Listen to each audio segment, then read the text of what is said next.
Yo, yo, yo, yo, it's Demo and Austin. We are fucking TNT primetime, big breasted, big fat ass men watching AEW 500-pound neckbeards here to give you your weekly AEW review.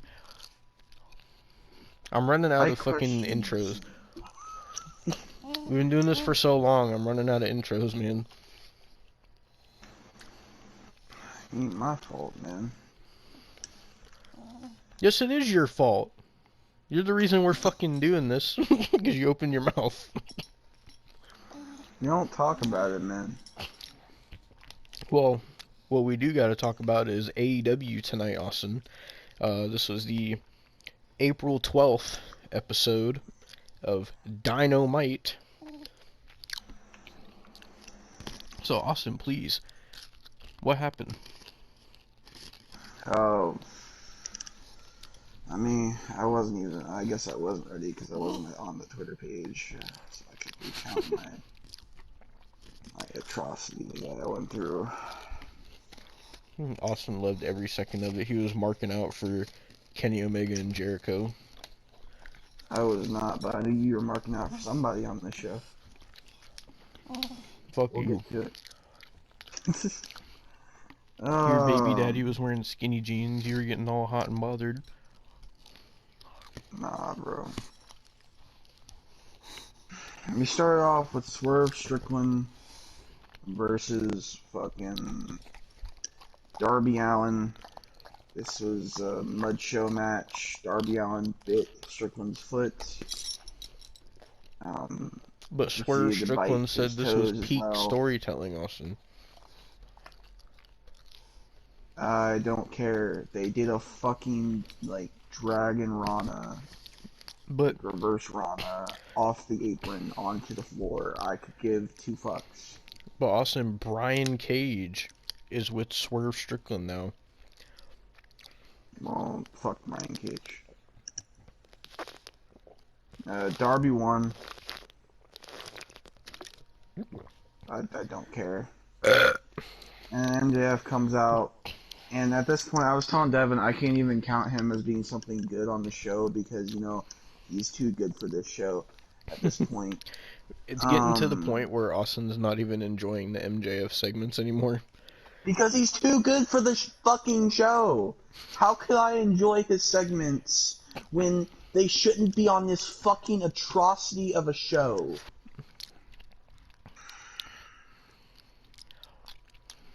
Austin, he's supposed to be like your one fucking shining light in this darkness of a show. I mean, he was still good. I'm not saying he wasn't. I'm just saying, like, fuck, man. I have to go from that to them watching a fucking atrocity for the rest of the show. Like, every time. It's never anything else that's good. Well, the AEW fans say it's good. I know. Every week I see them on Twitter saying that they'll be like, "Oh, Dynamite tonight was an all-timer." They say that every fucking week. We'll get to the AEW fans this fucking week because I actually have some stuff to talk about with the shit you fucking want to talk about. So this is gonna be like an AEW podcast episode. I like it. Can we rename our podcast to the All Elite Wrestling Podcast?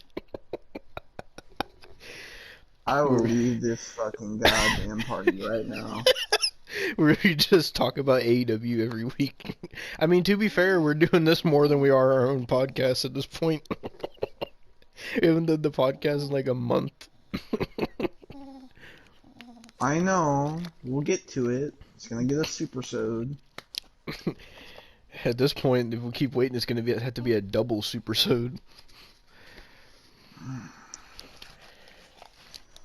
Darby Allin's doing a promo on MJF, and MJF's doing a promo. And it's just good. I'm not saying it's bad. So, about that, then fucking Sting comes out.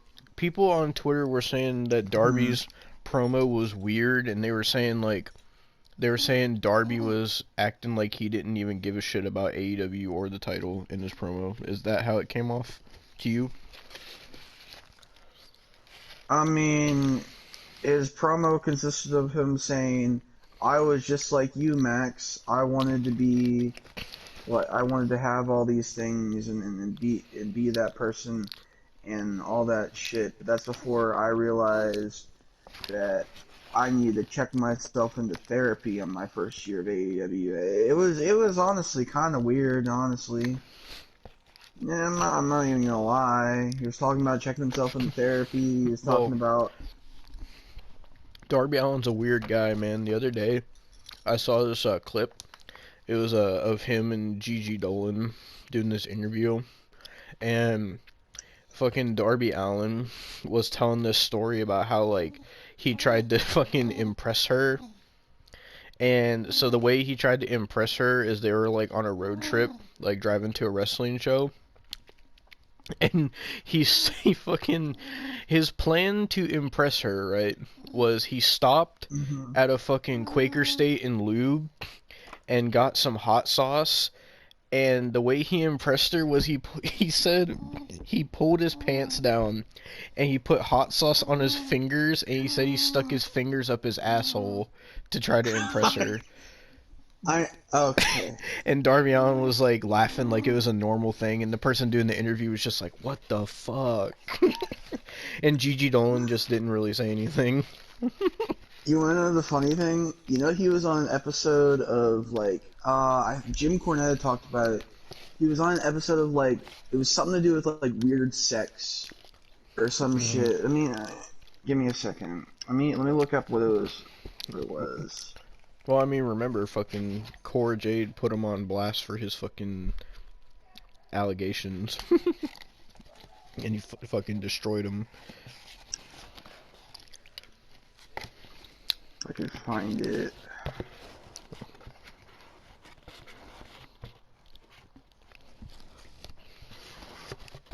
Like, I know it was on Jim Cornette's channel like a long time ago.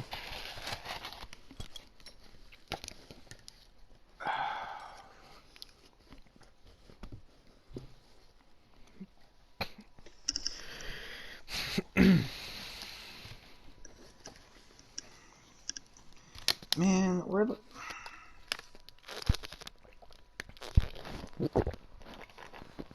upcoming reality show? That's not it. Oh, Speaking of that, we dang. still gotta watch All Access, Austin. I know.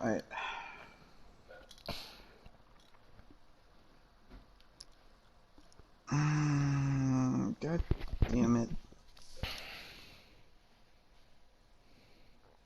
It was some fucking weird ass show.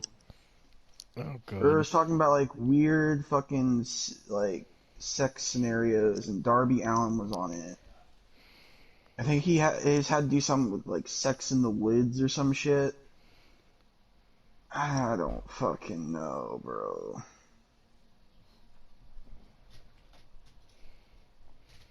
Yeah. Oh, here it is. Sex sent me to the ER. Oh my god. Sex sent me to the ER. Okay, yes. .com from Charlie and Starkville TV show, Sex Sent Me to the ER.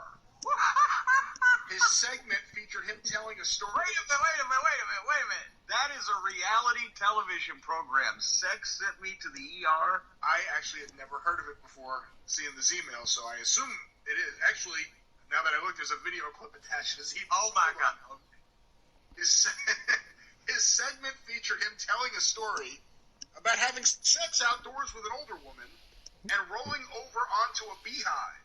Oh my god. Blue is the clip. What are your thoughts on Alan appearing on Sex Sent Me to the ER? You want me to play this clip? Obviously, it's video, but I think there'll probably be an audio accompaniment. Okay, well, let's see what happens. Let's try this, No. and then we can talk about it on the other side. Oh god. We were making love, and then the best dream became a worst nightmare. What's that? Didn't sound natural. The reason I freaked out so badly when I saw that it was actually a beehive is that I am deathly allergic to bees. Beehive? All hell breaks loose. I just popped up naked, and I was taken off. I'm like, I just gotta get to the car. I just started running like naked. One minute I'm having sex with this girl, that was like my ultimate fantasy. And the next thing I know, I'm running naked, a swarm of bees attacking me. I could hear, like, thrashing around further behind me. I was already running, and then felt like one stinger, and I was like, oh, no, I did not want this to happen. And then another stinger, I felt the first 5 stings, then after that, my adrenaline just kicked in. Bro, I bet it wasn't even bees. It was probably a fucking wasp nest. Funny to see him swatting these bees. Yeah, fuck wasps. And then I was like, I ran super fast. I don't care if someone sees me. Right when I hit the parking lot, that's when I just threw on my boxers, booked into the car. Alright, what did this woman look like, by the way? Fairly attractive for a woman in her mid-40s, I would say. Nice body. Oh, now see, now who's the misogynist here? I'm just saying, what did she look like? I didn't ask for a fucking, treat her like a piece of meat description, Well, what do you want me to Brian. do? Describe her face. Say, well, she seemed. She had a nose and a she appeared. Well, if you want to hear more of that, you can listen to Jim Cornette's podcast. But fucking, oh Jesus, Darby's a weird fucking human being. Yeah. Fuck me, dude. But and I'm not surprised that Gigi would date that because of her past escapades. Or marry that, to be fair. Man, oh, God, imagine what they would both do. Oh, I don't even... No, I don't want to imagine. I don't want to imagine. Don't. The next Sting comes out, and he's doing a promo on MJF saying that he doesn't have much longer, and he's shouting at Kevin Nash and Ric Flair and Scott Hall. Just random fucking promo. Hello. I'm here. And next we have Powerhouse Hobbs with fucking the Factory taking on Silas Young. Silas Young loses in like a minute because Tony Khan does not know how to book. Yeah, if you don't remember Mr. Silas Young, he was very prominent on Ring of Honor for a couple years until he wasn't, because Ring of Honor went out of business, and then Tony Khan bought Ring of Honor, and then Ring of Honor is just dead.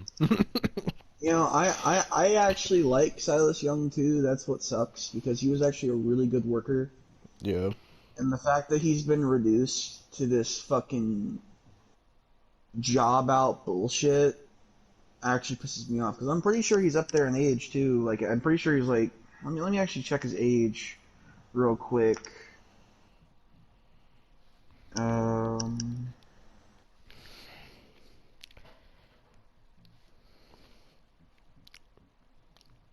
See, yeah, he's 43. Like, he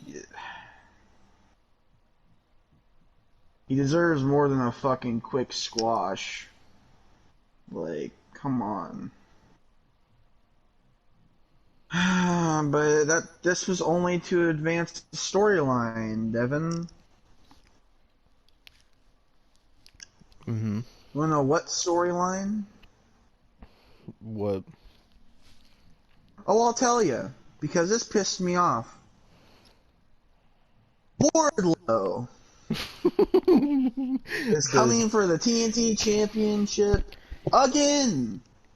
The horrid booking of the TNT title continues. Now all we need is for fucking Samoa Joe to come back. Which I doubt that'll happen, because... Bro, at this point, I don't want Joe to come back, because that title is tainted at this point. That title has been ruined. It doesn't need to be even a title at this point. Like, legitimately, what the fuck? So Wardlow comes out, and fucking destroys Powerhouse Hobbs' car, and then he comes out and attacks Powerhouse Hobbs. Because fuck me. Oh, never mind. I was thinking of something else. What are you thinking of? I was thinking that who did Powerhouse Hobbs face again? Because it said he was doing a open challenge. On this episode? Yeah, because I remember seeing the graphic. It said, like, Powerhouse Hobbs open challenge or some shit. Silas Young. Oh, yeah, that's right. I don't know why my mind blinked. I don't know. Oh, by the way, Silas Young didn't even get an entrance, by the way. So, you know. Why did they even fucking bring him in? Like, what? I don't know. Man. It shouldn't have even been a title match if you were going to job him out like that. What I'm confused on, right, is they sign all these people, and then every week they keep bringing in these people that aren't signed to have matches on TV when the people that they sign don't even get matches on TV. What? Like, that makes no sense. Don't worry, because we will talk about that later. You know, I forgot. I'm probably not going to make this a fucking short review because I got some shit to talk about. Oh no. Oh no. I can't wait. Next we have Buddy Matthews taking on Pockets. For the International Championship. No. Now, Devon, please tell me why they spent a solid 1 minute on Silas Young, but no. You know, when an actual fucking incompetent fucking champion comes out, as in Pockets, they spend 20 fucking minutes. Well, as the I'm not done. Oh no. They not only spend 20 minutes on this show, but every time he is on the show, they spend up to 20 to 30 minutes on his fucking matches. They usually always have count them, two commercial breaks. Don't forget the picture-in-picture, Austin. Yeah, love that picture-in-picture. Fuck picture-in-picture.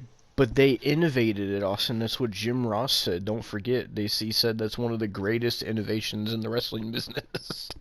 That AEW innovated. Even though other fucking companies did it before that, but you know. Nah, you know what they innovated? Bullshit! Because fucking the bullshit that they keep putting on my screen, especially when it comes to fucking Pockets. Why is this motherfucker still on national television? Why? Why are you doing this to me, Tony Khan? You evil, evil human being. Can you guess who wins?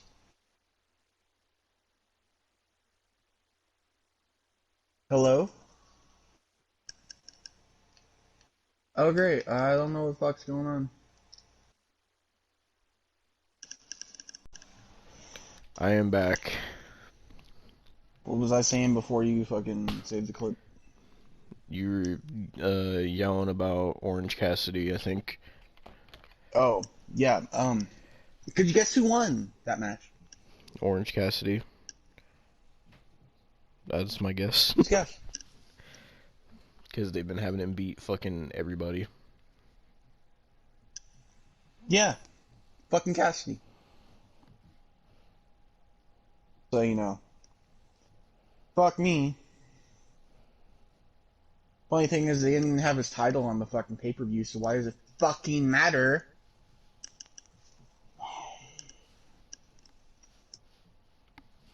because I don't know. They had him defeat fucking Pentagon and Ray Phoenix and fucking all these other people on Rampage, and fucking don't forget him and fucking Chucklefuck defeated the House of Black as well. So I don't know why they've been pushing Orange Cassidy so hard. I don't know why either. I will say though that when it comes to all these indie fuckers, they have decided to adopt a new move into their arsenal of overused moves. Can you guess what that is? What? The curb stomp. Because now you see, in WWE you only see one person doing it, and that's fucking Seth Rollins. Mm-hmm. I mean, you saw Logan Paul do it, but that was the further a storyline. Nonetheless, fucking AEW, you see Moxley doing it, you see Matthews doing it, you see fucking Britt Baker doing it, you see everybody under the fucking sun doing it. Next thing you know, they're gonna have somebody as indie as fucking Marco Stunt fucking doing it. Oh my god. I know he's not with the company no more, but they could probably have somebody worse than Marco Stunt at this point. Oh my god. Fucking. So JD from New York tweeted. He said, Buddy Matthews is one of the best pro wrestlers on the planet. I'll say it every time I see him wrestle. I think you'll actually agree with this, Austin. He said, I think it was a mistake to not crown him as the international champion here. Buddy is the type of guy who would be tailor-made for that title. Then, this is the part that you don't agree with. Regardless, what a banger with Orange Cassidy. And people were responding saying, this person says, bro, Orange Cassidy is 1,000 times better than Matthews. And there's people saying Orange Cassidy has officially become, he has a new nickname, Austin. The AEW fans are calling him, quote, Mr. Wednesday Night now, apparently. Oh, and there's people saying they want Orange Cassidy to be the world champion because MJF sucks, is what they're saying.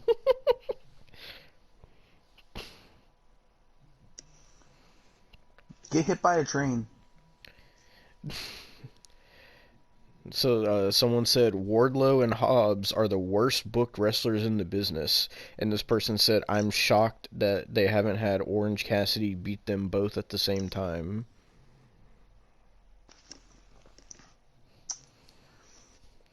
First part of that was correct. Second part, not correct. This person says, Orange Cassidy matches are always going to have the entertainment value. They're always the best part of the show. No. Just no. This Jobber Knocker Wrestling podcast says, Orange Cassidy is the best champion in AEW, and it's not even close.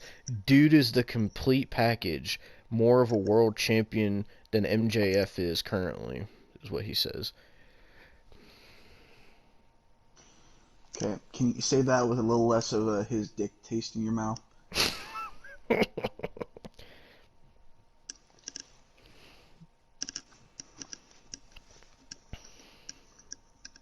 Everybody seems to be loving Orange Cassidy, Austin.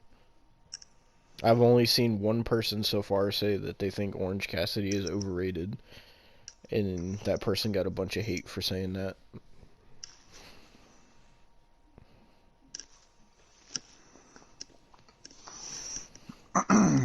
This person says, oh god, wait, who are they fucking responding to? Oh my god, they're replying to What Culture. Ew. They replied to fucking Andy and Adam from What Culture. They said, how long do you think it'll be until Tony Khan pulls the trigger on an Orange Cassidy world title run? The performances and how over he is right now, he's the hottest star in the business. Honestly, they should put the title on him at Double or Nothing. Oh my god. You know, it's glad that you're talking about What Culture, because I have a bone to pick with them too. Oh no. What? Why? Because 3 days ago, Oh no. you see, I was waiting for the AEW review because I'm glad you reminded me about this because it pissed me off. 3 days ago, What Culture Wrestling posted the misunderstood genius of AEW's Kenny Omega. Oh no, they didn't. No, they didn't. No, they did not. Yes, yes, they did. Did you You watch want to it? hear some of it? No, you want to hear some of it? Oh Let's god. listen. Kenny Omega is one of the best wrestlers. So you're telling me What Culture thinks that a pedophile is a misunderstood As genius? somebody who is wrestling and does wrestling myself, a lot of what he does just absolutely blows my brain. I'm like, up me, how did he do it? He also seems to be a very nice man, which I appreciate. But also, when it comes to the cleaner, he has more to him than meets the eye. And really, there's a misunderstood genius to him we're going to talk about right now. You see, here, okay. See, usually you think the British are smart, right, and distinguish. Mm-hmm. Well, at this point, when it comes to What Culture Wrestling, I think Brits are brain dead. So, you know, fuck you. Fuck you, What Culture. Didn't you say you blocked What Culture? Yeah, that was their YouTube. It popped up on my feed. Oh god. Wait, so what was the reason that you blocked them on Twitter again? I don't remember. AEW. What did they say something about AEW that made you block them? Yes. What did they say?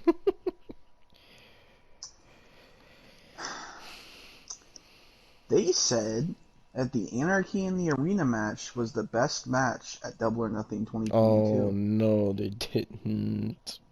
Yes, they did. Oh my god, bro. Why? Oh, can we also talk about how Simon Miller, the wrestler from What Culture, has said he would rather go to AEW than ever sign with WWE? Adam from What Culture said that? Simon Miller. Oh, Simon Miller. Well, didn't he have to fucking retire because of his fucking neck or something? No, he still wrestles. I swear I remember he wrestled in like WCPW, and I remember him doing like a video where he said he had to fucking retire because he got an injury. I swear I remember that. No, but he said, he has stated that if WWE offered a contract, he would turn it down. He would rather work in AEW.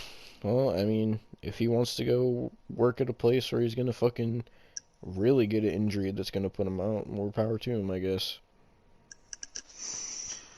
You know, Well, it's funny because he was the only person left at what Culture that I gave a shit about after everybody else left, and now I don't even care about him. yeah. But also, we move because we get a promo package of Brontosaurus and Christian Cage looking ominous. Ooh. Now you might ask, what else did they do, Austin? Nothing. They didn't cut a promo. They didn't even say one word. So are they trying to like? I don't understand because like you said they were trying to build like the 4 pillars with like Jungle Boy and shit, but also it seems like they're trying to continue the Christian Cage and Jungle Boy shit. I don't know, man. Here, I'm gonna send it to you. You tell me what the fuck this is. I sent to you on Twitter. Alright.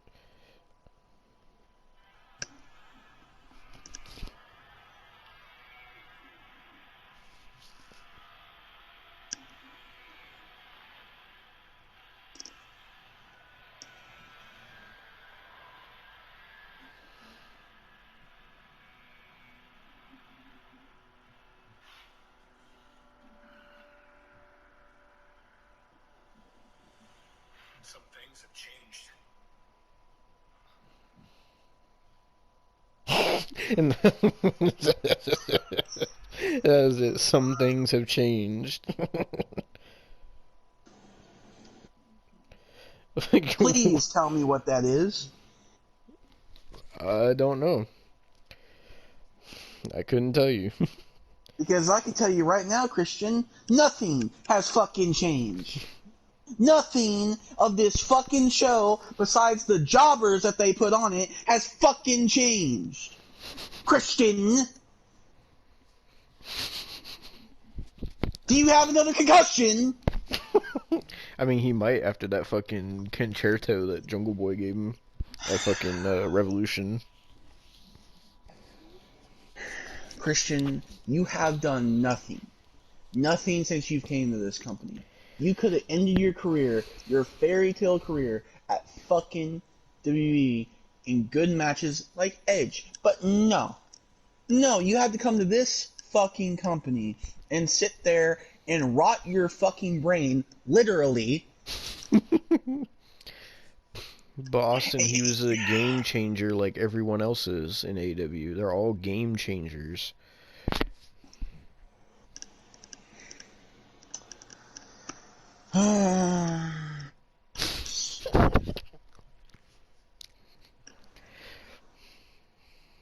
Well, since you're talking about game changers, let's talk about another game changer, Devon. Let's talk about another game changer, because we have another game changer return tonight, Devon. I already know where this is going. You know, because fucking... No, you know what, let me get to it before I fucking start screaming. Fucking... Ethan Page comes out and he's talking shit on Matt Hardy. And then Matt Hardy comes out. And then fucking the Firm attacks Matt Hardy and Isaiah Cassidy. And they're all attacking them. And then we hear the Hardys music play. And here comes DUI Hardy with his painted chair and his fucking busted eye and his broken back. And don't forget his now blue hair for some reason. Now, I wouldn't be mad at this if it's the fact... I don't know if you thought about this, Devin, but, you know, Jay Briscoe, legitimately, 2 months ago, just passed away in a car crash. But people are just sitting there, they're like turning a blind eye when somebody who's gotten multiple DUIs is returning. Well, I'm gonna assume the reasoning for that is just because of who he is. That's what I would assume. Because I've seen a couple people saying that on Twitter. I've seen a couple things that made me laugh because fucking like people were posting like pictures of like Matt Hardy from the segment and like the way he was like looking at Jeff, and they're like one had like a caption that said when your key to relevancy returns, and I was like, that's actually true. Because like nobody gave a shit about Matt Hardy, but now that Jeff is back, now people are gonna give a shit about him. It's sad, but that's just how it's been like their whole careers, and it sucks because like people were like going more in depth about it. I saw, and they're like it's really like fucked up when you think about it, because the way it comes off is like it like I don't know if it really is like this, but the way people were saying it comes off is like they say like Matt uses Jeff for like to like stay relevant, and they're like it comes at a cost of like Jeff not being able to control himself, and they're saying like Matt doesn't really care as long as he stays relevant. It's kind of fucked up, honestly. And it sucks because Matt's the older brother, so he's supposed to be the more responsible one. But whatever. I mean, one thing that's kind of bothered me about it is, I don't know if you knew this, but Jeff had eye surgery like literally like a week or two ago. Oh, you could tell. Have you seen close-up pictures of him? Yeah, that's what I was about to say. Like you can see like especially his one eye was like all red. And my question is, if you have somebody that just had surgery, why would you bring them out and have them start doing wrestling moves when they just had surgery? Isn't that fucking dangerous and a risk of injury? Oh, yeah. Now, one, I don't know why Tony Khan would okay this. Two, I don't know why Matt Hardy would okay this. And 3, I don't know why Jeff would be okay with this, but I guess AEW just makes everybody sick in the head. So, and it sucks because Well, I still like Jeff. I don't like Matt anymore, but I still do I like could Jeff. tell you. I can tell you exactly what they're doing. Hmm. And you're going to get to see it too. Yay. You're going to get to see Jeff Hardy's return match. And you know what it's going to be? Hmm. It's most likely going to be the Hardys and Hook versus the Firm. Oh, great. Wow, what a big match to return for. Woo. So And much I'm hype. not talking. I'm not talking about the Firm as in just fucking Ethan Page and William Morrissey. No, no, no, no, no, no. I'm talking about Stokely added on because apparently he's a wrestler now. Oh no. You know, the crazy thing, right, is we watched Double or Nothing last year, and that's when they did the Hardys versus Young Bucks match, and it was fucking pissing me off because of the Young Bucks, right? And then, like, not too long after that, maybe about couple weeks to a month after that's when the whole DUI shit happened. So it's been almost a year that he's been out. And now he's gonna fucking be a Double or Nothing this year in an even less important match than that. It's just crazy how things work in AEW. It's like, you bring someone in with all this hype, and then you fucking fumble it, and then you bring them back again, and you fucking have them do something even less important. It tends to happen with a lot of people that make their return. So it's just crazy. And I remember, Austin, back in the early days of our reviews in 2021, if you remember how constantly I would say that WWE needed to do something with Jeff Hardy and that they were wasting him. And I'm sure you remember the countless times I was saying that. Um, Mm. it's just funny now that he's in AEW. He came to AEW, teamed with Matt for a couple weeks, and he was in that fucking stupid dumbass Owen Hart tournament that they never fucking bring up anymore, by the way. Um, I know. and then then they fought the Young Bucks at Double or Nothing. Then the DUI shit happened. He's been out for a year. Now he's back, and they're gonna go Remember up how against they the had. Firm. Like, Remember how before he got released, there was actually plans for him versus Roman. Remember that? mm-hmm.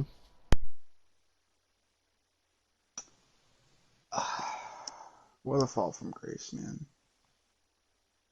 What a fall from fucking grace. I don't.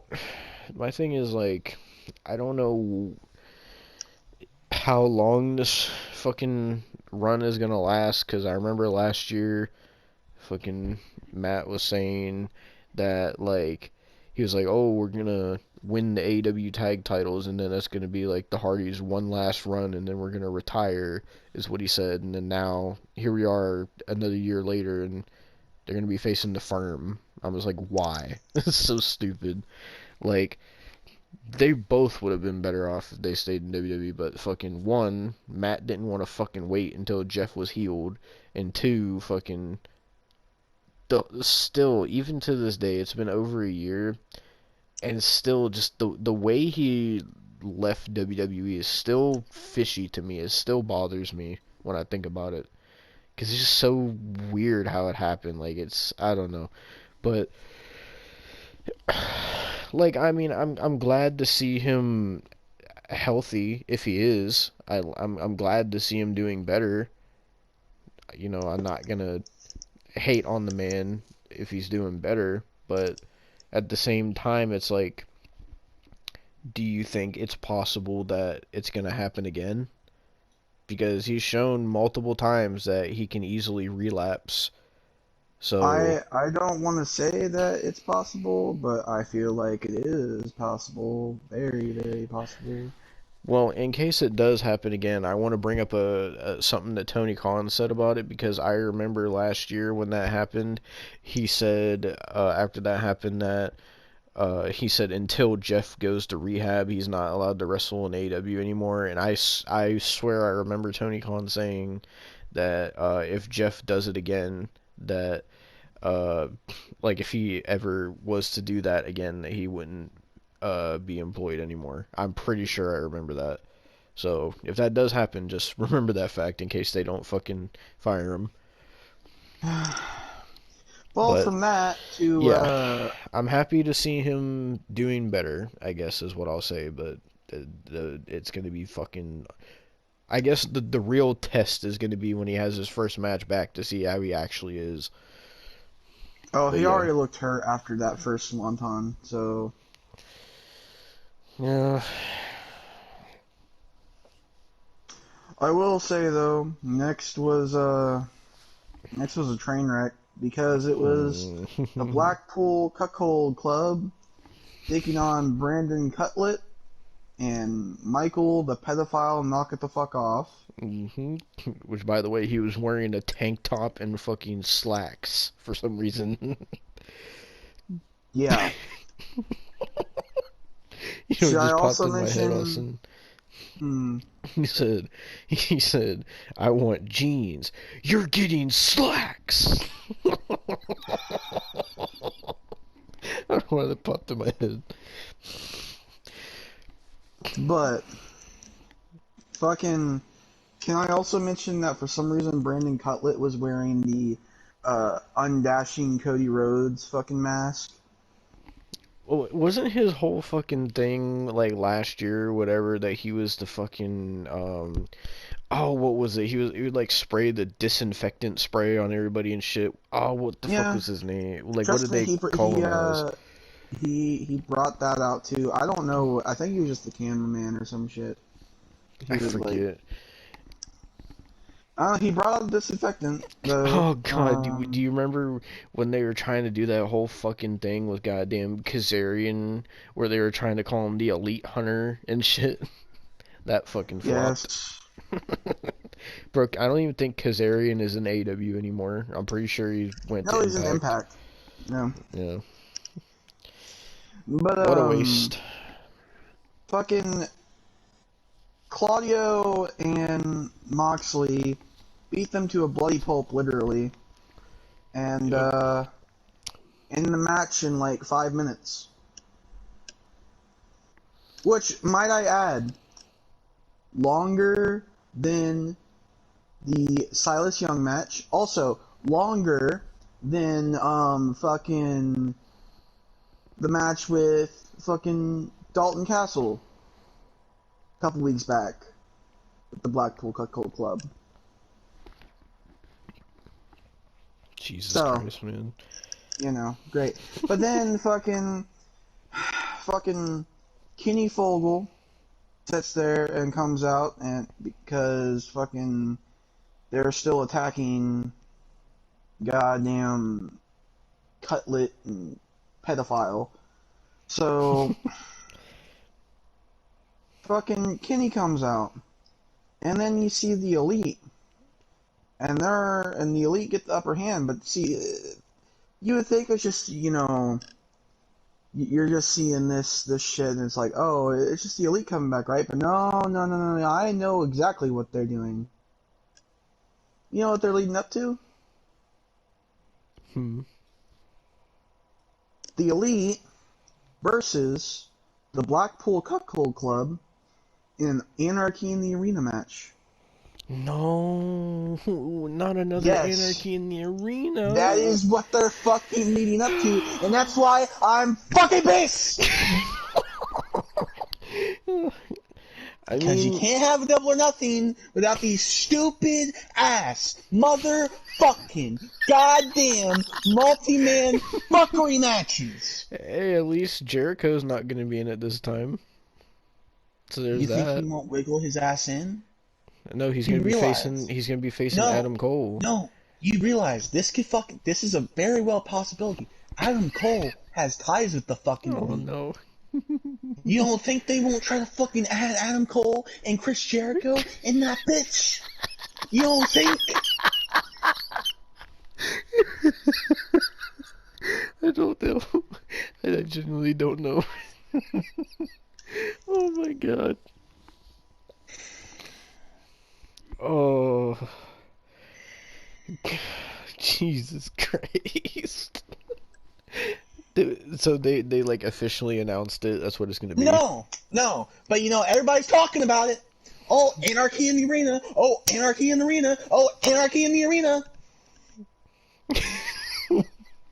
Oh my god. I wonder if they'll do what they did last year where they played John Moxley's theme for like 15 minutes during the match.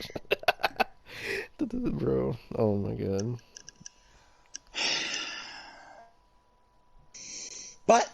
But we go from that to another thing that pisses me off. Mm-hmm.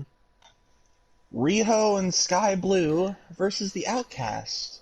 Mm-hmm. Now you might say, what pissed you off this time about this match? It actually wasn't the Outcast, because I can give two fucks. It wasn't Riho, because she's as small as a fucking twig.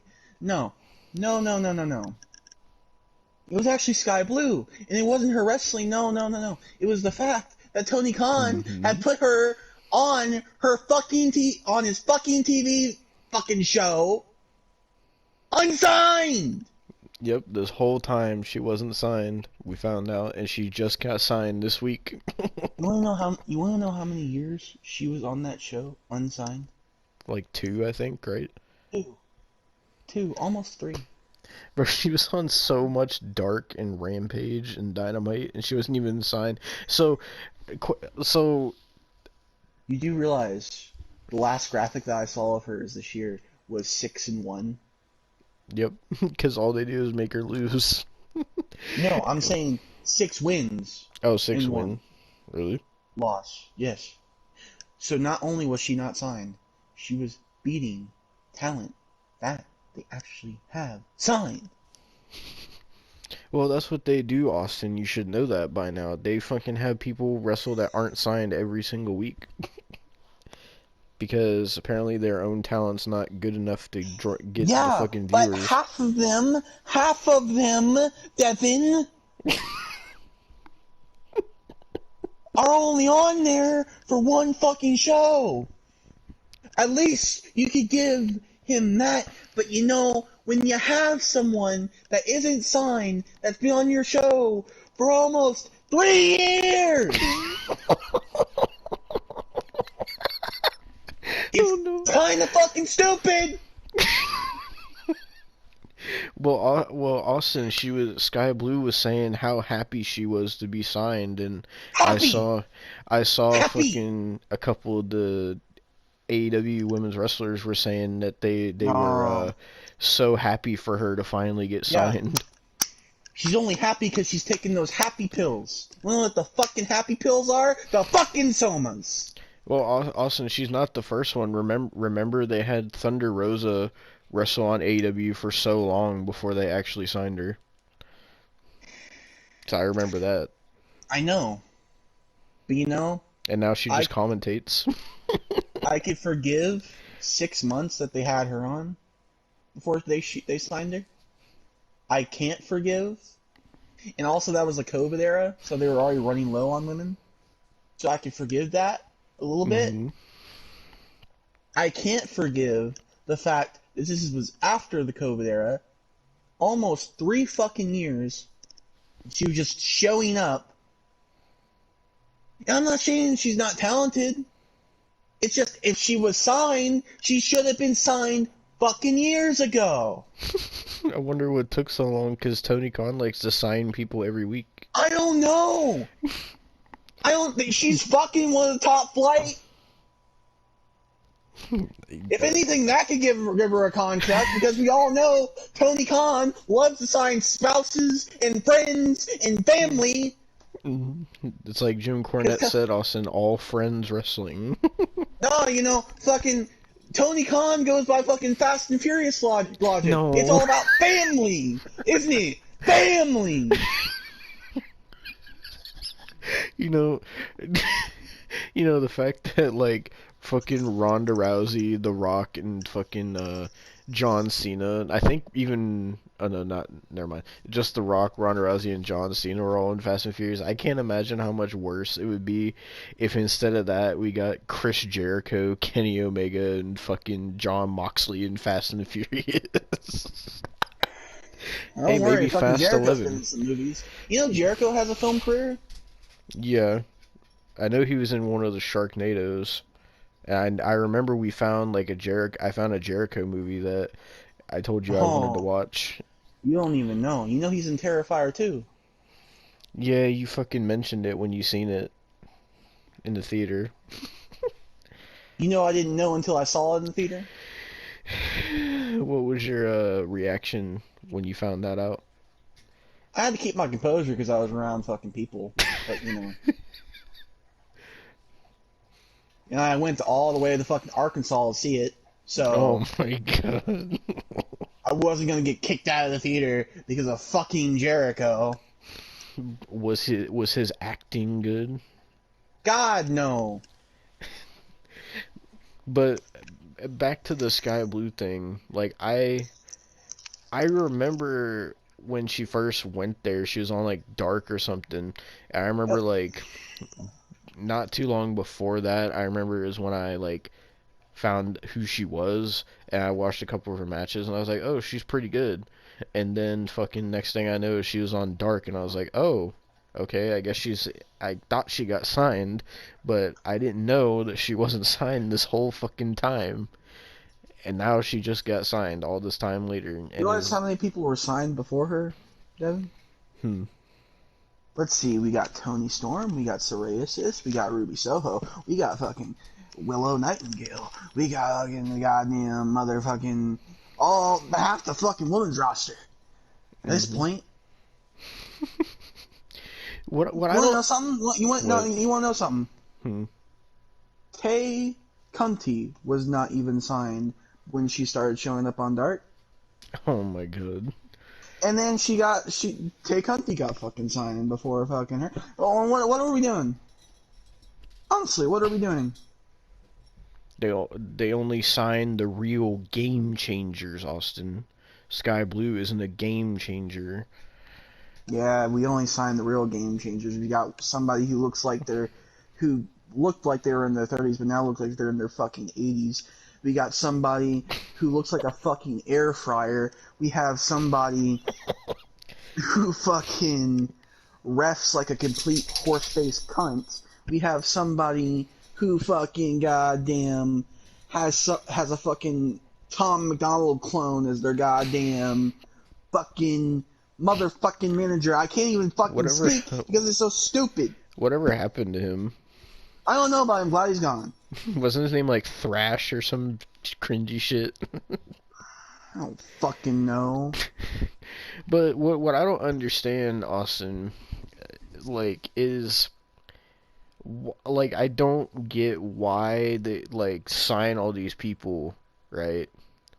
And you know Mm-hmm. everybody does the this person's all elite, this person's all elite and whatever, and the AEW fans fucking all fucking circle jerk with each other over it.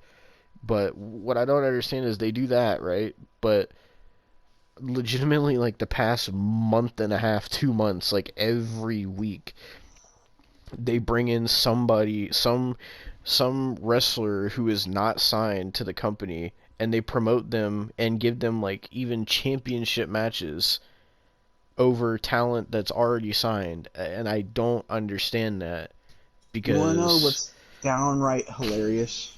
hmm. Remember last week how Jay White debuted? Yep. Wasn't on the show. I saw that him and Juice Robinson did a promo on fucking Ricky Starks. Really? Because it wasn't even on Yeah. the show. I saw it on Twitter. Wasn't on the show. Yeah, but he was a game changer, Austin. That's why they signed him last week. Well, his career's down the toilet now. He could have had it all on WWE, but you know what? Fuck him. But Austin, they re-signed Brian Cage because he's a game changer, and now he's with Swerve Strickland. But what I was gonna say is that, like, honestly, do you think that Tony Khan is doing this like hot shot like booking shit with these like people who's not signed? Because do you think he's trying to use that as like a way to actually get people to watch? To like, do you think he's bringing these random people in to like try to get a No, fucking ratings draw? Because I don't no, understand why. no. He's not trying to get a ratings draw. If he cared about ratings draws, he would have gave up a long time ago. He hasn't gotten a million in so fucking long. But Austin, remember, Chris Jericho said last year, and I quote, "We're gonna be beating Raw in 6 months." Yeah, And and look what happened. Jericho also said, he said, quote, "I believe in the next 5 years, AEW will have the biggest monopoly in the wrestling business," or some shit like that. And he said they were going to completely take over the wrestling business. You know, Jericho's brain is also pretty smooth. So, But honestly, like, what do you think the reason is that, like, because they weren't doing this for a while that you were watching, but it seems like recently, like every week, they're like just some random person that's not signed. They're putting them in like a big match on the show. Like, why do you think that they're doing that? I Because there's got don't to be a reason. bro, I don't fucking know, Because man. it doesn't make any sense to me. It's like, why do that and take away from your own talent that you have signed? Like with the Kenny versus Vikingo shit, and fucking Silas Young getting the TNT title tonight, and fucking whoever was there last week and shit. Like, I don't understand. Like, and all I see is like the AEW fans talk about it, and they're like, this this person's gonna be wrestling on Dynamite tonight. This is huge. This is gonna be a ratings draw. Tony Khan's making dream matches, right? And then all the fucking other fans that aren't AEW fans are just sitting there. They're like, no one knows who these fucking people are. Why are they fucking putting them in like high profile matches when nobody knows who they are? So it's obviously not a ratings draw, but I don't understand, if you already have so many people signed, why do you instead bring in these wrestlers from other promotions that aren't signed to your promotion and give them title matches and matches with your fucking top stars and shit, but the people you already have signed, you don't give them those kind of opportunities. I don't understand that. That's very strange to me, and it seems like a very stupid thing to do. Like, and the fact is, like, they don't. It's not even like they sign those people either. They just the one and done. Like, they don't ever show up again. So it's like, what the fuck I was know. the point? Like, it's so confusing. And then the fact that they took this long to sign Sky Blue, who actually is one of the few women's wrestlers they have that actually knows how to fucking wrestle. Like, it's crazy to me. Like, Austin, do you remember? I don't remember if it was last year or if it was 2021. But do you remember when they fucking signed fucking? That's actually a good question. What the fuck ever happened to fucking Paige Van Zant, Austin? You remember when I they don't know. signed her and they were trying to fucking? I know you hate Ronda Rousey, but at the time I remember they were trying to promote her like she was gonna be AEW's Ronda Rousey because she was like a MMA fighter or whatever. And they signed her, and she had that one match that I remember we watched it, and it was terrible. And then she never wrestled again, and I'm pretty sure she's never been in AEW again. So what the fuck happened? Don't Like, know. and they'll sign somebody like that, but somebody like Sky Blue, who has been there for years and has proven that she deserves to be signed to a big promotion, they don't sign her until now. I don't understand the logic there. I really don't. It really seems to me that and this is just my thoughts, but it seems to me that Tony Khan signs all these people that are either ex WWE talent or whatever, or that are hot free agents at that moment because he wants to try to capitalize on the hype and he wants to fucking get these cheap pops and shit. Because if you notice, anytime they sign someone, they debut or whatever, they get the big pop and then they don't do shit with them. So I feel like he just signs these people to get the big pop and then they don't do nothing with them. And when it comes to people that have actual talent, he doesn't give enough of a shit to give those people what they actually fucking deserve. I mean, it took him this long to finally fucking start doing somewhat good with MJF after fucking he's been there since the fucking start, and they did fucking god awful with Yeah. him up until this past year. Like, I don't understand it. Like, it's so weird. You know, Fuck, man, I don't know. at least when it comes like when WWE signs people, a lot of people that they do sign usually go to NXT and they build them up from there, and you know they have NXT as a way to like get you to get to know these new people, these new talents that are coming in, and they build their own personalities and characters and shit. And but AEW doesn't have that. I remember people saying that that's what fucking Dark and Rampage were supposed to be, but it's not at all.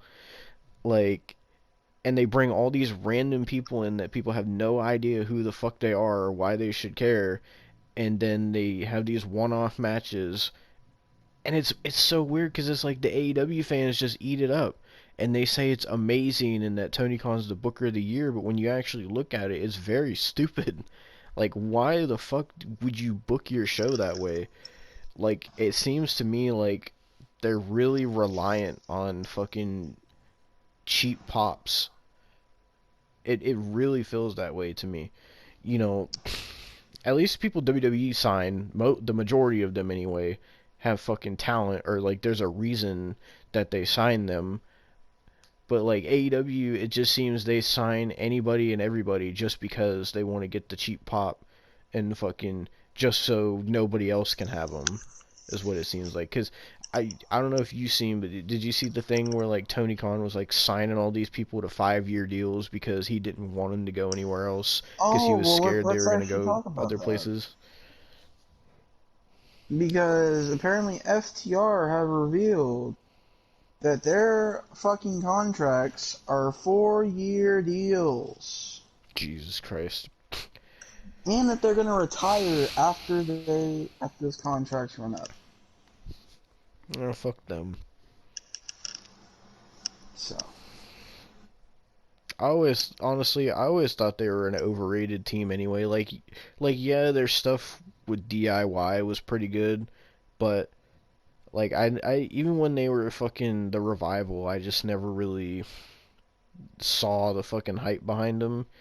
And then all this time they're like, oh, the Young Bucks versus FTRs, it's gonna be an amazing match, and then they did it 3 fucking times, and I just never much cared for the matches. And then now fucking they didn't even book them for like 9 months.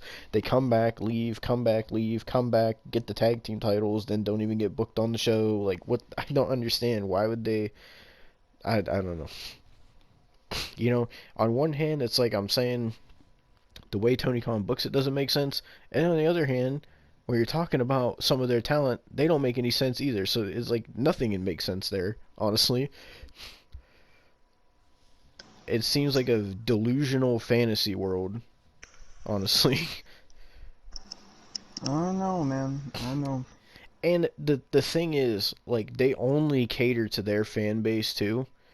That because that is one thing that I will say WWE has over AEW is they have that casual audience. AEW does not really have that because they only cater to the AEW fan base, which is like hardcore neckbeard indie marks. So in my opinion, I think that's why they're not growing. That's why their numbers aren't going up and shit, because they don't have that casual audience to appeal to. They just have the fucking hardcore 500 pounds, sweaty, don't bathe, leaving shit stains on the goddamn chairs audience. So, but yeah, I'm getting a little off track. If you want to get back to the fucking review, it's just stupid, is what I'm trying to say. Last match. Fucking Oh, also, Jericho. before you talk about that, I did want to say I saw the clip of the fucking women's tag match that you're talking about. So, after the fucking match, right? Goddamn fucking Jamie Hayter comes out and starts getting attacked by the Outcasts. And when I tell you, fucking Psoriasis was throwing some of the worst, most fakest punches I've ever seen. Like, she does not know how to throw a punch. And she talks about how she's such a badass too and shit. She does not even know how to throw a punch, bro. And fucking, like, anytime they would, like, punch her, they would do, like, the softest, like, most dainty, delicate fucking punches. And it was like, why did they even sign this woman? Because I'd seen another clip where, like, Sky Blue, like, kicked Saraya in like the face or something, or in the Botox, and fucking then she did like a Hurricane Rana on fucking, I think it was Tony Storm. And then like I could see in the background that like there was like a bunch of officials checking on Soraya, and I'm like, if you got to be that cautious where after a kick you have to have 5 officials go check on her, it's like, why would you even sign that woman if you're that fucking terrified that she's gonna get hurt? Like, I don't understand why they even signed that woman. She can't throw a punch. She barely ever takes bumps. When she does wrestle, everything she does looks horrible, and she ends up getting put on her neck anyway, and fucking everybody always gets fucking concerned, and if she takes like the slightest fucking move, people check on her. It's like, why would you even sign her to begin with? Like, it just seems like you're setting yourself up for something horrible to happen. It's, and not to mention, her promos are god awful too. Everything she's done since coming there has been god fucking awful. But I guess it's just another one of those situations where they signed her because her WWE contract ran out and they didn't re-sign her. And then Tony Khan was like, ooh, I could sign Saraya to get the cheap pop. And they did, and they got the cheap pop, and now here we are. So, but yeah, I wanted to say that because that fucking caught my attention of how fucking atrocious it was. And from what Austin tells me, apparently all 3 members of the Outcasts are going to be fucking going for Jamie Hayter's title. So that'll be fucking bad because we seen fucking Jamie Hayter versus Saraya versus Ruby Soho, and that was the worst fucking match on, or one of the worst matches on Revolution. It was god awful, and there was a lot of botches. So yeah, I don't understand this. And then Britt Baker came out too and tried to do like a stomp on Saraya. You know they weren't gonna let her fucking stomp Saraya's goddamn neck. Like, Jesus Christ, man. But yeah, it's fucking.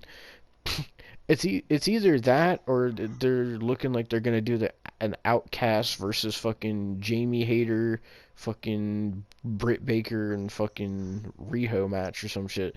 Actually, I did see that apparently. I did see apparently that Britt Baker said she's dealing with like a back injury or something, and was talking about how like she doesn't know she's even ever gonna wrestle again. So I don't even know. Woo! Fuck yeah! Keep in mind I say that, but they fucking had her out there fighting, so I don't know, honestly. Injure her more. Come on. What were you gonna say? Oh, I was just gonna say, if they do that, that means there will be no women's championship match on the card. Well, So. you know they're not gonna not have a women's title match on Double or Nothing. I can tell you that now. Well, if they have Jamie Hayter in that match, if they do like a 3 versus 3, it's not gonna be for the title. I don't know. Honestly, I don't. Unless somehow care. she loses it before then. I'm But I'm starting to have this suspicion that either one of two things is gonna happen. Either at Double or Nothing, they're gonna do a fatal four way, and fucking all three members of the Outcast are gonna screw each other over, and Jamie Hayter's gonna retain. Or I feel like somehow some fuck shit is gonna happen, and fucking Psoriasis is gonna walk out as champion. oh, you know they want to do it. You know they want to do it. I I don't know couldn't why they didn't do it imagine. at Revolution. I I don't even know why. I don't know. I couldn't imagine how bad a Psoriasis title run would be. Oh, it's gonna be terrible. If they do it at Double or Nothing, it's fine though. That's the fine thing because I won't have to watch at that point. I won't have to see how bad it is. That's the good thing about me counting down to Double or Nothing. Yes, I might have to go through this pain for another like month and a half, but it will all be over. It will all be over after Double or Nothing. Yeah, we got 6 more Dynamites until Double or Nothing. So we're counting it down finally. Let me actually see if there's 6 more. Just I'm pretty if there's sure. 5. No, I'm making sure. Well, the only reason I was saying that is because I remember last week saying that there was 7 left.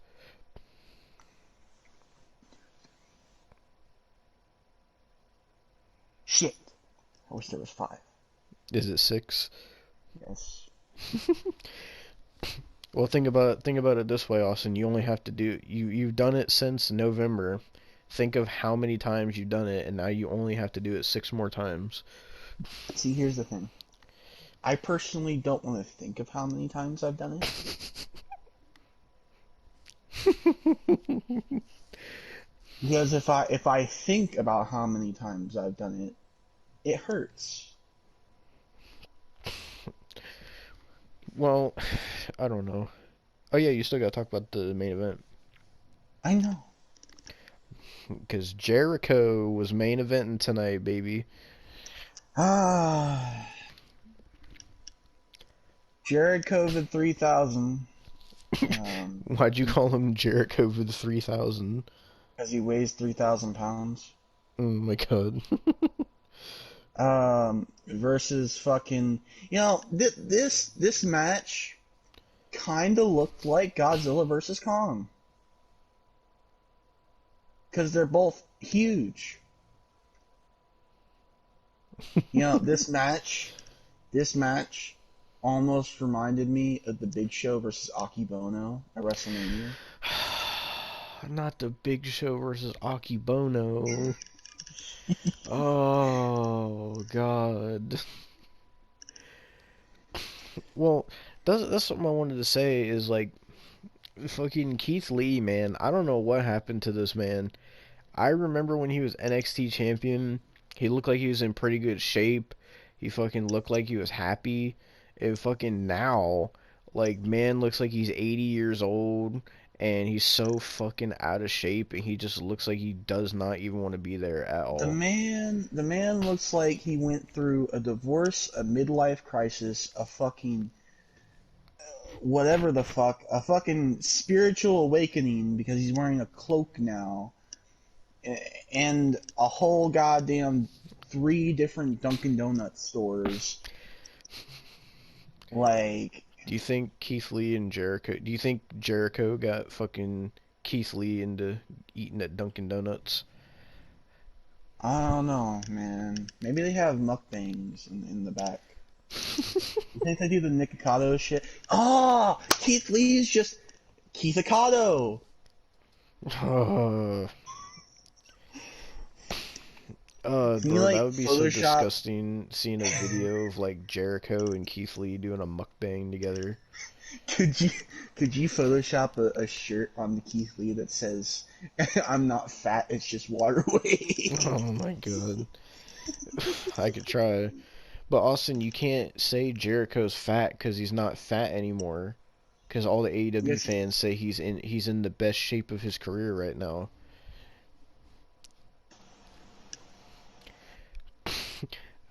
But I know there's a couple AEW things I wanted to talk about. You said that Jericho won this main event, right? Mm-hmm. How did he win? Yeah. He botched something with Oh my Keith Lee. god. That's all I remember. I don't even know what it was that he botched, but Keith Lee fell over like a ton of potatoes, and Jericho put his arm over. Well, it was more putting his arm like halfway across Keith Lee's body. To pin him 1, 2, 3, and Jericho and Keith Lee laid there for a second while Judas played. And then fucking Adam Cole comes out and he's like, "Oh, Keith Lee, don't worry, you're still a great professional wrestler." Remember when fucking Adam Cole got like flung into the abyss by Keith Lee a couple years Yeah. back? Okay, but goddamn, fucking, they sat there and have Adam Cole like ruin Chris Jericho's moment shit, and that's what they're building up towards. Double or Nothing is going to be so shit. I can't even. Like, there's nothing redeemable on this card. You know they're going to build for a fucking Anarchy in the Arena. You know they're building for Adam Cole versus Jericho. You know they're building for goddamn something with psoriasis. Jeff Hardy's back, but he's going to, with his brother to face the Firm. The fucking Firm. Mm-hmm. Don't forget fucking MJF and the three pillars. That that is they're the building up. worst of the fucking MJF matches. Nah, because how do you go? How do you fucking go from Ricky Starks, then moving it up all the way to Bryan Danielson in an hour-long, actual really fucking good match? Even though I didn't like the length, it was still a good match. But you know To what's the sad? 4 pillars. You know what's sad? Bryan Danielson had that great match at Revolution with MJF, and he went from that immediately to being back to the Blackpool Cuckold Club I know. and shit. Like, what a drastic change in like a week or two. I know. And now fucking MJF's probably gonna be taking on Darby Allin, Jack Perry, and fucking Rapist Guevara. You imagine if Rapist Guevara takes the title? Bro, I No, know there would be so much backlash for that.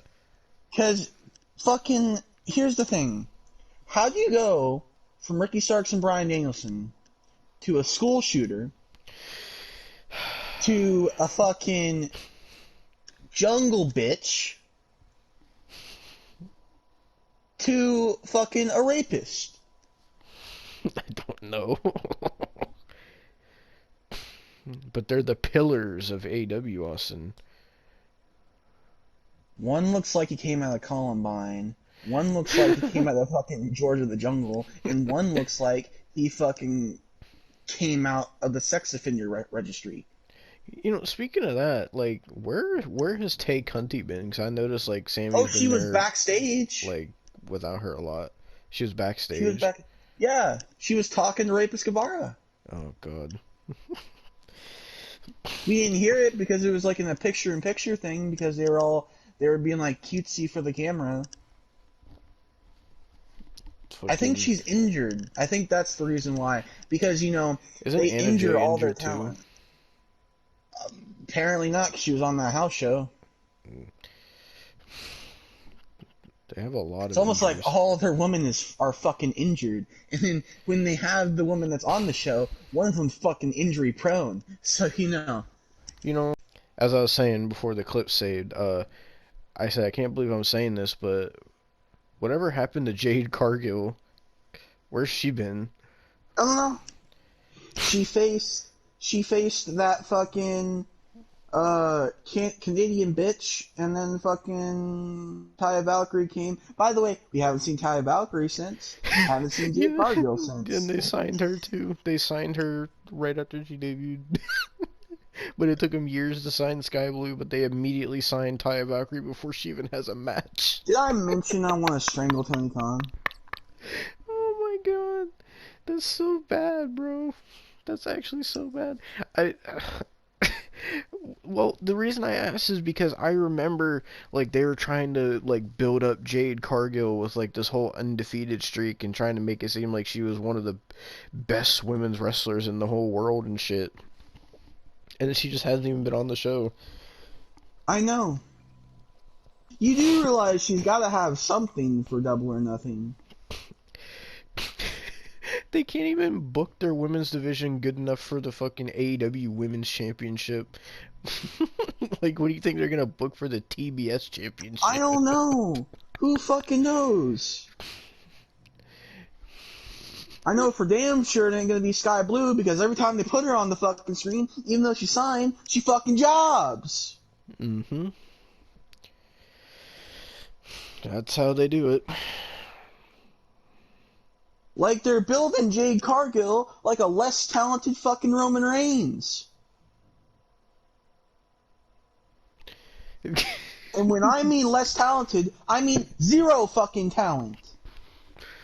Nada. Negative. But Austin, the AEW fans said that AEW has the best women's division in the whole world. They have the AEW top fans talent. are fucking delusional. How many times do I have to come on here and say AEW fans are fucking delusional? But they said AEW is real wrestling, and every time some fuck shit happens and people complain about it, they'll fucking just hate on them and say, "You're not a real wrestling fan. You're a fucking e-drone," and shit like that. I keep seeing them say that. I have to say this, and this might be this has gotten me to this point. Oh no. The cancel culture community is better. Oh AEW no. community. Oh no. People who just sit there on their fucking ass and cancel people all day are better than the fucking AEW fans. I'm sorry, it's the truth. You know what's funny? There's like some hybrid fans that are like, they cancel people all day, but they're also AEW fans too, because they like cancel people over hating on AEW.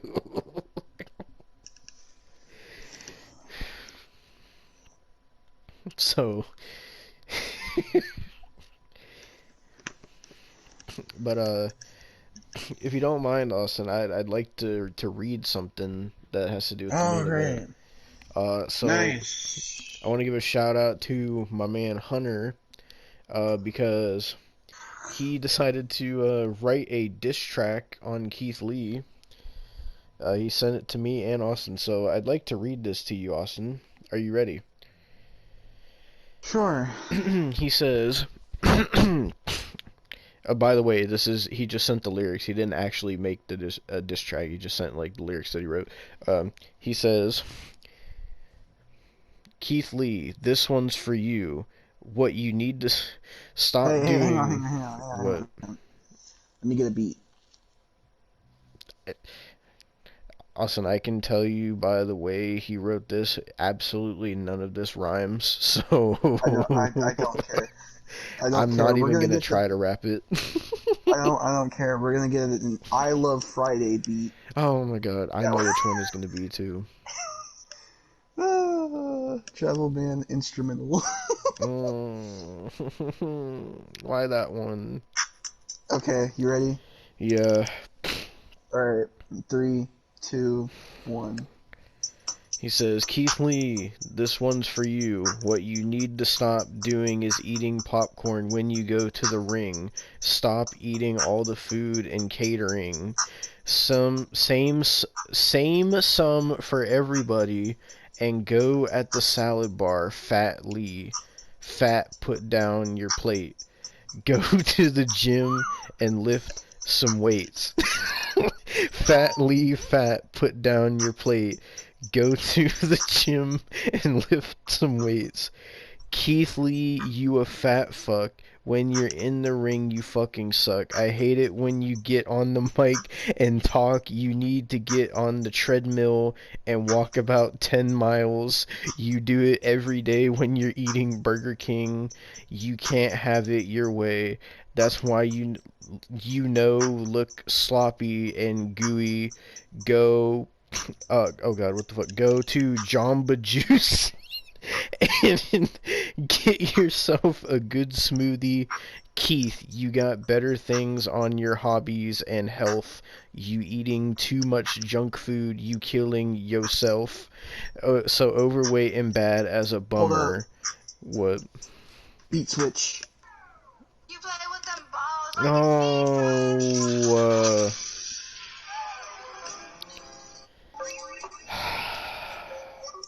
Okay. Okay. There you go. okay. Killing yourself so overweight and bad as a bummer. It's just as bad. You get the fucking heart attack. Fat, leave fat. Put down your plate. Go to the gym and lift some weights. Fat, leave fat. Put down your plate. Go to the gym and lift some weights. And that's it. Jesus Christ. I hope, Hunter, if you're watching this, I hope you fucking enjoyed that. You probably didn't expect me to read it on here. Why you didn't expect me to put some fire ass fucking beat on there? Oh my god. So You love those beats. yeah, so another thing I wanted to talk about, so a couple weeks ago, AW had that fucking El Hijo del Vikingo guy on to face Kenny Omega, right?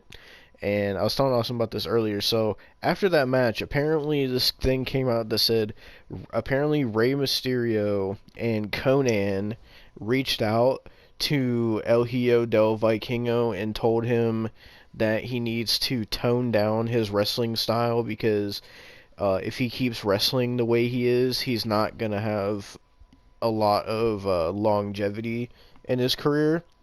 Yeah. And so the AEW fans weren't too happy about that because they started trashing Rey Mysterio. Before you get deep into that, I think I just found something really cursed. What? Apparently somebody made a Travel Ban gay parody. The main song is already bad enough because she has Oh, a no. fucking bar about the Taliban and a bar about cancer. Wow. You really fuck me every night. But you know what? You know what, bitch? I got Grindr. Ha! How about that? I'm from Dagestan. Fuck the condoms, man. You said dicks in my rear.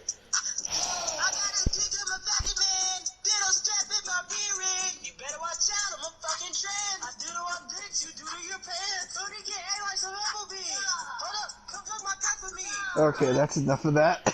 That's enough of that. That's the worst. Why did someone make that? Bro. Somebody should get this man a record deal. Okay, you can go on now. I was gonna say, so after that came out, like the AEW fans started trashing Rey Mysterio and Conan, saying that they're like, "Oh, Rey, you do flips and dives every week, so you can't say shit." And then they're like, "And Conan, you're old and you're out of touch and you don't know, the way the wrestling business is now. You don't understand current pro wrestling and how it's supposed to be done and shit." And they're fucking trashing on him for it. When they're obviously in the right because doing the shit that he's doing, I've seen clips of him doing completely stupid shit. Like one clip I saw from GCW, of all places, he did a Canadian destroyer from the top rope all the way to the floor and almost broke someone's neck. But you can go ahead and keep telling him that that's the way you're supposed to do things, even though Rey Mysterio and Conan have been in the business for over 20 years, and they know what the fuck they're talking about. But, you know, Don't listen to people that actually know what they're talking about. Listen to fucking all these fucking delusional fans and people at GCW and the dumbasses at AEW and see how long your career lasts doing that shit. The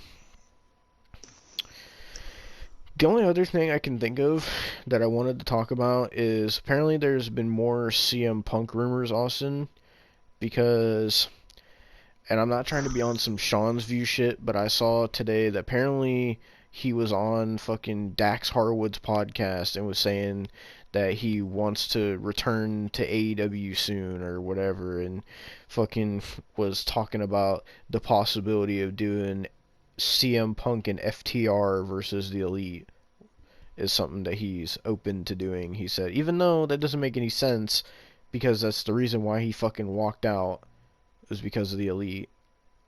But so we may or may not see CM Punk sooner rather than later. At least that's what fucking all the goddamn fans are saying. So who the fuck knows?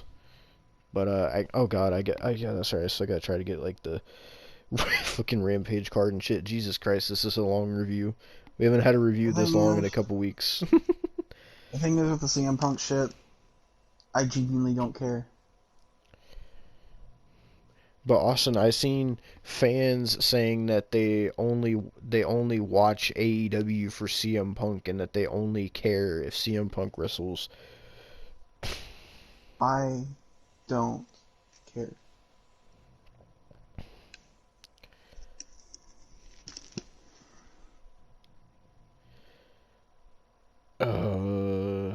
Okay. I'd rather see fucking Lil Uzi Vert wrestle than CM Punk again. Okay? I'm trying to find the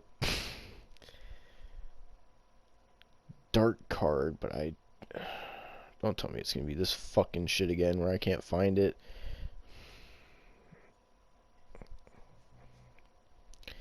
No, not Dynamite spoilers, Jesus Christ. AEW Dark spoilers. Come on now. Don't do this to me.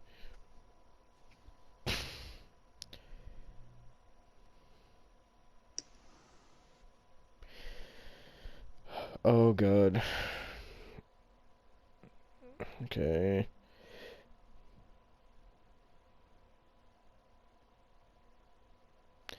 Okay, do I have to specifically put elevation?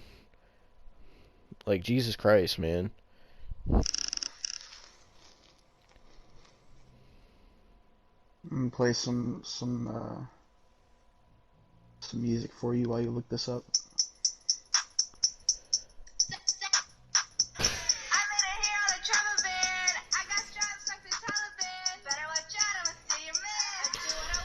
Oh, please, I need this song to stop. AW Rampage spoilers.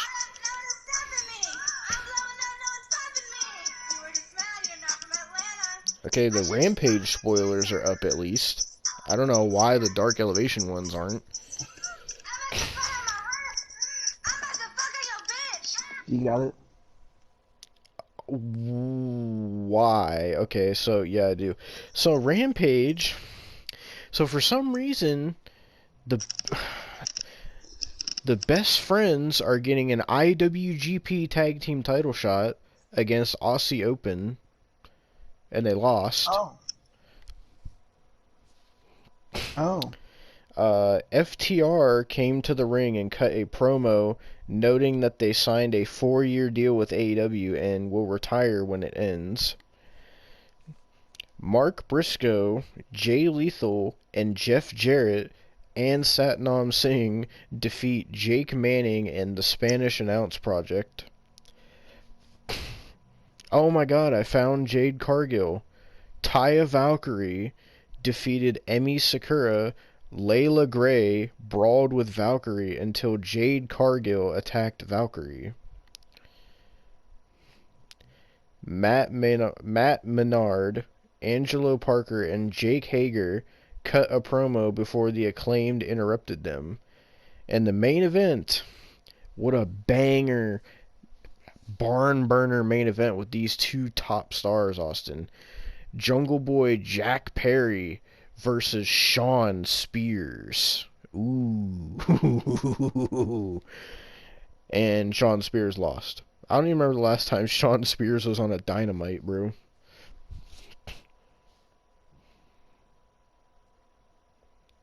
I don't know. So you gotta find fucking Dark still? I'm trying. I don't know why the Rampage spoilers are up, but fucking. Hold on. AEW Dark Elevation.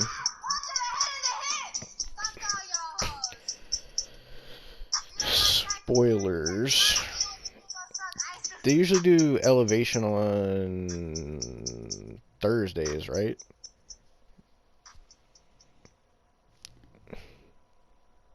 I don't remember.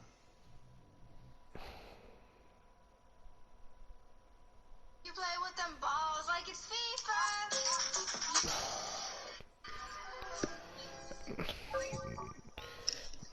Let's see, April. Today's the 12th, right? So, let's say April 13th. Okay, every time I hear that, I just think of that fucking video of fucking Fat Man dancing to that.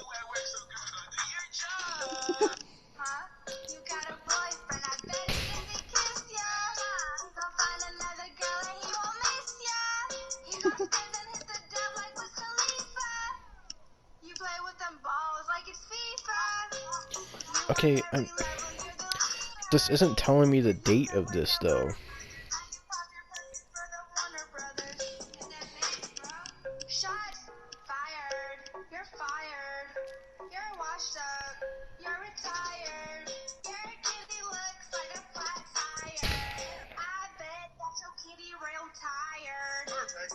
Okay, this is the best I can do. These are the ones for fucking April 10th. I don't give a shit. Okay. So fucking Jake Hager, Matt Menard, and Angelo Parker defeated Jersey Shore, Zach Clayton, Jack Tomlinson, and Mike Magnum.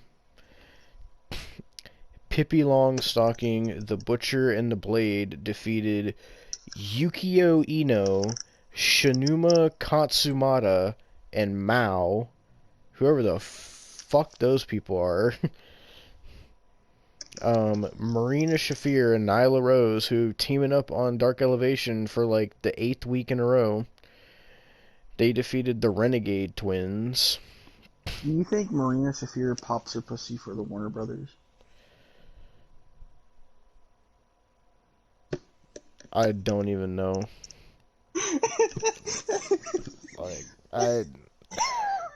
She pops something alright. She pops fucking people's necks out of place when she does moves on them. I could tell I caught you so off guard. I'm sure she pops it for fucking Roderick Strong. Bro, she probably don't even do that, man. Roderick's probably unhappy.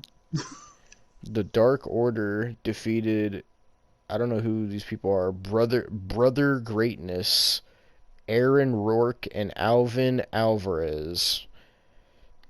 Oh god, please don't tell me he's related to Brian Alvarez. Big Bill and Lee Moriarty defeated Rex Lawless and Trax. Oh, Kyle's favorite, Maki Ito defeated Ashley D. Amboise. Jesus Christ.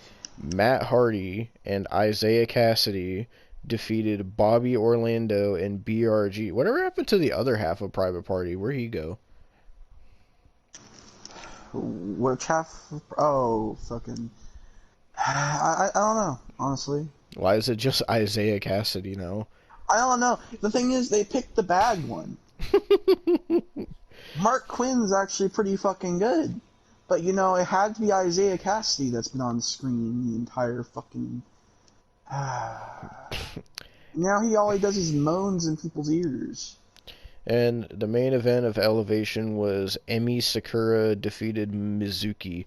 You know, they've been having Emi Sakura on Dark Elevation and Rampage a lot, but they've never put her on Dynamite.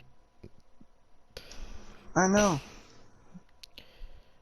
Apparently, those Japanese wrestlers that I read, apparently they're from a promotion called DDT Pro or something. It's from from a promotion called DDT in Japan, wherever the fuck that DDT. is. Yeah, DDT. I know what it is. What? That's the promotion where Kenny Omega wrestled the 9-year-old. Is it really? Is it really? Yes. No, why? Why? That's also where he wrestled the blow-up doll. Oh my god, why?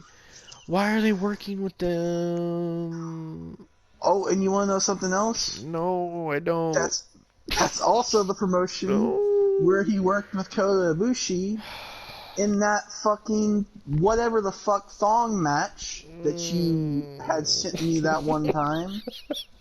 No. No. Why? And if we go a couple weeks back, I'm pretty sure that's the promotion he worked with Riho in.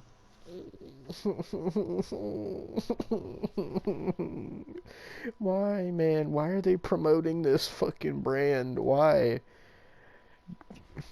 You know, dare I say it? I think Tony Khan promotes pedophilia. You know, you say that, but every time people try to post like the Kenny Omega pedophile stuff, they immediately blacklist it. So I don't know. That's because they don't want to get caught. But remember, Austin, like that guy in the article said, those are just nothing but rumors. Oh, if you don't know what we're talking about, go back a couple weeks of our AW reviews, and you'll see Kenny Omega as Jared Fogle in the thumbnail. In that, I read a article about Kenny Omega being a pedophile, and the guy was saying it was just rumors, and Austin was getting so fucking heated. It's truth. It's not rumors. It's truth. I don't care what Kyle says. I don't care what these fucking Twitter motherfuckers say. It's truth. God damn it. Hold on, I want to look up this promotion, DDT Japan Wrestling. Let me see what the fuck this is. Yeah, it's called You're gonna get me going. DDT Pro is what it's called. You're gonna get me going, and it's fucking late, Devon. You're gonna get me going again, and I don't know if I can handle. Well, I'm sorry, Austin.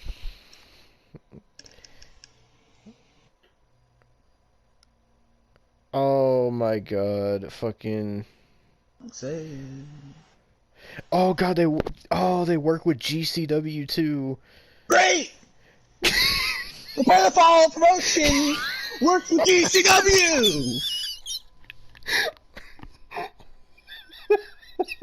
Why are you laughing? I told you! I told you were gonna get me going! I'm trying to like look through. I'm looking on their Twitter. Oh Of god. course! Of course, the promotion that let 9-year-olds work with 2 pedophiles! Oh my god. He's gonna be working with fucking GCW! What the They have a wrestler named Dick Togo. Oh, that's an actual wrestler. You know he was in WWE, right? No. Yeah, he was part of part of Kaientai. Oh my god. Yeah, he's been there. Well, which makes me, why the fuck are you there, Nick? No, they work with Joey Janela. Nope. No. They're promoting. No. Why? Why? That has to be the worst promotion. I'm pretty sure this is the same promotion that I remember finding a couple months ago, and they were posting like absolutely fucked shit, where like they were like in a match, like the wrestlers were like fucking fingering each other's asses and shit. I'm pretty sure it was this promotion. I'm pretty sure. I'm fucking done. I'm fucking done. Because I remember it came up on my timeline and people were like, bro, this is actually like, people were like shitting all over them. I'm pretty sure it was this promotion. Wouldn't surprise me. Wouldn't fucking surprise me. Oh god, I'm trying to fucking see like, oh god, they are featured on Dark Elevation a lot, bro. Wow. Oh. Wow. You know, Tony, there is a thing called an open secret. Oh god, what is this? Oh my god. They had a match where this like fat Japanese guy is wearing nothing but a towel, and they had the guy fucking look like he's sucking his dick under the towel. What is wrestling? What is life? Man, what is life? All the comments are in Japanese, so I can't even see. I'm gonna have to send you this picture because I can't. I don't want to see it. I can't describe it to you. I've seen this. You have to see it. This is from fucking DDT Pro. I just sent it to you. This is the kind of stuff they post. It's not.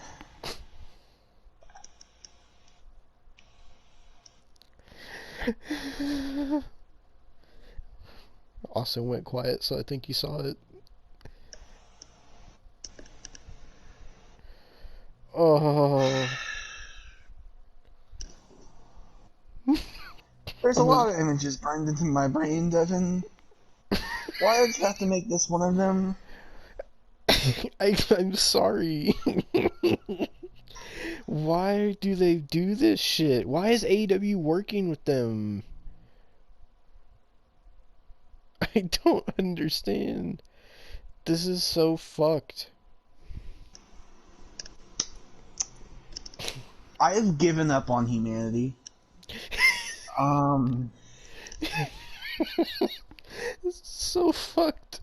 Oh my god. God, they tweet so much too. Oh god, I gotta look up more about them. Hold on, let me look up their matches. No, you don't. No, you don't. I don't. Oh, bro. Oh god, if you go to their YouTube channel, the only two matches actually it's only one match they have is Kota Ibushi versus Kenny Omega, and it's 37 minutes long. Oh my god. Okay, hold on a second. I want to see, like, is there like a match listing that they have? Oh, here's an article, Austin. Perfect. DDT Pro Wrestling 5 matches that will prepare AEW fans. Now that DDT Pro Wrestling has been invited to wrestle on AEW, there might be some confusion about the second most popular Japanese promotion. So apparently, No. No. Japan. What the fuck? Second most popular. I'm assuming they're second most popular to actual like NJPW. I would assume. Go on. Here's a guide that will prepare you for the professionalism and pure Professionalism! What? What? And pure insanity of DDT Pro Wrestling. To understand DDT Pro Wrestling Dramatic Dream Team, that's what it stands for, DDT Dramatic Dream Team. It says you need to know why they started in the late 90s.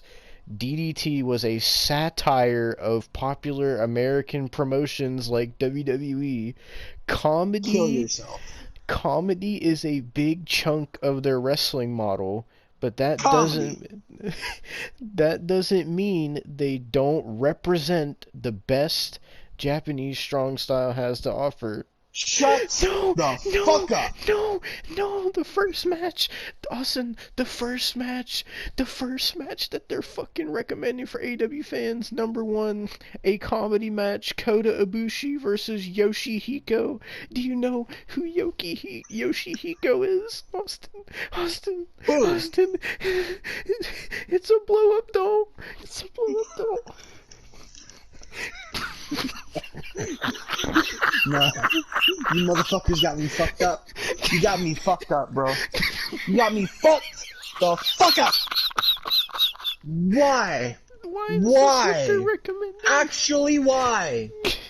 No, it says your eyes are not deceiving you.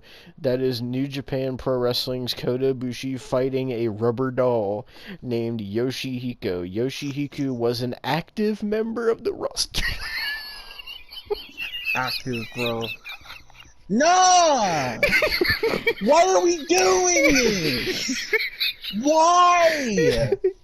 Why are we doing this fuck shit? Why do we hear about this fuck shit every goddamn week? It's always something new. I can't wait for it to be over. It never ends. Oh my god. It feels so... bro. Why? Why are we doing this? Why are we doing this to ourselves? Why? Why did I have to open my mouth? I would have never heard of this. I didn't open my mouth a year ago. But here we are. Oh my god, bro. Holy shit. Like, what the fuck? So, The atrocities that came across my ears because I just had to fucking open my mouth.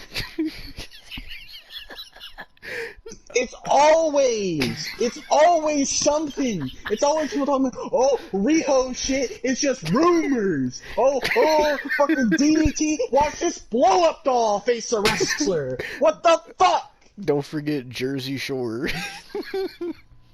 And Jersey Shore. It says Yoshihiko was an active member of the roster and the winner of the comedic iron heavy metal weight. Bro, it won something. The item won something. Yes.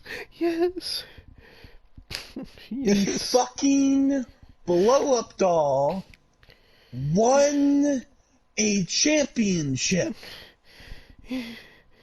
No, but that is not the weirdest winner of the IHW in DDT Pro Wrestling. Cray. At one time, Cray.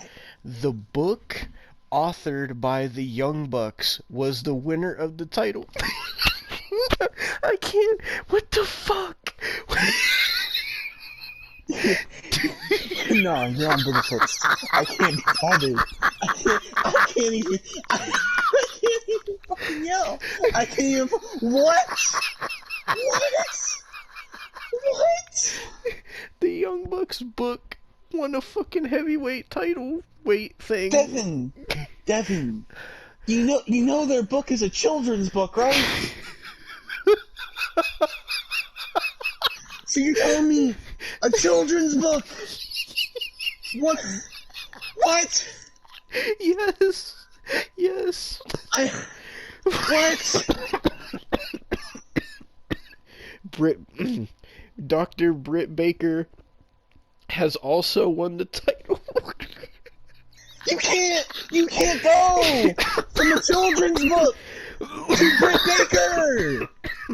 Oh my god, bro. I'm laughing so hard, I'm in pain. Oh. I don't know. I don't even know what to do anymore, bro.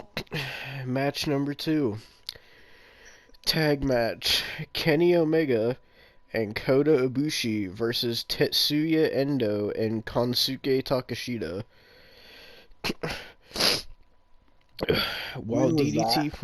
While DD Pro, it looks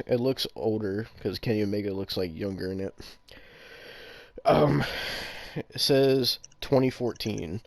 Okay. While DDT Pro Wrestling made its name in comedy, the meat of their product is Japanese strong style. This was Kenny's last match in DDT Pro. Takeshita and Endo are prime examples of pumped up powerhouses that can grapple and flip through any match. The beginning of the match had tie-ups and submissions, while the rest of the match was intense dropkicks, suplexes, and powerful takedowns.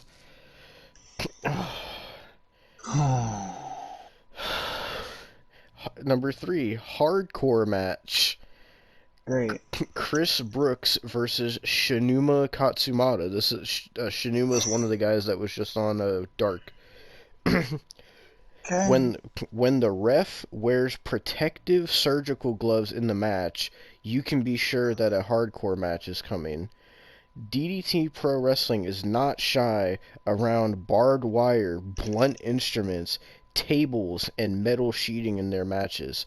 Chris Metal Brooks. sheeting? I don't know Metal what that is. sheet. You don't know what metal sheeting is, right? You don't know what metal sheeting is? What? You ever seen like metal on buildings and shit? Oh, yeah. That is what metal sheeting is. Chris Brooks is one of the only Western wrestlers on the roster. He has won the Extreme title for matches such as these. In this match, Brooks faces Shinuma Katsumata with a Austin, get this, a coffin, right? A coffin covered in Legos and boards covered in barbed wire.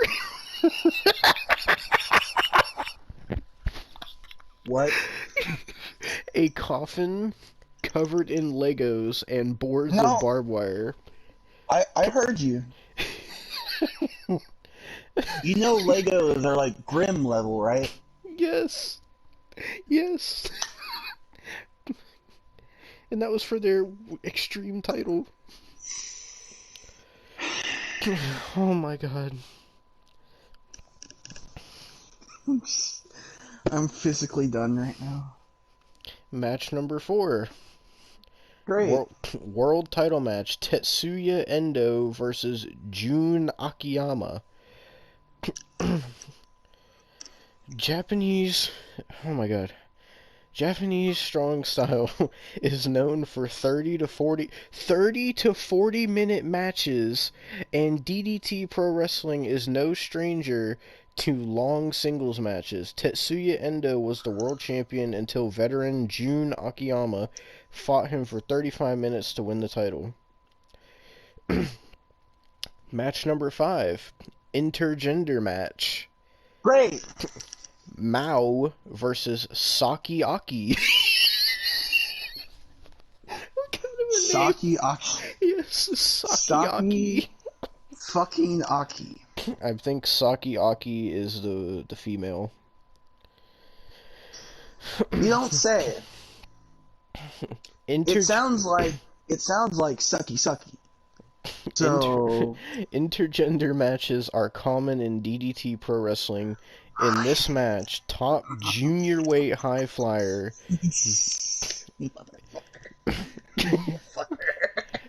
motherfucker. junior weight high flyer Mao fights an intense battle with Tokyo Joshi Pros Saki Aki. Intense. Go. Intense. Both wrestlers battle. hold nothing back as they slam each other into the mat. Tokyo Joshi Pro is part of the DDT family of wrestling and has already had many members on AEW. Oh my god. Intense battles. Next thing you're gonna tell me Riho had a match with like fucking Brian Cage there.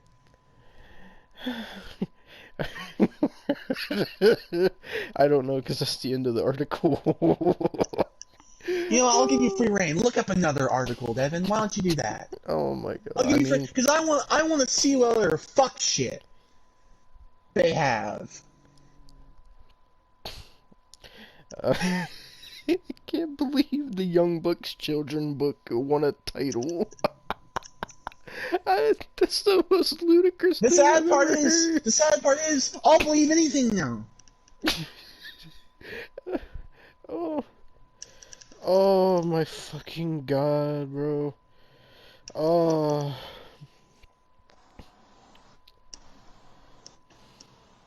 god damn it! I'm trying to fucking. And you just might as well look at their wackiest shit.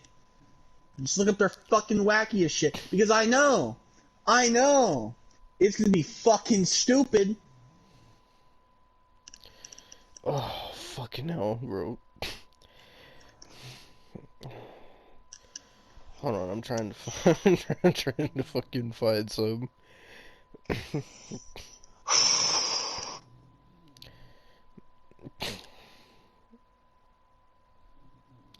Okay, so here's an overview on their history, Austin. Okay, The promotion was founded by Shintaro Muto. he could die. Um, the promotion was named Dramatic Dream Team. Its first event took place January 31st, 1997. Wow. The cards matches tend to be a mixture of Japanese lucharisu, which is a mix of lucha libre and porshu Japanese style, worked shoot style hardcore brawling, and comedy matches.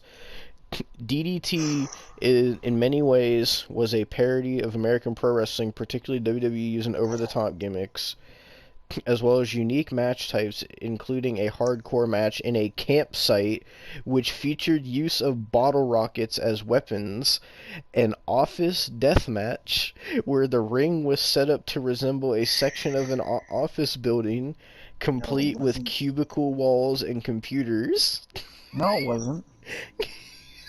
No, it wasn't.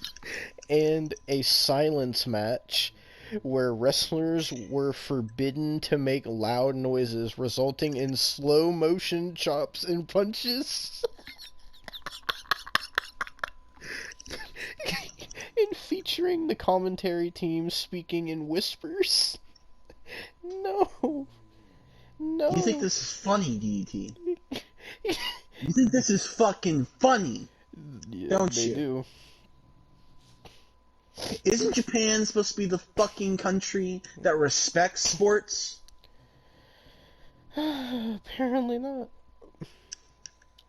No, no, no, Austin, do you know who the former CEO of DDT Pro is? There's no Oh, go ahead fucking and tell way. me. There's no Because- way. Who?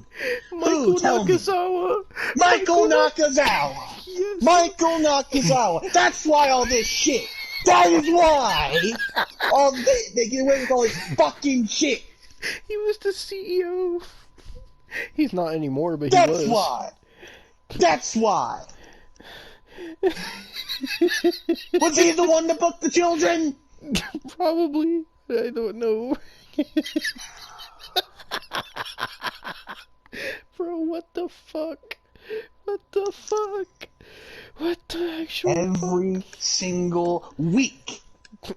Oh my Every single week. This gets more fucked. You realize this? This is what AEW does. This is what AEW does. They get more fucked every fucking week. You know, I was right in the madness. I was fucking right. I was right. It's all conspiracy. It's all fucking conspiracy, motherfucker. Oh my god. I'm trying to find more. No, it's all Holy conspiracy. shit. It's all conspiracy because, you know, fucking goddamn, they have pedophiles working for them, and they work with the pedophile promotion. It's all fucking... All the lines are being drawn now. Oh my god. It says, On March 20th, 2022, DDT announced a working relationship with All Elite Wrestling, who already has working relationship with their sister company Tokyo Joshi. Oh my god. Oh, fucking hell. I wonder what matches the blow up doll has had. Oh my god. I'm trying to see fucking. Oh my god, do you want to know their championships? What are their championships? The KO Open Weight Championship, the KO Tag Team Championship, the KO 6-Man Tag Team Championship, the KO 10-Man Tag Team Championship, 10-man, huh? DDT Extreme Division Championship, Oh, Extreme Division, okay. DDT Universal Championship, Okay. Iron Man Heavy Metalweight Championship, That's the one, the blow up doll one. Omori Dream Fair Championship. What? Omori Dream Fair Championship. Oh, here's their. Is that some, like, fundraiser? No! They did not have that as a fucking title. There's no way. Oh my god, I have to read their retired titles, bro. Oh no. So they got Go ahead. the O40 Championship, Okay. Big China Unified Sichuan Championship, What? Big China Unified Nakahara Tag Team Championship. This is the absolute most what the fuck one. This is a real title they had, Austin. I'm not shitting you. This is gonna be the absolute most ludicrous championship name I've ever read in my fucking entirety of watching wrestling. Oh my god. Are you ready for this, Austin? They had this title in 2009. I'm being dead fucking serious. I'm not joking.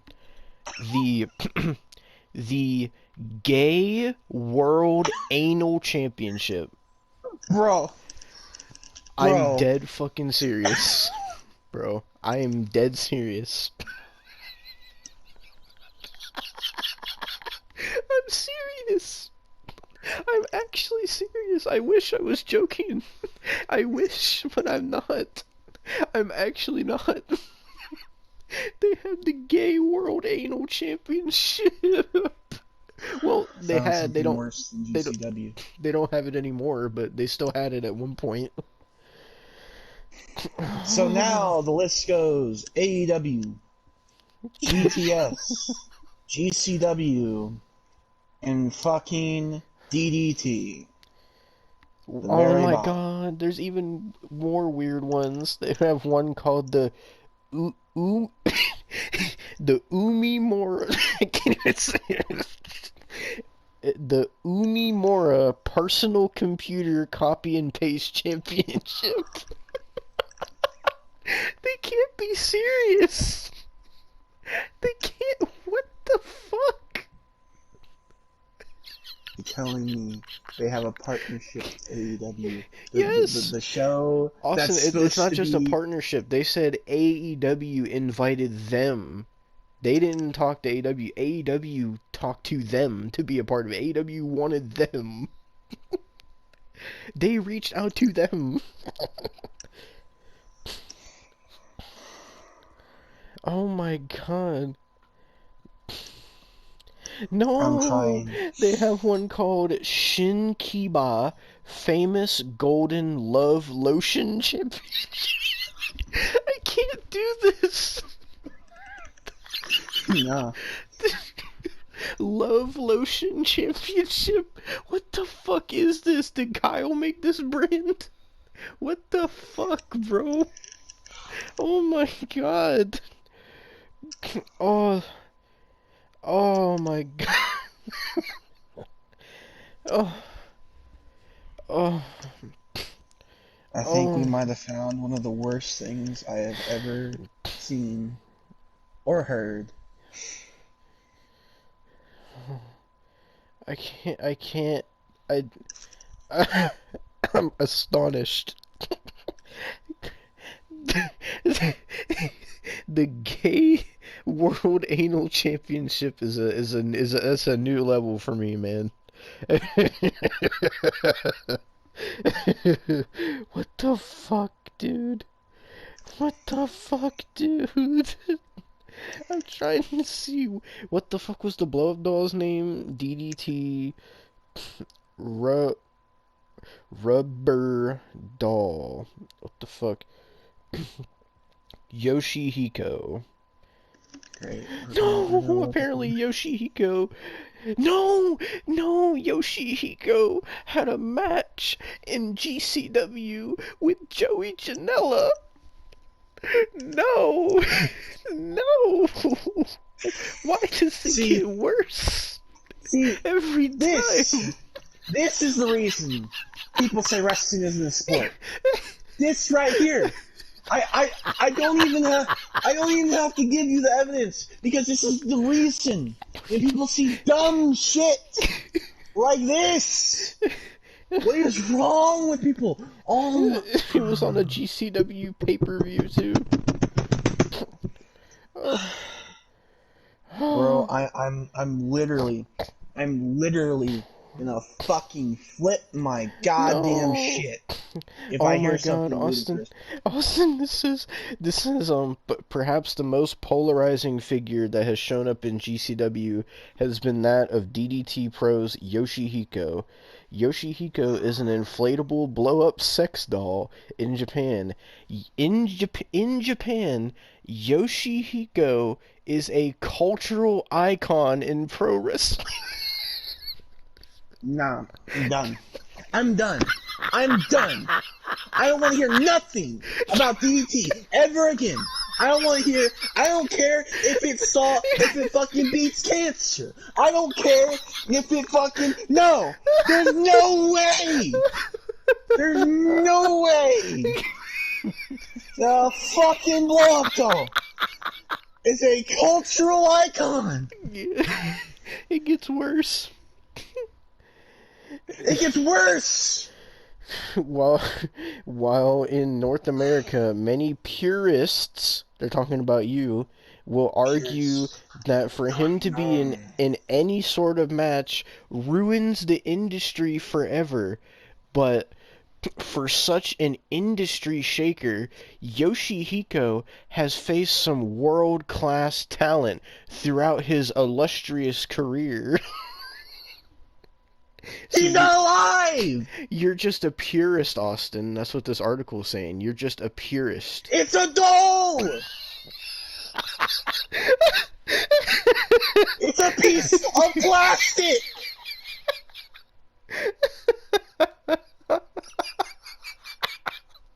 Why are we doing this?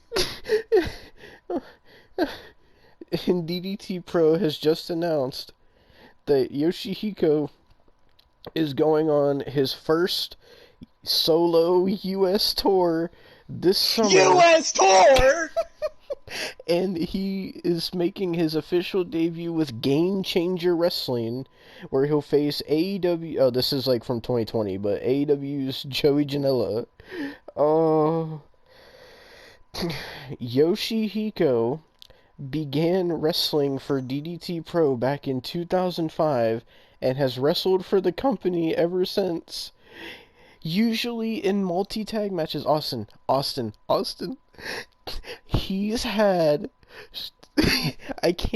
He's had strong rivalries with the Golden Lovers, Kenny Omega and Kota Ibushi, having wrestled both in tag team action and singles action. And Kenny's the best wrestler in the world. You fucking indie marks keep telling me that Kenny pedophile, No. twinkle toes, McFingerbang Omega Oh my god. is the best wrestler in the world. But he has wrestled and had a rivalry with a blow-up doll. Oh my god. At DDT Max Bump in 2009, Yoshihiko and Dan Shoku Dino, I don't know who that is, successfully challenged the Golden Lovers for DDT's KO Tag Team Championships. Oh. They won the championships, didn't they? They won the championships, didn't they? It doesn't say. Yoshihiko has fought many of the top stars in Japan, including Jun Kasai, Kikutaro, Antonio Honda, Aja Kong, you know Aja Kong, Kendo Yes. Kashin, huh? Yes, I do. Kendo Kashin and Makoto Oishi, and more, and also challenged for the DDT Iron Man Heavy Metal title, DDT Extreme Championship, and the KO 10-man tag team title. Bro, Bro, I can't believe that this is real. This is real.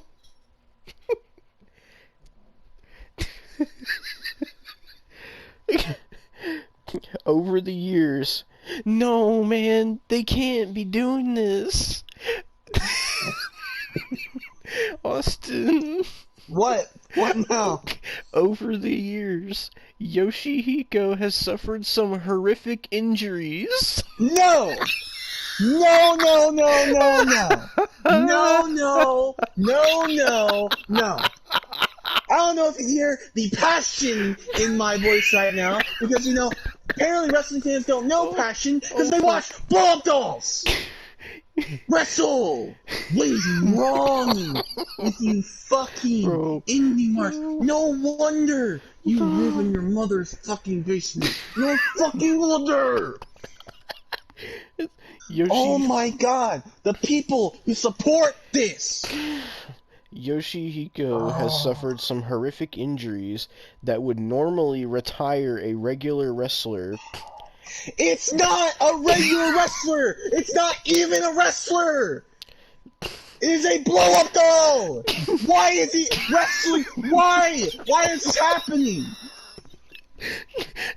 In one match against Antonio Honda, his head burst after a vicious knee drop. And because it's a blow-up doll. It's a blow-up doll. It is blown up. It gets so much worse. Not this, but the next part. And in a match against Kenny Omega, a swing outside the ring also resulted in his head splitting open and losing his stuffing. But awesome. Stuffing. This gets worse. In another match against Antonio Honda, this time Yoshihiko dressed like the Undertaker's American Badass persona, No. and he was shot with a gun by Honda. No! You're not doing Impact! You're not! I can't believe this. I can't believe this. No! No! What have I For found? Christ's sake! What has AEW Why? done? What have they done? Why did they reach out to this promotion? Why have they done this? Why have they done this? Well, I'm so fucking fuming pissed. I'm so fucking fuming pissed right now. I am so fucking done. You can't. You can't. I can't. I can't. I can't believe this is a real thing. It's blowing my mind that this is real. It's making my mind melt. But arguably, his most famous match was when he challenged Kota Ibushi for the DDT Pro's top prize, the KO openweight title. You're telling me a blow-up doll challenge for a world championship? His first opponent on his U.S. tour is none other than Joey Janela from All Elite Wrestling and longtime regular with GCW. Get this, Austin. Janela is very adept at these kinds of special matches. Please stop. Having had a series of matches against the Invisible Man over the years.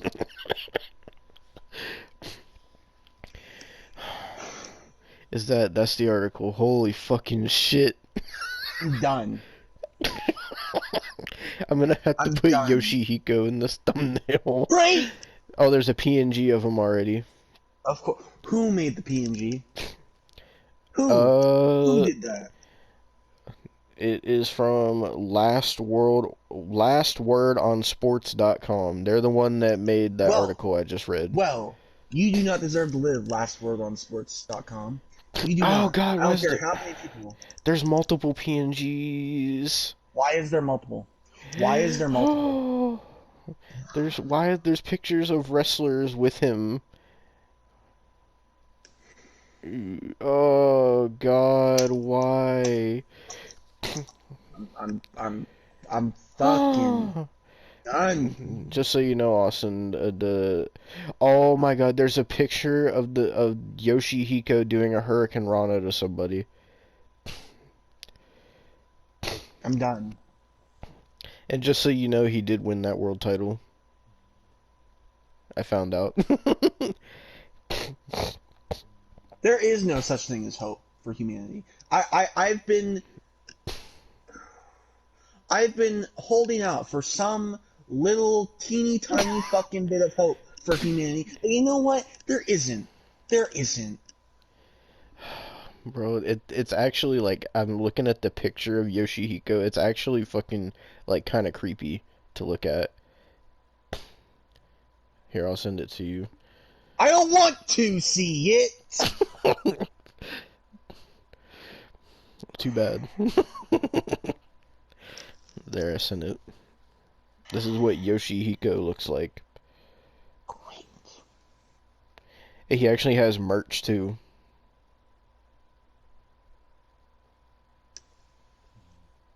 Yeah. Did you get it yet? Yeah, I just gotta fucking text something to get my anger out.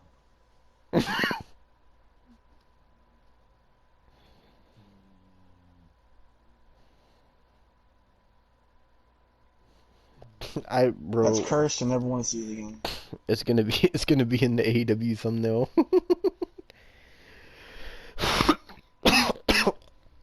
Bro,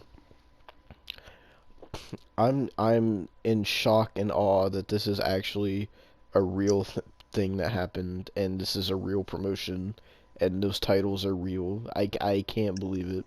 I'm actually speechless for like the first time in a while. Like, no bullshit. Like, it's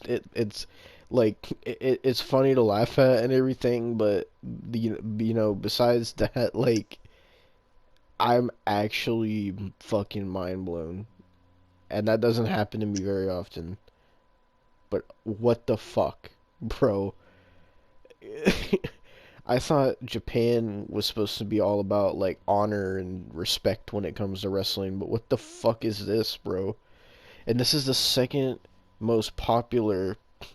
Oh my God, Austin. Jesus Christ. Bro, that's so... Austin said fuck AEW like 100 times in all caps on Twitter. To Kyle. Bro. I said, Kyle, fuck AEW, fuck AEW, fuck AEW, fuck AEW, fuck AEW, fuck AEW, fuck AEW. I said it a lot of times. Bro, holy shit. I don't know what else to say. I don't know what else I don't even want to look up anymore, because I'm afraid I'm going to find something worse if I do. And I really don't want to make you any more upset than you are.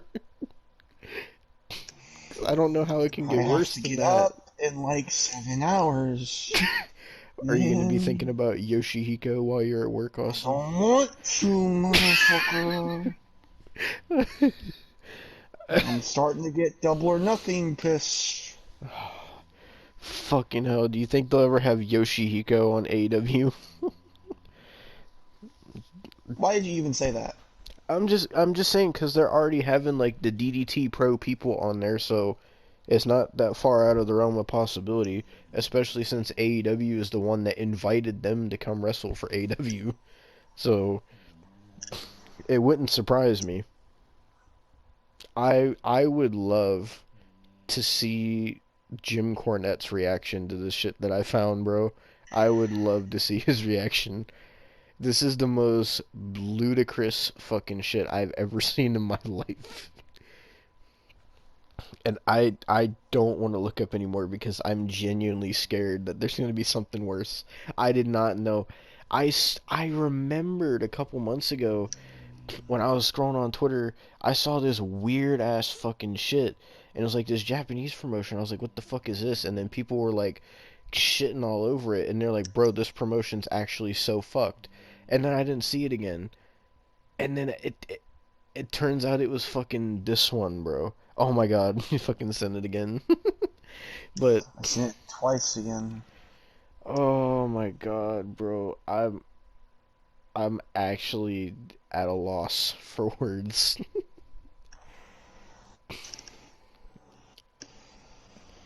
Anybody who's watching this video, please comment your thoughts below. What the fuck do you think about this shit? Because I don't even know what to say. I genuinely don't.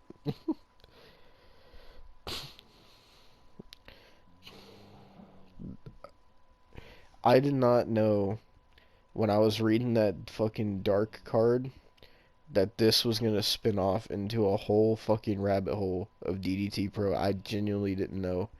Until you know what, technically it's your fault actually, because you're the one that said DDT Pro was the fucked promotion, and then I had to go searching. So Mm-hmm. it's not even my fault.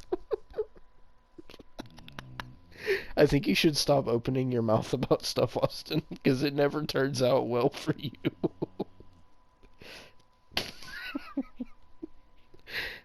um, well, are you ready to end this, Austin? This is probably the longest AEW review now.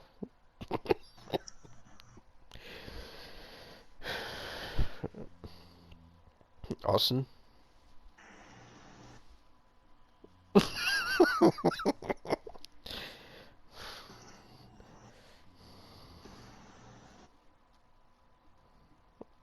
I don't think Austin's okay anymore. It's okay, Austin. You got 6 more weeks of AEW. You can do it. I believe in you. Hey, Austin. Is there a chance we could watch some DDT Pro Wrestling one day?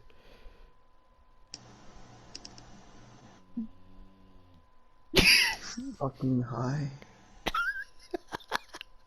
We could watch a Yoshihiko match. No. Well, I was trying to ask you if you're ready to fucking end this. I'm sorry, I'm just such a fucking vogue state right now. I'm just in astonishment right now of what I fucking found. I can't believe that is an actual wrestling promotion that actually did that. And What is life?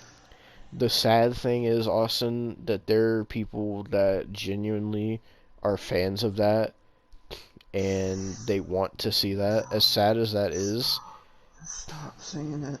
Stop saying it. I don't want to hear it. bro. Oh my god. I can't wait for this to be over. I'll Well, finally have peace in this world. Well, Austin, did AEW announce any matches for next week? That's the only thing I Don't can even think of ask right me. now. Don't even ask me. I don't know. I don't know right now. I'll look on their Twitter to see if they did. Because Austin just is fried out of his mind right now.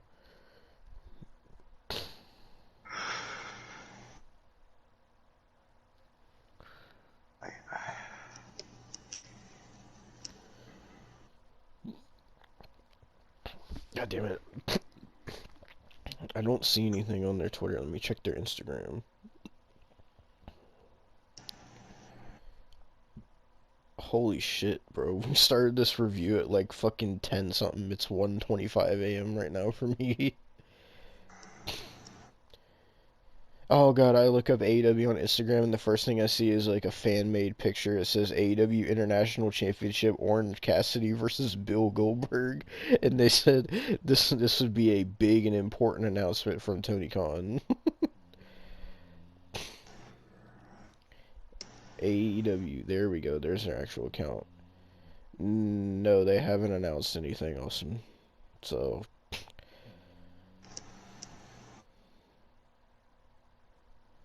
yeah. I wow, man. The AEW reviews have officially hit a new low, man. This is fucked. Well, Austin, you know, at least, I guess you could at least, I don't even know what I was gonna say, honestly. I was gonna say I at don't least you're not, know. I was gonna say at least you're not going through this alone, and then I was like, well, I'm not watching the shows with you. At least you're not going through the reviews alone.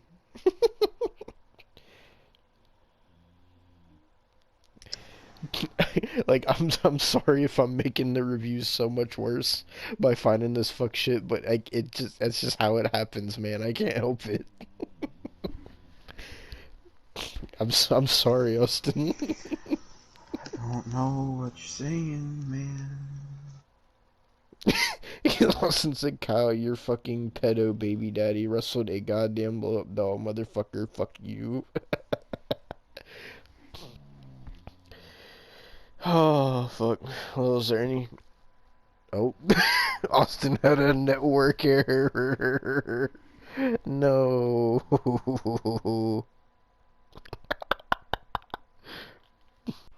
Alright, let's get this fucking outro, dude. Jesus Christ, this is 2.5 hours now. I just checked how long this was. Kyle is laughing at my pain.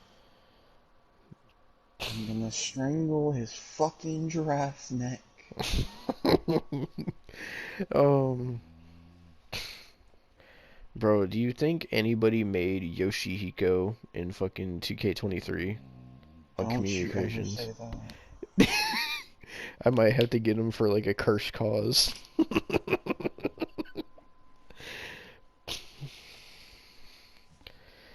Oh, well, we need to end this video, Austin. This is fucking so long. I'm shaking with how angry I am. Well, there's nothing to be angry about now, Austin. It's over with. There's no more No, articles. no, it's not over with. Why? No, it's not. Why is it not over with? I have 6 more weeks, Devon. Well, technically, you have 6 dynamites and a double or nothing, and AW All Access. Hey, but I'll suffer through All Access and double or nothing with you. So there's that at least. Kyle's pissing me off more.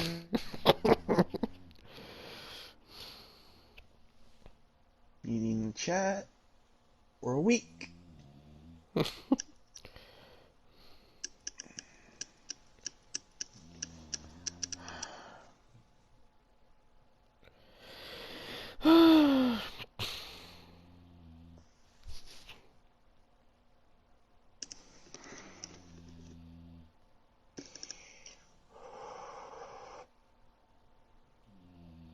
you typing? I'm telling him the reason why you're so mad.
Well, I'm ready to fucking end this, because holy fuck, bro. Is there anything else you want to say before I end this fucking video? Because this is fucking 5 parts long, bro. This is the most parts I've ever had to upload for an AW review. This not, oh man, I'm gonna have to make this thumbnail so fucked too, you realize. Oh man.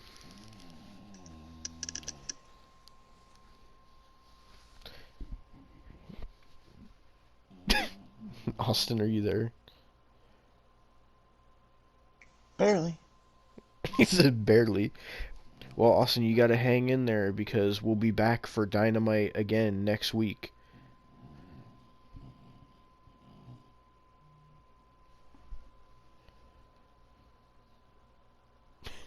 Jesus fucking Christ. Well, thank you guys for watching this AW review, cause... Wait, hang on. What?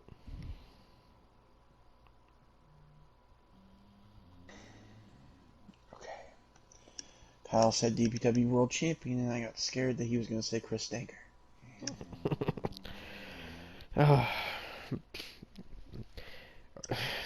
Can I end this now, Austin? Please. It's 1:30 in the morning. Yeah. Alright. Thank you guys for watching this review of the April 12th, 2023 edition of AEW and the surprise DDT Pro rabbit hole. Holy fucking shit is all I gotta say. We'll be back next week for the next episode of Dynamite, and I hope to God no more rabbit holes, because I don't know how this can get any more fucked. But yeah. Hopefully Austin will still be alive by the time we get to the next Dynamite. Thank you for watching, and we will be back for Dynamite next week.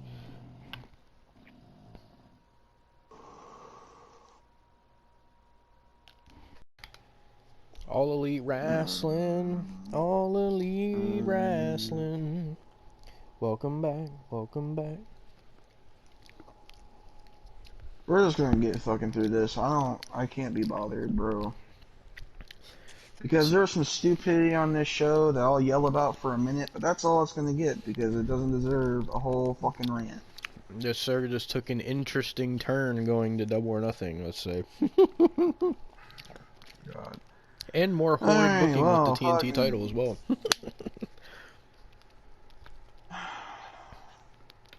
We So, started off Austin, with Jungle tell us, Bitch. what happened? Jungle Bitch, Rapist Guevara, and the School Shooter Darby in the ring. Christ. See, the And thing they're is, all like, talking about... I want to make, like, a Rapist Guevara PNG, but I don't know what's going to come up if I Google Rapist PNG. So, I don't know if I want to do that. You could put Darby and Sting on the Columbine Killers. Oh my god. Oh god, that made me think of fucking Columbine Simulator when we found out that was a game.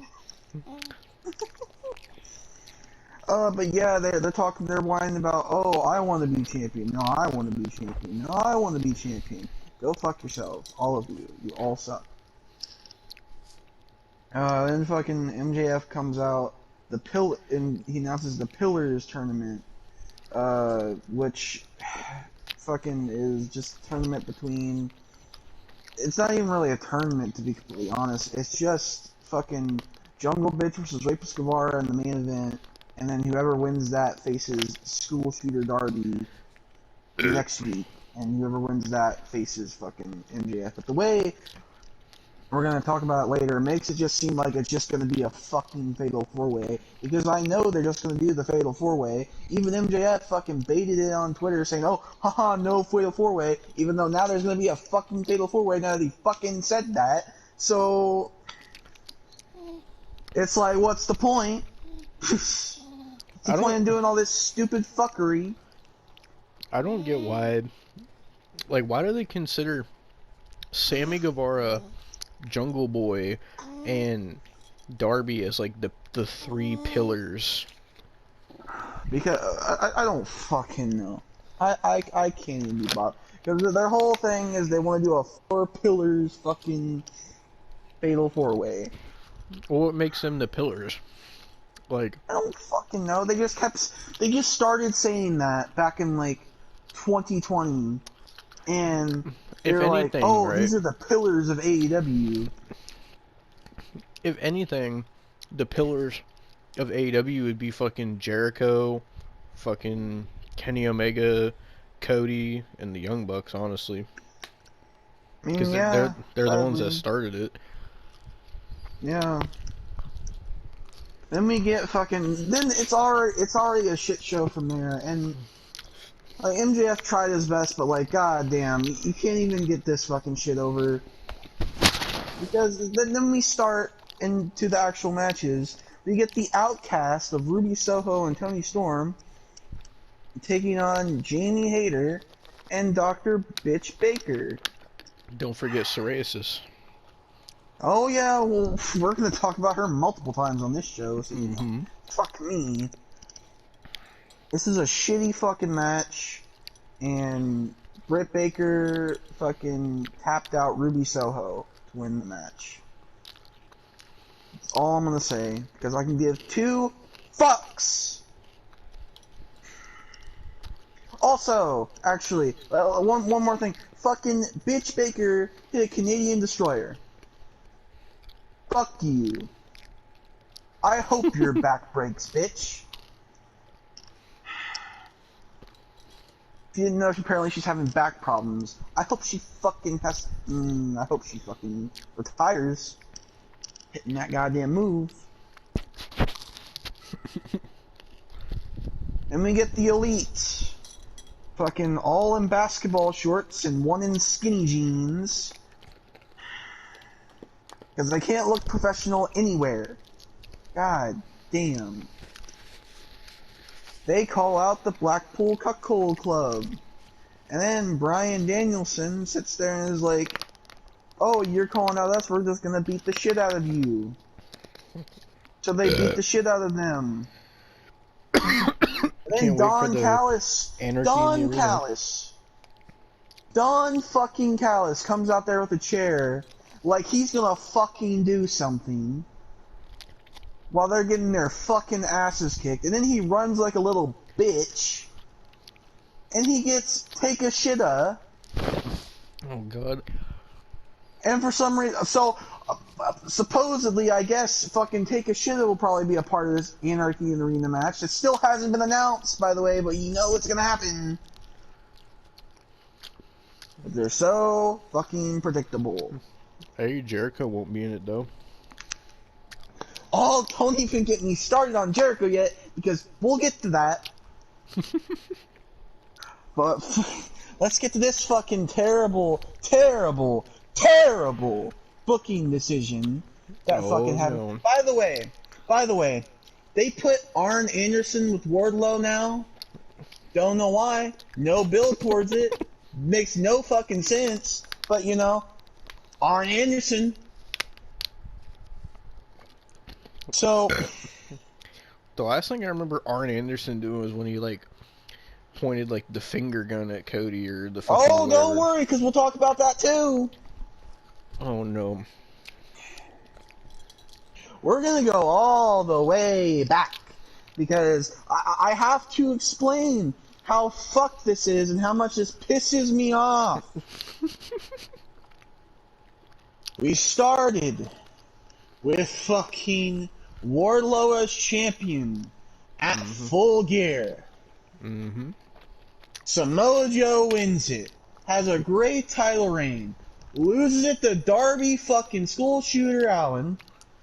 Don't 2 forget- weeks later, Don't forget he also beat Wardlow twice. yes, 2 weeks later, fucking wins it back. Then a week later, at Revolution, oh, here fucking comes Wardlow. And he fucking wins the title back after getting his ass kicked twice by Joe. No, we have to have it for a redemption story. But then in the fucking background, we have Powerhouse Hobbs, who just won the Face of the Revolution ladder match, right? So then the fucking next week, no, actually not even the next week, the next couple days, after fucking Wardlow wins it, Powerhouse Hobbs wins the fucking title. And then, you know, fucking, he holds it for a solid 2 weeks! Oh my god. And then Wardlow comes back, and he's like, oh, I'm gonna destroy your car, because I'm such a fucking badass, when he's just a stale piece of fucking white meat. I don't understand. He sucks so much. But no. In the span of a year, he is now a 3-time TNT champion because now he just beat Powerhouse Hobbs. So the Face of the Revolution ladder match didn't mean nothing. Fucking Samoa Joe's reigns didn't mean nothing. Fucking Wardlow losing to Samoa Joe didn't mean nothing. Darby Allin didn't mean nothing. His title doesn't mean nothing, bro. His title sucks so bad. Bury it. Bury it 12 feet under, bro. It's so bad that fucking Miro of all people, was laughing his ass off when he saw the fucking tweet saying that Wardlow won. He even knows that it's trash, bro. The title is garbage. But Austin. And oh no, we're not done. We're not done with the title because you know. Oh no, you know there's how more. Fucking, yeah, there's more. For one, the way fucking goddamn fucking Wardlow wins it back is Arn Anderson comes in and he fucking, you know, you would think he would spine buster somebody, right? Because you know he usually spine busters people, but you know what he does with QT Marshall to get him out of the ring? You want to know what he does? He takes his imaginary pistol, Oh my god. points it at QT Marshall, and pretends to shoot! Oh no. Oh no. And QT Marshall runs like a bitch! And then fucking Wardlow hits like 15 power bombs on Powerhouse Hobbs and makes him look like a pussy! and then right after the match, Wardlow doesn't even get to celebrate for like 2 seconds, and we hear fucking Christian, and then Christian comes out with Botchasaurus, and he's like, "Oh, I got Botchasaurus here. He deserves a shot. He's been gone since Full Gear. What is this division? It's Devon. It's hot potatoing more than the fucking 24/7 title." Dana Brooke had a longer reign than Wardlow. Dana Brooke had a longer 24/7 title reign than fucking Powerhouse Hobbs. Oh Can you tell me, bro? Bro, I'm pretty sure How? fucking... How? It's a fucking title. Now, you're gonna... Wait a second. How is a fucking title that has such a stacked division so shit? You're telling me that the international title is better than this fucking title? No, I'm saying it here. The title that Pocket holds, that fucking Pocket holds, has more weight than the fucking TNT title. You're telling me a title division with Powerhouse Hobbs, Wardlow, fucking Samoa Joe, fucking goddamn whoever the fuck else is sitting there. The title that was held by Cody. By Cody. Don't forget, it was the last title that Brody Lee ever held as well. Exactly. The disrespect, man. What the fuck? No, you're telling me. I can understand. See, you know, I'm even defending Pandemic Era because I can understand the fucking having Cody have it and then having Darby have it. Even Scorpio Sky was a good holder of it. But what the fuck is this? Yeah, Austin, bro. Did you see that? I saw this. Apparently, Scorpio Sky. They said AEW no longer has plans for Scorpio Sky, and apparently Scorpio Sky is going to go to Impact. I was going to say good for him, but he's going to Impact. I can't say good for him. I'm assuming he's going there because Kazarian went there. That's what I'm guessing. Bro, at least he'll be happy and will actually get booked. Because Impact will book anybody at this point. But, you know, fucking sitting there, you're sitting here telling me that this stacked of a division is so shit. Like, what the fuck?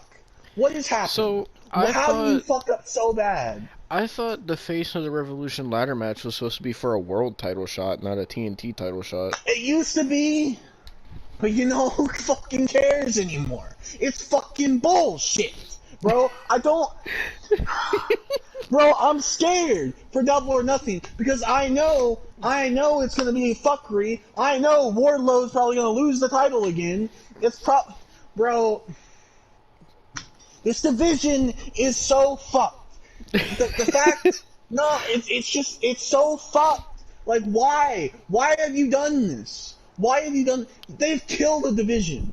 They have killed, like, 15 stars that's in that division because of the fucking hot potato booking, bro. Oh my god. And it's not even like wins and losses matter anymore. It's not even like that matters because they're all talking about how it. No, because they're all. I remember they were so the adamant about that too. They were tracking win and loss records and shit all the time, and now they don't even do that no more. It makes no fucking sense because they're basing that off when it comes to the world title, but they are not basing it off when it comes to TNT or international. Fucking goddamn, fucking Silas Young got a fucking title shot last week. He didn't even have a match on the fucking show. That was his debut. And you're telling me wins and losses, oh, they matter. They matter. They don't. Nothing fucking matters in this company. Especially their goddamn titles that they. Like, what the fuck? What is this? I don't understand why the TNT title is so fucked.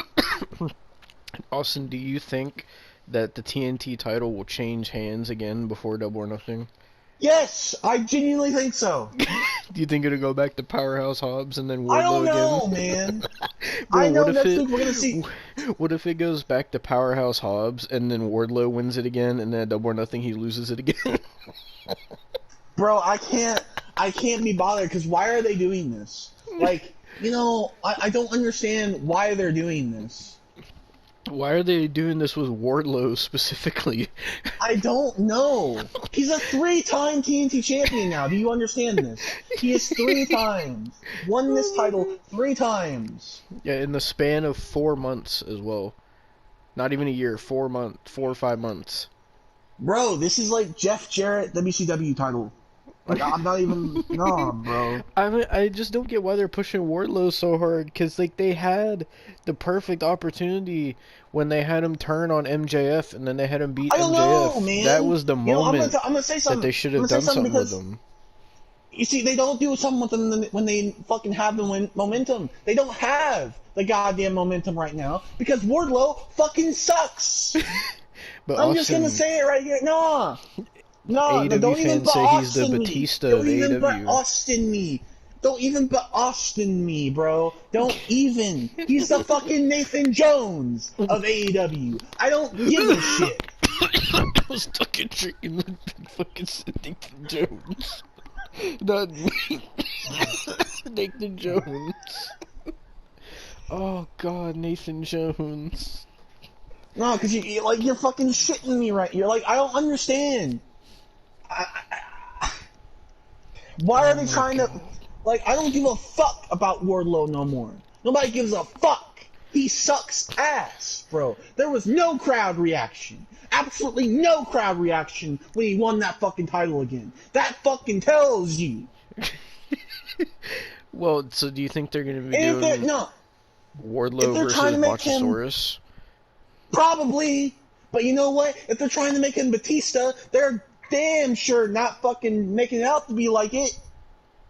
Cause bro, do you think Batista lost and got his ass kicked every fucking match? No, he was a badass. No, he fucking won the world title as his first title. He did not win no stupid fucking secondary title that's been hot potatoed for fucking months now. Tell me, oh, he's the Batista of AEW. Get the fuck out of here. Don't disrespect my man Batista like that. What the fuck? It gets worse because I saw these AEW fans were making predictions for what they want for the All In show, and one of the matches that people kept saying they wanted was Wardlow versus Goldberg, and they were calling it a dream match. Get the fuck out of here, bro. What is wrong with you people? Delusional. Delusional. You know, I saw something. Apparently Goldberg wants a send-off match. Go fucking to your goddamn retirement home. That's your goddamn send-off. Imagine his send-off as he fucking wins the TNT title. Bro, you know, if that's... And he wants an international one. So that would make sense. Go to All In, win the TNT title. Bury the title even more. It doesn't fucking matter. Because I don't give a shit. Because at this point, this title is dead. It's fucking dead. Dead in the fucking dirt.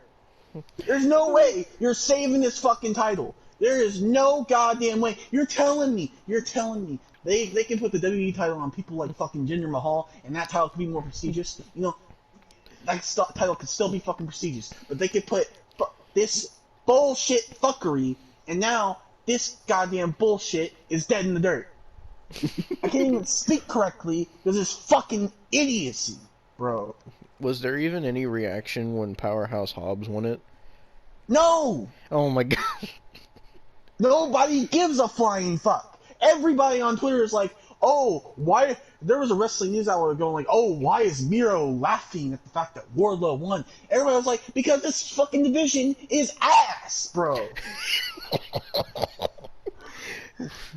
Man, like, I shit you not, bro. It sucks. Bro, I can believe Britt Baker fucking winning that title more than goddamn Wardlow. But Wardlow's one of their biggest stars, Austin. And you're cutting out, so I don't know what the fuck you're saying. I said Wardlow's one of their biggest stars, people were saying. What'd you say again? Wardlow is one of their biggest stars, people are saying on Twitter, well, Austin. He isn't, because he needed help to win, by the way. He didn't just get fucking, goddamn, Arn Anderson's help. No. For some reason, Pentagon showed up. Oh no. And Pentagon super kicked fucking Powerhouse Hobbs. So, that fucking happened. Oh, God, bro. I'm... so irritated, bro. I'm so irritated. So what do you think the... since Double or Nothing is in about 5 weeks, I think, what do you think the TNT title match is going to be at Double or Nothing? I don't fucking know, bro. I can give a fuck. I think it's going to be... I'm going to predict that it's going to be Wardlow versus Botchasaurus versus Powerhouse Hobbs. That's what I'm going to say. Jesus.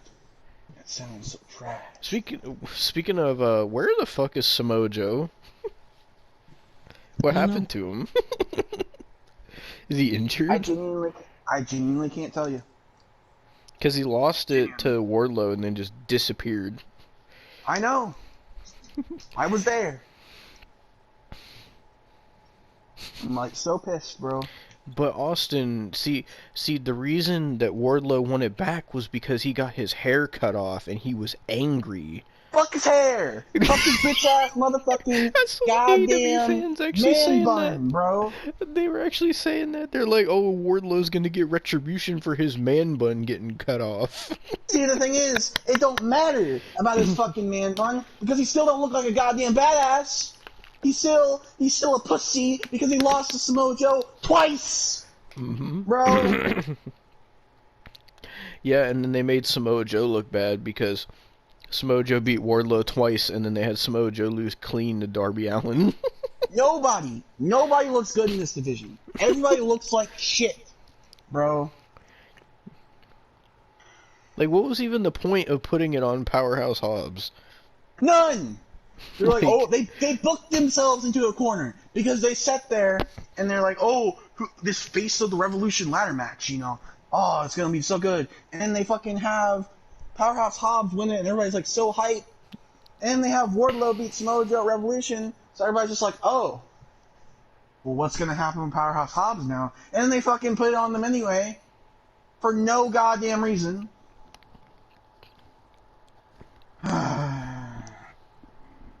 Bro, I am red in the face right now. Well, that's okay, Austin, because you still gotta talk about the Jericho segment, too. I know, and now fucking Twitter is not loading, and it's pissing me off!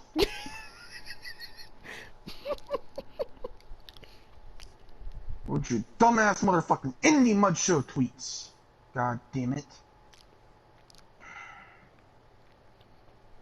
Alright. Next, we talk about fucking goddamn Commander, which, by the way, God. got signed after this. Yep, the newest signing, Commander. It's embarrassing. This was an embarrassment. I'm glad Jay White didn't sign with the WWE because he's a complete fucking joke. But Austin, he's the Switchblade. He made me want to switch the channel. He was the hottest free agent and the biggest star that could be signed, is what people were saying. He botched every single move. Commander botched less.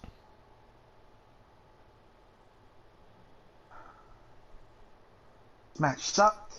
Jay White won. Fuck it. Somehow Commanders got signed. This is an embarrassment. Fucking embarrassing.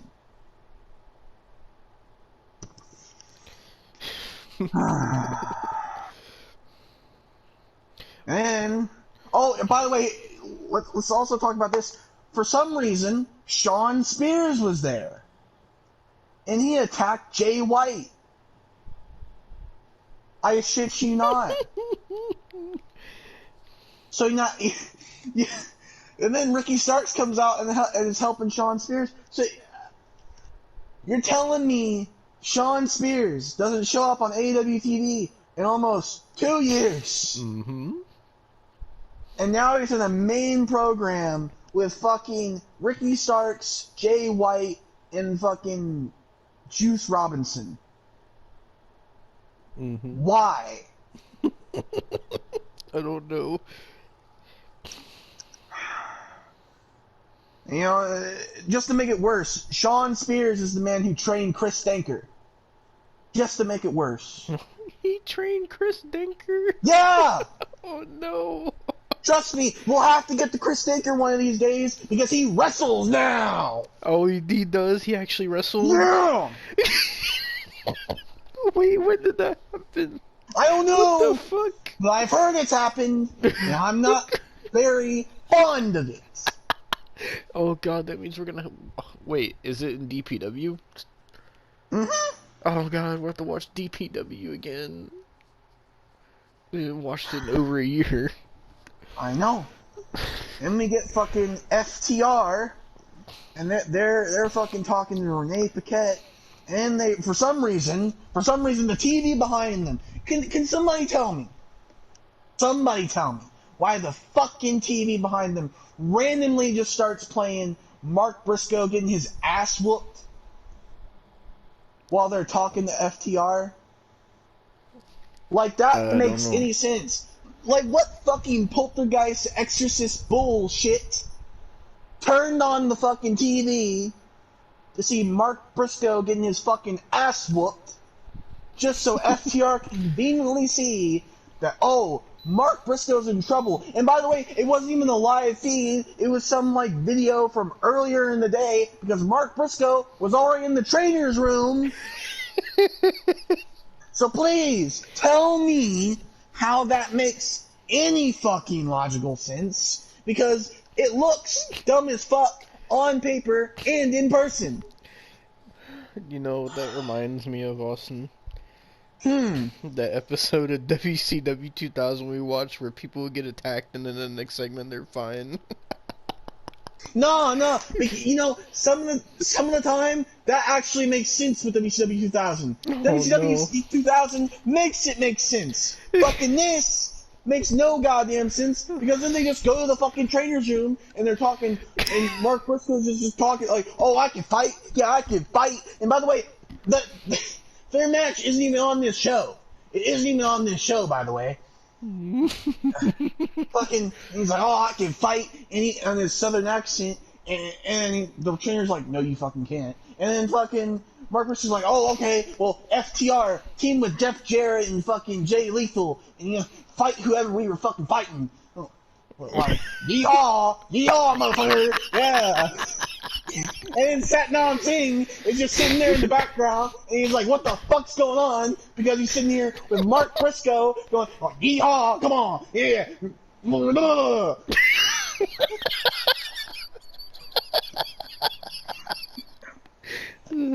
Austin's true accent coming out. Nah, bro, it isn't my true accent. It's just the fuckery that I'm seeing on my street. Like, I don't, that's all I could say. Because that's all that happened. He's like, and then Jay Lethal and Jeff Jarrett are like, oh, alright, fuck it. I mean, we're heels in their faces, but you know what? Let's join forces for Mark Briscoe. Where? When the fuck did Mark Briscoe become a part of Jay Lethal and Jeff Jarrett's group? Please tell me when and where. When and where did this happen? I don't know. When and where did this happen? Maybe Dark? I don't know. If it happened, why would it happen on Dark? Why are they putting this bullshit on Dark? They keep putting Jeff Jarrett and Jay Lethal in matches on Dark every week. For some reason. Satnam Singh looks like, what the fuck is going on? He's actually looking like, what the fuck is happening? Because we're seeing fucking goddamn Mark... Like, I don't understand. Like, I was happy for Mark when, you know, he got the contract after fucking Jay died. But, like, what the fuck? Like, it was the most randomest shit I have ever fucking seen, bro. So you're telling me that WCW 2000 having promos that make no sense makes more Bro, sense I'm than so this shit? pissed right now. I'm sweating. I'm so pissed. Oh my god. Oh. You're cutting out again. I don't know what you're saying. I You fucking cut out, not me. What were you saying? I didn't say anything. All I heard was you saying you were like, bro, and then you cut out. I said, bro, I'm so pissed that I'm sweating right now. Like, I'm fucking done with this show. Like, already, man. I can't wait for Double or Nothing, bro. If this is the fuckery they're gonna put on every week. Was Aubrey on this show? Oh, we'll talk about it. Oh no. We'll talk about it. Because her theatrics again with this fucking show, it can never end, bro. Never end.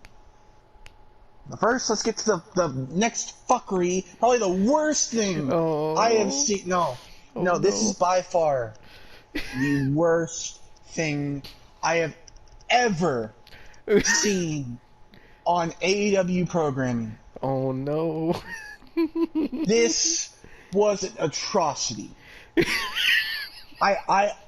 I genuinely, I'm fucking starting to lose my voice, I think. I'm genuinely fucking, bro. This is the day we feared, Devon. This is the day we feared. Alright? Oh no. Starts off. Jericho comes out. He's out there alone. And he's getting ready to go face to face with Adam Cole. So we have a fucking celery stick in the ring with a fucking air fryer. It's Battle of the Foods. It's a Food Wars. Feels like I'm watching the Food Network. Where's Martha Stewart? And fucking... I mean, it would make sense. Snoop Dogg was on the show, and Martha Stewart and Snoop Dogg are friends, so they could probably get Martha Stewart on. But fucking Adam Cole is dick-sucking Jericho.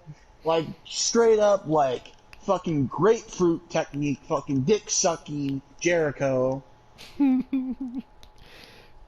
Saying, oh, you know, you're my hero, and you're such an influence and shit. I'm just like, fuck you. Go fuck yourself. Die. Like, I wish he didn't come back. I wish he actually retired. Like, I don't care. Wait, which one of them? Both. Well, you get to see them have a match at Double or Nothing. That includes his cunt wife. She took part in this fucking segment too, and we'll get to her.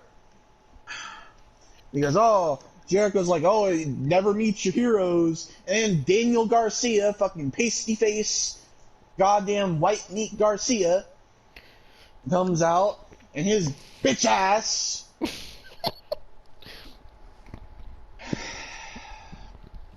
And like I said, I don't care about any of these fucking motherfuckers. The goddamn JAS, the fucking dumbasses. I don't care about them. They're basically fucking Jericho and Daniel Garcia starts kicking fucking Adam Cole's ass. And then, you know, you would think, no, you know, maybe the Elite will come out. No, maybe Hangman will come out. No, Bitch Baker comes out. She's like, oh, I'm gonna help my men. Oh, you can't be doing this, Jericho. She has more muscle tone than Jericho and fucking Adam Cole, so it would make sense. But really, you're really doing this intergender shit? And then fucking she slaps Jericho, and then goddamn Jericho's just talking shit to her because he can't hit a woman because I mean, he's Jericho. You know, he's not gonna hit a woman, but he's damn sure gonna fucking wrestle in fucking jeans that look like the buttons are gonna pop. With how fucking fat he is. Fucking fat ass. No, and we see from the depths of fucking hell, goddamn psoriasis, fucking Tony Storm, and goddamn Ruby Soho. And you think, oh, what are they gonna do? Oh, fucking, it's mainly psoriasis doing the onslaught, and she fucking just does these weak ass, pussy ass, goddamn shots with a kendo stick to Bitch Baker's back. Oh, and by the way, they handcuff Adam Cole to the ropes, and they're trying to do some fucking Triple H and Stephanie shit. They're trying to, where they like have fucking Stephanie unconscious and they're just beating the shit out of her while Triple H can't do anything. That's what they're trying to make it seem like. But, you know, Adam Cole and fucking Bitch Baker are such cunts and pussies that they look like fucking children. And it doesn't help that psoriasis is like play fighting, and she's like being the softest fucking kendo. How you make a kendo shit fucking stick look like shit, bro? It was the worst hits. It looked like she was tapping. She was tapping the bitch. And Bitch Baker was making it look like she was fucking dying because you gotta sell psoriasis shit, even though she looks like, oh god, it looks like somebody playing with action figures, bro. It looked like somebody playing with action figures. It was so bad. and fucking Adam Cole's crying. It's so abysmal. Like, he looks like a pussy, bro. You're telling me this man was goddamn NXT champion. You're telling me this man is no, because this man is the person that people post on Twitter all the time. Oh, he buried Cross. He buried Cross. Then he looks like a pussy because he's crying about his wife. He doesn't have the muscle tone to break the fucking goddamn handcuffs because he's such a goddamn pussy, bro. What was Jericho doing in this segment? While Laughing his fucking ass off. Oh, we'll get to Jericho because we're not, because he's laughing, he's talking trash to Bitch Baker. He's like, that's what you get, bitch. That's what you get, bitch. Like, that's what he's saying. And fucking Psoriasis and Jericho hug. They hug, bro. It was the worst thing I've ever seen on AEW television. I don't think, bro, Oh my god. I couldn't believe what I was seeing. I genuinely couldn't believe what I was seeing, bro. And they leave it in the ring where Bitch Baker acts like she can't get up because her back was so hurt after those horrendous looking fucking kendo stick shots. And fucking Adam Cole is just tears running down his face. Oh no. Fucking, I don't give a shit. Because you know what? Adam Cole is a fucking bitch, dude. You're telling me he doesn't have the fucking muscle tone to even break the fucking handcuffs or anything. He's not even skinny enough to wiggle out of them. You're telling me he can't even do that? No, he just gotta sit there like a fucking bitch, bro. I don't understand. Like, he's such a cunt, bro. That's the guy that was the leader of the Undisputed Era, bro. When they had all the gold. You're telling me Bobby Fish, who's an Impact right now, has more fucking credibility than this fucking pussy. Isn't Kyle O'Reilly still injured? Yeah, he's still injured, and he's fucking... I don't fucking know. Whenever he comes back, it's not like they're gonna do anything with him. They don't have Red Dragon. Fucking Roderick's still in NXT. Goddamn. Adam Cole is just straight up bitch. But Austin, everyone, when Adam Cole came back, they said it was the greatest return in the history of AEW, and everybody's hyped for Adam Cole to be back, and they're excited. Bro, they're trying to make him like a Triple H type of figure with him and Britt Baker, but the thing is, he doesn't have the muscle tone of Triple H. He wasn't even trying to help his wife. He was just sitting there crying like a little pussy. But it'll make him look tough. Bro, all he does is hit super kicks. And all his promos now are like, oh, you're my hero, man, or, oh, it's so great to be here, guys. I just got off my ass playing Halo. I'm here at this arena, and I'm not doing shit. Bro. Don't worry, Britt. We'll go home. We're gonna play some Mario Kart. That'll make you feel better. What a fucking bitch, bro. So I'm guessing the reason that they had Saraya like hit her so lightly is I told you about like the whole Britt Baker like back thing where like she was saying she had like a back injury and like apparently it was so severe that she like doesn't know how much longer she's gonna be wrestling or whatever. So I'm assuming that's why they did that, but they still could have tried to make it look good. See, I don't give a shit. Injure her, retire her. I don't care. That's what AEW does. It injures stars. Mm-hmm. Like, god damn. It's all emergency room wrestling. Bro, this has... I know they're gonna keep doing fucking psoriasis Chris Jericho shit, but this is by far, so far. I'm saying like... I'm saying this even back to 2019 when they started this company, this is the worst Oh my segment god. I have ever seen. It doesn't count for matches because matches are way different than segments, but this is the worst segment.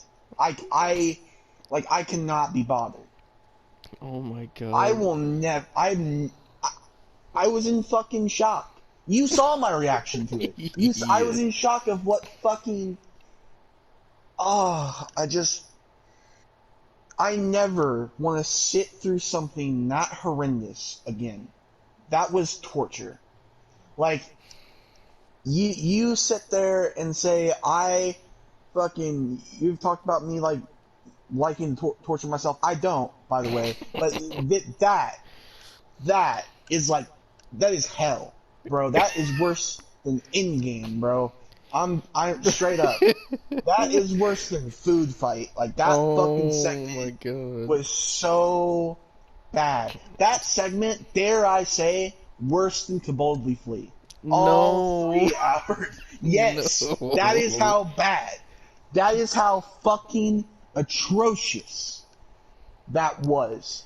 I Well, I was telling Austin earlier when he had his initial reaction to this. I remember on one of the AEW reviews we did a while back. Uh, I read this article, or was it on the reviewer was on the podcast? I don't remember, but I read this article about Paige was talking about how she wanted to like work with Jericho and shit, and she was also dick sucking Jericho, uh, and so now that's finally happening. It had me thinking. I remember that in the article, she said she wanted to work with Jericho, and she said she wanted to tag with him. I remember that, and that's happening.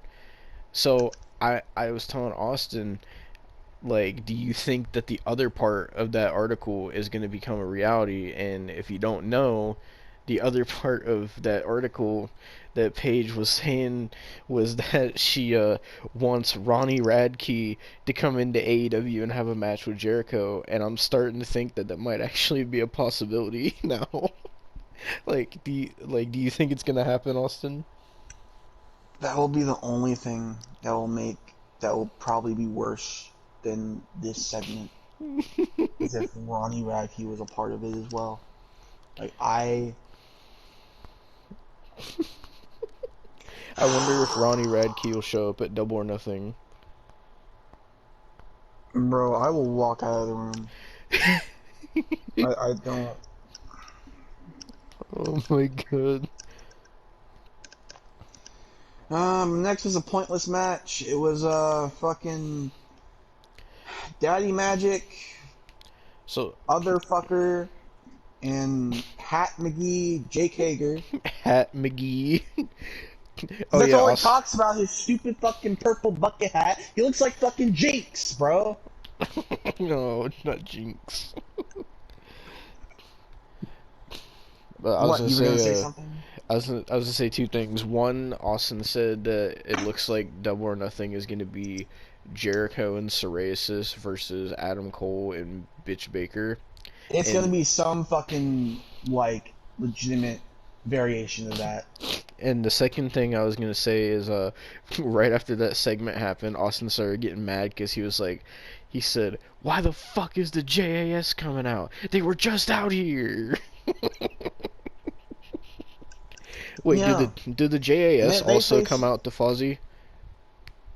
Or is it just Yes. Jericho? Oh my god, they came. Did you hear Fozzy twice? Everybody comes out the Fozzy besides Rapist Guevara. Oh my god. He comes out to the awful Sammy Guevara, and it's just an awful fucking rap song. Your impression was like spot on. This is Sammy Guevara. Hey, at least you didn't have to see Tay Cunty, I guess. Oh, no, no, no, no! Don't worry! No, We no, had to see her! Oh no, she was there. Yep, Oh but she wasn't no. in this segment. Don't worry. Oh no. Fucking. They faced the Acclaimed and Daddy Ass. Aubrey Edwards. I don't have nothing to talk about the fucking wrestlers because I don't give a shit about the match. I Oh didn't give a no. shit about fucking Jake Hager and his hat. I didn't give a shit about the NXT rejects. I didn't give a shit about the Acclaim, and I damn sure didn't give a shit about fucking daddy ass Billy Gunn because who gives a fuck about him?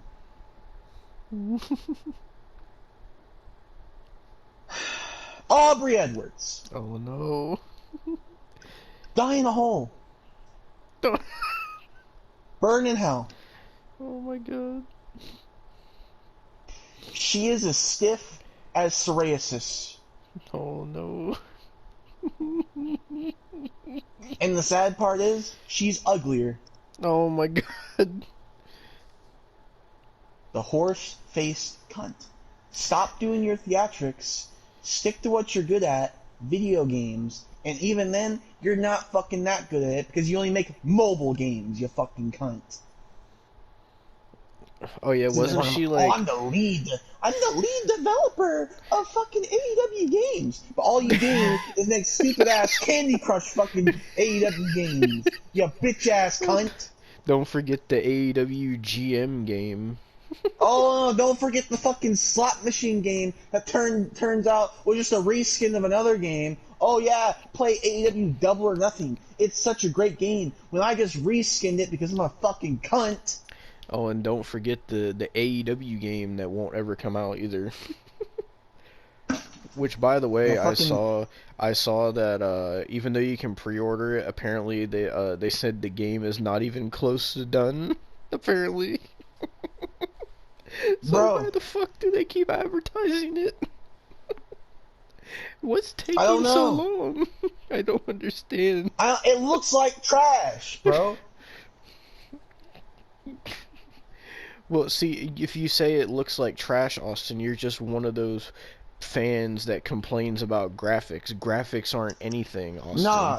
Aren't everything. See, here's the thing. Virtual Basement, the game that has fucking Grim in it, looks leagues better than fucking this horseshit. Well, Austin, the AEW fans said that the game is supposed to be arcadey, so it's not supposed to be realistic. And they said really? that the game looks like it's fun with all like the mini games. How and does shit. M. Dickey's graphics look better? No, not M. Dickey. Oh, Wrestling Revolution. Oh, it's sad that fucking Wrestling Revolution has been the same game for so many fucking years, but even it's more fucking updated than and it's actually out. Like, oh my god, bro. But fucking Aubrey Edwards, fuck you cunt. Stop doing your theatrics. All I have to say to you. And next, we get a promo from the Hardys. Oh, you're gonna love this one because I'm just gonna play it. I'm just gonna play it. I heard him say deletion. Deletion! I've turned the tables because now we're in charge. We're in power. If you want to know when the firm deletion is going to take place, then keep your phones on and charged. It's great to have you back, brother. It's good to be back, brother. If you want to know more about this, Friday night on Rampage, I'm addressing the AEW crowd for the first time. Be there or be triangular. Oh my fucking god. Be there, be triangular. So you want to know who was with the Hardys? I'm gonna guess Isaiah Cassidy and fucking the other person that was with them that they helped out. I think fucking what's his face? Fucking Hook. Yeah, Hook. So yeah, we'll find out when the final deletion will happen, which is most likely going to happen at Double or Nothing. I hope you know. I wish Matt Hardy would just get the fuck over the broken character, bro. It's dead and gone, bro. Like, he's trying so hard to make it what it was in 2016, and it's never going to be that again. Like, just let it die, man. No one gives a shit. Even the AEW fans fucking hate Matt Hardy, and they keep telling him to retire, and they don't care about the broken gimmick. Even AEW fans are saying it, bro. That's how you know they don't give a shit, when even they say they don't care, and they care about everything. Well, Like, next is the god main damn. event. And now they're Main dragging event Jeff into time. it too. Wonderful. Main event time. Fucking Rapist Guevara versus Jungle Bitch. Jungle Bitch comes out, gets a pop, barely any though. Um, and Rapist Guevara comes out, and he doesn't get a pop, but his cunt wife does. Oh no. His cunt wife comes out after. And by the way, I'm just gonna say this right now. I'm not attracted to Tay Conti. No more. Used to be in like 2021. Fuck this bitch. She's as ugly as her fucking attitude. Oh And no. as ugly as her voice too. So they come out there, do the usual stick. I see the fucking anime intro, looks like fucking dog shit. And they make out on the ramp. No reason. And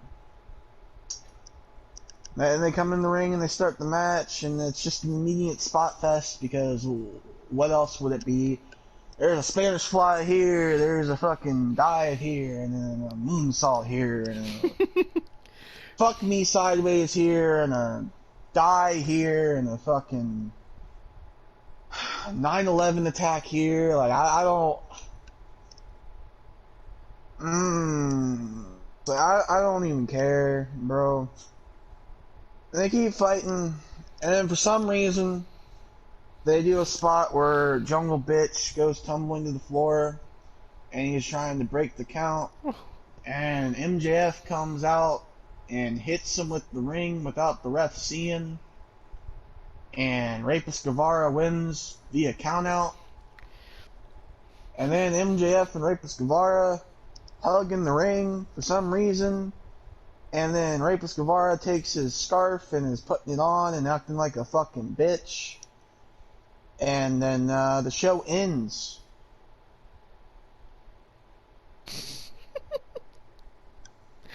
Oh my And god. I'm just like, at this point, I'm like, okay, well, fucking, alright. Now you know that it's going to be a fatal four-way because he just screwed Jungle Bitch. Very obvious, because I know Tony Khan with his fucking goddamn Ned's Declassified Cocaine Survival Guide looking ass Oh my is gonna come out god. and be like, oh yeah, fatal four-way, you screwed Jungle Bitch. Is he gonna do his stomps like a child that he always does? He's gonna have a tantrum, and because what's gonna happen is, I'm calling it now. Next week, it's Darby Allin versus Rapist Guevara. I'm calling it right now. They're gonna disqualify one of them, and then Tony Khan with his fucking diaper and his binky and his fucking goddamn tantrum. He's like, no, fatal four-way, double or nothing, and that's gonna be it. Jesus Christ. Well, Austin, you only have 5 more Dynamites to watch.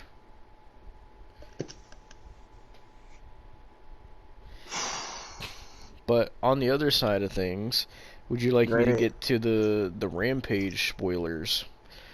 Might as well. Rampage spoilers for this week. They're actually posted this time. I tried to look up the Dark Elevation ones and I can't find them.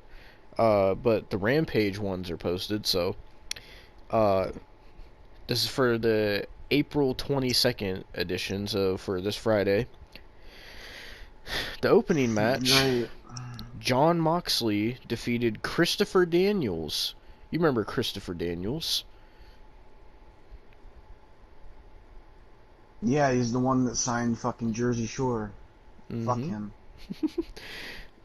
Up next, the Hardys, Hook, and Isaiah Cassidy came out to talk about Jeff Hardy's return and the firm deletion match at the Hardy compound.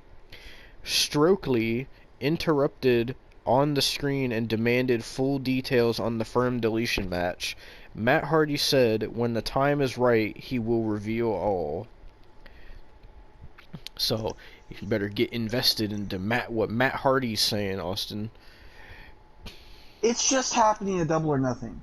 It's just gonna happen at Double or Nothing. Well, up next...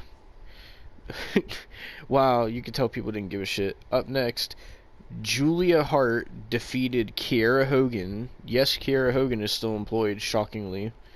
But it says here, Austin, heavy boos during this match were due to security confiscating a beach ball in the crowd.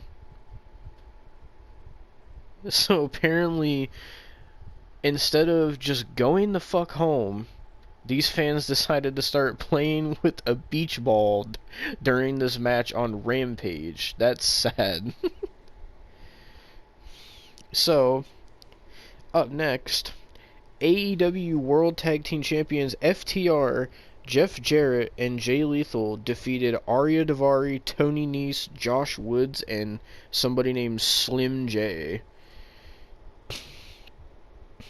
Oh, and the main event, Austin, for the, sorry, I was going to read the wrong thing.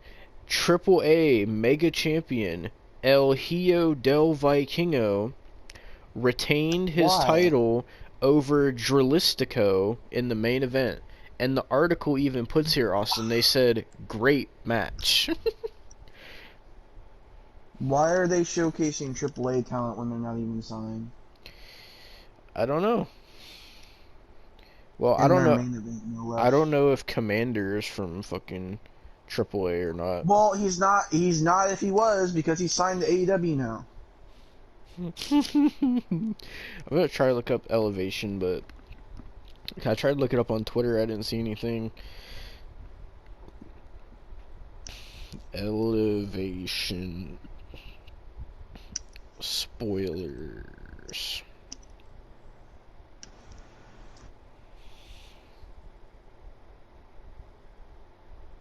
No, not the ones for fucking Missouri. Jesus Christ, that was weeks ago. What's the date today? April 19th? Yeah. Okay.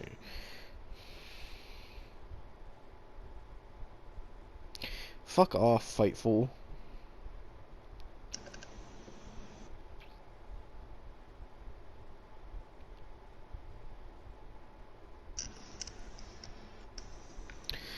God fucking damn it. I'm trying to find it.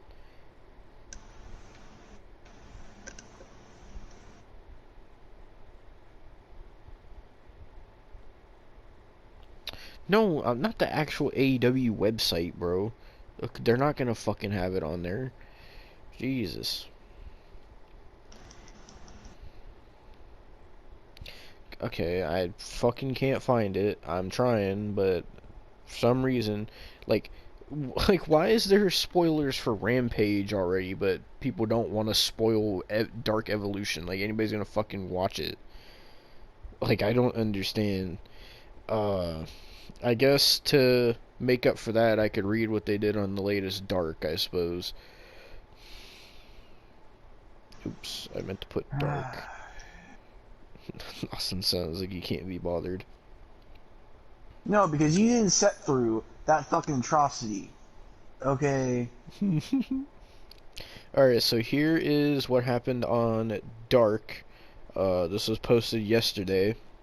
So, this was Pat Buck versus Juice Robinson was the opening match. Then the second match was the Renegade Twins versus Brittany J and Kia Dream.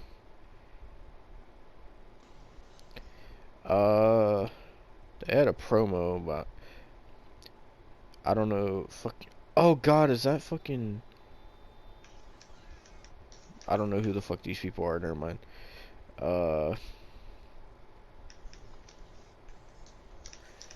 So then they did Hunter James versus Cole Carter.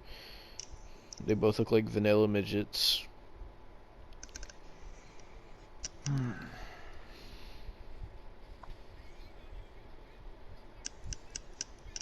Oh, wait. Don't say Oh, oh. Sunday, June 25th, Austin. Forbidden Door 2 has been announced. I'm not watching They fucking announced Forbidden Door 2. Oh my god, he's still employed. Iron Savages versus Jeeves K and Sunny Kiss. I don't believe it, he's still employed. Oh, by the way, Jeeves K and Sunny Kiss, their team name is the Trustbusters.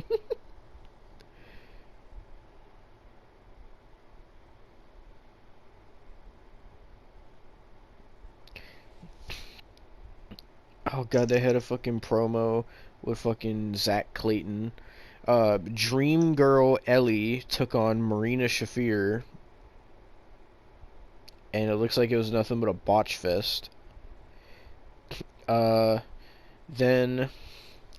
I don't know if this is the main event or not, but Jorah Joel and Rohit Raju took on Ariel Levi and Jarrett Diaz. Now, can I ask, why the fuck did Rohit Raju leave Impact to go to AEW when on Impact he was having matches and feuds for the X Division Championship, and then he goes to AEW to just be on Dark every week? Why the fuck did he do that? I don't know. I remember I actually started to like Rohit Raju as well when we were watching Impact. I know. And this is what he does.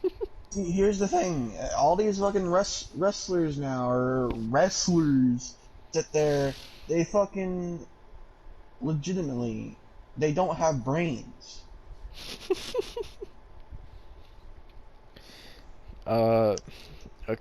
Is that the main event?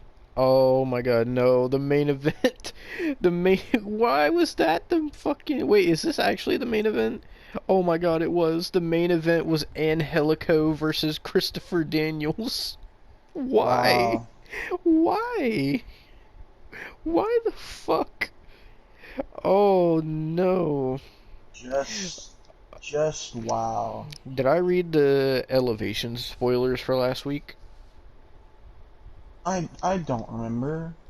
Well, I'll read it now.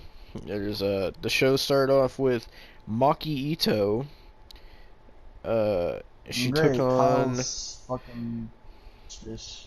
oh yeah, Ashley DM Boys. I might have read this. Let me see what else is on here. Did I fucking hold on. I don't want to read this again if I fucking already.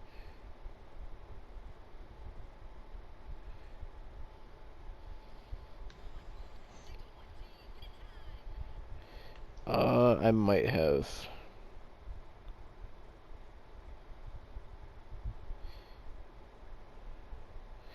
Yeah, I think I fucking did already, so never mind. Yeah, that's all I got, cause I'll check Twitter one more time, but I can't fucking find the Elevation spoilers.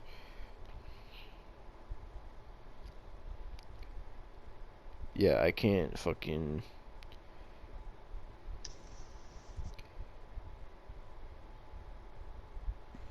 Yeah, oh well, I can't fucking find it. That's all I got for spoilers this week. Fucking, but yeah, so I guess that does it for your April 19th edition of the AEW review. It's weird to think we're like fucking, what, 2-3 weeks into April already? Jesus Christ. Yeah. We're getting closer to May, Austin. It's almost over. Almost there. Shoot, now. Well, Did they announce anything for next week that you seen? Not that I've seen. Why the fuck? I'm on 2K23 right now. That's why I'm confused. Why did they turn a Shelton Benjamin render purple? I don't know. I'm so confused. I don't care.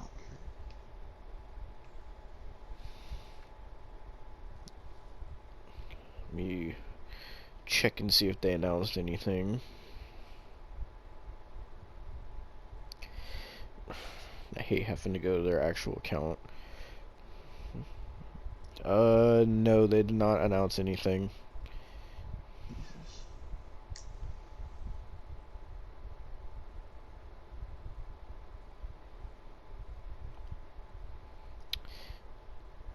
Is there anything else you want to say before we end this? Not really.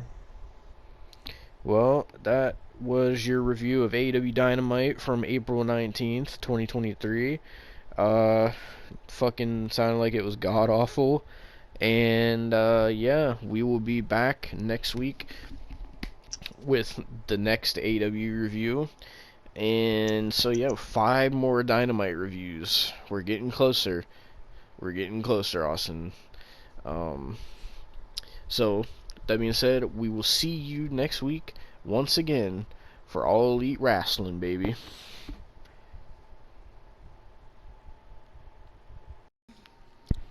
All Elite. All Elite. Welcome back to the AEW Weekly Review. Today is April 27th. Doing this a day late because Austin was sick. So, I still am recovering, so if my energy is low in this, great. so we had some interesting things happen on this episode of Dynamite.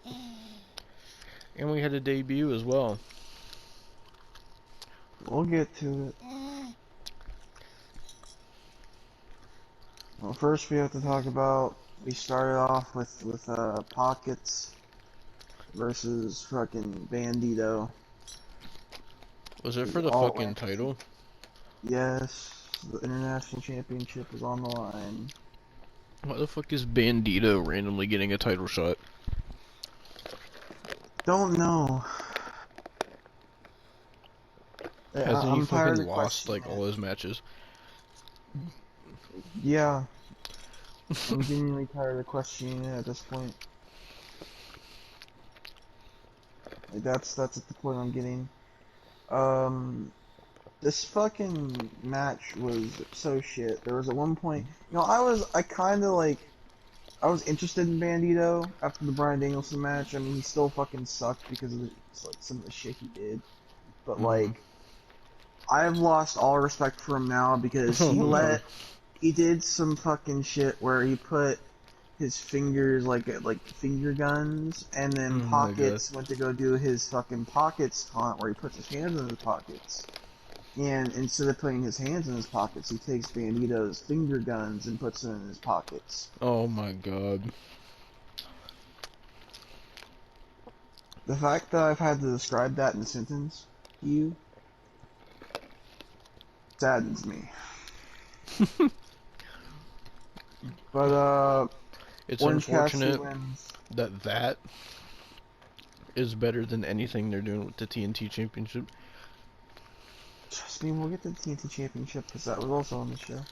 Oh no. But yeah, Orange Cassidy wins. I wonder who And he's gonna apparently, face at Double or Nothing.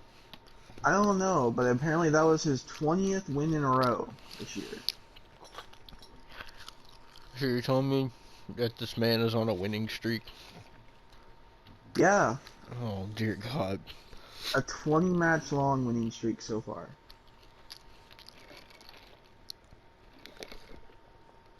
It's okay because it doesn't get, it gets cursed because next we have Jeff Jarrett taking on Dax Harwood. What the fuck? That's such a random match. They were showing something on Rampage to where apparently, like, I guess, whole Mark Briscoe thing was leading to like FTR and Jeff Jarrett and Jay Lethal feud, I guess. So I guess they're putting Jeff Jarrett and Jay Lethal back in the title picture, which, I mean, it's fine. I don't mind it. But yeah, fucking, this was a pretty decent match. I will say, I haven't realized it till now, but Dax Harwood has put on some pounds. Oh god. Has he? He's got a fucking, a dad bod now. Call him fucking Dax bod. Fucking, he's Well, gained some weight there. I mean, that's what happens when you're not on TV for fucking 9 months. Yeah, but I mean, besides the flabbiness of Dax Harwood in this match, fucking, it was a decent old school type match, and Jeff Jarrett won. I shit you not. So they must be putting him back in the title picture, which I'm Jesus not Christ. mad at.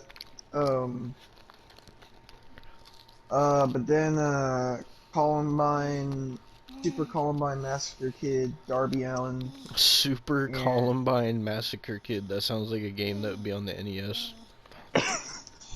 oh man, he's doing a promo backstage with Renee Paquette and Jungle Bitch, and they're talking about how, oh, I know I didn't have your back last week, but can you have my back, Jungle Bitch? Was That Sting was with them? basically the gist of it. Nope. And that was the gist of it. So, But now we get. at this Oh, point, like, you said Sting was gonna retire this year, right? supposed to. When do you think he's going to? I don't know. He's barely on any of the shows half the time. Oh, I also So. want to say, people who are watching this review, stick around to the end because I got a couple things that I need to say once Austin's done with the review. Oh, don't talk about it yet because we get to talk about Arn Anderson and Wardlow next. Oh baby, the TNT saga continues. When I tell you this is the most random pairing of people, like Cody Rhodes and Arn Anderson made more sense. Fucking Christian and Luchasaurus makes more sense than Arn Anderson and Wardlow. I don't.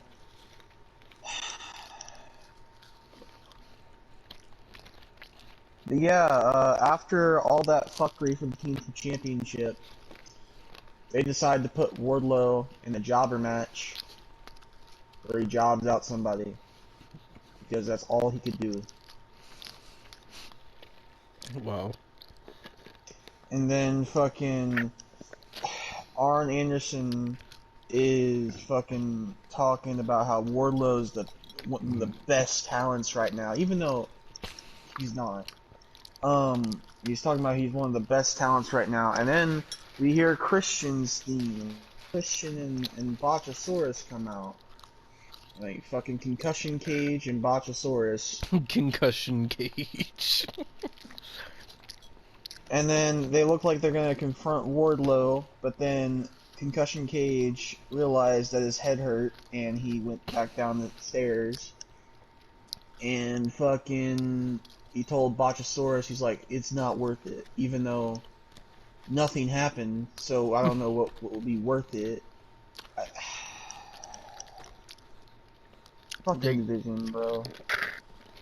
they gotta be building up to a Wardlow versus Botchasaurus match at Double or Nothing. And it's not gonna matter because they already fucking ruined Botchasaurus by making him lose the Jungle Bitch, so.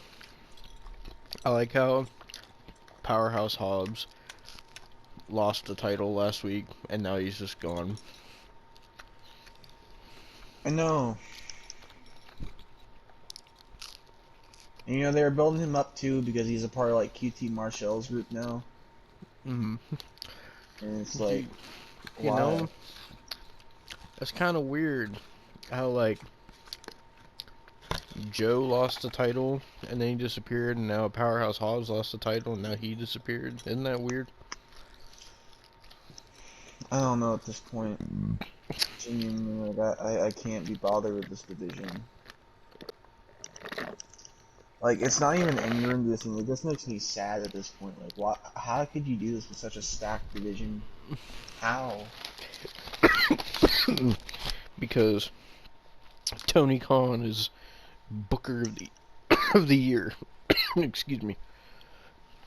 Well, speaking of Tony Khan, we get to see his nerdy ass because he fucking sits there and he's like, "Oh, I have a special announcement," because every week he has a special announcement because he wants to pop the ratings because he knows he's fucking losing in all the ratings. I don't care if you're fucking winning in the demo, you're losing in the ratings.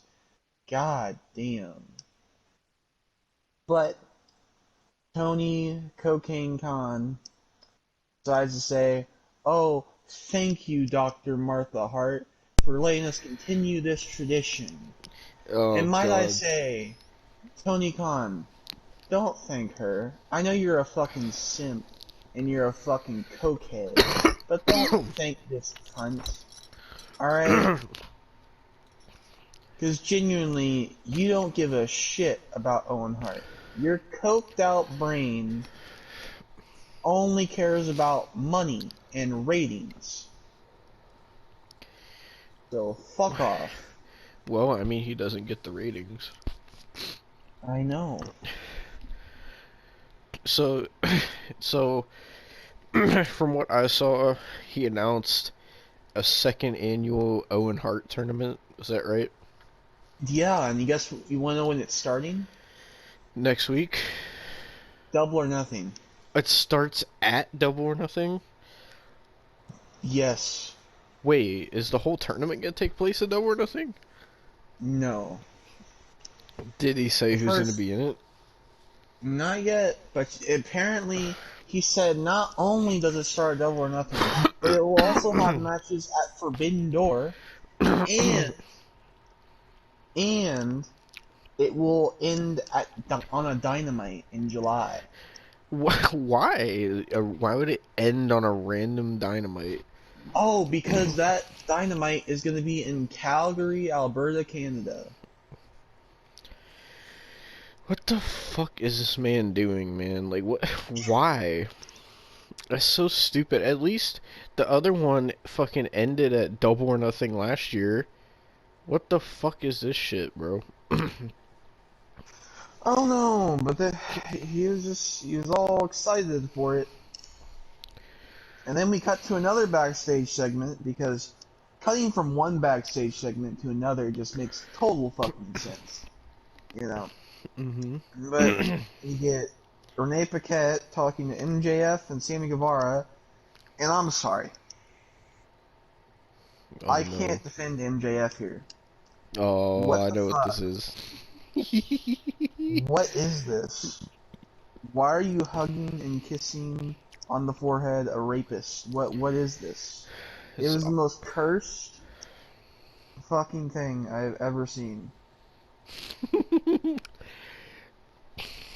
it's Austin's fantasy to kiss MJF.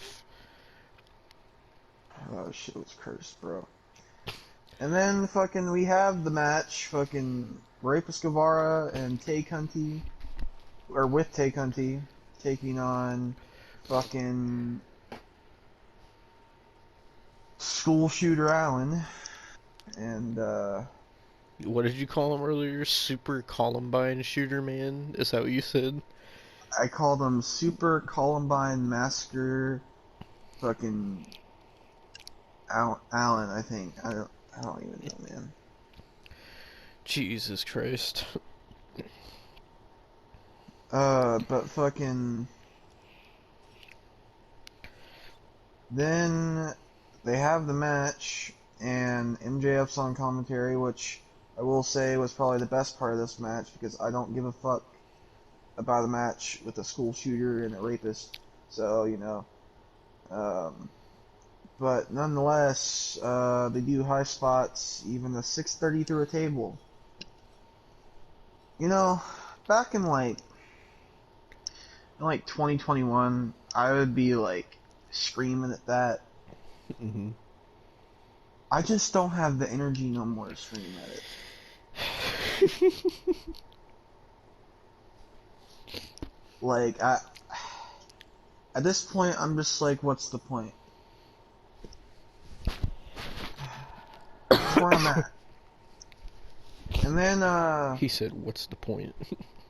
Tay Cunty distracts the ref, and MJF throws Darby Allin his skateboard, and Sammy Guevara pulls a Eddie Guerrero and gets a disqualification win.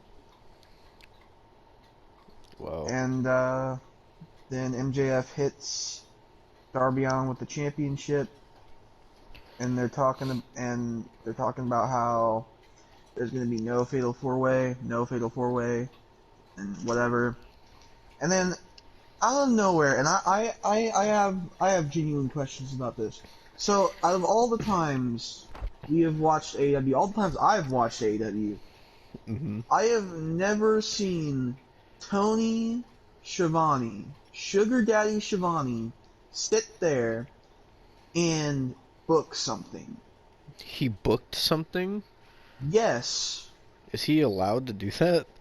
I don't know. But apparently, I don't know when it's going to be booked for, but there's going to be a tag team match between MJF and Sammy Guevara versus Jungle Bitch and School Shooter Allen. And if fucking Darby and Jungle Bitch win, it turns into a fatal four-way. But if MJF and Rapist Guevara win, it stays as a singles match. When was Sugar Daddy Schiavone allowed to book this? I don't know. So yeah. Guess he's just booking shit now. I mean, he's got as much fucking booking skills as Tony Khan, because that sounds shit. So. Jesus Christ. Well, and it gets worse because it can never get better with these shows. Adam Cole comes out and he's like, Chris Jericho, come out here and face me like a man, even though he looks like a child. So I don't Oh my know god. what he's talking about. But it looks terrible because this looks like a David and Goliath situation when it comes to Jericho and Adam Cole, because genuinely, like, Adam Cole looks like a toothpick and Chris Jericho looks like the Empire State. Oh I my don't. god. But Jericho's like, I'm not gonna come out there because I'm disgusted by you. Pretty much. But he said, oh, but my guys are. So all the JAS come out and fucking the JAS start beating the shit out of fucking Adam Cole. And then for some reason Pockets and Bandito come out after having a match earlier in the night, and they start fucking getting beat the shit out of. And then so you're telling me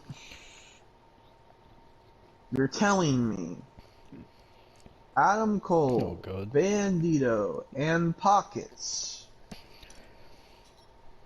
get their asses kicked. But when Roderick Strong debuts, he clears house and saves all three of them. It's Roderick Strong, Austin. To be honest, he's looked like he's gained some pounds too. When was the last time he was even on fucking TV? I think sometime last year. Because, like, the last time I remember him being on TV was for fucking NXT, and he was fucking doing the Diamond Mine shit, and he was just off TV for so long. I'm And pretty like, sure he got like kayfabe attacked by one of the Dynamite members. That was like his whole write-off, pretty much. oh god. But no, it gets worse because honestly, I don't know what's worse, the fucking the main or this. It's close to this, honestly. It's leaning more towards this. Jade Cargill Oh no. versus Taya Valkyrie. Now,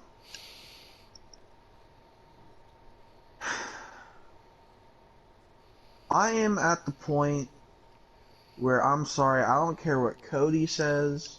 I don't care what the Elite says. I don't care what fucking Tony Khan says. Jade Cargill isn't good. She's awful. And the fact that she's won 56 times in a row and never lost a match, honestly, this is what we're doing. This is the start. When you have people like Ruby Soho and fucking like I'm trying to think of other women wrestlers on the roster. Damn it. Uh, Anna Jay is decent. I don't know. I'm don't. kind of reaching here because Oh, half their women's roster is so bad. uh, I just fucking remembered somebody. Whatever happened to Serena Deeb? I don't know. Because I remember she was one of your favorites. Yeah, she was like actually talented, Oh, and awesome. They signed Sky Blue 2 weeks ago. yeah, like well, they have Sky Blue on their roster, Don't forget but they have Thunder Rosa, but she's on commentary now. yeah, so fucking they put Jade Cargill as one of their top women's wrestlers, and I'm sorry, like she's trash. Like It's she's garbage, bro. trash. No, and I hate to say this too, but what the fuck happened to Taya Valkyrie? I Because don't know. oh my god, the botching in this match, it wasn't just Jade Cargill's fault. No, no, no, no. The botching in this match was awful. And the Taya Valkyrie was trying to hit Jade Cargill in this match, and when I say it looked like the softest fucking hits and the softest punches I've ever seen, I just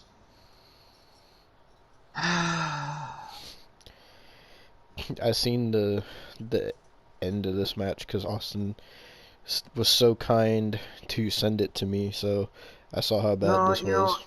what makes it worse is like this is the wife of Peanut Butter and Johnny, alright? You can't be disrespecting this fucking generational talent, okay? Jesus fucking Christ. This man is a movie star, a boxer, and a professional wrestler, and what can you do? Nothing. You're shit. I digress, though. Jesus fucking Christ. Jade Cargill won this match by botching. Oh, and then something. Also, Aubrey was ref in this match. I was actually Aubrey. excited for Aubrey to be in this match for once because at the end of the match, Taya Valkyrie was gonna hit her glam slam type move on her, but of course all the male referees had to step in and not let her get hit with the finisher because that would have been actually enjoyable. The show can't be enjoyable. That's just not possible. Jesus Christ. Oh, but apparently, there was another thing with there was a thing with Powerhouse Hobbs, because there was a QT TV episode, and apparently QT Marshall declared that Will Hobbs will be champion again. Yeah, that makes total sense, bro. Jesus Christ. I didn't even see that on the fucking episode, so great. And then Britt Baker and Haterade come on screen. A backstage segment. They're relying too much on these backstage segments. This is getting to WCW 2000 levels of Oh backstage no. segments. I'm not even joking. But nonetheless, backstage segment, and Britt Baker's like, "Oh, you gave me a black eye and you hurt me." That's basically the gist of her promo. And then Jamie Hayter. Okay. He said, Now, I know this is going to be a hot take because I know a lot of people simp for Jamie Hayter. And I can admit she's got a nice ass. But she cannot talk. but Austin, she has an accent. No. Even with her accent, I can't. Do you want to know what level of promos she does? What? Roman Reigns 2014 style promo.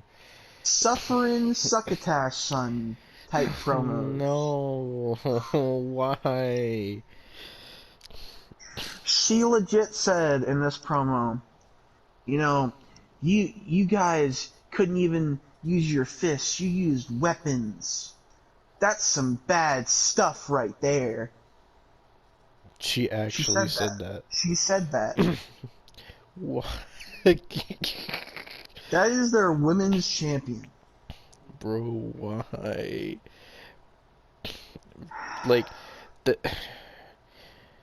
Did it sound like it was like something that she came up with herself, or did it sound like that's something they wanted her to say? It sounded like she was coming up with it on the spot. Oh my fucking god. And when I mean, usually wrestlers are supposed to come up with stuff on the spot, and they could do it easily and make it sound believable, but she looked like, because she's not a wrestler, she fucking wasn't able to do that. So, she looked like a complete fucking joke. Jesus Christ. Honestly, if they're...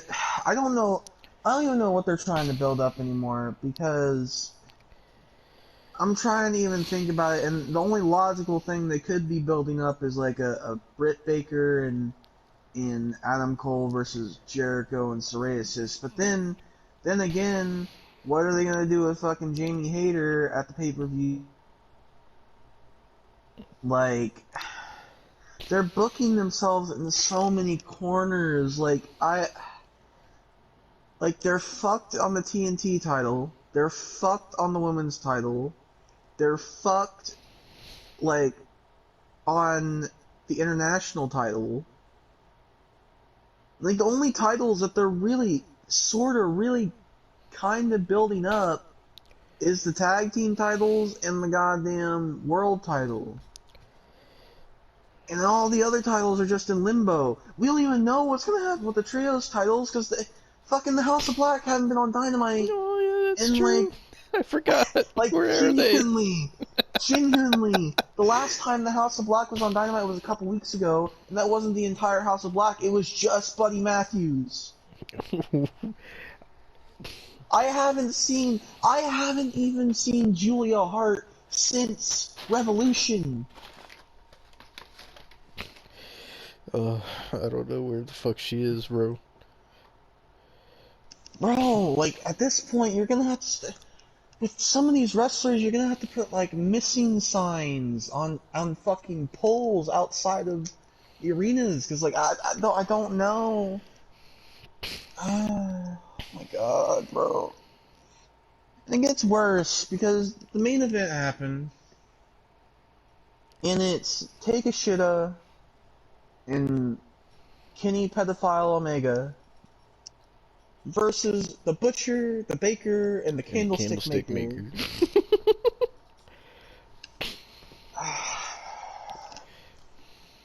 And fucking, it was a shit match. Take a shitta and fucking Omega won because you act like they were gonna have the Butcher, the Baker, and the Candlestick Maker win. And once that happens, you see Bryan Danielson come out. Oh, And baby. Bryan Danielson, he's like, oh, take a shitta, you know, you're the actual wrestler here.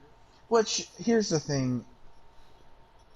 I kind of agree with him when it comes to the part that Kenny Omega isn't a professional wrestler, but I also do not agree with him when it comes to take a shit at being a professional wrestler. So you've really got me 50-50 on you, Brian.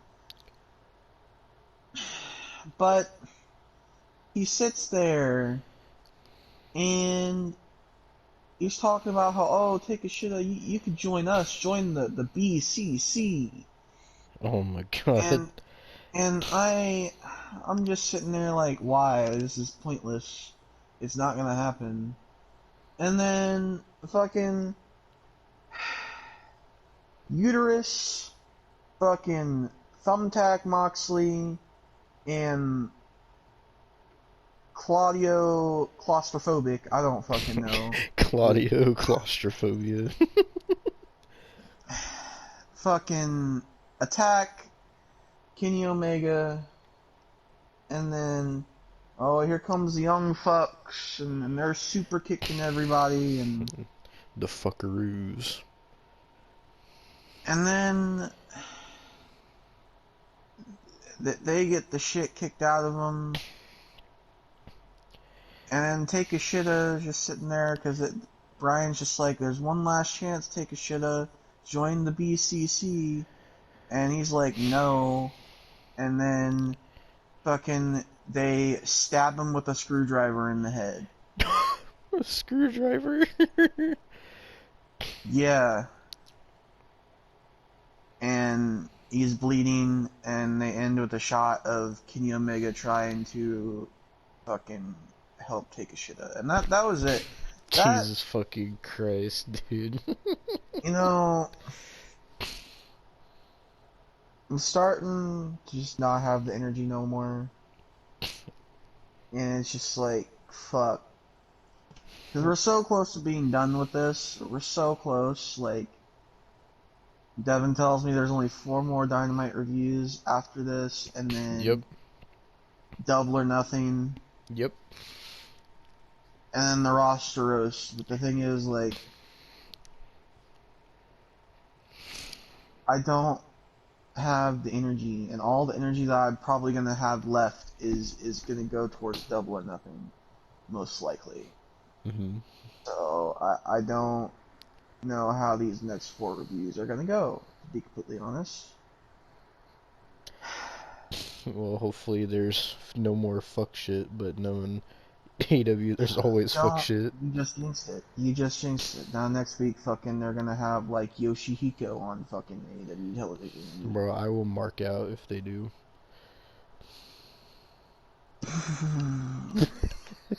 See, now you jinxed it. Go ahead and get to your Rampage segment, because Devin has told me that there's no more Dark, so... Oh, there's still Dark, but there's just no more Dark Elevation because they've officially canceled AEW Dark Elevation. They put up the final episode, and it's a best of. It's like a clip show, which I'll be reviewing it because I have to do a Dark Elevation review, so I'll be reviewing that. So, I'm not sure exactly why they canceled Dark Elevation. They didn't give like a reason, but people are saying it's because and I don't even know if this is something we talked about on the reviews yet, but apparently they're going to be adding a new show on Saturdays called AEW Collision, and people are saying that that's why they're getting rid of Dark Elevation, but I don't know. But I don't care. you wanna tell them about AEW Collision, Austin? What you know about that? No. He said no. Well, the reason that AEW Collision is even going to be a thing, from what Austin said, is because of CM Punk. Apparently, they want to have two different brands because fucking Punk can't be on the same show as the Elite, I guess, is what the rumor is or whatever. So that's why they're fucking making Collision, I guess. But yeah, so no more Dark Elevation. Rest in peace, Dark Elevation. Austin will miss you. No, I won't. But I'm in hell. never fear, Austin, because we still got Rampage. Rampage isn't leaving us. Rampage is their second most popular show, Austin. They can't get rid of Rampage. They only have 2 shows on national television. Well, soon to be 3, because I'm pretty sure they said Collision's going to be on national television.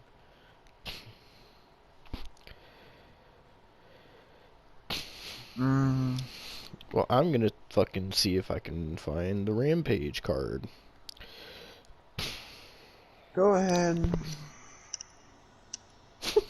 He said, go ahead. AW Rampage spoilers.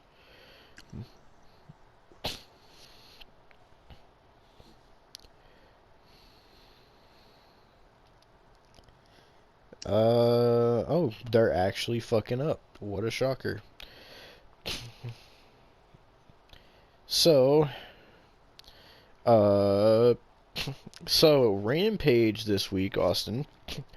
We got Ricky Starks, Jay White and Juice Robinson defeated Ricky Starks and Shawn Spears. Oh god. Be lucky you don't gotta watch this. The Outcasts had a promo air where they were showing off shirts featuring Britt Baker with a black eye they gave her last week. Keith, oh my god. What? Okay, hang on. Britt Baker thing.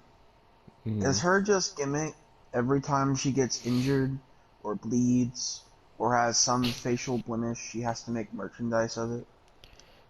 I guess so. Is she that much of a money-grubbing whore?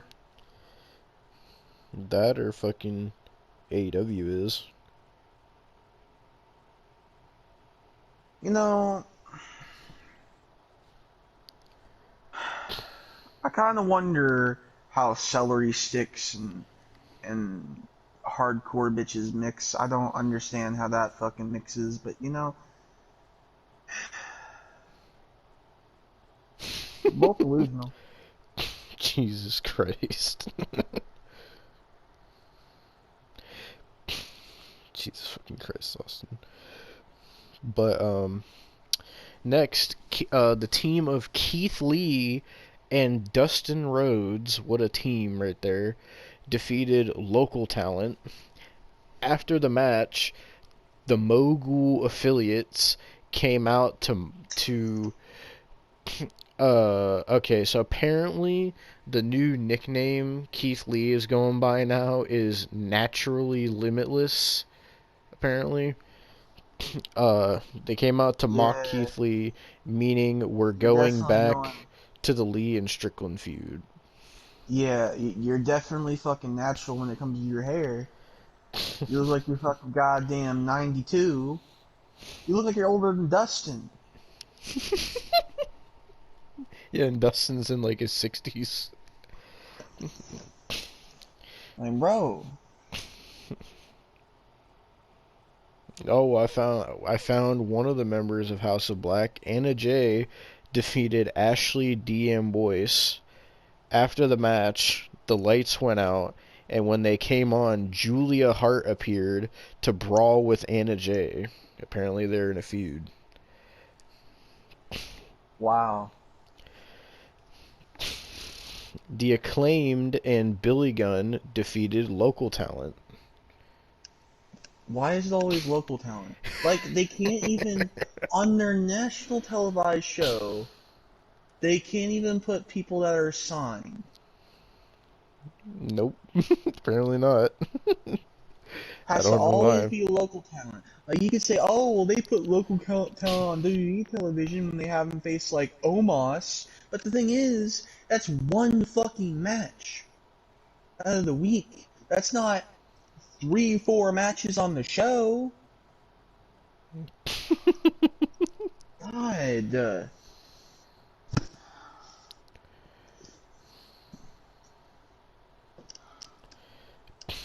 Jesus fucking Christ. Uh, the main event of Rampage, Jay Lethal defeated Cash Wheeler. So Jeff Jarrett Wow. defeated Dax Harwood, and now Jay Lethal defeated Cash Wheeler, Austin. Yeah, they're definitely doing that at Double or Nothing. Do you think that's where Jeff Jarrett's gonna win his 90th championship? No. I wish, but no. They're gonna keep that shit on FTR. They just won the titles. They're not gonna make them drop it. Jesus Christ. Well, that was everything that happened on Rampage. Done for this week.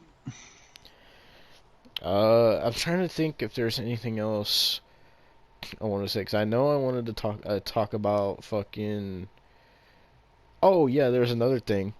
So, you know how AEW announced that All In show? Yeah. Well, I found out today. Guess what's taking place 1 week after All In? Don't tell me. Don't tell me. So 1 week after they do their All In pay-per-view, the very next week they're doing All Out. Why? I don't know. It's so stupid. Why would you put two pay-per-views a week apart? That makes no sense, bro. That actually fucking makes no goddamn sense. Oh, fuck. I think that was all I wanted to talk about. Yeah, I want to talk about the dark thing and that. Is there anything else? Mm, not really that I can think of.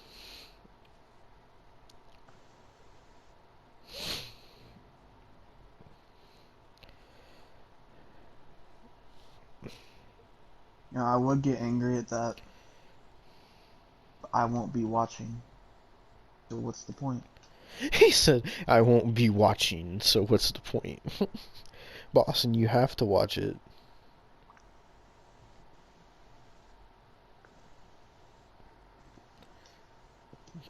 It's gonna be their biggest pay-per-view they've ever done. The fans and AEW are claiming they're gonna sell out a 90,000 seat arena. Mm-hmm. So it's gonna be a big moment in AEW history. Also, we have to watch it.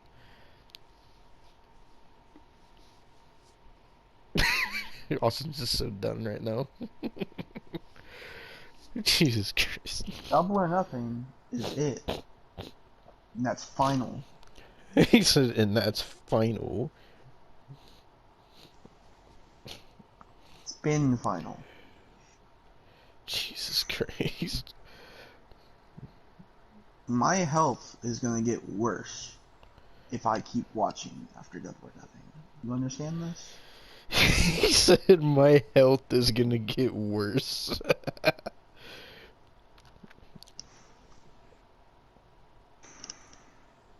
Oh my fucking god. I am not gonna be stuck in this situation any longer after Double or Nothing. Well, you put yourself in the situation. I know I did. I know damn well I did. And I regret it every day. But you know what? At this point, I just gotta get through it. And once I'm through it, all I gotta do is shut my fucking mouth. Yep. So that's what I'm gonna do. Are you sure you'll be 'Cause able to do that? Yes. Because finally, after Double or Nothing, the third Double or Nothing, the final Double or Nothing that I will ever fucking watch, I will be at peace. Because all the anger that has been going on for 3, 4 years is going to be put into that Double or Nothing review, I hope you know. Everything that you've heard up to this point, Devon, is all going to be combined in one. Oh no. It will be the angriest I have ever been. And it might be the angriest I'll ever be.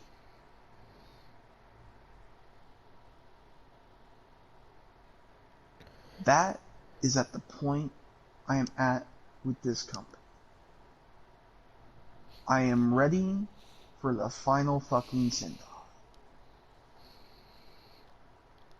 But And it's Austin, gonna be one fucking hell of one. you still got 4 more weeks. Oh, I know. And you know, see the thing is with it, it's not just 4 more weeks of AEW. It's 4 more weeks of fuck shit. Because not only do I have to channel all the fucking anger from AEW over the past 4 years, I get to channel the anger for the past month that I'm about to fucking have. Of all the fuck shit that's gonna be dealt with in this fucking month, right? So, safe to say, nobody's safe at Double or Nothing. You said nobody's safe. I am making a statement on Double or Nothing. You're gonna make a statement.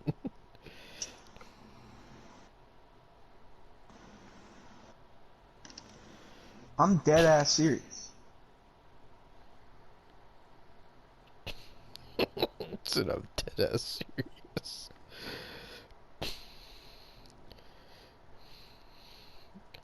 I'm trying to think of what your statement's gonna be, and I just imagine it's just gonna be you screaming.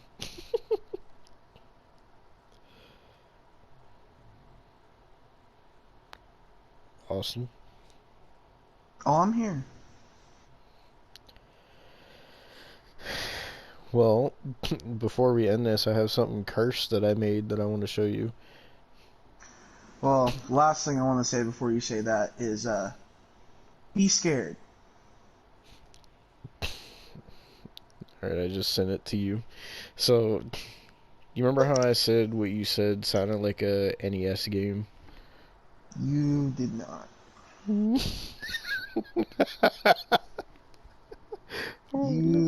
did not. Oh my god. How did you even find the renders for them? I looked up Pixel AEW, and those came up. Oh my god. I had to find like a different one for Sting because for some reason he would like when I put Pixel Sting it wouldn't come up. Dude, the Sting one looks like a pixel version of the Funko Pop. I think it is. I had made sure to put Darby on the fucking skateboard too. You know that fucking the PNG of the skateboard is actually well the guy on the skateboard is from the Skate or Die NES game. Oh Jesus. Oh, yeah, there was one more thing I wanted to say on this review. Let me see if I can find it. Because it was something I sent you earlier. Oh, there it is. So, interesting things always happen on these reviews, and I figured why not? Let's talk about a new product that came out. Because today, Austin, the AEW World Champion, Mr. Maxwell Jacob Friedman, has launched his own line of pickles. Didn't you know? They came out today. There's 3 different flavors, Austin. So, am I able to zoom in on the picture? There we go. Okay. So, they're by this company called Kalen and Kalen. So, the first flavor here, Austin, is called MJF's Better Than Your Dill Classic Dill Pickles. Then the fucking picture on it is MJF from the fucking media scrum where he was eating the pickles. And then we have the second flavor, which is MJF's Spicy Devils, aka Spicy Garlic Pickles. And then we have one final flavor. These are pickle chips. They are MJF's Champion Chips, aka Honey Mustard Pickle Chips. These are all fucking $25 a piece. So you have to pay $25 for a jar of these pickles, or you can get all 3 flavors for $70, Austin. I don't like pickles, so. So you wouldn't try the MJF pickles? No. Not even the spicy ones or the honey mustard? No. So why don't you like pickles, Austin? I just don't like the taste of pickles, man. Well, you usually put things that look like pickles in your mouth all the time. I'm not going to with you at this point. But Austin, I know what you're trying to do, and I don't got the energy for it, bro. But they're better than your dill, Austin, and you know it. I guess I could read the ingredients. The ingredients include cucumbers, water, salt, vinegar, mustard seed, sodium benzenate, polysorbate, natural flavoring, and turmeric. Each one of these jars is 32 ounces. So just some fun facts for you. Oh, it has a description. Better than all other dills, and you know it. What everyone expects from an amazing dill pickle. Crunchy, dilly, and delicious. Whole pickle, 100% vegan, gluten-free, and kosher certified. Limited edition collectible jars, Austin. Get them while you can. Limited stock available. See, Austin, now you have to get these because it's a limited edition piece of MJF merch, Austin. So you have to get these. I'm not paying $25 for a jar of something I won't even eat. But Austin, you have to get them now. They're limited edition. Again, I'm not paying $25 for something that I'm not even going to eat. You could just dump the jar out, Austin, keep the jar. You can put all your... I'm not paying $25 for a fucking jar. But they're collectible MJF jars, Austin. You don't want to Do they have, like, MJF's logo imprinted in the glass? Or is it just the fucking label? It's just the label. I could fucking do that myself for, like, $5. But I'm not paying But it wouldn't be official. $25. But Austin, it won't be official. I'm not paying $25. Well, here's the description for the Spicy Devils one. It says, in a spear cut like the devil's pitchfork, with a good hint of spice and that garlic dill flavor we all love. And then finally, I'll read the description for the championships. Oh my god, I just got the reference. Championships. I get it. Anyway, um, the description for this one says that the one pickle that shares the world champion title with MJF.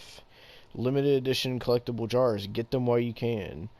This pickle is so amazing, it converts 98% of non-pickle lovers. See, Austin, if you get this, it'll convert you into a pickle lover. See, that's what MJF is trying to do, Austin. I am not paying $25 for this. Why not? I don't understand. It's everything you could ever want. It's fucking a collectible MJF jar. It's pickles shaped like his penis you can just fucking suck on. I don't understand. It's everything you could ever want. I'm not paying $25. Why? Because I have other stuff that I can get for way less. What, like It's your not a fucking Goldberg action figures that you have? No, because I have none of those. Go fuck yourself. All your fucking AEW Unrivaled figures? No. It's sweet. It's tangy. It makes no sense. But wow, does it work.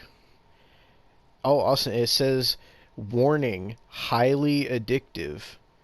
See, Austin, see, these will convert you to being a pickle lover, and then you'll have a crippling MJF pickle addiction.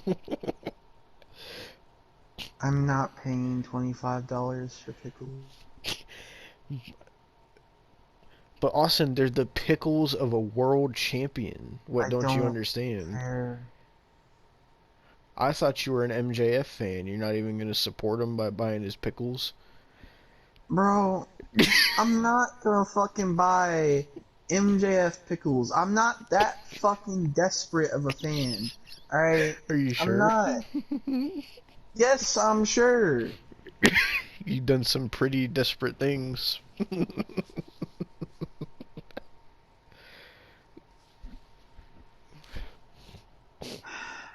you just be done with this fucking review? Jesus. Go on longer than it fucking has to. Goddamn.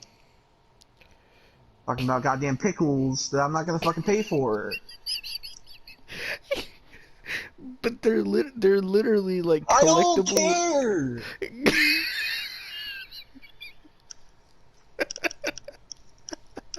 God damn. Oh my god. I didn't think you'd get so angry at pickles, Austin. I don't like pickles, man. But they're MJF pickles. I don't care. I'm not paying $25 for something. Oh God. Fuck. That hurt. Oh my god. Oh, my ribs.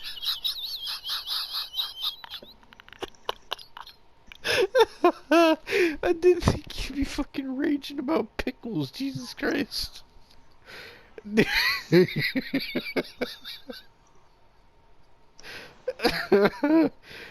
you think I can make like an angry pickle version of you, like Pickle Rick, but it's like Pickle Austin? Just fucking end this review. How about this, Austin? I'll end this review if you buy a jar of pickles. I'll fucking leave right now. I don't care.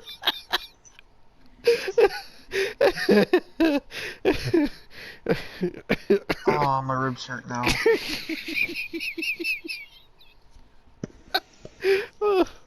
He said, I don't care. Oh my god.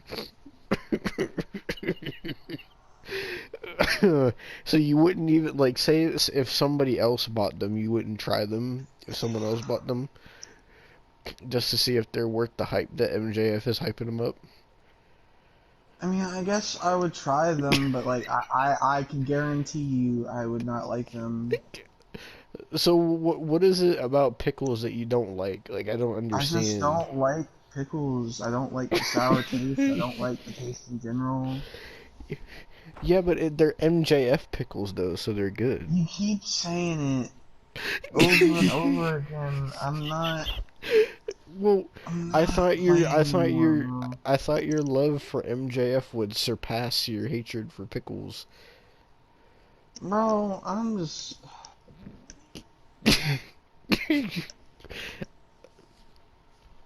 I thought you would do anything for MJF, Austin. Bro. Okay, Austin, well, you can get a discount if you spend 70 for all three. That way you don't gotta pay, This, like, fucking... yeah, discount for $70. That's real discount. Yeah, MJF's being generous. He's giving you $5 off. See, if you were buy them separate, you'd pay 75, so you get $5 off if you get the bundle. And you'll get all three collectible jars to put all your fucking human body parts in that you have.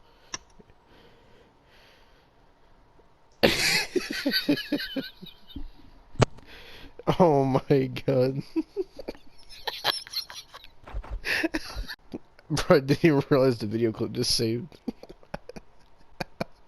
Oh god, that means this review's an hour already. Holy shit. I don't know where Austin went. He fucking ripped his mic out. He said, I don't care about the pickles.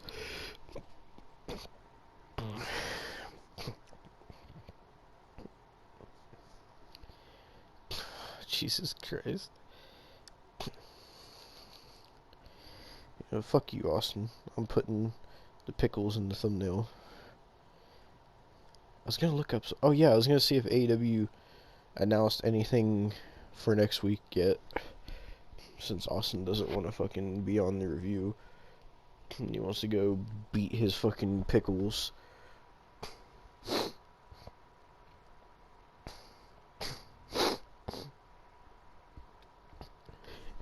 Austin said, I'm about to do some laundry. Go ahead and end the review.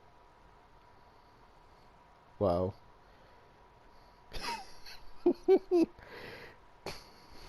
Fucking man fucking couldn't even buy pickles for MJF. He's not a fucking fan. If you can't buy pickles for MJF, Austin. I'm disappointed in you, Austin. Oh my goodness.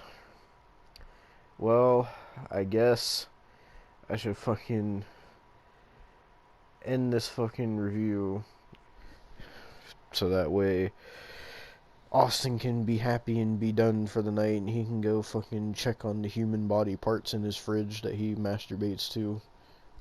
But thank you for watching. We'll see you next time. Austin likes big penis in his throat. And yeah. She been that and did that. Could be a corporate lawyer or a hood. She's a ghetto type broad in her life. I got in my life a little bit of the bubbly on my side. A little bit of the bubbly. All I need. A little bit of the bubbly. I see a little bit of the bubbly. The sun. AEW said Wednesday nights I get to stay up late. I'll stop. Welcome everyone. Welcome to the AEW review. It's officially May, Austin. We are finally in May. Are you excited? Did you really just put May and excited in the same sentence? Well, aren't you excited that this is almost over? Yeah, but I have to go through so many more obstacles. before it could be over. Because not only do I have to go through the obstacles of fucking AEW to get AEW over with, but I have to go through all these fucking like fast X and fucking all this fuck shit. Just think about this, Austin. After you get through all that, you can finally be at peace. I know. Until we bring back AEW next year. I was playing. Nah, bro. So, Austin watched the May 3rd, 2023 edition of AEW. So, Austin, please do tell what happened on this episode. Well, first we started. Actually, before we even get to AEW, I have to make this a bold statement because Oh god. bitch Baker being delusional on Twitter. Oh, is this about the shirt thing? Yeah. So we talked about fucking, was it last week? I don't even remember at this point. I think It so. might have been a week. I don't know. But she made a shirt of her black eye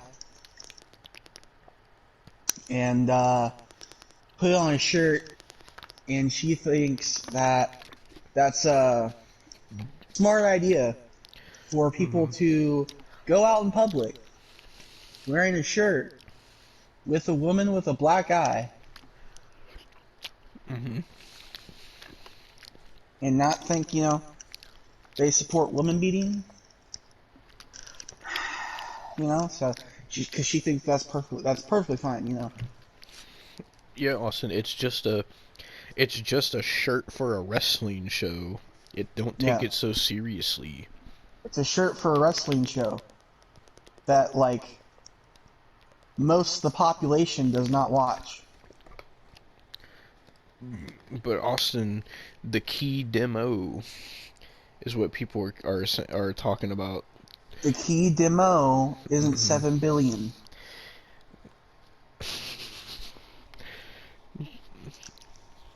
But Austin, the AEW fans have to break down the quarters of the show and break down the different times of the show to show how much viewership they got in this specific time frame and that specific time frame to show that AEW does get viewers.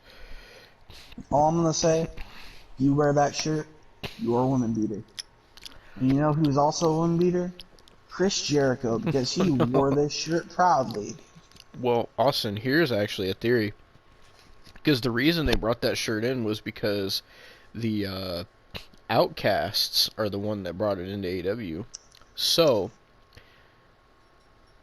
my theory is, since, psoriasis kind of dealt with that with Del Rio, isn't it kind of hypocritical for her to wear that shirt?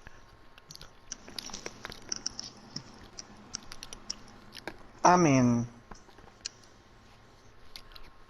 when it comes to her relationship, she likes to get beat. So, I mean, I don't...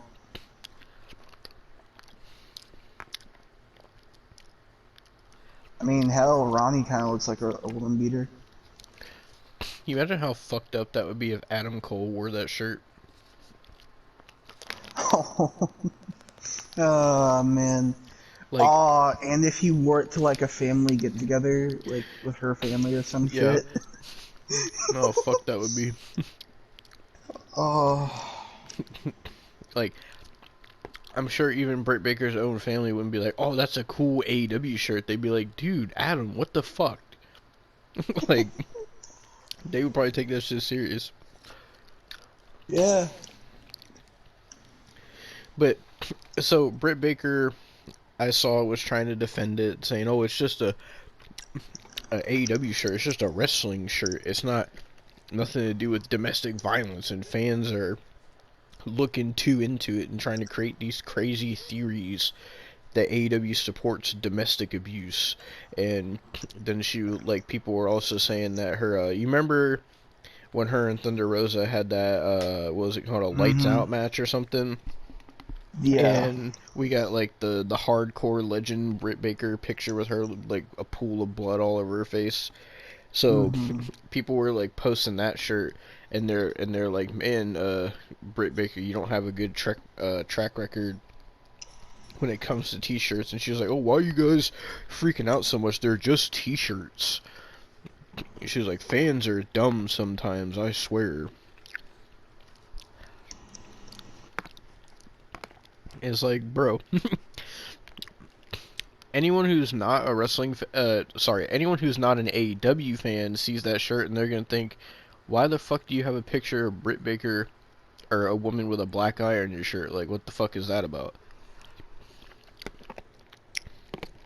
Bro, you'll get put on a list if you wear that shirt in public.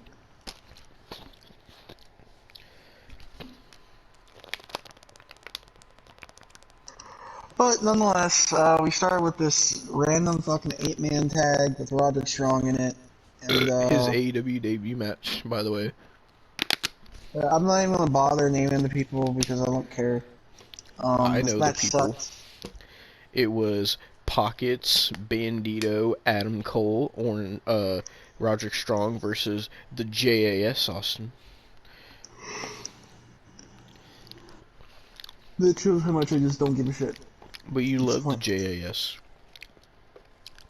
I will say the JS was coming out to this awful fucking rap theme, and then it like remixed into Judas right after. Oh, I was about to say you're telling me it wasn't Fozzy, and then you said it turned into Fozzy. No, it was this awful like I think it was performed by the same person who did Jake Hager's theme, but it wasn't Jake Hager's theme. It was some like rap theme, and it was god awful. And You said then it like did this like beat switch on some Kodeka shit, and fucking switched into to Fozzy, and it was terrible. It so. was god awful. I gotta hurt. I gotta hurt. Does he still have that theme? Yeah. But yeah, Roderick Strong's team won. No fucking figure. Austin, what do And you think? then What do you think AEW is gonna do with Roderick Strong? nothing. And then Chris Jericho ran like a bitch. And then he got beat the shit out of by both Adam Cole. And then he ran like a bitch again. And then when he was in the parking lot, he got his shit fucking kicked in by Bitch Baker. Mm-hmm. So that was a travesty if I've ever seen it. You know, instead of Y2J, he should be called YBJ. Or, WBJ. Instead of, Y2J, it would be Wife Beater Jericho. Oh, Jesus. I would say that, but then BJ is like right there, and I don't ever want to mention those type of fucking letters around Well, Jericho. you simp for what JAS stands for. No. Do you know what JAS stands for, Austin? Jericho Appreciation Society? Nope, it stands for the Jerk Off Austin Society. Nah, bro. Next was probably the worst thing I've ever seen on this show. This week, at least. Yeah, I was about to say, you're starting to say that every week now, and it scares me. No, it was like the sloppiest, fucking botchiest match. It was worse than last week's fucking Jade Cargill and Taya Valkyrie match. Could you guess who it was? Was it a It was a women's one-on-one? match. A women's match? Was it... Mhm. Oh, was it the one that I seen advertised with fucking psoriasis? Yes. Oh, God. It was terrible. It was psoriasis versus Willow Nightingale, I think. Remember when you praised Yeah. Willow Nightingale a couple months ago? Yeah.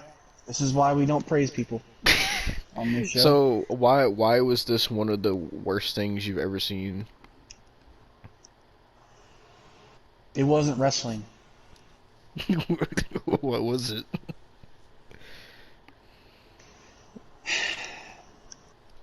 Remember, like, years ago, back when fucking Stephanie McMahon and Vicky Guerrero did that mud pit match?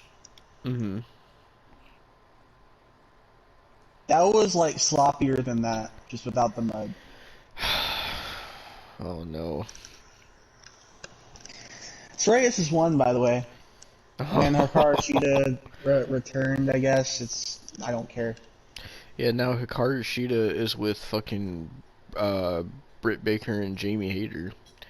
So could we be seeing a 6-woman tag at Double or Nothing? Or, well, actually, that's a good question.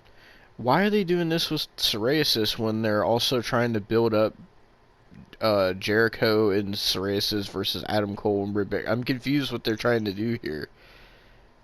They're trying to build like two things at the same time. I don't know anymore, honestly.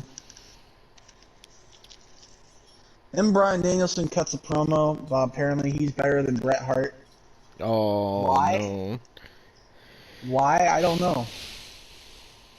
Do you think it's because does his fucking alcoholic slurs?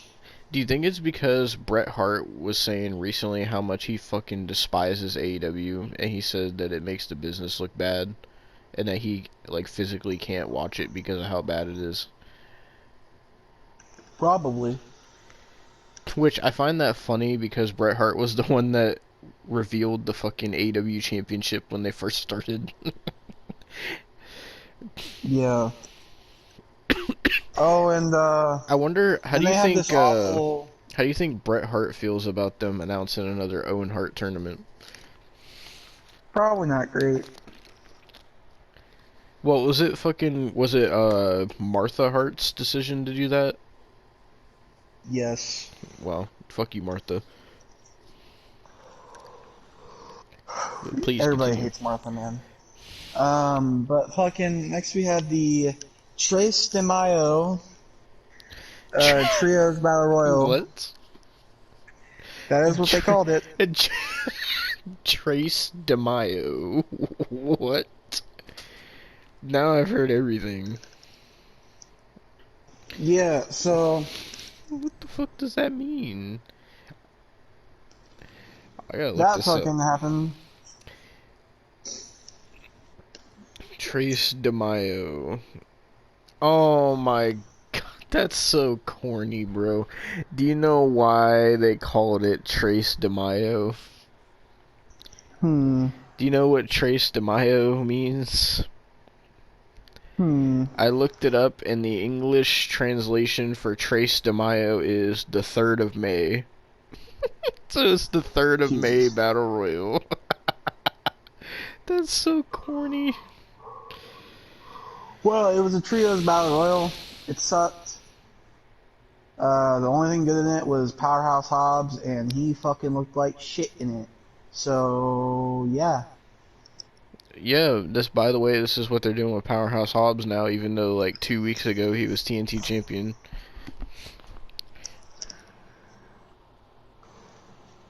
Oh, God.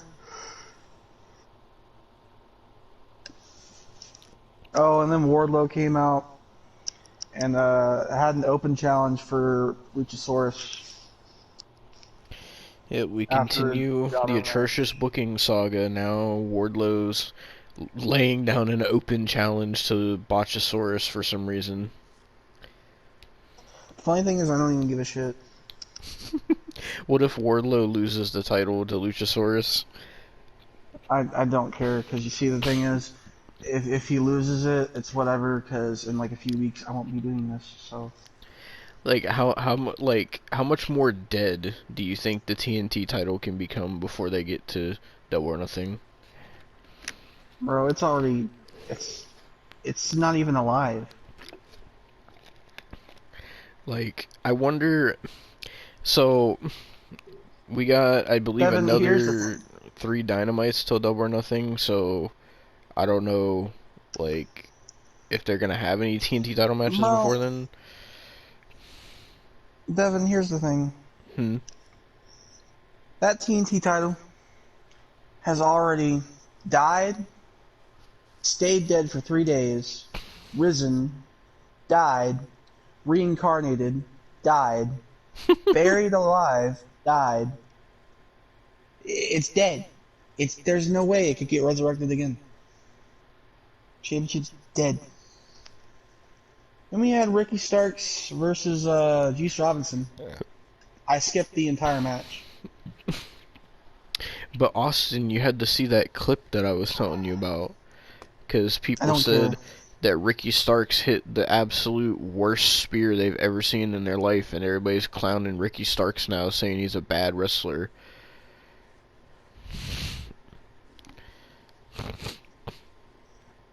Oh man. Yeah, and then fucking. So this is probably the only like good thing on this show. They go to Mark Briscoe's house, his farm. Oh god. Jeff Jarrett, Jay Lethal, Sanjay Dutt, and I shit you not, Satnam Singh and Culverals. And by the way, you know who Mark Briscoe gives his child to when they start working on the farm? Who? Satnam Singh and the Culverals. Why? So I got an image in my head right now of Satnam Singh and Culverals with fucking a infant in his hands. There was also an image when they were doing the montage, because they did a montage where Satnam Singh was holding the chicken. Oh my god.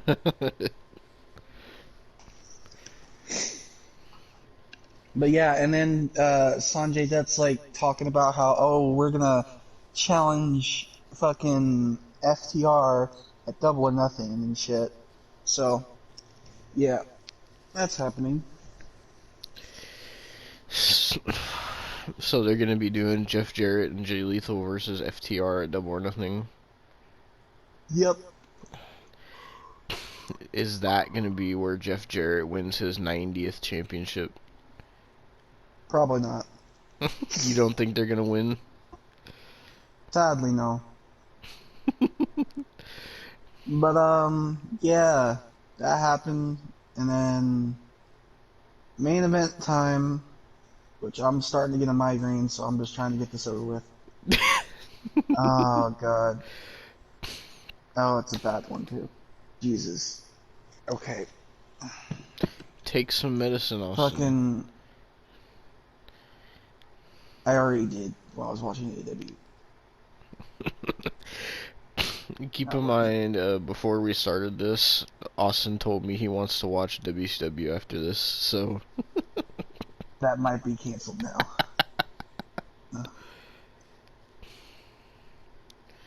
Yeah, okay, so, main event. What was the main event again? Fuck me. Oh my god, Austin.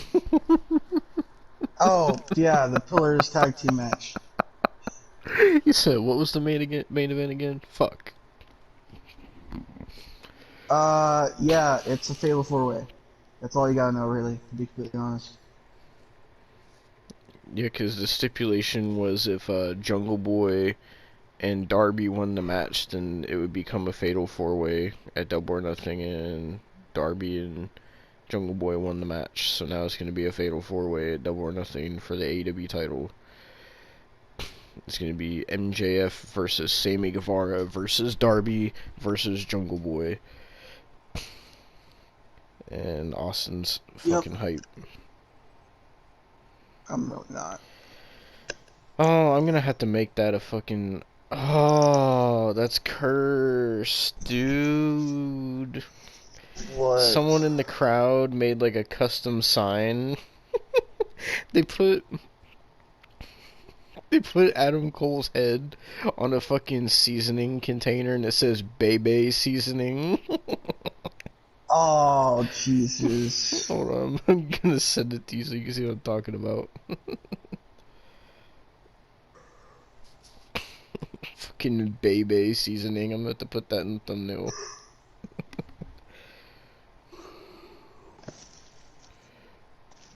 Why did somebody make this?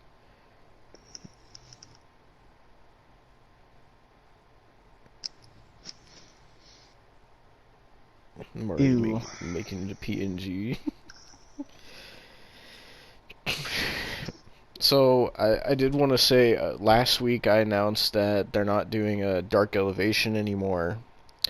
And it turns out, we found out this week, that it's not just Dark Elevation that they're canceling. They've also officially canceled AEW Dark as well. So both Dark and Dark Elevation are gone. So, unfortunately, that means, Austin, that there's no longer going to be a Dark segment on these reviews.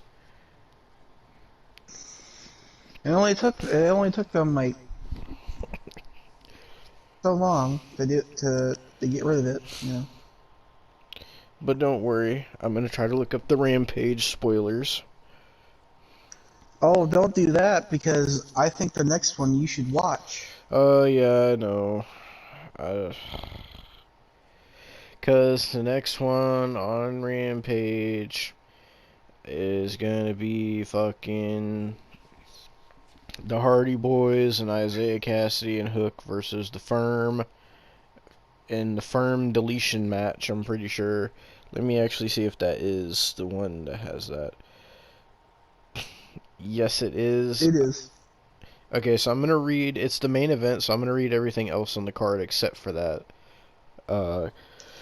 Because this might be the Rampage I have. Actually, how many matches are on there? There's only 3 matches on there.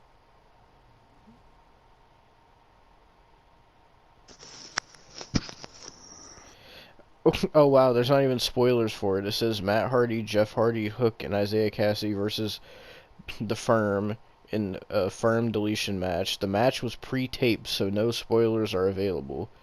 So, wonderful. So, if I watch this, do I have to watch the whole show, or can I just watch this Firm deletion match? Oh, the whole show, Devon.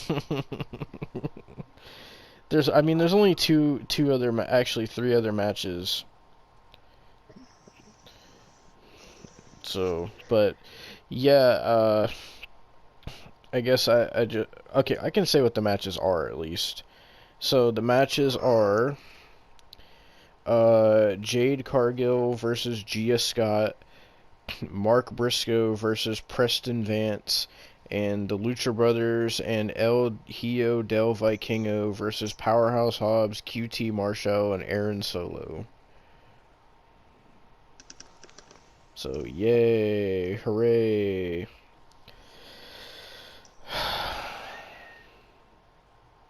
Like, why? Why are they putting this Firm deletion match on Rampage? I thought it was going to be a Double or Nothing. Why the fuck are they putting it on a random Rampage?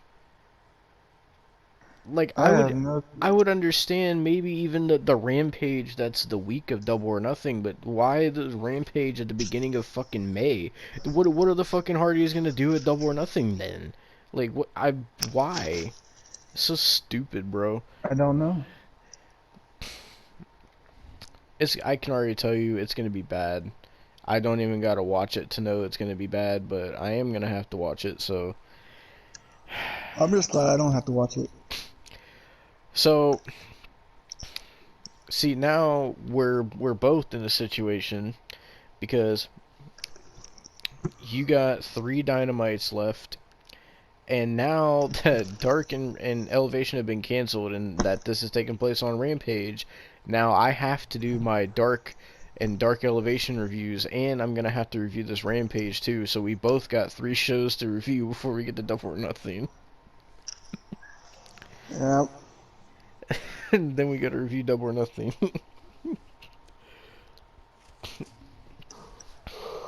By the way, did they announce anything for next week? I don't even remember. Awesome, but the biggest fucking wet dream match of your life is next week, don't you remember? Fuck you. Because next week, They officially announced it's going to be Jon Moxley versus Kenny Omega in a steel cage match. And Austin, you are not allowed to skip it. Fuck you. My head, bro. If I have to watch all the matches on Rampage and Dark Elevation, you're not allowed to skip any more matches until Double or Nothing.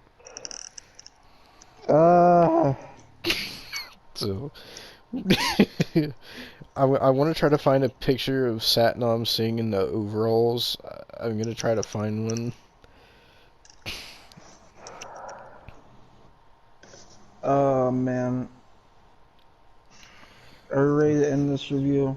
Oh, there's a picture. No, there's a picture of him holding an infant, and like right behind him is Jeff Jarrett with a guitar. I might have to use that.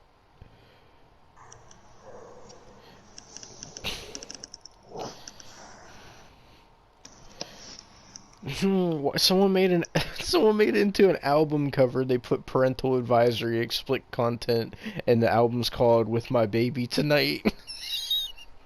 I'm just gonna put that in there. I'm gonna send it to you.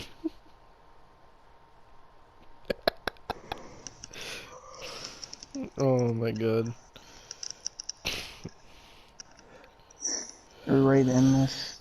I might have to put that in there too, because there's a picture of Satnam Singh and Sanjay Dutt riding on a tractor. I might have to put that in there too.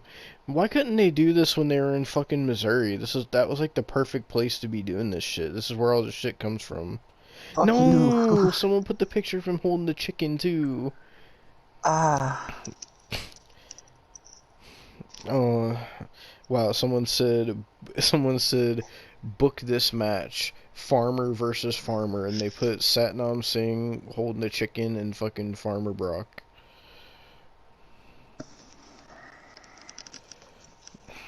Oh yeah, this migraine's fucked, bro. Oh, I'm gonna have to put that in there too, because there's a picture of Mark Briscoe holding the chicken. No, there's a picture of all 5 of them. Why does Jay Lethal have a weed whacker? Why? Why did they make this curseness? Why is everything with Jeff Jarrett always gonna be cursed? Can you send me the picture of Satnam Singh with chicken? I'm sending you all these. I'm gonna have to put all these in the fucking thumbnail.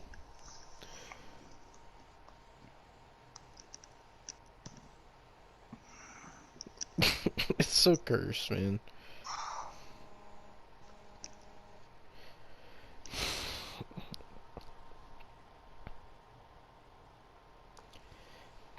Do you think, Austin, do you think I should put the picture of Britt Baker wearing that shirt with the black eye? Sure. I think there's a picture of Jericho wearing that shirt too. Jesus fucking Christ. Well, actually, let me go to AW's page to see if they announce anything else.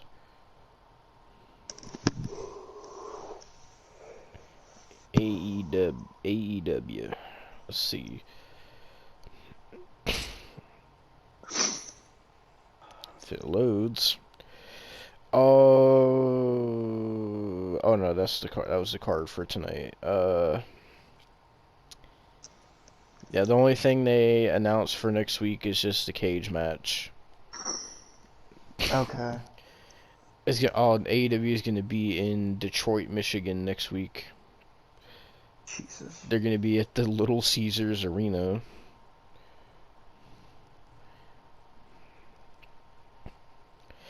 Oh, I found a picture of Jericho wearing the shirt. And when I looked up Britt Baker, and that's the first thing that comes up. Alright, I am ready to end this.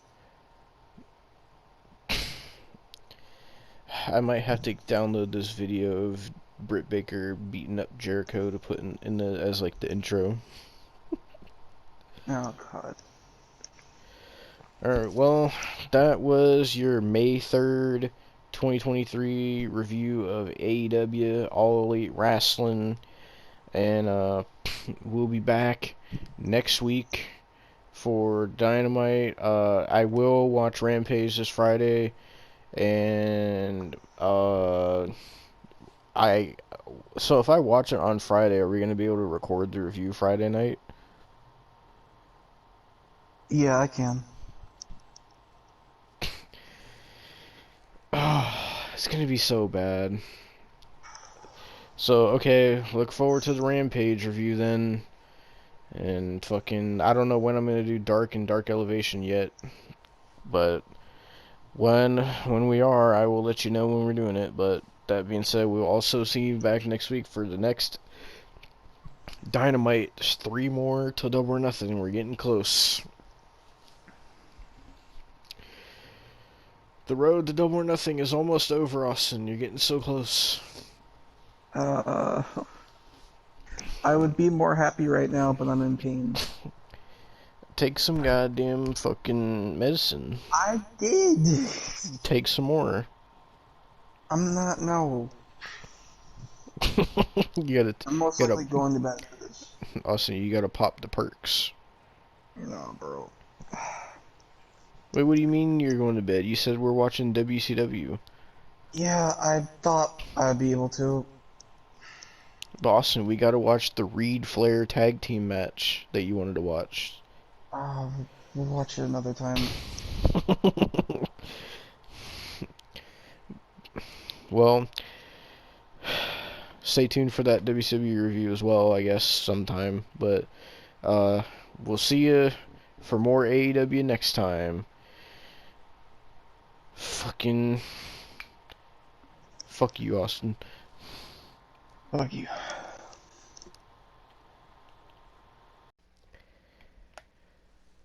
Hello, ladies and gentlemen. Welcome to another AEW review. As you notice by the thumbnail and the title, this is not your typical AEW review that we usually give you because, no, we are reviewing AEW Rampage for the first time. And so, I guess to explain why we're doing this, if you haven't seen any other reviews, basically, me and Austin made a bet for Revolution that if I lost the bet, I would have to review an episode of Rampage, Dark, and Dark Elevation, and well, I lost. So, here's my Rampage review, and I chose to watch this one because of the firm deletion match, which I'll fucking get to because it was the main event.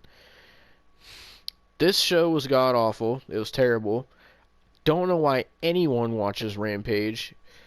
The song for Rampage is fucking terrible. It's like this rap beat, and it's like, yeah, Rampage.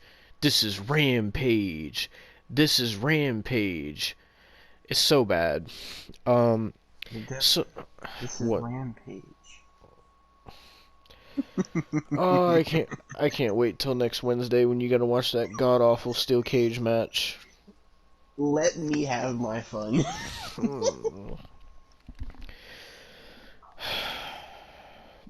So, Rampage began with a flipping botch fest, which was a 6-man tag of the Lucha Brothers and El Hijo del Vikingo, because apparently that's how you're supposed to say it, because, you know, even though it says Vikingo, Excalibur has to say Vikingo for some reason.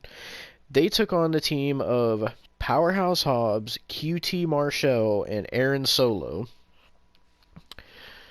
So, what do I say about this match? This was nothing but flips and dives and botches and wrestlers nearly killing themselves. That's all this was. So, I want to say to El Hijo del Vikingo, fucking the Viking experience, whatever you want to call yourself. I'm glad that Rey Mysterio and Conan called your bitch ass out for what you're doing, because you're literally gonna fucking kill yourself. Like, being around people like fucking Pentagram and Nugenics fucking it's influencing you to do this dumb shit. And I seen clips of your stupid ass doing this on GCW as well, where you're doing Canadian destroyers on the apron and fucking Spanish flies from the top rope to the floor. You're gonna fucking kill yourself, okay? Nah, because in this match, this man was trying to do Hurricane Ranas, he was landing on the top of his head, trying to do dives, fucking landing on his neck, almost hurting himself. Like, bro, it's Rampage. It ain't fucking worth it, okay? Like, why are you sitting here doing this fucking dumb shit on Rampage, bro? Like, Rampage of all things? Like, okay, whatever. You had your match with Kenny Omega on Dynamite. You're trying to prove yourself, whatever, fine. But Rampage? Really? The show that no one watches. Really? The show where I had to sit through like 3 different picture-in-pictures. The show where fucking where the commercials were more interesting than the matches, is what you're telling me. This is where you want to put your life on the line. And I know people are going to say, oh, they put their life on the line every time they get in the ring. Yeah, I understand that. But there's having a match, putting your life on the line, and then there's being a fucking dickhead sitting here doing all these flippy-doos, landing on your fucking neck. You're going to snap your spinal cord, you fucking moron. It's no wonder Rey Mysterio and Conan said, hey, dumbass, stop doing that, or you're not going to have a long career. And what does he do? He keeps on. And he's still doing it. And, I mean, for Christ's sake, look how many times fucking Phoenix, or Phoenix, as Excalibur was saying, or Nugenics, look how many times he's been injured for doing the dumb shit he does. Or all the fucking flips and shit. Look how many times he's been fucking injured. Why would you want to be like that, man? Why? Why did you even come to AEW in the first place? Why are you wrestling on places like GCW? You're going to fucking kill yourself doing this dumb shit. And fucking all the AEW fans were so hype about this guy. Oh, El Hijo del Vikingo. If you don't know who that is, then you don't know wrestling, motherfucker. Like, I'm sorry, I'm not a fucking 700-pound 18XL t-shirt wearing, leaving dookie stains on the fucking seats in the crowd when I leave to go home, sweating, stinking like some crusty Funyuns, neckbeard AEW fan, okay, that sits here and watches every fucking independent promotion and fucking beats my cock over fucking El Hijo del Vikingo and all these other people on GCW and PWG and fucking Finger in My Ass and all these other fucking promotions out there. Like, anyway, Vikingo, you're a fucking moron for doing the shit that you're doing. I'm not trying to hate on you. I'm not. But objectively, looking at what you're doing, you are not going to have longevity in your career if you keep wrestling the way you do. Like, literally, he kept doing moves and was almost landing on his neck. He landed on his head, top of his head a couple times. Like, bro, this is not safe. It's not safe. And yet you continue to do it. And then it doesn't help when you got the fucking... I can't be bothered, man. It doesn't help. It doesn't help when you got the Super Lucio brothers on your fucking team. Lucio brothers, that's cringe, bro. They would actually call themselves that too. That's the sad part. Yeah, I could see both of their dumbasses dressing up as Mario and Luigi as well, doing some dumb shit like fucking Elmo doing the goddamn Canadian Destroyer in that god-awful clip that I saw on my timeline. Thanks, Twitter. Like, I wanted to see that. Oh, and I'm pretty sure it was in GCW as well, so fuck you again, GCW. Gonorrhea Championship Wrestling. I fucking saw some random shit of this wrestler called Dragon wrestling one day. It was legit just a Dragon, fucking dude. dragon. Yes, it was legitimately just a dude in a fucking dragon mascot costume. And apparently Eddie Kingston was commentating over it, and it was from Chikara, and it was like in 2005, and I just wanted to kill myself. Great. So, you're not the only person. It's on my Twitter because I fucking retweeted it and said this is stupid, one of the stupidest things I've ever seen, pretty much. Bro, this match was bad. It was literally nothing but flips and dives, and I know people will be like, "Oh, well, that's what people say. All AEW is flips and dives." And I mean, to be fair, not every match is that, but I mean, when people say flips and dives, this is the kind of shit that they're talking about. Because oh my God, was it necessary to do a 450 into a Hurricane Rana? Was it necessary to do a second rope Phoenix Splash? Was it necessary to do a triple dive to the outside? Was it necessary to do a shooting star press and then a package pile driver and then a double foot stomp, all in that order? I mean, good God. And don't think I'm just singling out this team. Oh, because I'm talking about the other team too. So, Powerhouse Hobbs, what the fuck, man? What happened? 2-3 weeks ago, you were TNT champion, and now this is what you're fucking doing. Sitting here, wrestling in a 6-man tag team match on fucking Rampage, where now you went from being TNT champion, the fucking face of the Revolution, winning the ladder match. 2 weeks later, now you're just a bum on Rampage. What the fuck, man?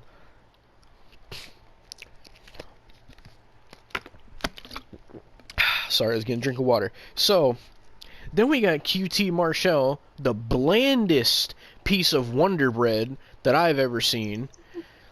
Wonder Bread. Honestly, like, why is he even in AEW? Since his inception in AEW, he's got jobber entrances. I mean, for Christ's sake, he lost to the Big Show on a pay-per-view. Like, just retire, man. I can't be bothered. Goddamn. Honestly. And Aaron Solo or Solo or fucking whatever the fuck you call yourself. Fucking.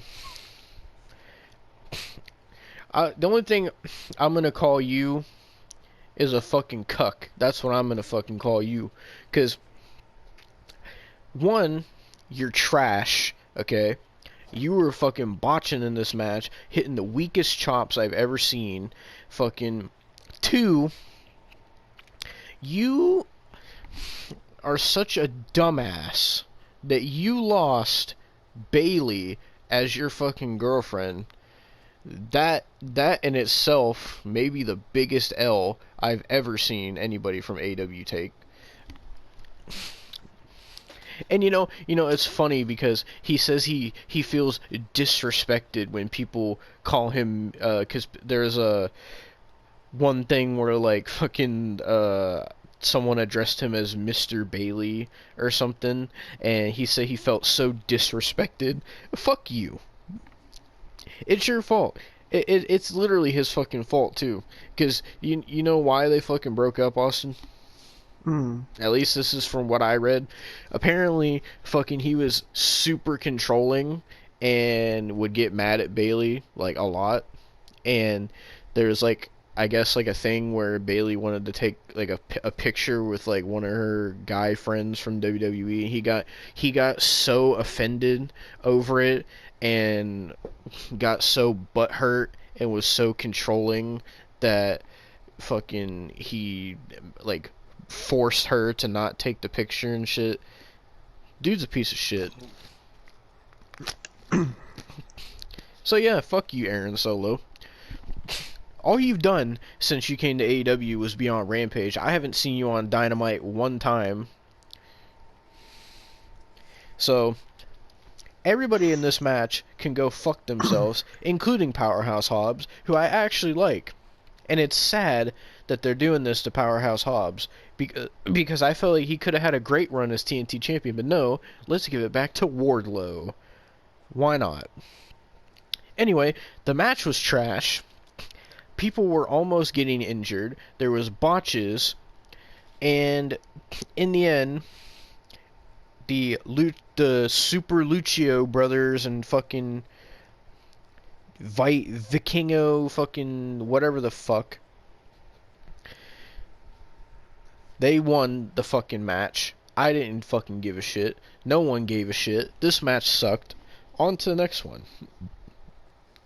And you know what? I can't even say that much about it because it was Jade Cargill versus this Gia Scott chick. And apparently this was her AEW debut. And guess what happened? Didn't get an entrance. And then Jade Cargill came out and then started the match. And then she hit the jaded 1, 2, 3, jobbed that fucking bitch out. And that was it. I wish all the matches on this show could have been this fast. But, you know. So yeah, Jade Cargill is now 57-0. So I don't know how long the streak is going to go for, but my god, like, this woman does not feel special. Like, you know, usually when someone is on a streak like that, you feel it. You're like, oh man, who's going to fucking beat them? They're so dominant. With Jade Cargill, it's just like, I don't care. Like, it's just like, it's not even like, oh, who's gonna beat Jade Cargill? She's so dominant. It's not that. It's every time she gets in the ring with somebody, it's like, oh my god, who's Jade Cargill gonna fucking botch and possibly injure this time? Like, whatever. It was a jobber match. I didn't care. Now, we move on to the third actual match on this show, which was Mark Briscoe versus Preston Vance. And you want to talk about plain white pieces of Wonder Bread. My god, Preston Vance looks like Superstar Template 5 on, like, Here Comes the Pain from back in the day. My god, this dude looks so generic, bro. Like, honestly, this looks like some motherfucker like you would see in those fucking App Store wrestling games that make those, like, fake characters. That's what he looks like. But Devon, he was part of the Dark Order. Yeah, that's when he actually fucking somewhat was important. But oh no, he takes the mask off and he made Brody Lee Jr. cry. Yeah, oh boo-hoo, Brody Lee Jr. was crying. That's why he was at fucking WrestleMania. So go fuck yourself, Dark Order.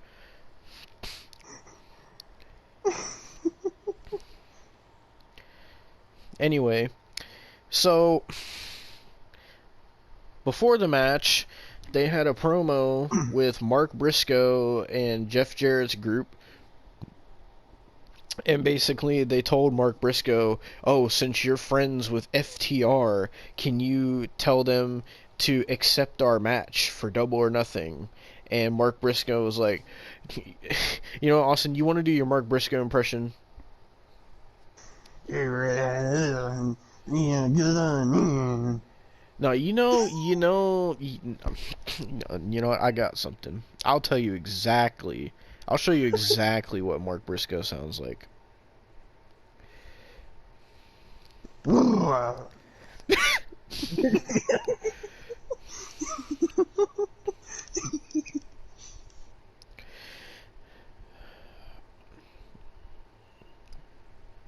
Hold on a second. I'm trying to look it up.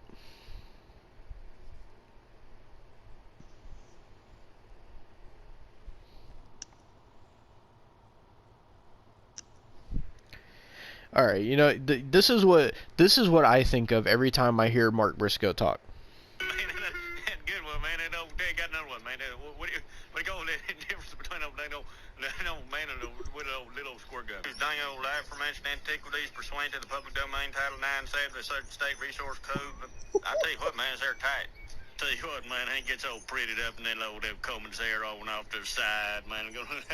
That's what Mark Briscoe sounds like. He sounds like fucking Boomhauer. I can't fucking understand half of what Mark Briscoe is saying. He's like, oh, let me tell you something, man. Yeah. Like, what the fuck? Yeah, you're bugging, man. You're buggy. Is Mark Briscoe on some kind of like drugs? I don't know, man.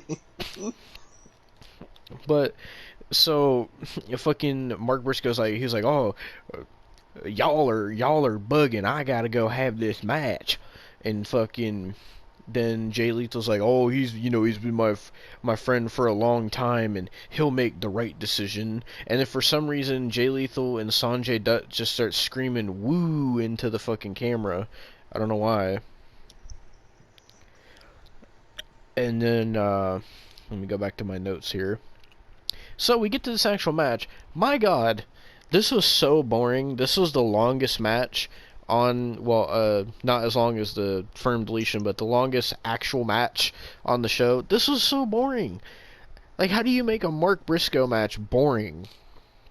Which Mark Briscoe is now 6-0 in AEW, by the way, and his streak is more believable than Jade Cargill's. But nevertheless, fucking. Could you Why? imagine if MJF like wins that Fatal 4-Way at Double or Nothing, and they have him face fucking Mark Briscoe at the next pay-per-view? You would have to watch AEW again. No. If that happens, Austin's watching AEW again. That is not happening! Fuck you! We're agreeing to it right here, right now. No, you brought it up, so I ain't agreeing to shit. you heard it right here. If Mark Briscoe wins the AEW title, Austin will watch for another 6 months. God, no, bro. I can't do it. I'll kill myself, bro. I'll jump off a bridge. Oh yeah, by the way, the commentators on Rampage was Jim Ross, Excalibur, and Tony Schiavone.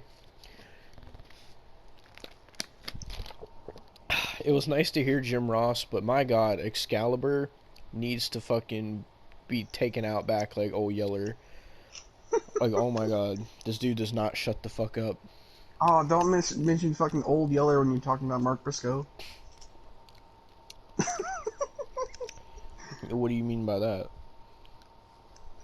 Old Yeller is like a southern type movie, and Mark Briscoe is southern as fuck. Oh, I thought you were trying to say something about Jay Briscoe's and say that's fucked, Austin. Don't say that. No. Nevertheless, this match was boring.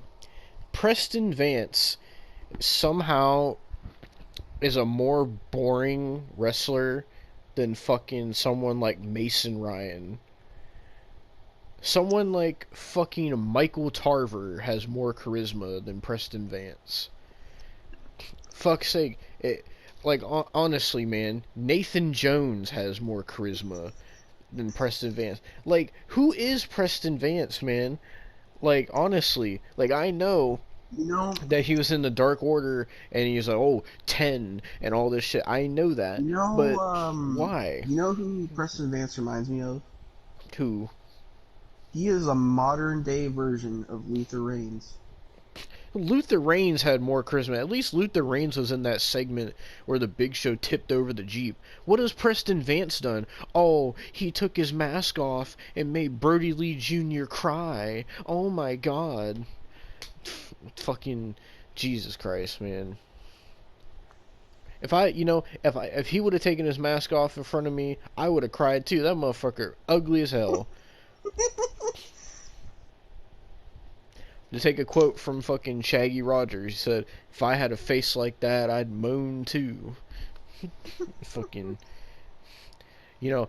Preston Vance taking his mask off reminds me of fucking Friday the 13th Part 8 where Jason fucking lifted up his hockey mask to show the fucking gangsters he wasn't fucking around.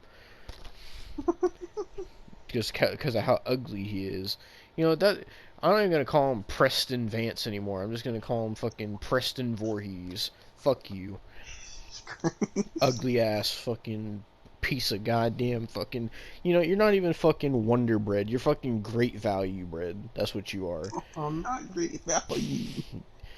No, you know what? This motherfucker is so bland, Austin. He doesn't even deserve to be bread. This motherfucker is nothing but a dry ass rice cake. That's what Preston Vance is. This Not motherfucker rice cake. is so dry and boring. It has no character, no charisma.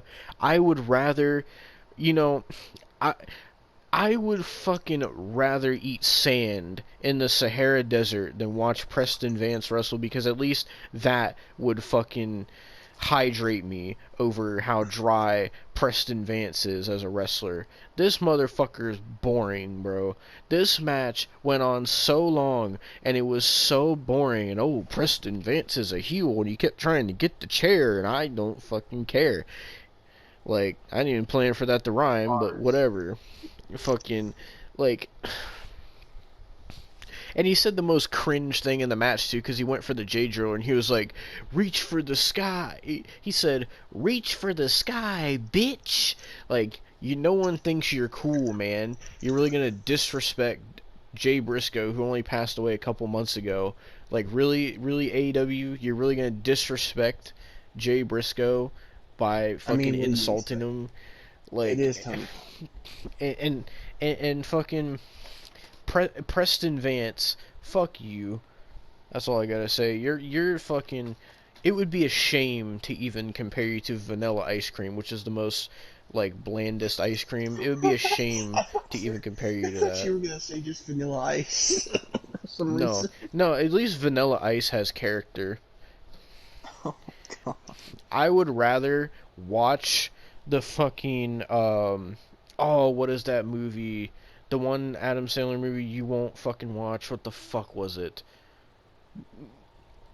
It's like the one about Adam Sandler impregnating a teacher when he was in high school. I forget what it's Oh, I called. watched that one. Yeah, I will Yeah. not watch it again. It's called That's My Boy. Yeah, I would rather watch that because it has Vanilla Ice in it. I would rather watch that than fucking watch Preston Vance. I would rather watch Saw than watch Preston Vance wrestle again. At least Saw would be somewhat entertaining. I wouldn't feel like I'm gonna fucking fall asleep.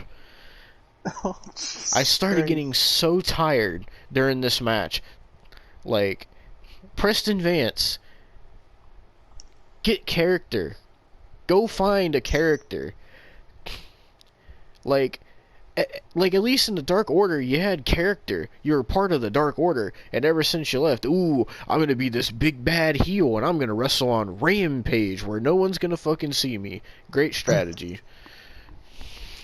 But nevertheless, oh, and Mark Briscoe, I gotta talk about you too, because you are acting like a dumbass, doing this dumbass shit. Like, why do you need to be doing a whisper in the wind from the top rope onto a steel chair on the outside? Like, are you trying to fucking get hurt? Like, are you trying to intentionally injure yourself? And not even that, he was doing dives to the outside, and Preston Vance is such a soft, dry fucking rice cake that he just crumbled at Mark Briscoe hitting him, and Mark Briscoe just hit the fucking ground instead of catching him like you're supposed to do in a professional fucking match. But nothing about the show is fucking professional. You know, I got dive. I got dive. Mark Briscoe said, I'll tell you what, man, god dang on Hank, man. But yeah, so Mark Briscoe, surprise, surprise, won this match. Do you think they're afraid to give Mark Briscoe a loss at this point because they're gonna get backlash for it if he loses? Probably. Well, Mark Briscoe won because he hit a J driller on Preston Vance, and fucking, yeah, he turned him from a fucking dry ass rice cake into a broken dry ass rice cake. So there you go, Mark. Yeehaw! Let's fucking get the fucking troughs ready for the pigs. Yeah, fucking. Now we move on to probably one of the biggest atrocities I've ever seen. So, we move on to the firm deletion match, which was the team of Matt Hardy, Jeff Hardy, Isaiah Cassidy, and Hook versus the firm of Ethan Page, Lee Moriarty, Big Bill, and Stokely, for some reason. and it opens with them driving in an SUV going to the Hardy compound, because these deletion things, they always have to be at the Hardy compound, the Hardy compound, the Hardy compound. Like, Jesus Christ, man. You know, at least when fucking WCW did dumb shit, they did it in different locations. You know, But you love the Hardy compound. I love the graveyard that fucking Vampiro buried the Kiss Demon in more than the Hardy compound. But that's your vacation spot. You told me you went on vacation there last year. You saw like Senior Benjamin and Vanguard 1. So, when Had they some Mike's Hards with fucking Rebby. have your fun while you can, because you still got 3 more Dynamites to watch. Have your fun. I don't care. I'm having fun. 'Cause you still got 2 more Darks, bitch. Mm-hmm. Mm-hmm. At least I don't gotta watch Kenny Omega and John Moxley in a cage match. Hell, I've come to terms with my fucking dumbass because I've been doing this since November. So let me have my fucking shit, bro. Well, anyway, they get there, and for some reason Ethan Page is all pumped up. He's looking like a Pat McAfee ripoff. And, oh yeah, by the way, after this match, Austin said that he doesn't like Ethan Page anymore, so congratulations, Ethan Page, you lost a fan. So there's that. So it's funny too, because if you watch, I believe it's our Revolution 2021 review. I think that's where Ethan Page debuted in that ladder match. You were so hype about Ethan Page, man. Now look at him. Crazy. It's like it's became. It was a downward spiral ever since the Karate Man, to be completely honest. Like, I thought he maybe could get some type of spotlight in AEW. I was so wrong. I was so wrong. Yep. How times have changed, man. So, they get there, and they're all acting all hype, and fucking... We see the 2 referees for this match. They're like this old guy and this other guy, and... I feel bad for Caprice Coleman, because he's Yeah. actually a good referee, fucking Yeah. commentator. Yeah, and fucking, so they get there, and then Ethan Page is like, oh, well, let's let them know we're here, and his idea of letting them know they're there is fucking hitting Matt Hardy's mailbox with his baseball bat. Like, ooh, yeah, let's act like a couple teenagers going around smashing mailboxes. Yeehaw, did you get that from Mark Briscoe? Like, fucking, so... Then the gates mysteriously open, and I'm just sitting here thinking to myself, why? And then they go in, and oh god, what did it say? Like the fucking Vanguard 1 popped up, and it said some cringy ass shit. What happened was Devon pushed the controller to Vanguard 1, and it said, "You rude as fuck." That's what it said. You rude as fuck. Yeah, Oh but it said it was AF. so And you pushed the controller and you like typed it out and everything too. It was kind of your idea.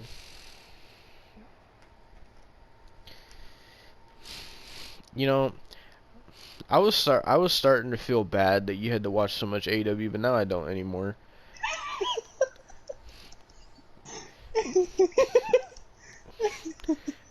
I'm glad you've had to suffer for 6 months. You deserve it.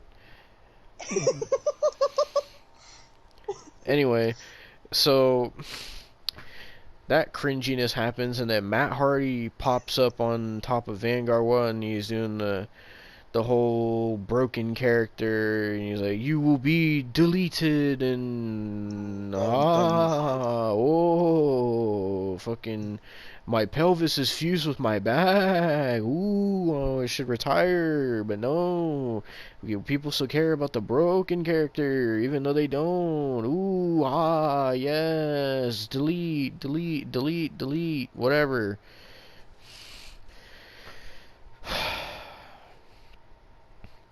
So then, Matt Hardy's team shows up, and they all start beating the fuck out of each other. And so, first of all, Matt Hardy has such a dad bod. This motherfucker was wearing a tank top tucked into a fucking pair of jeans and was wearing some fucking black fucking, they almost look like New Balances. And fucking Jeff was sitting here just wearing just a random shirt and fucking his pants he usually wears in his matches. And fucking then fucking Isaiah Cassidy looked like he just got done playing the Ballad of Gay Tony on GTA 4 and the fucking nightclub. Hook low-key looked like he was trying to pull his best Darby Allin impression. Hook looked like when you drive around Grove Street on GTA San Andreas and you see like the drug dealers with the hoodies on, that's what Hook looked like. This man looked like he was trying to be a fucking Family Dollar version of B-Rabbit from 8 Mile. Like, motherfucker looks like he was trying... motherfucker looked like he was trying to be a Salvation Army version of fucking NF. Is what he looked like. Oh, not NF. He's already terrible. Motherfucker looked like he was trying to be a Goodwill version of Gone. Not Gone. That's what this motherfucker looked like. Like, I don't understand. Not Gone. Oh. Yeah. So, and then Big Bill was just fucking showing his muscles. Ethan Page was looking like Pat McAfee. Fucking Lee Moriarty was dressed up like Kill Bill. And fucking then Stokely, I don't know what the fuck he was wearing. He was wearing like this Nation of Domination style jumpsuit with like this silver Back to the Future Part 2 jacket. I don't know what the fuck he was wearing. This was a mind fuck watching this. And I just don't get it, man. And I don't get why Matt Hardy thinks that people still care about this shit when even the AEW fans have said we don't fucking care about the broken character. It's cringe, it's trash, stop doing it, just fucking retire, you old senile man. That's what even AEW fans are saying, that, Austin. It's not even just me. The AEW fans don't even want Matt Hardy. Just like 30 minutes ago, you were talking about how you loved the broken gimmick and you can't wait for it to return again. I used to, in like 2016, when it was actually popular. You were saying that today. But not anymore. You were saying how you loved this match, and you enjoy. I can't even say it with a straight face. I don't even know how you do it. It just. This was so bad because then they start the firm starts getting shot at with Roman candles and fucking man. Then fucking I think Matt Hardy was fighting Ethan Page, Big Bill was fighting Isaiah Cassidy and Jeff Hardy. Fucking Hook was fighting Lee Moriarty, and fucking Stokely just wandered off and did whatever the fuck. And fucking, I will admit, Big Bill was fucking beating the fuck out of him. He fucking choke slammed the shit out of Isaiah Cassidy straight to the fucking ground. He was doing some like Friday the 13th type shit because he kept like choke slamming him up against a tree, and the motherfucker fucking slammed his ass to the ground. He did get a little bit too excited when he was choking people, though. Yeah, this motherfucker was like on top of Jeff Hardy, and he's like, oh yeah, Jeff, you like it? You like that choking? And he was like getting all excited. You know, I just did a fucking madness right there. Jesus Christ! I'm just realizing. It's Devin's fantasy. Clip that.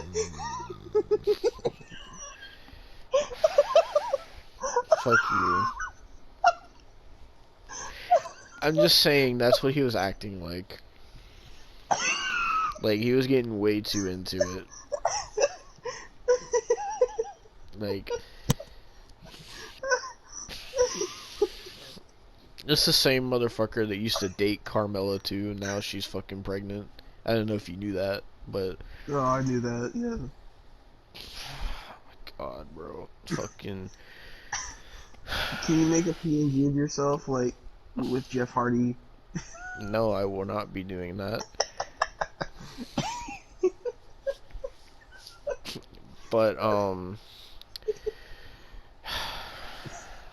I'm trying to scramble my brain to even remember what all happened because this is so all over the place. Oh man. At I that know. point, Oh, go they ahead. went into like the ring area.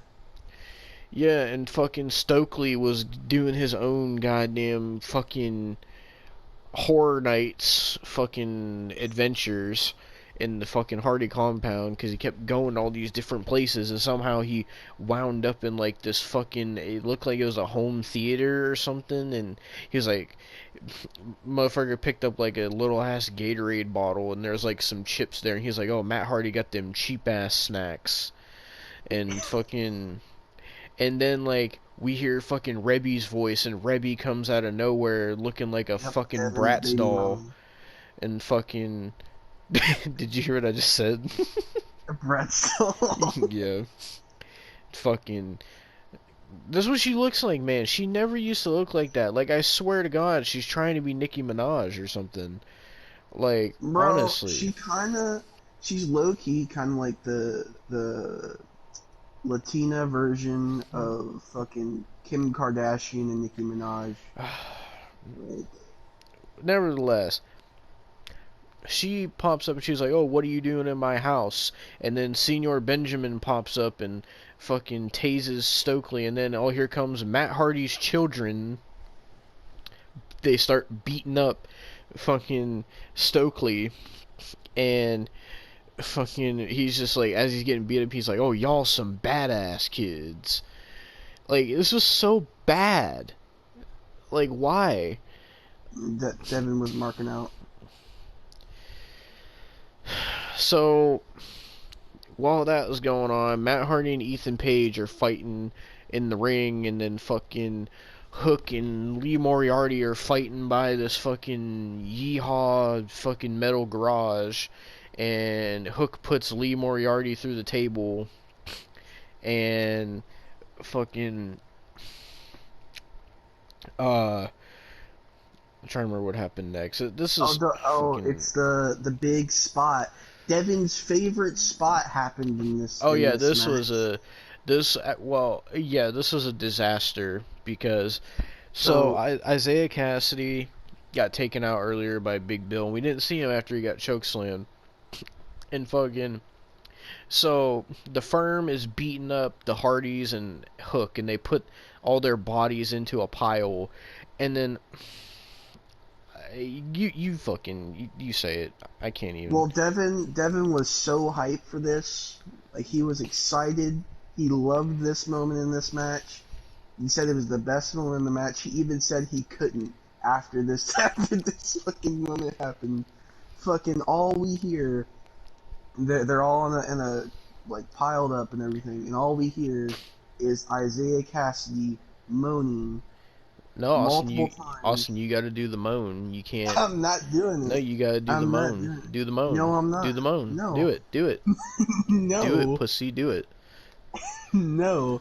But he does the moan. What and did it then sound he like? fucking does a he does a swanton, and then he fucking sits there and starts screaming and moaning again, and then starts humping the ground.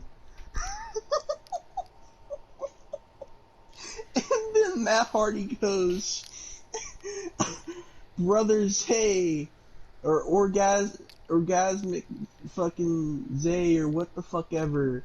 I knew you'd come. And then fucking Isaiah Cassidy goes, I always do, and then moans again. Yeah. This is the level. And You then, know, actually, I'll play it. I'll play it, because I know the clip's on there. Give me a second. I can find the clip on Twitter. this is such a disgrace. This is bad, bro. Yeah. Cassidy.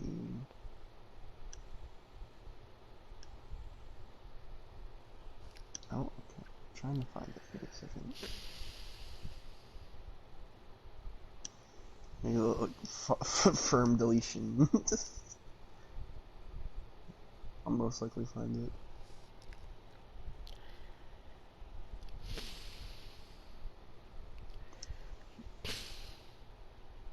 Take me long. Where is it? That's the Stokely thing. More of the Stokely shit. Why is everybody marking out about the Stokely shit? I don't know. Because AEW fans don't have fucking brains in their head.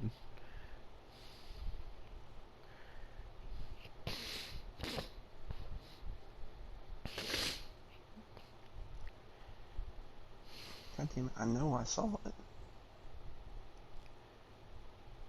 Fucking... Go on while I find this.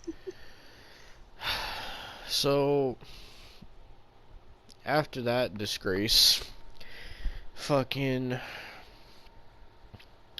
the Hardys team starts fighting back and hitting people with chairs and branches and sticks and everything else, and fucking it ends up being fucking I think it was just Ethan Page, and all four of them put Ethan Page in the ring, and Matt Hardy's like, oh, I found it. oh, go ahead. Good. Okay. Might as well.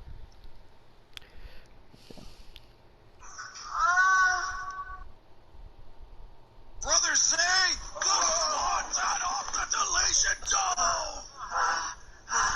The deletion dome.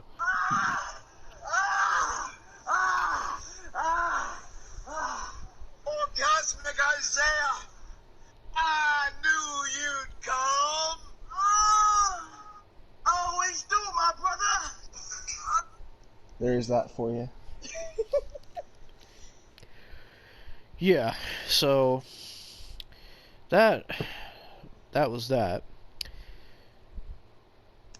So the Matt Hardy is beating up Ethan Page, and fucking Stokely keeps getting tased by Rebby.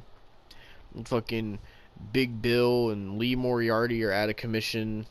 And fucking, so Matt Hardy puts Ethan Page in the ring, and then Matt Hardy, Jeff Hardy, Hook, and fucking Isaiah Cassidy all get in the ring, and Matt Hardy's like, oh, Ethan Page, this is your fault. And Ethan Page is like, no, it's your fault. And Matt Hardy's like, no, it's your fault.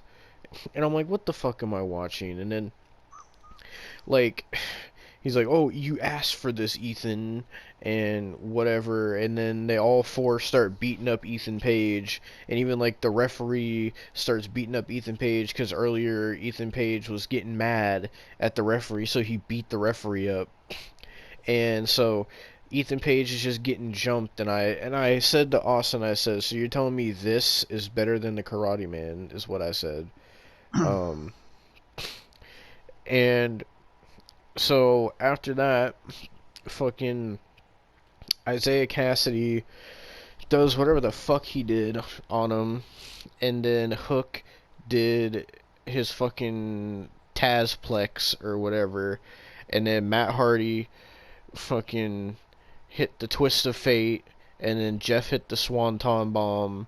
1, 2, 3. The Hardys team, whatever you want to call them, won the firm deletion. And then fucking they were celebrating. All of a sudden, Jeff gets out of the ring and runs away, and I'm like, what the fuck? And then we see this field where like Jeff is lighting something on fire, and we see like this fucking crop circle logo thing start to light on fire. Oh, there was also a spot I forgot to say where Isaiah Cassidy jumped off the ladder on fucking Big Bill. Big Bill through the fucking table. I forgot to say that too. But so Jeff is in the middle of this field, and then Matt Hardy and the other two come up, and they're like, "Oh, Jeff, are you okay?" And he's like, "Oh, I'm fine." And fucking, he's like, I'm so blessed that I could be here right now in this moment. I'm so blessed to be back and all this shit. And the whole logo lights, and fucking Matt Hardy starts doing the delete, delete, delete, delete shit. And then it ends on Jeff fucking screaming, thank you. He's like, thank you, God. And it fucking ends. And I was just like, I'm just so done, man. And Devon won't say it here, but he gave it a standing ovation.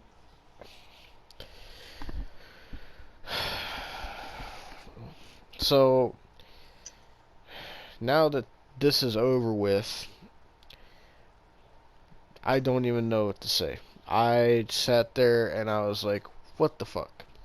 Because I watched the fucking deletions that Matt did in TNA, the fucking delete or decay that he did with Decay, and fucking the ultimate deletion or whatever that he did against Jeff, and fucking even the ones he did against fucking Bray Wyatt and shit.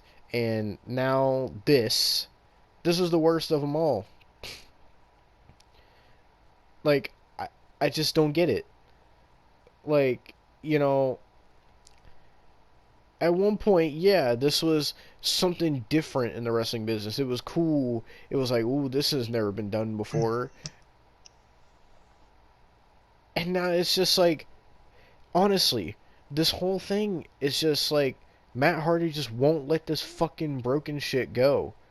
That's what it feels like. It feels like he's just clinging onto it with all he's got. It's his last thing that he has. And it's sad. This was just sad. It was bad. The comedy was bad. The actual match itself was bad. It wasn't even as, like, exciting as the other ones. They didn't even do barely anything. Like, it just sucked. Like, and they had all this build up for it for weeks and weeks. And just for it to be on a rampage. Not even Double or Nothing. On a rampage. Why?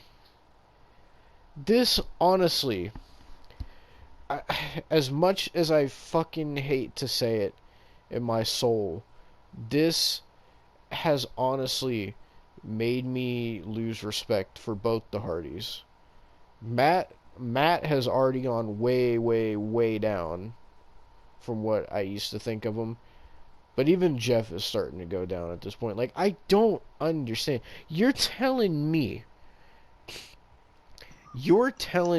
that in WWE, when they're giving you the Intercontinental Championship and the United States Championship, and fucking they gave the Hardys the Raw Tag Team titles and the SmackDown Tag Team titles, and sitting here goddamn giving Jeff the Hell in a Cell match that he wanted against Randy Orton, and sitting there fucking giving Jeff this match and that match and fucking whatever, and then, they were gonna start pushing him to face fucking Roman for the world title, and you're telling me that, fuck all this, I'm gonna leave WWE so I can go to AEW and do this shit.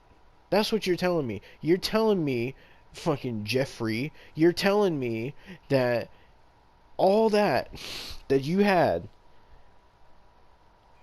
wasn't worth nothing to you, and you want to say fuck WWE when they're the ones that actually try to fucking help you with your fucking shit that you're going through, but you said no, and then you go to AEW, and then you fucking cause a whole nother situation like a dumbass, and then you sit here, you're out for a year, and you come back, and now this is the shit that you're doing.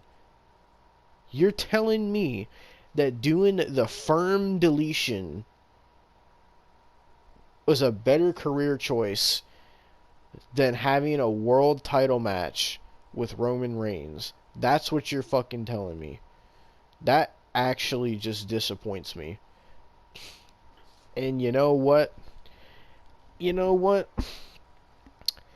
I might even say a little conspiracy here. I don't even think that it was Jeff's idea. I think Matt was in his fucking ear this whole time. That's how it's been their whole fucking careers, Austin. As much as I hate to say it, that's how it's always been. Matt's always been in his fucking ear. If you look at just the past couple years, and if you look at what people say, and I'm not the only one that thinks this, like, honestly, like, people think now that Matt really just uses Jeff to stay relevant, and he exploits Jeff, which causes Jeff to do all this stupid shit and get himself hurt and get himself in trouble, all at the expense of Matt fucking trying to desperately keep his career relevant. And as much as I fucking love the Hardys as a team, it's sad to say, but I fucking see that too. And it sucks. It really does. It's sad that this is the point that this has come to, where now we're doing this dumbass shit. Like, for Christ's sake, I don't even want to say this, but their match against the Young Bucks last year was better than this shit. And I don't ever praise the Young Bucks. But my God, at least it was an actual match. For Christ's sake, man. Like, what the fuck has happened? Like, I hate to say it, but it really is a fall from grace, man. Like, fuck. And it's not even just the Hardys, man. Everybody in this match looks so bad. Like, it makes Ethan Page look like a fucking moron. Like, and even Austin will tell you that. Fucking... Yeah, he looks like a fucking moron, bro. Like, I can't speak for Isaiah Cassidy. I'm glad Mark Quinn... I don't know where fucking Mark Quinn went. Honestly, genuinely, I don't know if he's injured, I don't know what. I'm glad he's not a part of this, because he would have made himself look fucking dumb. Because Isaiah Cassidy, oh my god, he looked the stupidest here. Like, all jokes aside, and me joking with Devon, he looked fucking the stupidest. Ethan Page, I can't even defend him no more, because he did the Karate Man, then he went to AEW, and we thought he was gonna get a decent run, and he just constantly fucking loses. Like, the only time he was actually good in AEW is when he actually was teaming with Scorpio Sky, and even that wasn't great at times, because, you know, Paige Van Zandt. Yeah, and Scorpio Sky is not even there anymore. Exactly. And, but, oh like, yeah, Austin, speaking of Paige Van Zandt, I found something out the other day. I forgot to tell you. So, somebody asked Paige Van Zandt if she was still in AEW, and she said that she is still under contract with AEW, and she plans on coming back soon, is what she said. Oh, wow. By the way, where the fuck is, the one guy that was with Scorpio Sky and Ethan Page? Because he was actually great. I know people didn't like him because they, you know, they're sheep, but, you know. What? Are you talking about Dan Lambert? Yeah, Dan Lambert. I couldn't think of his name. Yeah, I don't know what happened. Where the fuck is... I don't know what the fuck happened to Dan Lambert. He was genius. Like, genuinely. But he's just gone now. They replaced him with Stokely. And that does not help. You know what's sad, Austin? When they first started AEW, they brought in SCU as one of their biggest groups. And now Kazarian left and went to Impact. Scorpio Sky left and went to Impact. And Christopher Daniels ain't doing nothing but wrestling on Dark. So, look at that fall from grace. Yeah. SCU was so fucking over when AEW started, too. I know. And it's crazy, man. It's crazy. And fucking, where's Pac? The Lucha Brothers are still there. Where's Pac? Probably having more visa issues, if we're being completely honest here.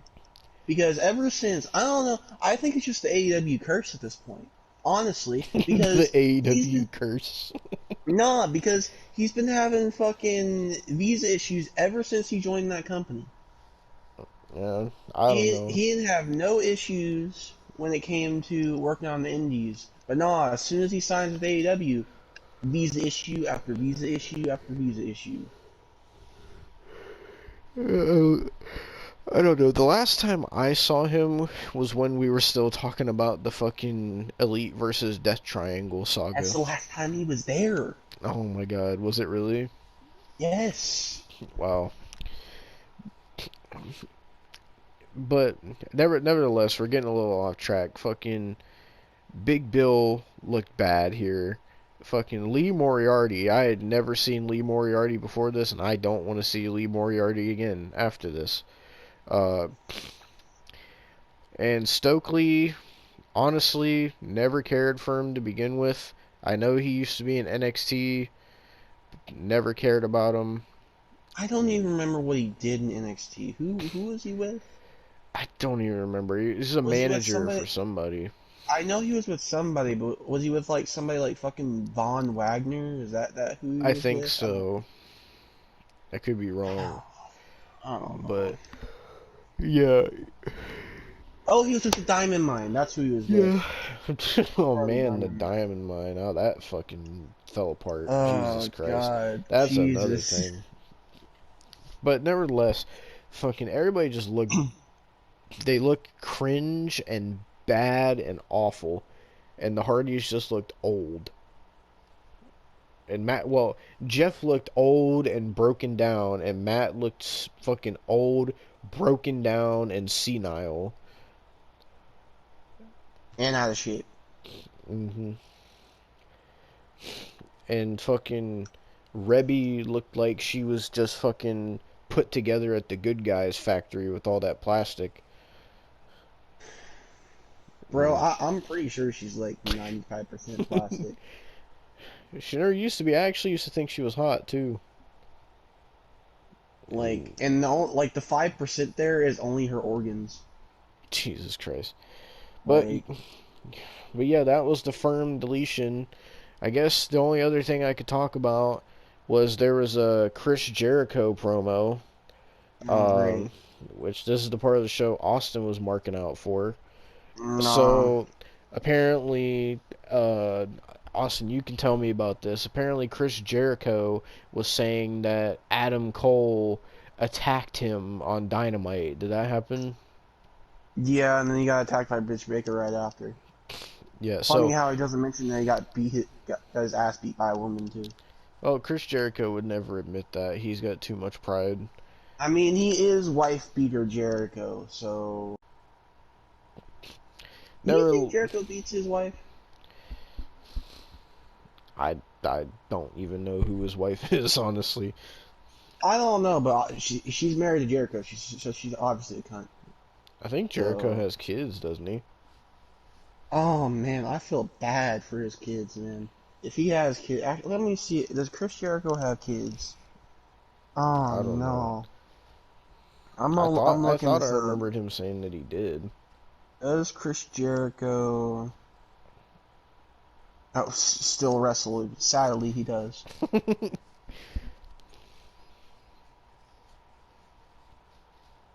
Have kids. Oh God, he has 3 kids. Oh, I feel Oh, so bad. oh man. Is his Oh man, is his his name kids. actually Jericho? Um, I don't think is he changed his name to Chris Jericho, Oh my God, but so his birth name was Christopher Keith Irving. ew, Christopher Keith. But Yeah. his kids still take on the Irving name because his kids' names is Ash Edward Irving, that's the son, and his 2 daughters, Sierra Loretta Irving and Cheyenne Lee Irving. Damn. Well, nevertheless, Chris Jericho was saying that he's gonna get a fucking restraining order against Adam Cole or something. He was like being all paranoid that someone was gonna come beat him up. You could tell it's just gonna lead to a Jericho and Adam Cole match, or Jericho and Psoriasis versus Adam Cole and Britt Baker. I don't know yet because they keep fucking booking so many different things that you can't tell I what they're building. I can't tell anymore because, like, I know they're definitely gonna have that Anarchy in the Arena match. I know that's a definite. And we knew the fucking Fatal 4-Way was a definite. So, I know they're doing something with Bates Baker and psoriasis, and they're doing something with Chris Jericho and Adam Cole. Whether they combine it or not would be a travesty, but still, it might happen. And of Yeah. course, Wardlow is probably going to defend against Luchasaurus, and then fucking the tag team titles apparently are going to be supposed to be Jeff Jarrett and Jay Lethal taking on FTR. Random, but I'll take it. Don't know what Jamie Hayter's doing. I can't even tell you. I don't know. Don't know what Honestly. the House of Black are doing either. Nothing. That's what they're doing.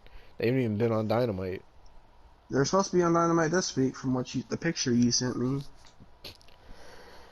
The only other thing that happened besides that Jericho promo was there was a promo with Dustin Rhodes, and he was talking about how he was excited for AEW to be in Texas and whatever, and then fucking Brian Cage beat the fuck out of him, so that was nice to see.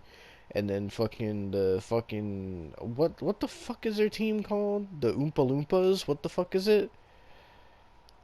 Who are we talking about? The Oompa Loompa affiliates or whatever the fuck they are. Oh, the Mogul affiliates. Oh. The Oompa Loompa affiliates. What? Well, they were all there except fucking Tim McDougal. I don't know where he was. Not Thrash. Fucking, but so they're beating up Dustin Rhodes, and then here comes fucking old Keith Nicholas, fucking Santa Keith with his fucking gray hair. Fucking sits there and is like, oh, don't attack Dustin Rhodes, he's my friend, and all this shit. Like, who cares, bro? Keith Lee, you fucking ruined your career, bro. God damn. Anyway, that's all that happened on Rampage. It was terrible. Don't watch it. I hope it gets canceled like Dark and Dark Elevation did. I really hope it does, because it's terrible. It's sad that this is the show that Jim Ross is relegated to. Oh no. But, yeah, that was fucking the May 5th episode of Rampage. Fuck my life. I don't ever have to watch this shit again. I do still have to watch Dark and Dark Elevation, so I have to figure out when I'm going to do that. Since they're both officially canceled now. I'm assuming that means that Collision is coming sometime soon. I don't know. But, fucking yeehaw! There's your Rampage review. Fucking tomorrow is Backlash. So, we're going to be reviewing Backlash, because I'm planning on watching it. And then, yeah, we'll also be back for the Dynamite review next week. So, yay! Yeehaw! Anything else you want to say before we end this?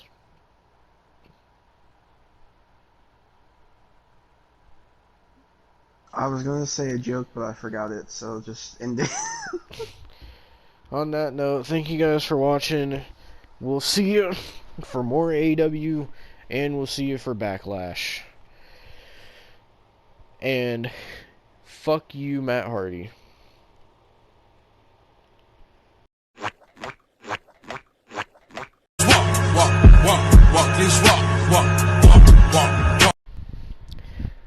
Alrighty, ladies and gentlemen, it's time for another WWE review. I know we've been doing a lot of AEW stuff lately, but finally we had another WWE pay-per-view. And tonight... If only there was more. What? If only there was more. Well, there's going to be another one this month, on the 27th. Yeah, I know, but we have to go through so much more AEW before that, so... Yeah. But, tonight we watched WWE Backlash 2023. So, they officially changed it back to Backlash this year, because last couple years it was WrestleMania Backlash for some stupid reason, and now they changed it back to Backlash.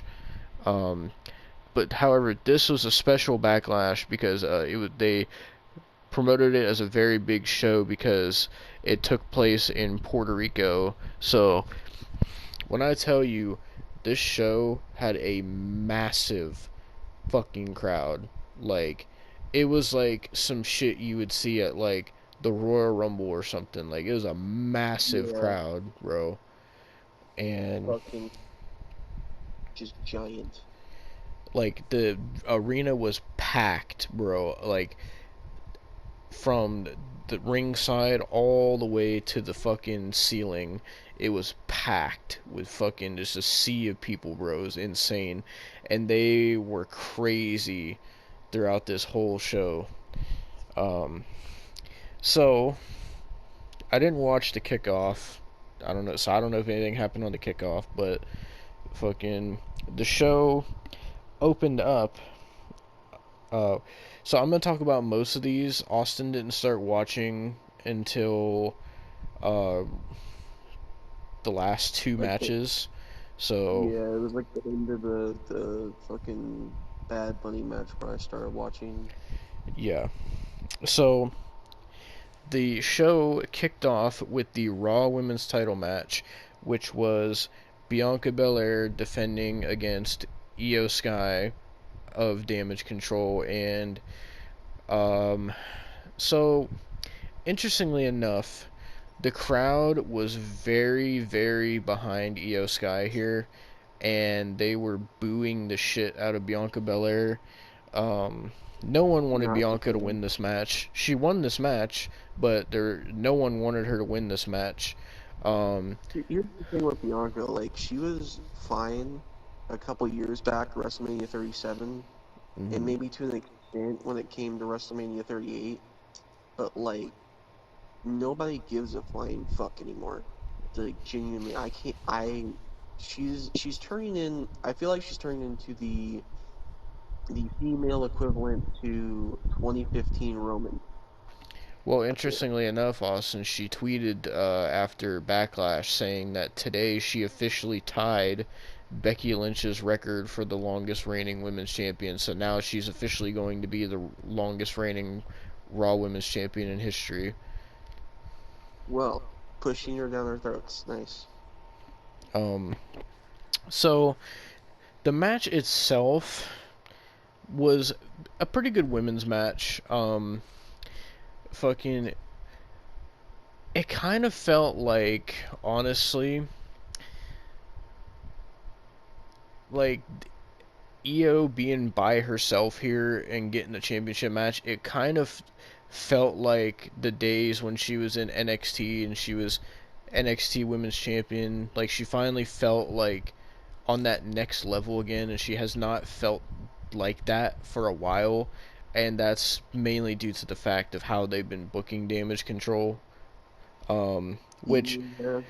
we had more booking with that here tonight. But so the match itself was very good. They both work well together, except for one spot that was I'm not sure what happened, if it was a miscommunication or what, but Bianca went to do this move, and she, like, it almost seemed like she went to like slam Io down, and Io like legitimately almost landed right on her fucking neck. Thankfully she didn't, but she came very close to landing straight on her neck, and so that was scary. Um, I pretty much at this point, Bianca's matches are starting to become predictable. The reason I say this is because how this match went, how her match with Asuka at WrestleMania went, how her many, many, many matches with fucking Becky Lynch went, with how a lot of her matches have went recently. It's kind of the same thing with Roman. Roman not as much, but with Bianca, it's like, once she hits the KOD in the match, it's over. Like, and they always Yeah. save the KOD for the end of the match too, and she always just hits one and it's over. And they do that It's like every time too now. protected. It's like one of the most protected moves. Like besides the end of days, like that's the only other like protected move that I've seen. It's that Yeah. protected. So, there was one spot where uh, Bianca was on the outside, and Io did this beautiful moonsault. I don't care what people say about Charlotte. Io's moonsault is far better than Charlotte's, especially when Charlotte would do that fucking terrible looking corkscrew moonsault off the top rope.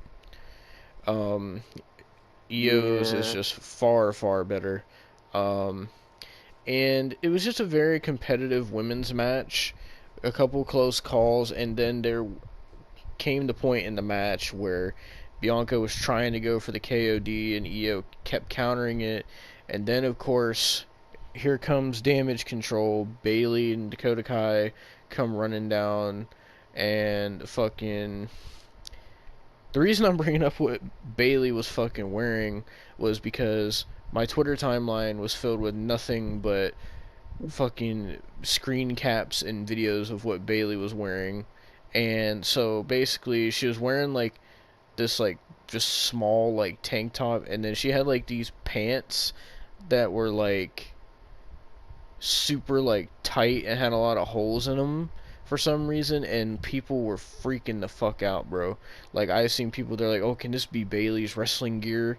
Can Bayley wear this every week? I was like, god damn. Like, I'm not gonna lie, she looked fucking good, but so Damage Control comes out and they try to distract Bianca, and Dakota sneak attacks Bianca with a kick, and then fucking Io has Bianca down. She's going on the top rope to go for her moonsault, and Bayley grabs Bianca's ponytail so she can't move, and then the referee sees Bayley grabbing the ponytail, and the referee and Io are both like talking to Bayley, and so Bayley's pretty much causing a distraction, and Io goes for the moonsault. Bianca moves, picks her up, KOD, 1, 2, 3, Bianca retains.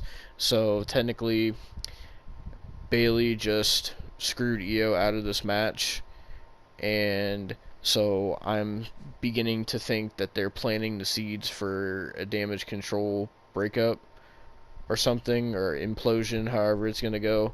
But they're planting the seeds for it. I can definitely see it. Which kind of sucks, honestly, because it could have like been something a lot more. Yeah.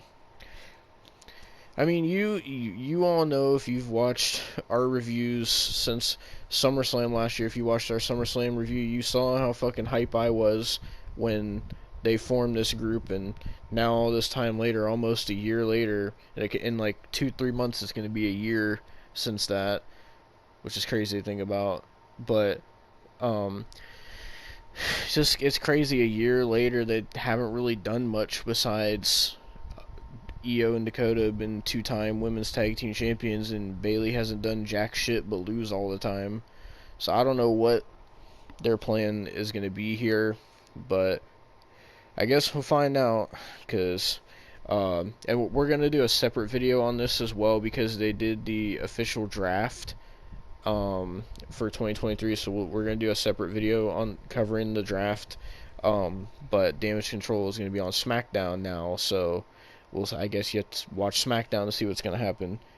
But yeah, that was the opening match. The crowd, for most of the match, was chanting, "Let's go Io." They were chanting Io Sky. Every time Bianca would do something, they would boo the shit out of Bianca. So, literally nobody wanted Bianca to win this match. But, whatever. Fucking, they're just going to keep pushing her and pushing her for some reason. Like, don't get me wrong, Bianca is a great wrestler. I'm not taking anything away from her talent or her in-ring ability. She's phenomenal in the ring. It's just, my problem is, she's had the title for over a year now, and now she's broken Becky Lynch's title reign. So it's like, how much longer does she need to be champion? Because when you just have her defeating everybody in the division, you're not elevating anyone else in the division. And it's kind of a problem, because their women's division, like,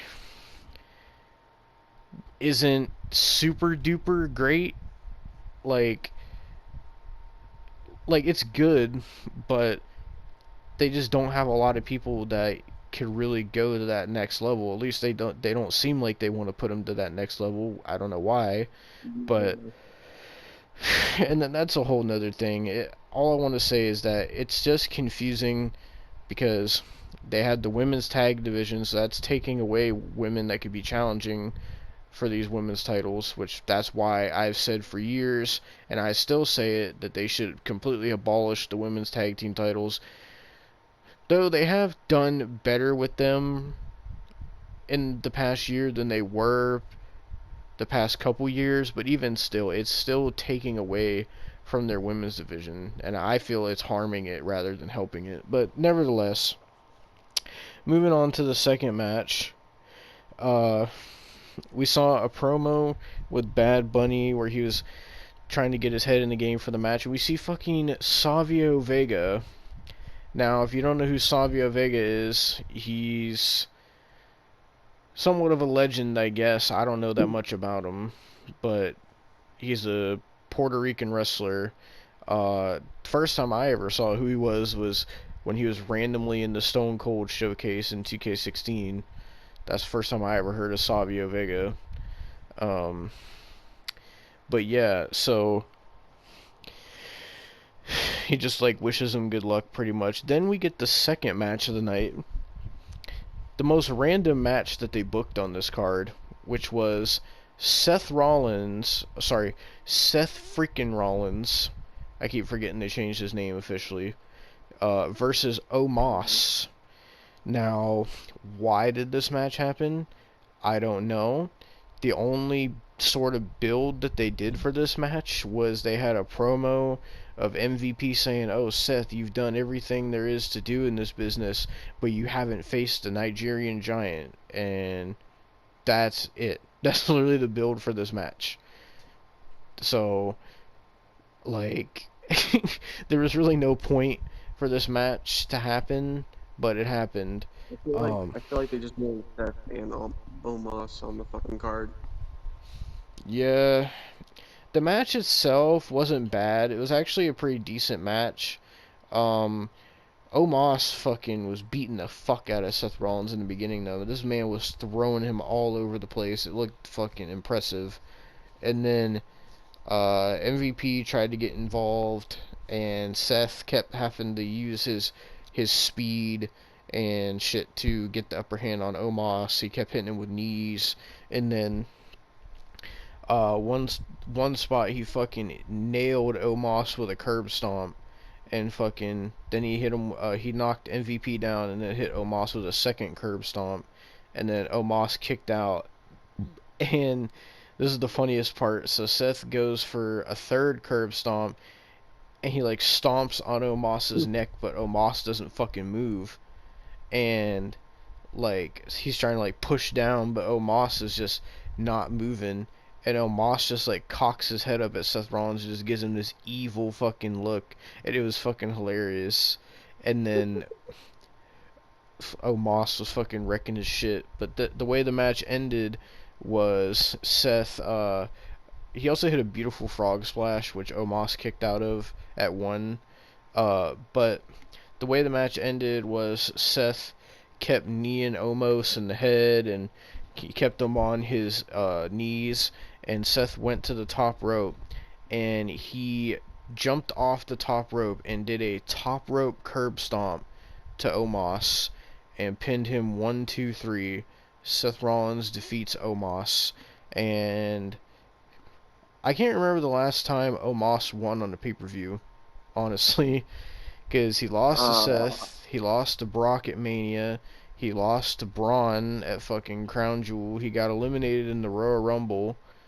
Fucking, I don't remember the last time Omos won a match on the pay-per-view. They need to start giving Omos wins. Second of all, they need to give Omos his old theme back too, because his new theme sucks. Third of all, they could really give him a monster title reign. Like if, I like Austin Theory as U.S. champion, but if they gave like Omos the U.S. title and had him run with it for a while, that would be a great reign, I feel. Yeah. If they keep making him lose, damn it. Yeah, I'm really curious what they're gonna do, because they also officially announced they showed the new world title. It was sitting ringside, and they announced that on Raw there's going to be a tournament, and on SmackDown there's going to be a tournament, and then the winners of those two tournaments are going to face each other at Night of Champions on the 27th, which is going to be in Saudi Arabia. I didn't know that until today. And those two are going to face each other at Night of Champions, and the winner of that match will become the new World Heavyweight Champion. So, I'm curious, like, who's going to be in this fucking tournament. Like, because I feel like they're going to have Seth and Cody be in it for sure. I don't see why they wouldn't have both of them be in it. And then I don't know who else is going to be in it. And second of all, I don't understand why they're including SmackDown superstars in this, because it's supposed to be exclusively a Raw title. So I don't really know why they're doing a SmackDown tournament, but I I don't know. know, but I do know people are saying like, oh well, they could just trade them to Raw if they win or whatever. And I was like, yeah, that could work, but then like, what was the point of the draft? Like, Yeah. And that's also the thing with like Bianca retaining, like her reign isn't gonna last though, because you gotta think now that she's gonna be on SmackDown and Rhea is gonna be on Raw, aren't they gonna have to swap the titles? yeah, but you know, knowing them, they're just gonna count that as still the same reign. I guess so, yeah. But I don't know. Excuse me. So after that match, we had the triple threat match of Austin Theory defending the U.S. title against both Bobby Lashley and Bronson Reed. Bobby Lashley looked like a monster in this match. Bronson Reed just had like a lot of meat on him, and fucking Austin Theory just played the cowardly heel. And pretty much most of the match was Bronson Reed and Bobby Lashley beating each other up. And then when Austin Theory would get in the ring, they would both fucking beat up Austin Theory. And pretty much the way the match ended was Bobby Lashley hit a nasty looking spear on Bronson Reed, because apparently the spear is Bobby Lashley's finisher now. So he hit a nasty spear on Bronson Reed, and then Austin Theory got in the ring and threw Bobby Lashley out, and he stole the pin. 1, 2, 3. Austin Theory retained the U.S. title. So now I don't know what's next for Austin Theory after this, but I do know. Austin Theory gets the W. But yeah, so then after that, we move to the last women's match of the night.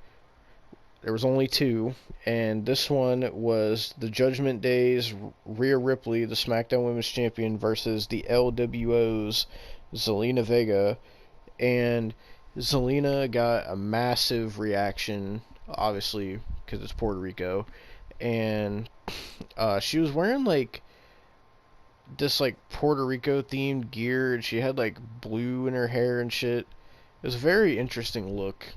And Rhea Ripley was wearing this white gear. Apparently it was supposed to be like a reference to like fucking Frieza from Dragon Ball, I think.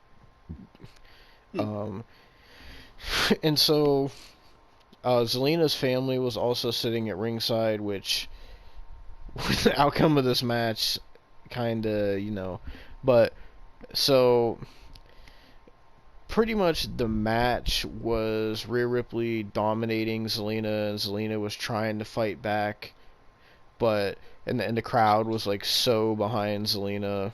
But in the end, Rhea Ripley, the match was not very long. This was probably the shortest match on the show. Rhea Ripley hit Zelina with a nasty looking riptide. 1, 2, 3.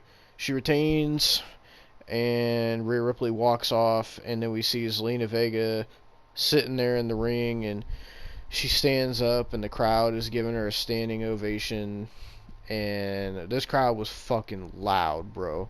Like, they were giving her one hell of a standing ovation, and Zelina Vega got all emotional and started crying. It was a very wholesome moment. and Yeah. I'm sure that's something that Zelina Vega is never gonna forget. But yeah, it was a very, very wholesome moment. The crowd gives her a standing ovation, and then she hugs her family and whatever, and then walks backstage. And then after that, we moved to what they were calling the double main event, even though this wasn't the main event. But this was the best fucking match of the night.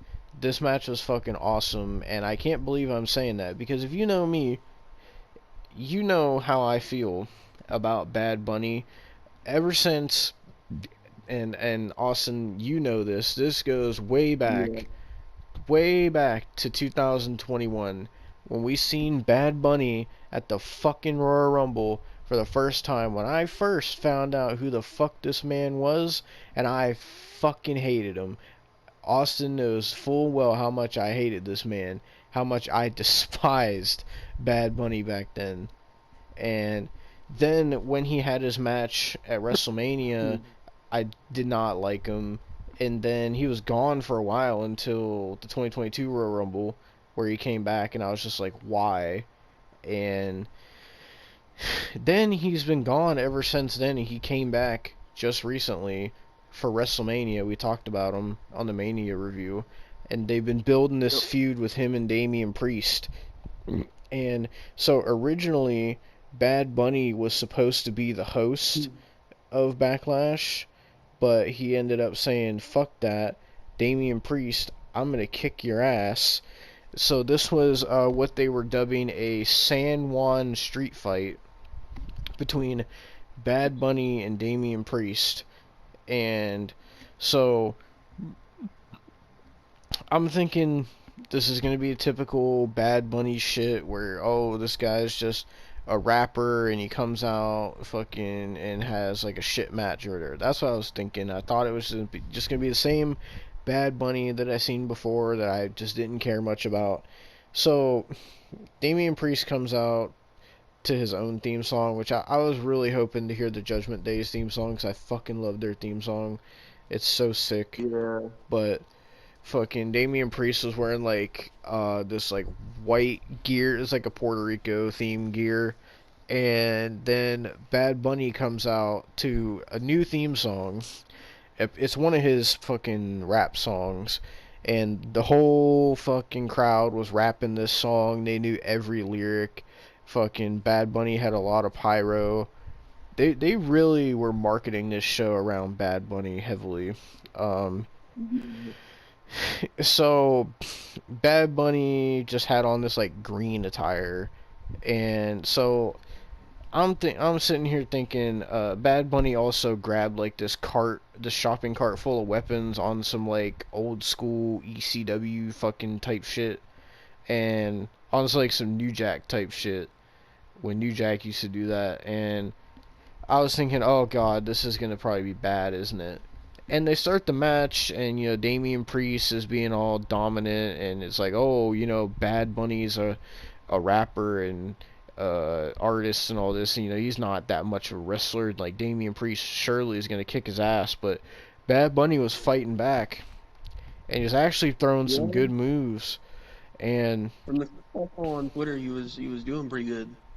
Yeah, and he had this like special Puerto Rico themed kendo stick that he was using, and when I tell you, he was beating the fuck out of Damian Priest with this kendo stick. Like, he was not holding back. I will tell you from my experience, I have been hit with kendo sticks in my time doing backyard wrestling. They fucking hurt so bad. Like, I got hit with a kendo stick full force on my back one time. Oh my fucking god, it stings so bad, bro, and it leaves a fucking mark too. It fucking hurts like a bitch taking those. So props to both of them, because they were taking some nasty kendo stick shots. Bad Bunny was wailing on Damian Priest, and fucking Damian Priest was delivering it right back, because he was wailing on Bad Bunny with the kendo stick as well. And they had fucking chairs involved. Fucking Bad Bunny was hitting Damian Priest with trash can lids. There was one point in the match where Bad Bunny fucking did a dive to the outside, and fucking then there was like another point where Bad Bunny was like in control of the match, and Damian Priest was like, oh fuck this, he starts walking away up the ramp, and then Bad Bunny goes after him with a trash can, and then Damian Priest big boots the trash can into Bad Bunny's face, and then they start brawling into the crowd, and they go to this production area, and they both climb up on top of this production crate, and they're punching each other, and then Damian Priest picks up Bad Bunny and delivers a fucking nasty looking Falcon arrow off the production crate down through like this wooden thing. I don't really know what it was, but they went straight through that thing. And that shit looked brutal. And then after that, the main focus of the match was that Bad Bunny started taking out Damian Priest's knee. So he was doing all these moves on Damian Priest's knee, and he fucking kept smashing Damian Priest's knee into the fucking ring post, and then he fucking hit Damian Priest in the knee with the fucking chair. It looked like it hurt so bad, bro. I don't know how Damian Priest was even walking after that, but he was selling that leg. And he kept trying to like choke slam Bad Bunny, but his leg kept giving out. And fucking just a lot of fucking back and forth. And then Bad Bunny got in control of Damian Priest, and then all of a sudden, here comes the Judgment Day. Dominic Mysterio and Finn Balor come running out, and Dominic was wearing like this all white gear, and Finn Balor was just wearing his same old fucking gear he usually wears. And they start beating up Bad Bunny. And then, you know, I was sitting here thinking, oh, well, obviously the LWO is going to come out. And so fucking Rey Mysterio comes out, and he's wearing this Batman mask, and he has like some Puerto Rican Nike shoes on. And Yeah. take a guess at what happened, Austin, because Rey Mysterio gets in the ring, and he gets beat He up. gets his ass kicked. Yep, Bro, got his ass kicked. I can't, like, Ray is such a pussy, man. Like, he gets beat the fuck out of I so know. much. I know. Like, what happened? Like, what happened every time? You know, he used to be able to hold his own. Like, it used to be only, like, big guys that would beat the shit out of him. Now it's just, like, somebody could be, like, shorter than him and still beat his ass. Or, like, scrawnier. His son beats his ass. Like, Yeah. come on, bro. Fucking You're telling me fucking Batista can beat the fuck out of him years ago, and nobody else really can. But you know, fucking now, fast forward to 2023, he gets beat the fuck out of on the daily. Yep, pretty much. Jesus. But that's okay, Austin, because Rey Mysterio is getting beat up. And I'm thinking, oh, well, you know, now the LWO is going to come out, right? No. Yeah. All of a sudden, this was so out of nowhere. And when this happened, I fucking almost choked on my food that I was eating. Because I was like, what the fuck? So, they're beating up Rey Mysterio, and they're beating up Bad Bunny, and all we hear is this. I spit in the face of people who don't want to be cool. Fucking Carlito comes out, the most random. I was never expecting this. Carlito comes out, and the fucking crowd loses their mind, bro. They start going crazy, and Carlito comes out. This man's looking souped up. He's looking fucking jacked as a motherfucker. And Carlito comes out, and he's wearing an LWO shirt. He goes to the ring, and he starts beating up the Judgment Day, and he hits fucking Finn Balor with a nasty looking backstabber. And as if that wasn't enough, the Judgment Day get out of the ring, and they start going up the ramp. and then Savio Vega comes out. And then, as if that wasn't enough, the Judgment Day is surrounded. Then we fucking hear the fucking LWO's theme song, and here comes Santos Escobar, Yauquin Wild, and Cruz del Toro, and they come out and fucking on the stage, fucking Finn Balor and Dominic are just getting jumped by like 5 or 6 people. Like they're it was funny. Fucking Finn Balor is sitting here just getting stomped by Rey Mysterio, Carlito, Santos Escobar, Cruz del Toro, fucking Yauquin Wild, Savio Vega. They're all just stomping this man down, bro. I was laughing. Like, it was so silly. And then fucking it's down to they take out Finn Balor and Dominic, and then it's down to Bad Bunny and Damian Priest in the ring. Damian Priest tries to go for the choke slam and doesn't get it. Then he tries to go for his kick, doesn't get it, and then Bad Bunny hits him with Austin's favorite wrestling maneuver, the Canadian Destroyer, which apparently they renamed the move, Austin, because I was trying to find it in the game, right? And they changed the name of it. It's not Canadian Destroyer anymore. It's not even Flip Pile Driver, because they changed it to Flip Pile Driver at one point. Now, because Bad Bunny's in the game, apparently the one Bad Bunny does is referred to as the Bunny Destroyer. So that's what that move was called. So he hit the Bunny Destroyer. That Loki sounds like something off of Playboy. That's what it says on 2K23, bro. It says Bunny Destroyer, and it's in Bad Bunny's moveset as his finisher. And it's the only Canadian Destroyer I could find. That sounds like an ad-lib for, like, fucking a Playboy magazine. I'm not even kidding you. Like, so, why? Bad Bunny hits the Bunny Destroyer on Damian Priest. 1, 2, 3. The crowd goes fucking crazy for Bad Bunny winning.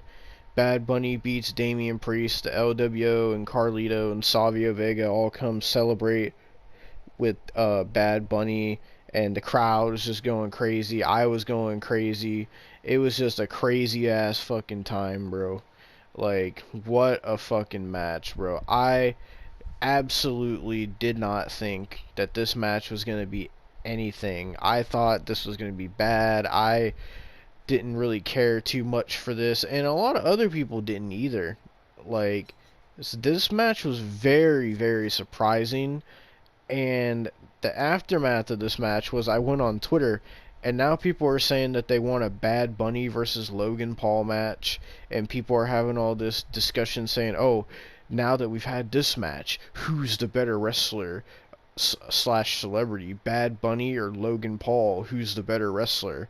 And I mean, obviously, it's Logan Paul, because he's shown more in the matches that he's had how good of a wrestler he is. But honestly, I will say this right here and right now. If Bad Bunny continues to wrestle for WWE whenever he does, if he continues to put on matches like this, then I have absolutely no problem with seeing Bad Bunny wrestle again. If this is the kind of thing that he's going to deliver, then I absolutely have no problem with Bad Bunny. And Austin, could you, dare I say, I think I'm even starting to like Mr. Bad Bunny now.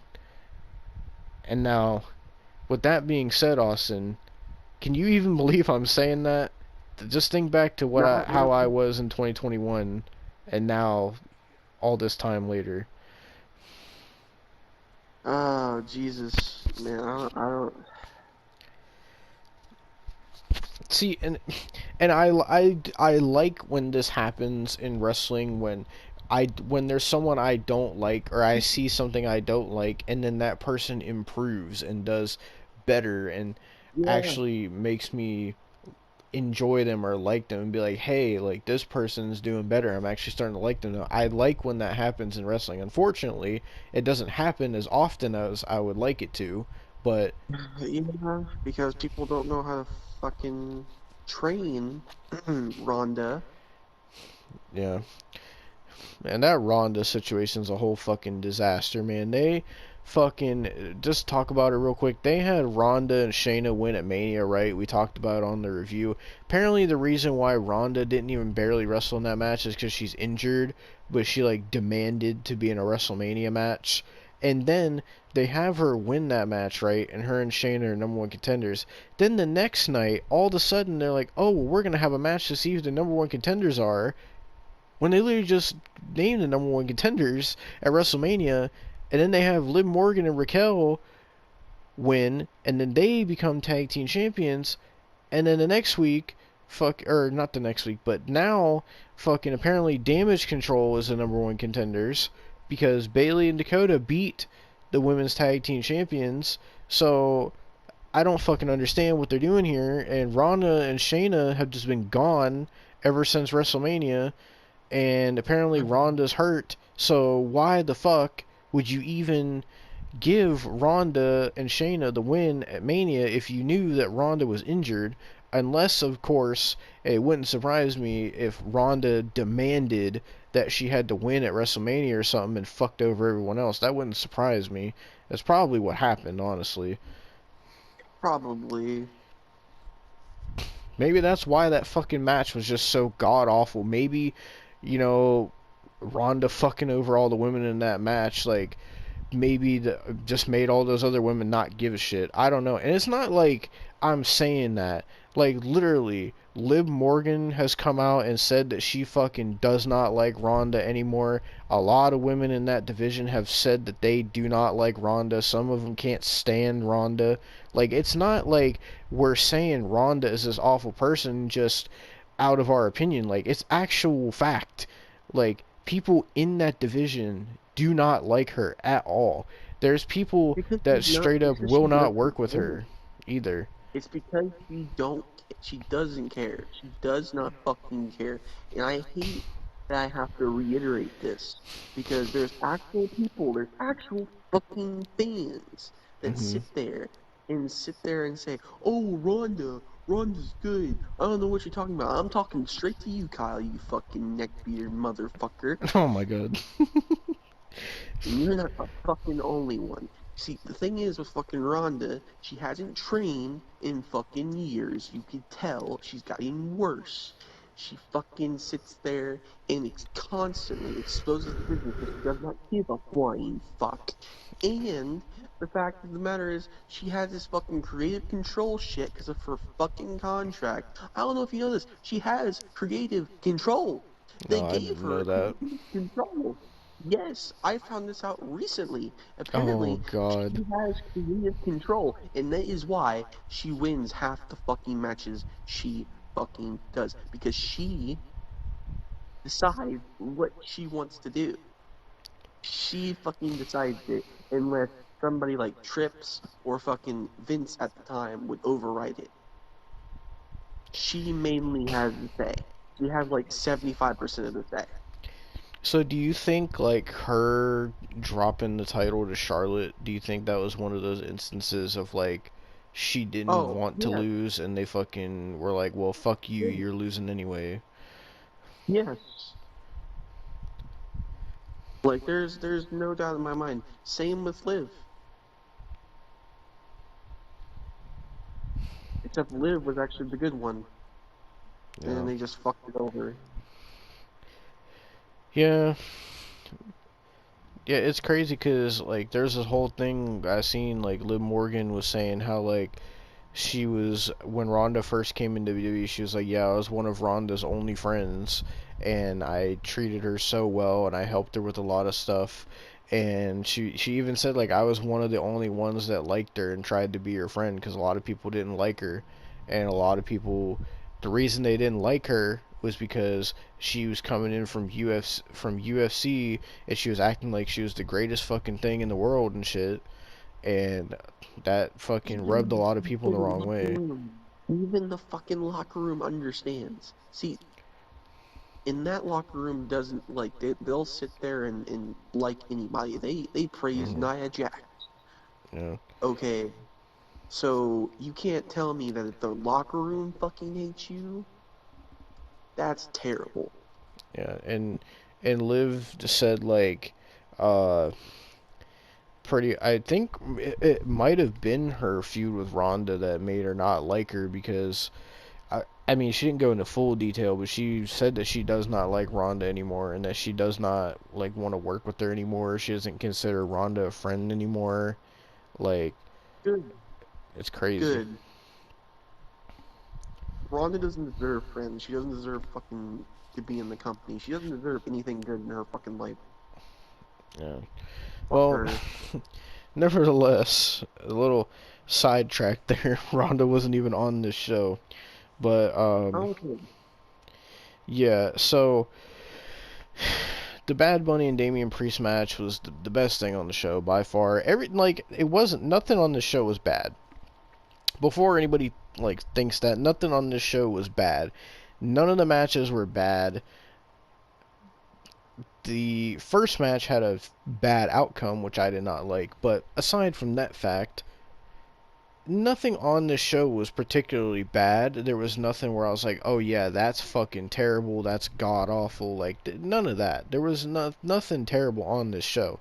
Like, some stuff was a little kinda, but like, honestly, overall, it was a very good show.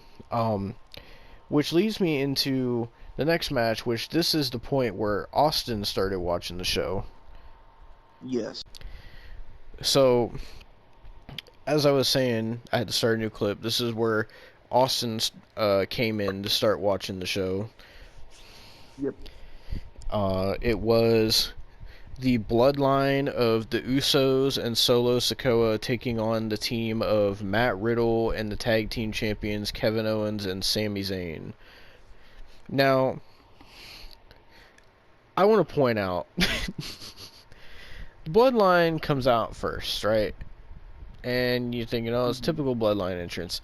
Now what a lot of people may have missed is one, Michael Cole and Corey Graves were the commentators, which, one, I don't understand why Corey Graves was even there, because literally Carmella just announced that she's pregnant, so I don't understand why Corey Graves was even there. But nevertheless, when the bloodline makes their entrance, right, before the baby faces come out, they pan the camera to Michael Cole and Corey Graves, and behind them is somebody in a Bigfoot suit that has a sign that says, I do exist. And me and Austin were like, why? What? How did this man get let into this arena wearing a fucking Bigfoot costume? Like, surely you're not allowed to just wear that in there, right? Like, I wouldn't imagine. I don't know, dude. Unless they don't care in Puerto Rico, I don't know. But fucking people on Twitter start making these conspiracies, Austin. Like, I saw one person try to give this conspiracy on how they fucking swear on their fucking soul that the man inside that Sasquatch costume was Bray Wyatt, and they know 100% that that's Bray Wyatt, and he's gonna be doing this new character called the Sasquatch and shit, and they're convinced that it can only be Bray Wyatt. Who else? Someone even said, who else would dress up in a gorilla suit but Bray Wyatt? Like, I don't know where these people are getting this fucking information from. I have no idea what would make them think a person in a fucking Sasquatch suit that is nowhere near the size of Bray Wyatt, they think, oh yeah, that's definitely got to be Bray. Why has it got to be Bray? Of anybody you could have said, why Bray? Do you think Wyatt would go to fucking... You think this man would fly to Puerto Rico and dress up as a Sasquatch just to fucking sit behind the... What? Who with a logical brain in their head would think that, bro? Conspiracy theorists. Like, why? And I've seen some people, they're like, oh, well, it's a promotion for this new Bigfoot show that's coming out. I'm like, okay, well, what kind of promotion was it? Because the fucking WWE didn't say anything about it, so what? How is it promotion then? Like, I don't know. I think it was just some fucking dumbass that dressed up like Bigfoot. Probably some dumbass Bigfoot believer that fucking sits there and all they do is fucking watch Finding Bigfoot all day, and they go out in the woods and go squatching and fucking Watching. That's probably who they fucking were, and they just wanted to go there to get exposure to say, oh, I do exist and shit, just to fucking back their own fucking agenda. So I think that's what it was. I don't think it was fucking Bray Wyatt. Like, what? Like, I heard some absurd things about Bray Wyatt when we were looking at all those rumors that people were making about him coming back, but my god, like, at least people weren't saying he was a fucking Sasquatch. Like, Jesus Christ. But, nevertheless, after that fucking threw me off. Fucking, then, Matt Riddle comes out, and it seems that his trunks are just getting smaller and smaller every time I see him. And am I the only one who's gotten, like, this weird vibe since Riddle came back? Like, Yeah. it something just seems off about it. Like, he was suspended and shit for drug use or whatever it was, drug violation, and now he came back on the Raw after Mania, but it's just felt weird since he's been back, because he's just been kind of forced into this whole Kevin and Sammy versus the Bloodline storyline, and for no real reason. I genuinely think he was only put in this storyline so they can make Sammy and Kevin look strong and not take the pin. Yeah, probably. Honestly, I could see it. Because, like, genuinely, I don't think Matt Riddle is going to be as over as he was since all the cocaine stuff and thrills and fucking dating a porn star and then cheating on a porn star and then still dating that porn star. The only way I could see him being over like that again is whenever the fuck Randy Orton comes back, if he even comes back. Honestly, because apparently, from what there's actually been an update on that. Apparently, people have said he's gonna come back. He's definitely for sure gonna come back, but it's just a long ways away. Yeah, because all these wrestling news sites, I swear, like, for the Royal Rumble, they're like, oh, Randy Orton's going to return, and they didn't. And then they're like, oh, Randy Orton is going to return at WrestleMania. Oh, Randy Orton is going to return on the Raw after WrestleMania. Oh, Randy Orton is going to return at Backlash. And it's like, they report that, and then the next thing I see is like, oh, well, Randy Orton's still going to be out another year with injury. I'm like, well, make up your fucking mind, man. Like, is Randy coming back, or is he still hurt? Like, make up your fucking mind. Well, from what I heard, that's an actual update from Randy. So those motherfuckers, like, not the ones you're talking about, the ones I seen, those motherfuckers probably didn't even talk to Randy. They probably just sat there and said, oh, you know, it would be funny if fucking Dave Meltzer and fucking Wrestle Talk and What Culture and fucking Sean's View and all these fucking motherfuckers probably thought to themselves, oh, you know, it'd be funny, let's say Randy Orton's coming back just to get everybody's hopes up. Fuck you. Anyway, so this six-man tag match started off slow, kind of slow pace. This kind of felt like because the Bad Bunny match was so fucking hot, like, and the crowd was so fucking overexcited for that match that this match ended up becoming kind of like a cool down match. Yeah. Especially at first, because the crowd like really died down after the Bad Bunny match.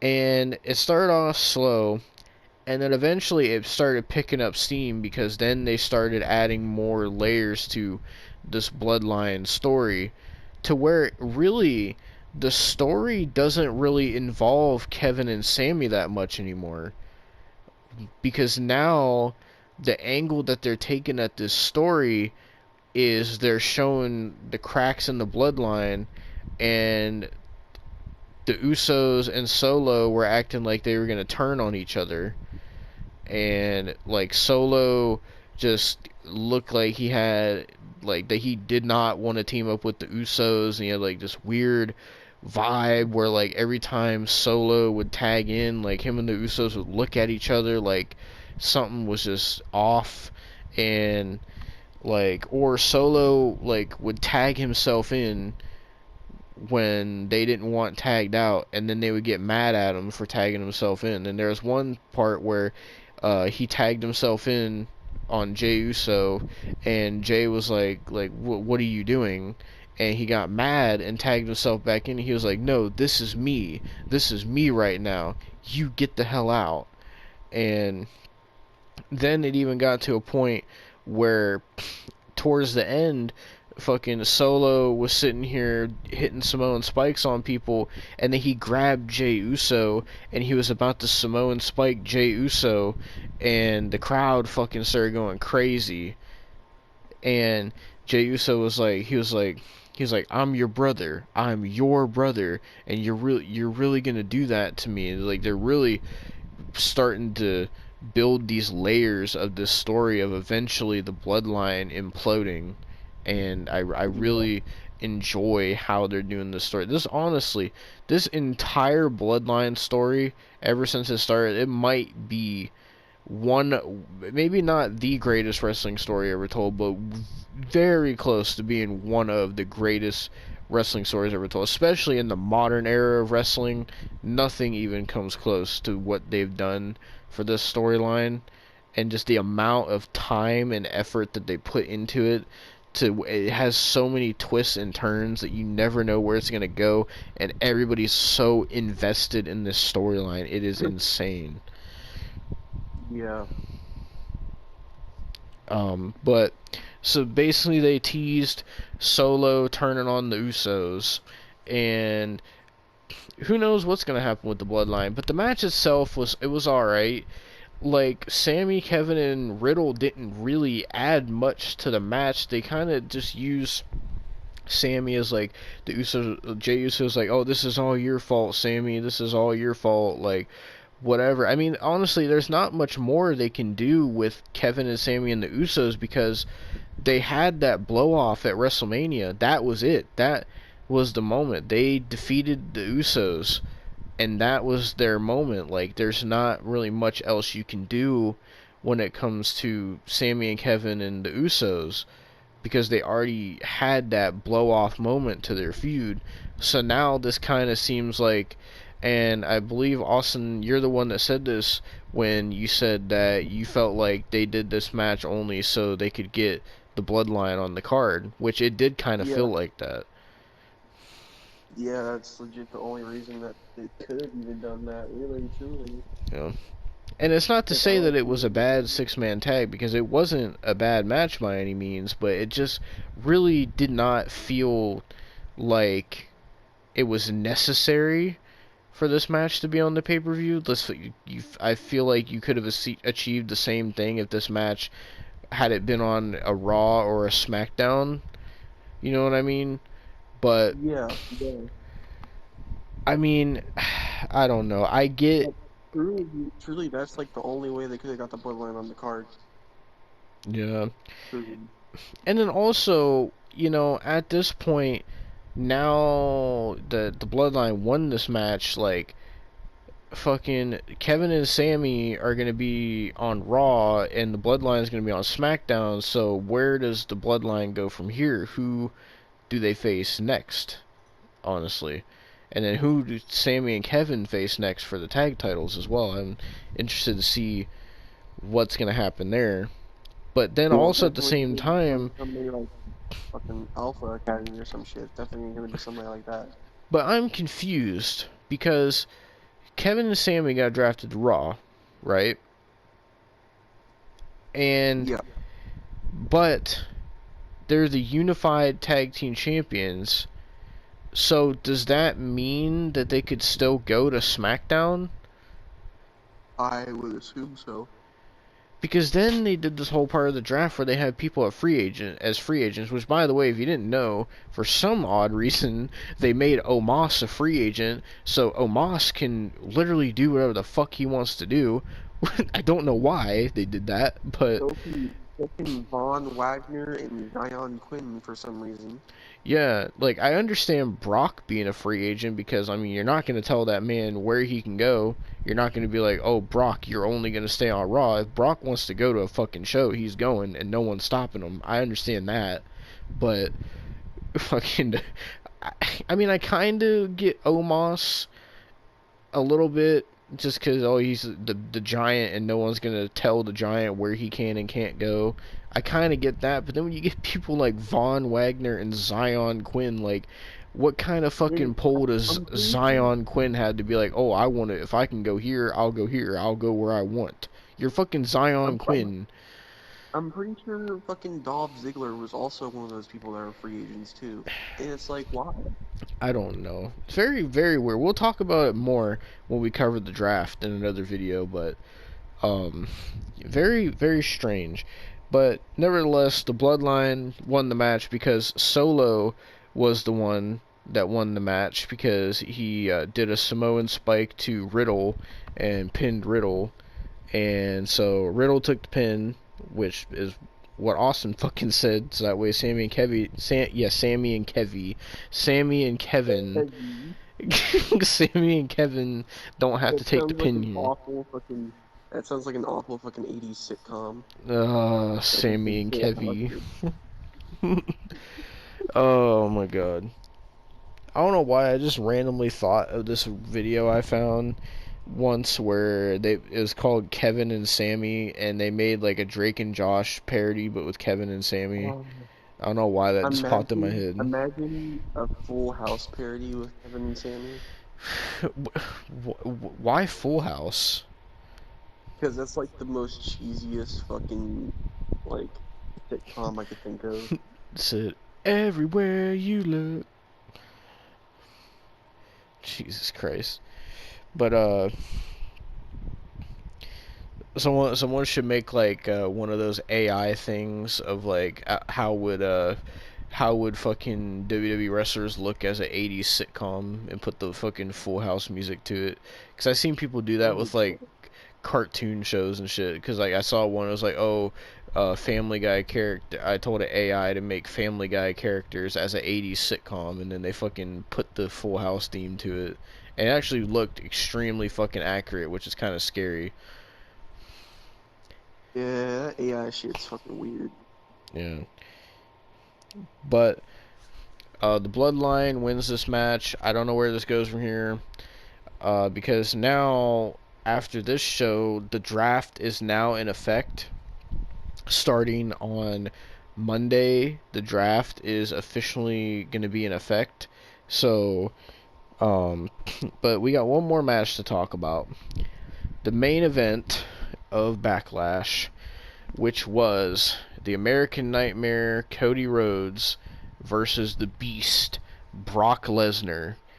And I will start this off by saying, if you would have told me back when we started doing these reviews in 2021, like, Austin, if you would have said like, oh, one day we're gonna get a Cody Rhodes versus Brock Lesnar match, I would have told you were crazy. But now here we are.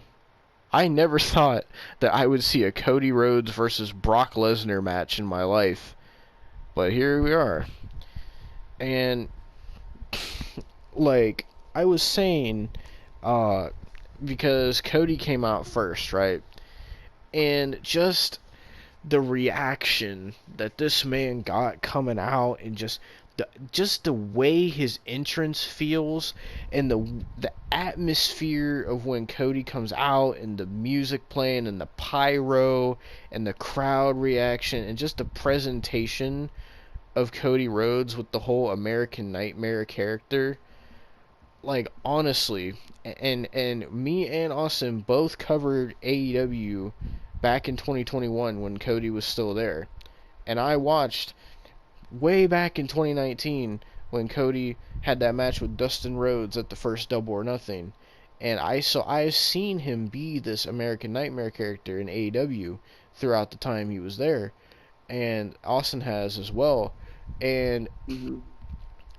it's just I said this in Cody's entrance, like when you look at the presentation of just everything that they've done for Cody Rhodes since he came back last year, like it is just insane to me, just the drastic change from the AEW version of the American Nightmare to the WWE version. And it's just insane to me how much bigger of a star Cody feels like.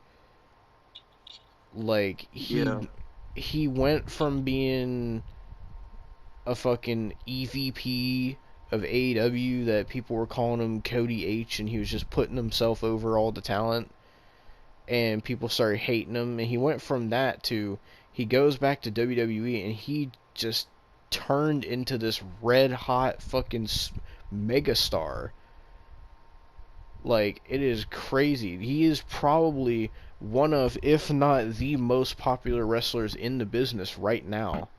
It is Yeah. insane to me, because when we watched him in 2021, I would have never thought Cody Rhodes would be this fucking popular, that he'd be this fucking over, or that any of this would be happening. And it's just, people can say what they want about AEW. I'm not going to go on a whole thing about AEW, but people can say what they want about how good they think AEW is.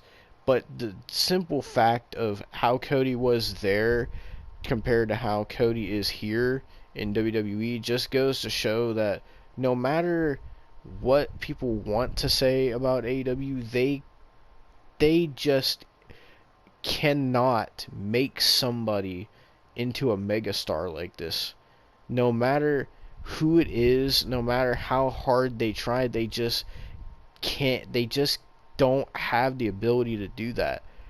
And it sucks because AEW does have some good talent there, and it's just a shame that they'll never get to this level. Because, like, honestly, Austin, imagine how MJF is champion in AEW right now.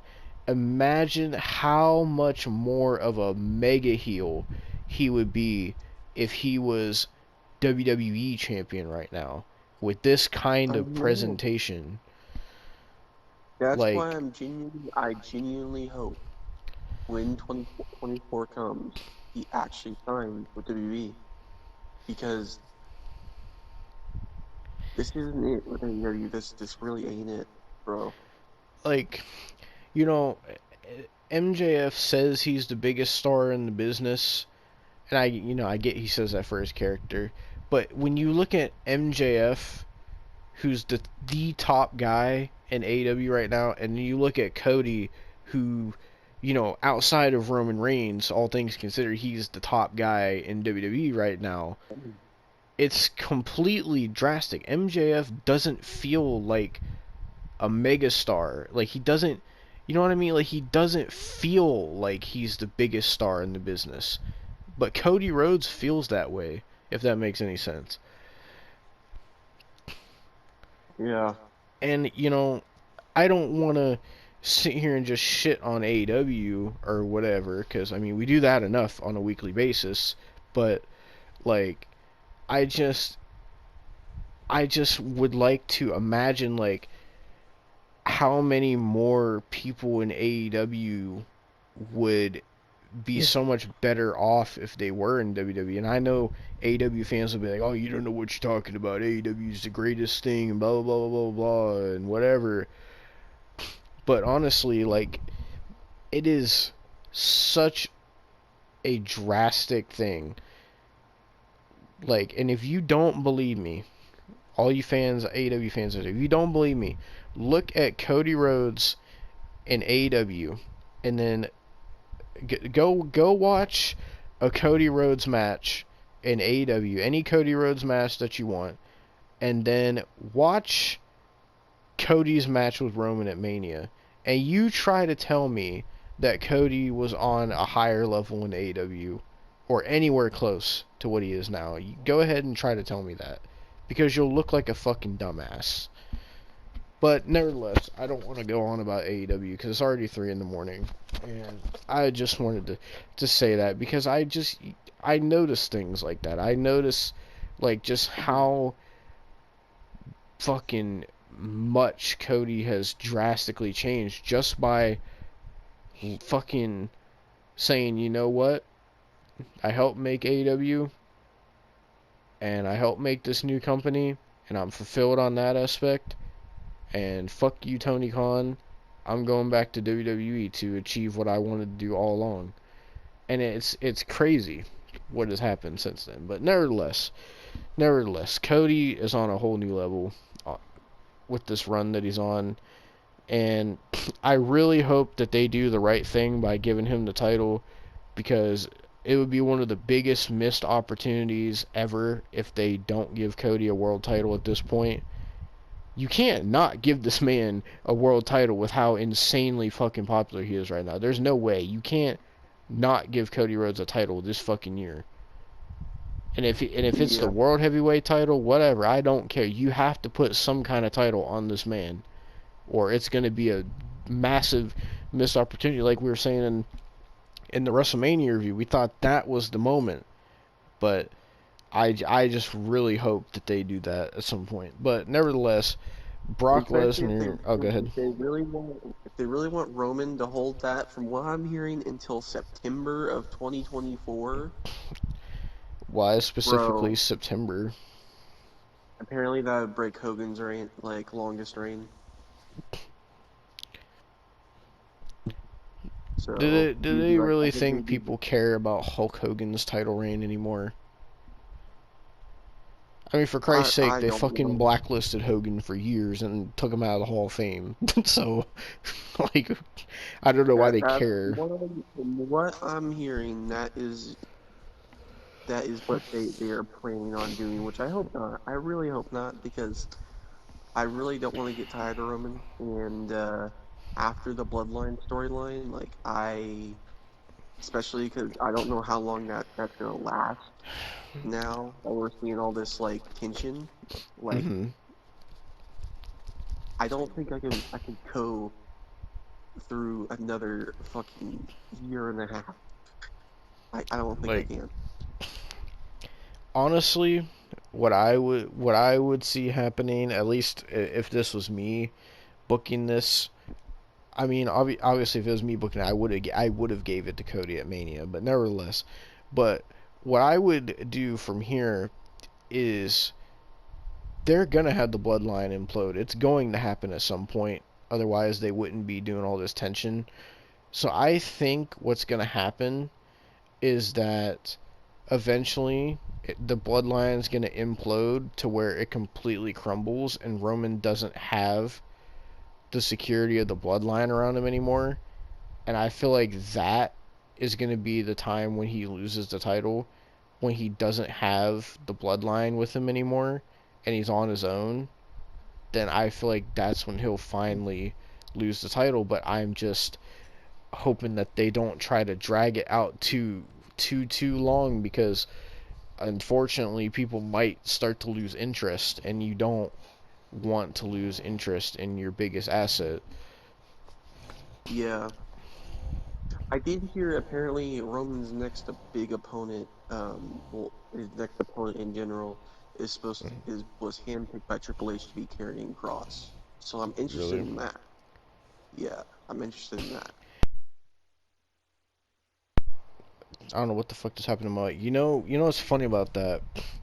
Fucking, I've been seeing all these people on Twitter talking about Cross and saying that, like, they're like, oh, Cross gets no reaction. Cross's return has been a flop and all this shit. And then I seen this clip from SmackDown last night where I'm not sure what he did on SmackDown, but him and Scarlett came out and the whole crowd was fucking chanting "Fall and Pray," and they were chanting it pretty fucking loudly, and they seemed to really like fucking Cross and Scarlett's entrance. So I don't know what these people are talking about, because he seemed pretty fucking over to me. Like, I mean, I'll be honest, I do think his return could have been handled better than it has been, because he hasn't really felt super important or like a big threat as he should. Like, he should be treated that way, like he was in I NXT, feel but I feel the reason that people don't think that, and the reason he's kind of fallen a little flat, and I will admit he has a little bit. I feel the reason is they need to let he can do a promo occasionally, but they need to let Scarlett take the lead, like they did in NXT. yeah. They let Scarlett take the lead, do all that shit, all the mind games and everything, and have him be the badass who just kicks fucking ass, Hmm. and then says barely anything besides TikTok or the occasional promo. I think that will like actually make like people people will be more excited for Cross. I feel. You know what's funny to me? The fact that we're sitting here having this conversation when I remember back in 2021 just constantly hearing you scream about how Cross was on Raw Fallout and how Scarlett wasn't even there.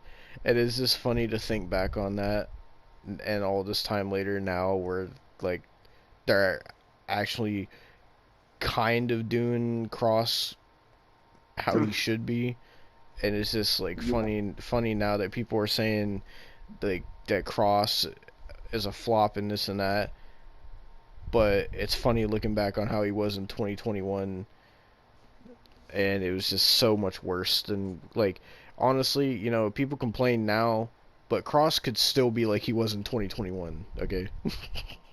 yeah. If With you really want to bitch and moan, just bitch need I and moan about remind you of the something. Gimp mask? Not the get mask. Even did you see USA fucking tweeted about that? Yeah. Oh, they fucking took a straight shot at him, bro. Yeah, they're legit like, because I think he went to SmackDown again. Correct, if I'm correct. Yeah, him and And Scarlett got drafted to SmackDown. they were like they sit there on Twitter and they were like, you know, this is sad to see, but you know, the last time he was on here, he had a Gimp mask. So, and Yeah. I was just like, why you gotta bring it up, man? Like, why you gotta bring that shit up? So, I guess let's get to this main event now, because it's almost 3:30 in the morning, and I want to go to bed. Um, so after Cody comes out, Brock Lesnar comes out wearing the same old gear, whatever. I think at this point Brock's just kind of just doing it just cause like I don't think Brock's in it for like winning championships or even winning matches anymore. I think Brock's just doing it cuz one, I think he's just had been having, especially since came back in 2021 and started doing this cowboy Brock character. I think Brock is strictly just doing this because he's just having a lot of fun doing it. I don't really think he gives a shit whether he wins or not anymore. Um, which I don't mind that, but he is a heel again. Uh, so I'm not really sure where Brock Lesnar goes from here, but so Brock comes out, and then before Brock gets in the ring, Cody hits him with an outside dive, and Cody starts hitting him with chairs, and he's wailing on Brock with these chairs too. Brock had like welts all over his back, and fucking they get in the ring, and the match officially starts, and Cody's trying to go after Brock, but obviously Brock, the more stronger the two, overpowers Cody. When I tell you, Brock was folding this man with German suplexes, like, and he was throwing this man across the ring, like, just absolutely, just no need to even do that, but he just did it because Brock Lesnar doesn't give a fuck. And he was just fucking Cody up, bro. And most of the match, Cody was getting his ass beat. I'm not even gonna lie to you.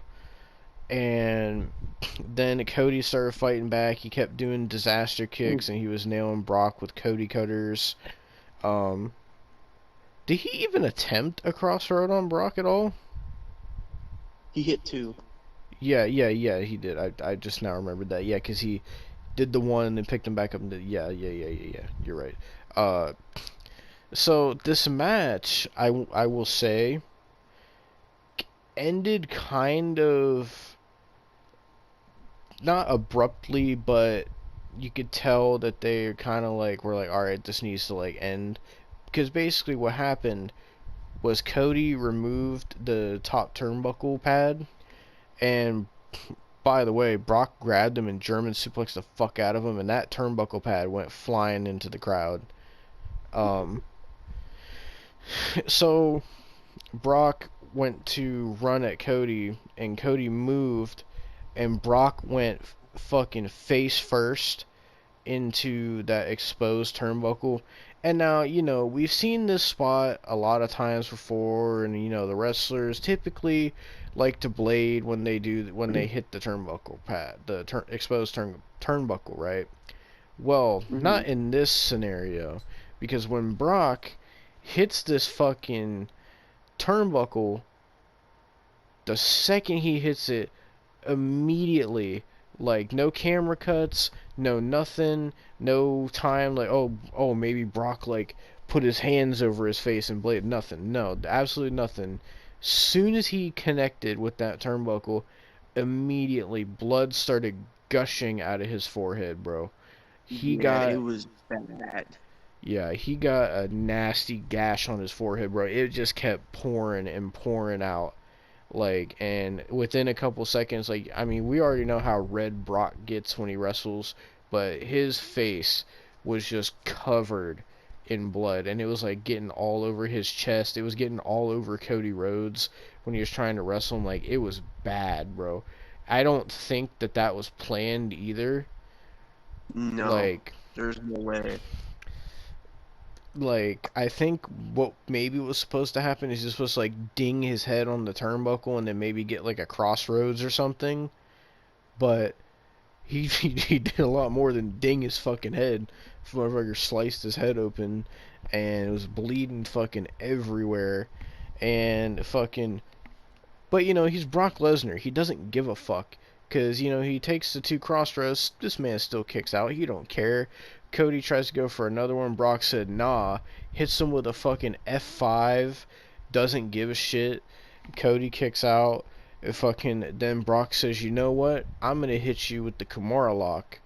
And And at fucking, this point, when he's got the Kimura lock in, fucking you could tell Cody's talking to him, and he's like, this is what I think happened. I'm pretty sure mhm, Cody started talking to him. He's like, bro, we need to call it audible. We need to fucking end this match. Like, you're bleeding bad. yeah. Like, he gets him in the Kimura lock. And Brock didn't have it in all the way because he didn't have his legs fully wrapped around. And so he's trying to get Cody into submission. And then Cody, like, shifts his body weight to where he, like, rolled forward, which caused Brock Lesnar's shoulders to be on the mat. And then the referee counted 1, 2, 3. And Cody beats Brock Lesnar, and he fucking motherfucker hightailed it out of that ring, and Brock got up and he was like, what the fuck? And he didn't fucking seem too happy about it. But yeah, so they had Cody Rhodes beat Brock Lesnar, which I was like, wow, I did not think that he was gonna beat Brock, but Cody beat Brock Lesnar. And fucking what was even funnier was Cody fucking hightailed it out of there. And then the referee, bro, soon as that happened, the referee fucking dipped out of the ring, bro. He fucking, as soon as Brock got up, that referee dipped. And this motherfucker could not even be bothered, man. He looked at Brock and he threw the towel to him. This man was not even about to try to help Brock. He wasn't going anywhere near that man. You've seen what happened in the past, bro. Like, Yeah. But so Brock like starts wiping the blood, and once he wipes the blood, you could finally see like the actual gash that's in his forehead. It was about like it kind of in the center of his forehead, like almost right above where his eyelids are. It's like right in that area. and you could see how like deep the gash was from it, and as soon as he wiped it off, you could just see more blood coming out and coming out. It was nasty. Yeah. And Brock was sitting there, and he was just he was looking angry. He looked like he wanted to fucking rip somebody in half. And Cody Rhodes celebrated on the stage, and that was how Backlash went off the air. Overall, Yep. from start to finish, I'll give my opinion based on me watching the whole show. From start to finish, honestly, Backlash, I will say, was a lot better than I thought it was going to be. Because, you know, usually Backlashes, especially the past couple years, we've seen it's mainly been rematches from WrestleMania, and just not like a lot of effort goes into Backlashes. But this one was actually very well done. I really did enjoy watching it. I had a fun time watching it with my friends. And uh, shouts out to Miguel and Tyrese. Um, and just overall had a really good time watching this show, even though some of the outcomes were a little meh, and you know there's some moments that are kind of overall I really did enjoy the show a lot. um, One, I hope that they have signed Carlito to some kind of contract, because I want that man to fucking wrestle, bro. That man is Yeah. jacked. He is in shape. He looks like he's ready to fucking go. So I hope that they bring Carlito back for some amount of time, more than they did last time. I would hope so. And secondly, match of the night, definitely Bad Bunny and Damian Priest. Moment of the night for me, Carlito returning. Um, could you imagine, Austin? I just want to say this real quick. Could you imagine, like, how much more hype would it have been had Carlito not returned in 2021, and this was like his official return since like 2010? How much more hype do you think it would have been? Probably a little bit more, but not as hype, I would say. Yeah, I mean, regardless, it was fucking Puerto Rico, so they were hype regardless. But Oh yeah. fucking, you could have. They were. It didn't matter as long as you from Puerto Rico. They were cheering you, bro. You could have fucking sent the Shining Stars out there, and they would have got a standing ovation, bro. Like, but Bro, yeah, imagine like the Shining Stars showed up and they just like challenged Sammy and Kevin to a title match. honestly, bro, if it was on this show and they did Sammy and Kevin versus the Shining Stars, this crowd would have fucking loved every second of it. That would have probably been the Imagine, most over the Shining no, Stars would ever be in their careers. bro, imagine they fucking just sat there. They didn't bring out the Shining Stars. They brought out the fucking Los Matadores with El Torito. That would have been the most over they would have ever been. They would never have gotten chanted like that before, I'll tell you that much. But yeah, so I enjoyed the show from start to finish. A couple things I didn't like, but overall really enjoyed this show. um, I hope that Night of Champions is going to be good. um, I'm curious to see who the new world champion is going to be, so that'll be interesting. But yeah, what did you think of Backlash from what you watched of it? From what I watched, I thought it was pretty good. But yeah, that was your Backlash 2023 review, guys. It actually wasn't honestly that long of a show either. It was only about 3 hours long. Honestly, like, it did not feel long at all. It actually felt pretty short. Like, nothing felt like, in the matches, none of it felt like it was dragging on too long. Everything felt like it had a good pace. Like, it was just overall a good show, honestly. And, you know, especially with all the fucking AEW we've been covering lately, it's nice to have an actual good show for once. So we should definitely take these good shows while we can get them, because there's still so much AEW left to cover. I know. But until then, this has been your Backlash review. I'm assuming we'll be talking about Night of Champions when that happens. And also we will be talking about we'll be doing a video about the draft as well. And look out for more AEW reviews coming, because there's 3 more Dynamites, there's Dark and Dark Elevation, and there's Double or Nothing still coming your way. So don't worry, AEW's not going anywhere. But that being said, thank you guys for watching. This has been Backlash, and we will see you next time for another review. Peace. Fuck my life. Austin's cracking a cold one because we're about to get into some shit! Because this was one of the worst things I've ever watched in my life.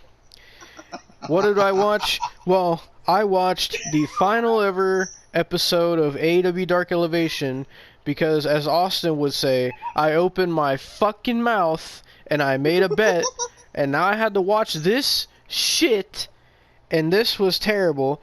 And yes, I said last episode because they canceled this fucking garbage, and they canceled Dark as well, and I still have to watch that, don't you worry. But we'll get to Dark whenever I watch that. But we're gonna get to Dark, and it wasn't just a regular episode of Dark Elevation. No, it was a best of. It came out like fucking 2 weeks ago, and I wasn't able to get to it till now. This was an hour and a half of some of the worst wrestling matches I've ever seen. These matches make WCW 2000 look like the fucking Attitude Era. Oh my god. This was so bad. I might as well... See, the thing is, right, this says best of. I don't know who picked this list. I don't know who fucking sat here and watched so much Elevation that said, yeah, these should be on the best of. This was fucking terrible. Every match, every fucking wrestler was god-awful. I'm just going to get into the matches because there was 9, count them, 9. Couldn't even do a top 10. Apparently, AEW doesn't even know how to count to fucking 10. No, let's go 9. Anyway, the first match, god-awful, and you're going to see there's multiple tag matches on here. There was only like 3 one-on-ones and like fucking 6 tag matches. Oh my god, I'm so sick of tag matches. Especially because most of them were 6-man or 8-man. Oh, don't forget 8 women. I'll get to it. So, the first one was the team of Luther, Serpentico, and RSP taking on Darby Allin with Sting, Eddie Kingston, and Jon Moxley. Of course, this had to be the first fucking match. And if you're sitting there saying, "Oh, fucking Devon and Austin, who the fuck is RSP?" I don't fucking know. He looks like if Matt Riddle pulled a Nikado avocado and started fucking doing mukbangs and letting himself go. This motherfucker, they said, by the way, Big Show, Paul White was on commentary for almost all these matches, and one of these fuckers, it was either Big Show or fucking Tony Schiavone or fucking, probably Excrement is the one that said it, because he knows all the facts in his fucking 18 chins that he has, and fucking, so... This motherfucker said, "Oh, RSP came from the deathmatch scene, and he had over 70 death matches, and he came from the same background as Jon Moxley." Well, whoop-de-fucking-do. That's exactly what we need. More fucking deathmatch garbage bullshit. Wonderful. And you want to know my thoughts on this match? My notes here, I said, this is so bad. It's so fucking sloppy. You want to know why? I'll tell you why, because everybody in this match looked like they couldn't be fucking bothered. They looked like they did not give a single shit about wrestling on Dark Elevation. I don't know why, but that's just how it came off. Luther and Serpentico have got to be one of the worst tag teams I've ever seen. Fucking RSP, I don't fucking care if I ever see this guy again. fucking, he was fucking botching too, and fucking, Darby Allin was the only person in this match that didn't botch. He's the only person that looked like he even gave a shit. And fucking Jon Moxley and Eddie Kingston, they were the worst offenders of it all. Oh, they were botching. They were Eddie You know Kingston. something? No, what? From what people are saying, Tony Khan has praised Jon Moxley recently, saying he's the locker room leader. I saw that on Twitter Jesus today. fucking Christ. Yeah, well, what a locker room fucking leader. A guy that fucking shoves fucking glass into his forehead. Wow. So, they were wrestling like they didn't give a shit. They didn't care. The crowd didn't care because they were dead fucking silent. The commentators couldn't fucking be bothered with most of these matches. You want to know why? Because Big Show most of the time was talking. He would rather talk about what he wants to fucking eat than what he wants to fucking say about the goddamn match. Tony Schiavone said several times, "What the hell are we watching here? Because it's trash." So, fucking Eddie Kingston puts goddamn Luther in the corner, and motherfucker is hitting him with these fucking they look like two fucking 9-year-olds fucking play fighting is what it looked like. Eddie Kingston was like slapping his chest with the weakest like love taps, and Luther was fucking selling it, acting like it was devastating, and Eddie Kingston was barely even trying. Moxley looked like, I don't know if this was before his rehab, but this motherfucker looked like he just chugged a whole goddamn fucking 12-pack of beer before coming out for this fucking match. Motherfucker was all over the goddamn place, not knowing what the fuck he was doing. They start the goddamn match, fucking sitting here attacking Serpentico and Luther, and doing the weakest pre-match attack I've ever seen in my fucking life. This was a fucking travesty. But not the only one, because everything on here was a travesty. But fucking, oh yeah, also Big Show was calling Luther a serial killer, saying he looks like the type of guy that would keep heads in his fridge and shit. I said in my notes here, crowd is dead silent and the moves look so weak. And so, you want to know how it ended? I'll tell you how it ended. Jon Moxley and Eddie Kingston start doing moves, and they're botching it. And then Darby Allin hits a shit-looking fucking coffin drop. 1, 2, 3. Yeehaw. Fucking Darby Allin, Moxley, and Kingston win the match. Do I care? No, I fucking don't. This was the first match on the best of. This was one of the worst 6-man tags I've ever seen. Nope. The funny thing is, Devon's gonna like rant about all these matches, but you know he picked them deep down. Fuck you. I'm so glad that you have to watch 3 more Dynamites. I'm so glad. I have to do Dark, and that's it. Then I'm done until Double or Nothing. You got 3 more weeks of this fucking shit. So, the next match was the only halfway decent match on this entire fucking show, which was Andrade El Idolo. Yeah, you remember Andrade? I fucking don't, because they haven't booked him in over a year. But Andrade El Idolo versus Frankie Kazarian. So, number 1, they don't book Andrade anymore. Number 2, Kazarian left and went to fucking Impact. That's how you know this shit fucking sucks, when someone would rather go to fucking Impact over this fucking shit. But Devon, where's the lie? I don't know. Where is the fucking lie? Because fucking Big Show and Mark Henry are telling a lot of lies, saying that all these people are, they're bona fide superstars. Gotta keep your eyes on these people. This is gonna be a banger.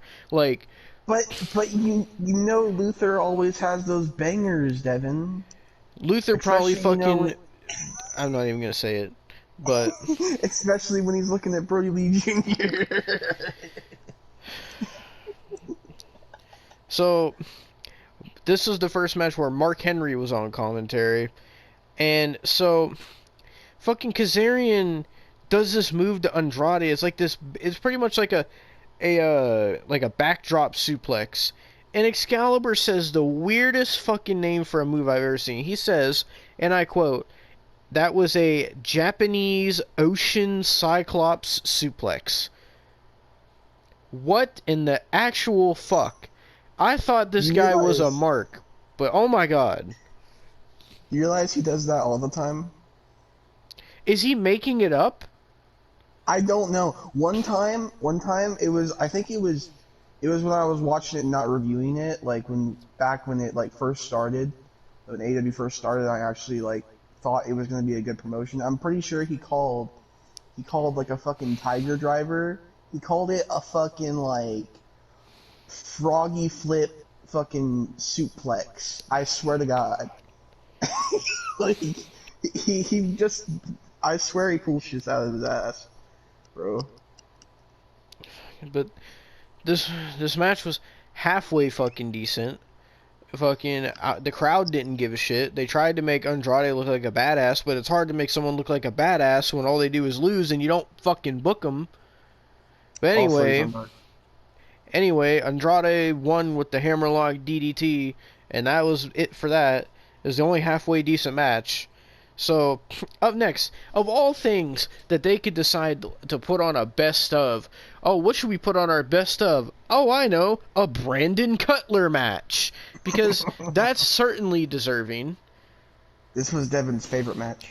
So, Brandon Cutler comes out wearing this zebra jumpsuit, and he's coming out to the fucking The Elite theme song. So fucking cringe.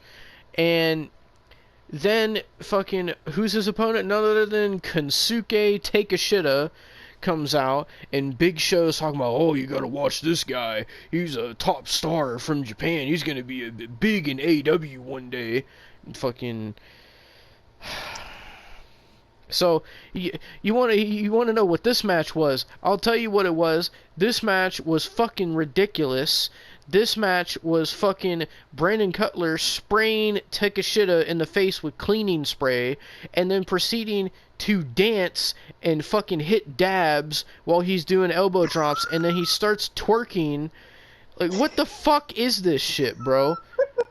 Like, this has got to be some kind of fucking joke, man. Like, what the fuck actually is this? And then fucking Takeshita like starts beating the fuck out of him, and I'm like, good, beat the fuck out of this guy. His record's 1-1. I'd like to know who the fuck Brandon Cutler beat in a match. Who the fuck lost to Brandon Cutler? He probably beat like Peter Avalon or some shit. Oh, we'll get to Peter Avalon later. Oh, I know. Fucking... Nevertheless, the way the match fucking ends is Takeshita does this fucking elbow, but no, that doesn't keep him down. No, Takeshita says, oh, I'm gonna go for a running knee, and does like a Bryan Danielson style running knee, the shittiest looking running knee I've ever seen. 1, 2, 3, he beats Brandon Cutler. Wow, this certainly deserved to be on a best of, man, a best fucking of.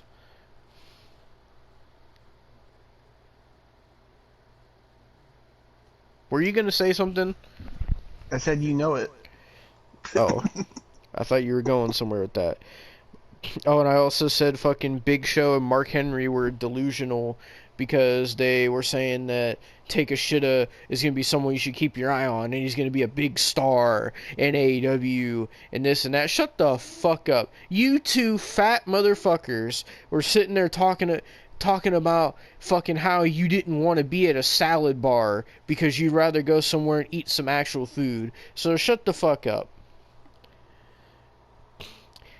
Next, we had our first women's fucking match, which was for the ROH Women's Championship, so you already knew this was going to be a certified classic.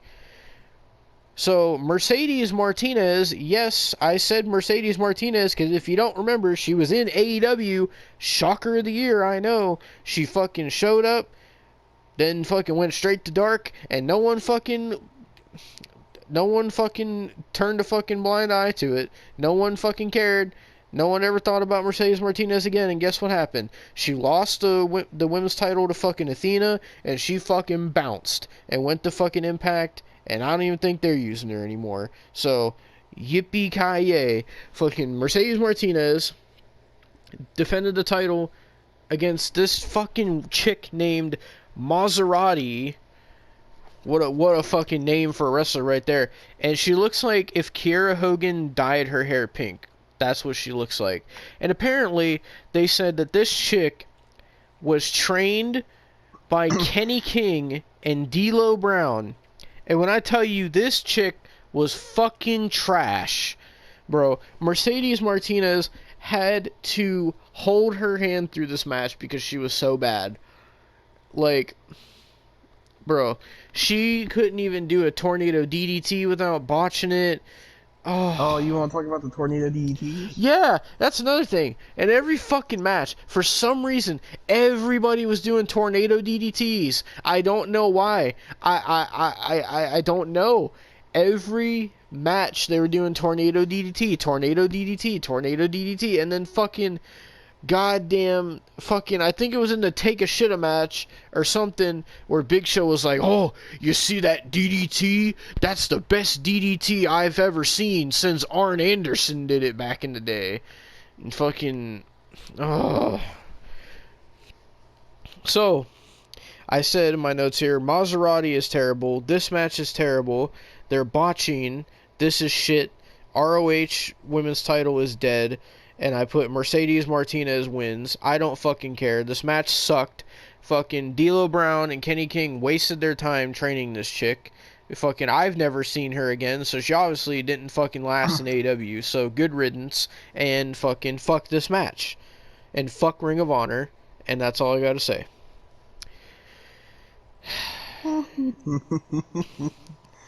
Now we move on to the next match, which is a tag match. The Workhorsemen versus the Best Friends with Orange Cassidy. Now, if you don't know who the Workhorseman is, it's a big fucking guy named J.D. Drake, and the other guy, I don't fucking know his name, nor do I care.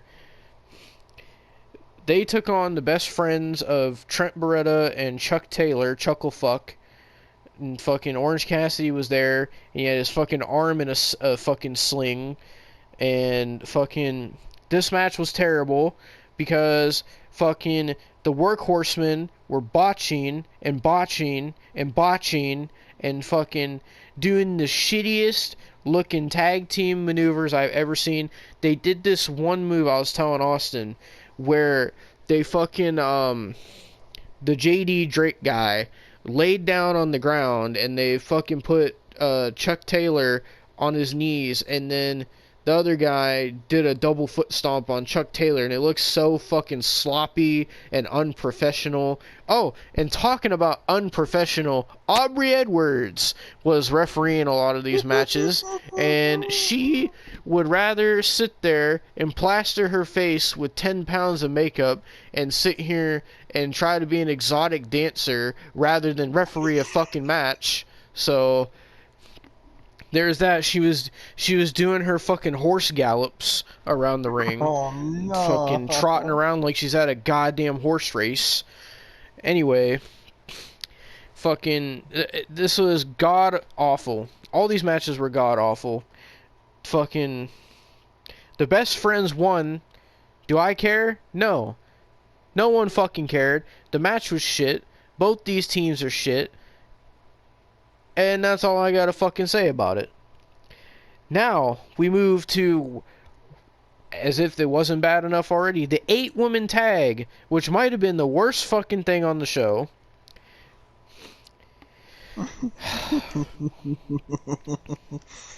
Devon loved it, though.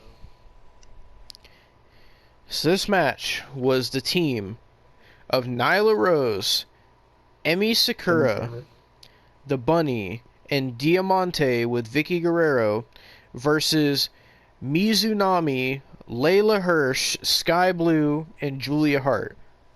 Now, talk about random ass teams, first of all. Second of all, this was fucking a disgrace to women's wrestling. that this match even happened.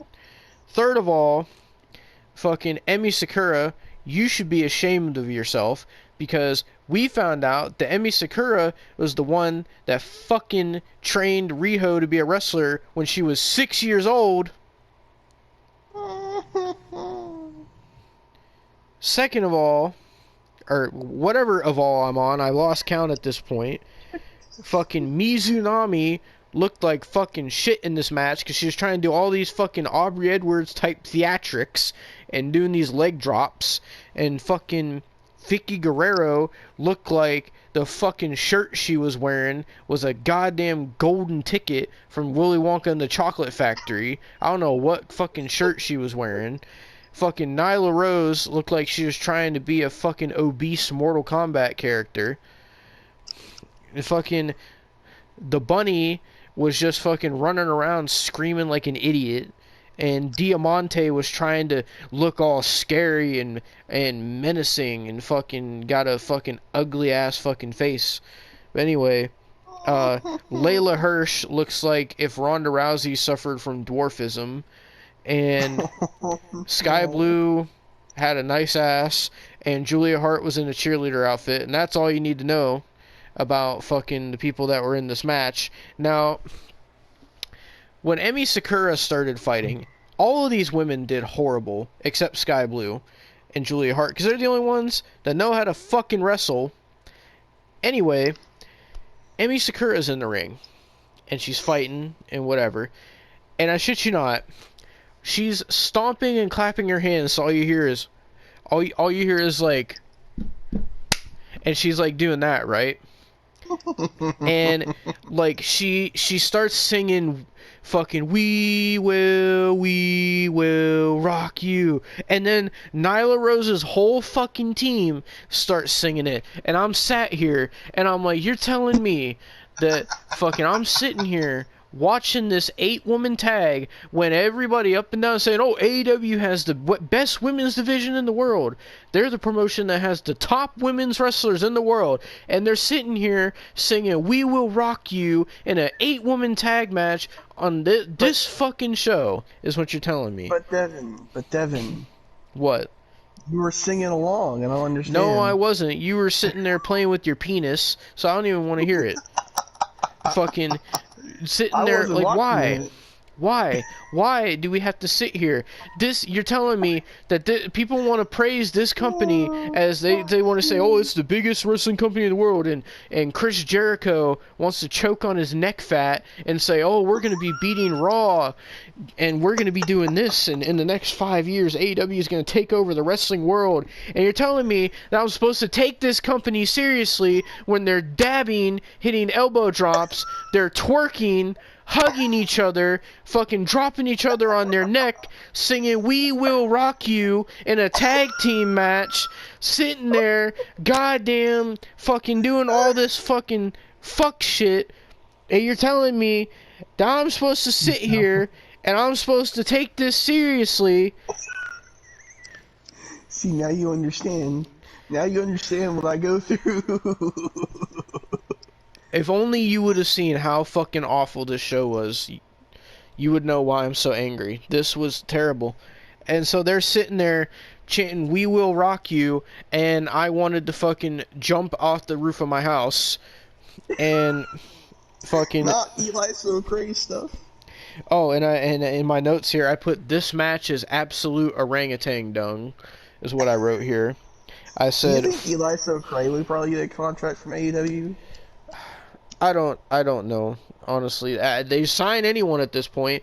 They sign fucking Jersey Shore people. Oh no! So who knows? Oh no! Imagine Eli So Cray with a live sex celebration with Pennywise. That would be more entertaining than anything that was on this quote-unquote best of. If this is the best you got, I don't want it. This is the best you got of the fucking...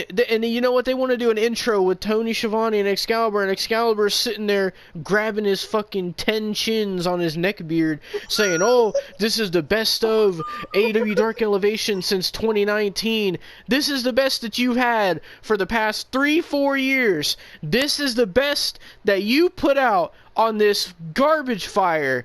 This absolute garbage fire of a show that no one watches, and the commentators want to sit there. Mark Henry wants to talk about, oh, people want to complain that the crowd sits on their hands. Well, they just reacted to that. Yeah, you want to know why? Because it's fucking terrible. It's boring. Every match, the crowd was dead silent. The commentators couldn't be bothered. They would rather talk about what they're going to go eat for lunch than what they care about for these fucking matches. The fans did not give a shit. Only the people in the first row were reacting. They had to turn the fucking arena lights off because the goddamn arena was so empty because no one wanted to watch this shit. But you're telling me that this is supposed to be a best of, and I feel like I'm starting to lose my fucking voice. This is what you got for a best of.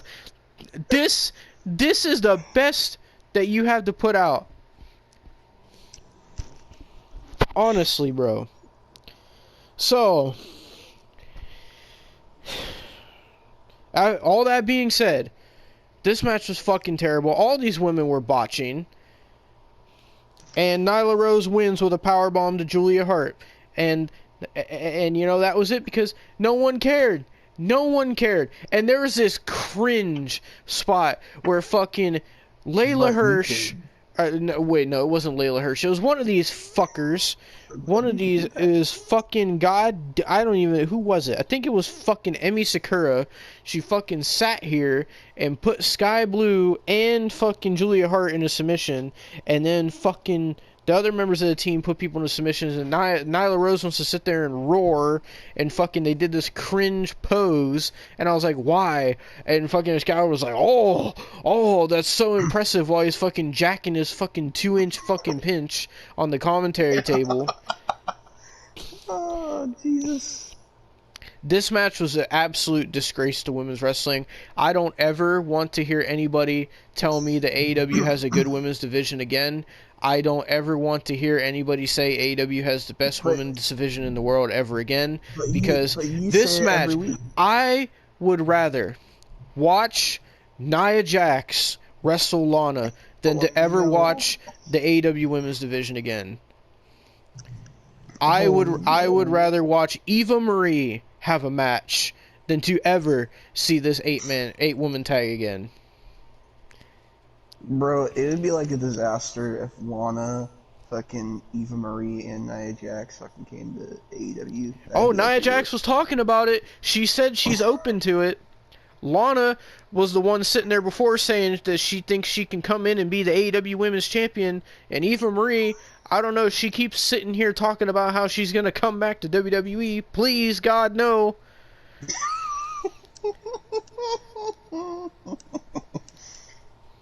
But anyway, after that absolute atrocity, we go to another one because now it's time for the wingmen of fucking Pretty Peter Avalon, Caesar Baloney, and fucking Ryan Nemeth. If you don't know who Ryan Nemeth is, that's Dolph Ziggler's younger brother.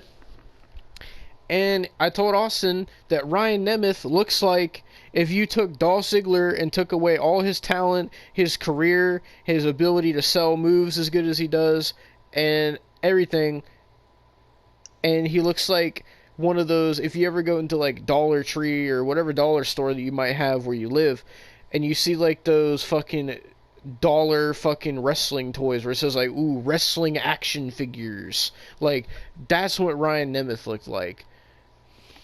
Fucking and fucking during their entrance, Peter Avalon, who looked like a fucking 70s rapist, fucking sitting there, goddamn, looking like fucking Richard Ramirez with his fucking pedo stash that he had.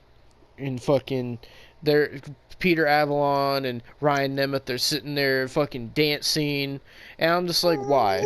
And then I'm sitting here saying, oh, well, who are the wingmen going to face? Of course, here comes the death triangle. Because why not? Because, you know, that's definitely what I want to see is flips and super kicks and flips and super kicks. Because that's all they did in this match. Which, by the way, that still brings the question, where the fuck is Pac? Because he's still been gone. Nevertheless, so someone put, you know what, fucking, why don't you make an edit for once, Austin? How about you make an edit for me? Can you, for the thumbnail, can you put Pac on a fucking milk carton and have it say missing? Can you do that for me? Yes, I will do that. Because that's honestly what I think about Pac right now. He's gone. He's missing. Fucking... I'm playing a Survivor game while listening to this, but I will do it right after. Fucking... So... Oh, this wasn't just Pentagon, or Pentagon Jr., or Pento L0 Miro, or fucking... Penta... whatever the fuck. No, this was Penta Oscuro. Because let's fucking... You know what we could call him? What? Penetration. Oh my god. Penetration and eugenics. There you go. Because Excalibur swears it's Phoenix, even though it's always been Phoenix. And there's better not be no fucking Mandela effect shit, I swear to God. I swear anytime we've ever talked about him has always been Phoenix. I swear it on my life. Same. But Excalibur is sitting there saying, oh, Phoenix!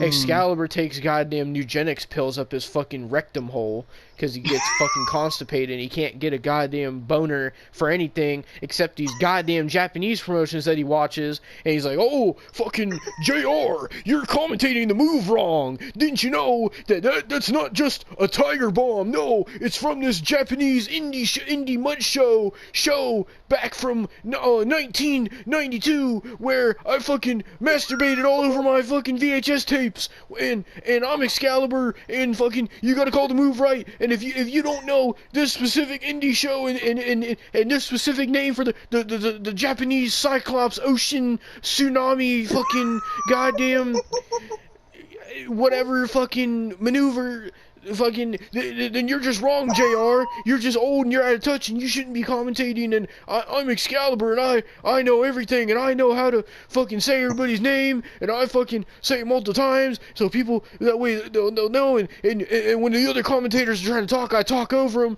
because, fuck it, and I'm Excalibur and fucking I have to wear a mask because I'm too much of a pussy to show what my goddamn fucking Jason Voorhees looking face looks like, and I'm Excalibur, and fucking I gotta fucking wear a suit because I think that I'm fucking the most elegant commentator, and I think I'm the best commentator that's ever fucking existed, and fucking every week I watch fucking all these fucking tapes of DDT Pro Wrestling where I picture the fucking Yoshihiko fucking me up my ass. I'm Excalibur.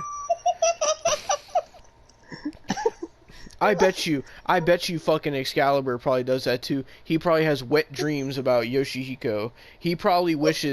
Excalibur probably wishes he could transfer over to DDT Pro so that way he could fucking get all the men to fuck him in the ass in the ring. I bet you that's what Excalibur's wet dream is. Because that's all he fucking talks about is, oh, this move is from Japan, this move is from fucking this Japanese wrestler, this promotion, and shut the fuck up, Excalibur. God damn.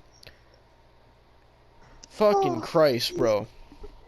Anyway, this whole match was nothing but fucking Pentagon and Phoenix doing flips and super kicks and dives and flips and super kicks and dives. I mean, for fuck's sake, you might as well take the goddamn Food Network special of fucking goddamn Guy Fieri's Diners, Drive-Ins, and Dives and change it to fucking super kicks, flips, and dives. You might as fucking well, because that's all they fucking did in this goddamn match, because that's all they know how to do. Oh, Pentagon does a fucking package pile driver. Oh my god, what name is he this week? Penta Oscuro, Penetration, fucking Pentagram, fucking What is he this week? Pent up sexual frustration? What is he this week?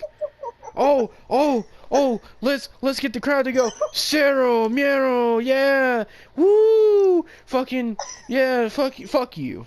Why the fuck did you sound like Rich Sanchez? I feel like I'm about to have an aneurysm.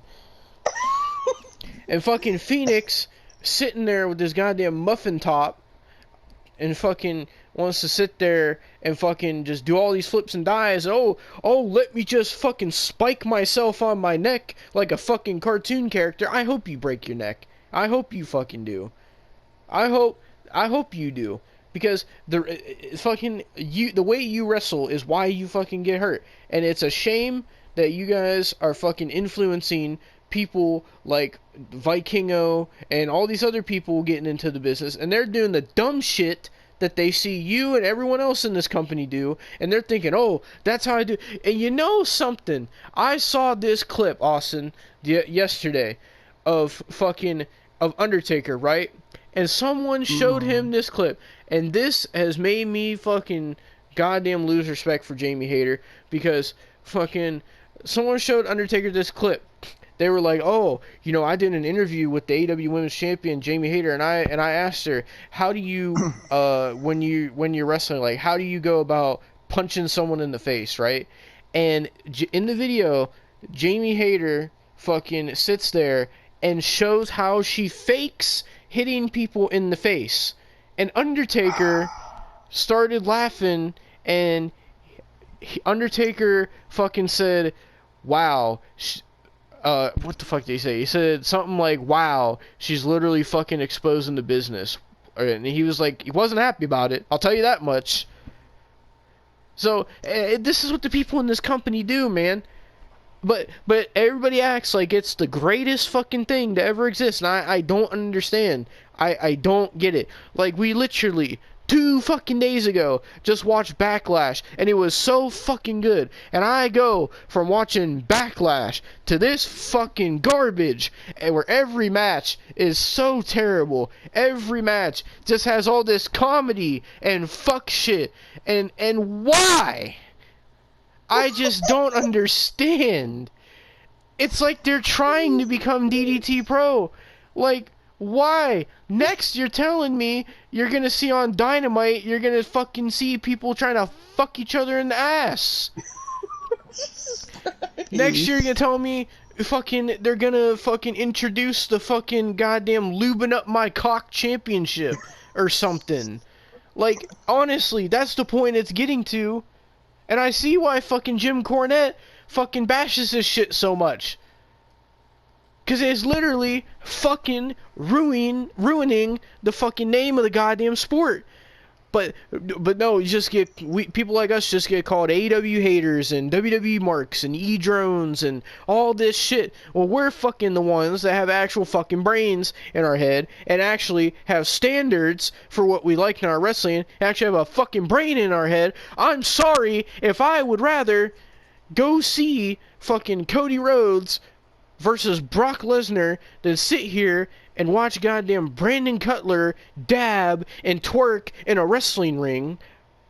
I'm sorry that I would rather go watch fucking Bianca Belair versus Io Sky have an actual great wrestling match and put respect on a fucking championship than to sit here and watch someone who got trained by a legend who can't even fucking hit a tornado DDT sit here and wrestle someone else who doesn't get booked, and yet they want to say that the Ring of Honor women's title has so much honor and respect. Fuck your honor, fuck your respect, and fuck your company, bro. Anyway, I wrote my notes here. This match was dog shit. What the fuck was this ending? And basically, the ending was just a fucking botch, and it was shit. And I was like, what the fuck is this? Because it just ended off a fucking package pile driver. And I was like, why? This is just so terrible. It's fucking shit. It's no wonder fucking Peter Avalon doesn't get booked. I swear to God, the last time I saw the guy was when he wrestled Cody Rhodes and he lost, and the match was fucking terrible. He made Cody Rhodes look bad. Jesus Christ. And for what Austin tells me, apparently, he's not even Pretty Peter Avalon anymore. What fucking gimmick is he now? Oh, he's just Peter Avalon. With that fucking mustache, they might as well call him Peter File Avalon. Oh no, bro. Jesus Christ, bro. This was terrible. And if it isn't bad enough at this point, there's only like fucking 20 minutes left, right? I'm sitting here, I'm like, well, what else could there be? And of course, when you think of best of, the next best person you think of is QT Marshall. Because QT Marshall comes out with fucking goddamn Nick the Caveman Camarado and fucking the cuck that lost one of the fucking hottest women in the wrestling business, fucking Bailey, fucking Aaron the Cuck Solo, sitting here, goddamn coming out, and the commentators acting all hype about QT Marshall. Who the fuck is hype about QT Marshall? This man got a jobber entrance against his match with the Big Show. But you're telling me, oh, we should care about QT Marshall. But you care about QT Marshall. Oh my god. And fucking... So I'm sitting here, who's QT Marshall facing? Oh my god, it's none other than Minoru Suzuki. Yeah, don't you remember Minoru Suzuki? All everybody wants to say, oh, Minoru Suzuki is one of the best wrestlers in the world, and oh, Minoru Suzuki had that banger match against Samoa Joe. You also realize he's the same man that wrestled Riho when she was like 9 years old, right? You realize that's the same man. You realize that, but okay. And in this match, he wasn't selling anything. He was no-selling every fucking move, and he fucking knocked QT Marshall the fuck out, and then put him in a submission, and made him tap, and that was this fucking match. It was short, it was sweet, no one gave a fuck, I didn't give a fuck. Good night, goodbye, we're moving on to the fucking main event. God fucking damn it. Devon loved this main event. He said it was the most hype fucking main event on the show. I need a minute. He almost loved it as much as the QT Marshall match. Okay, now that I've taken a breath, let me actually take a drink of water.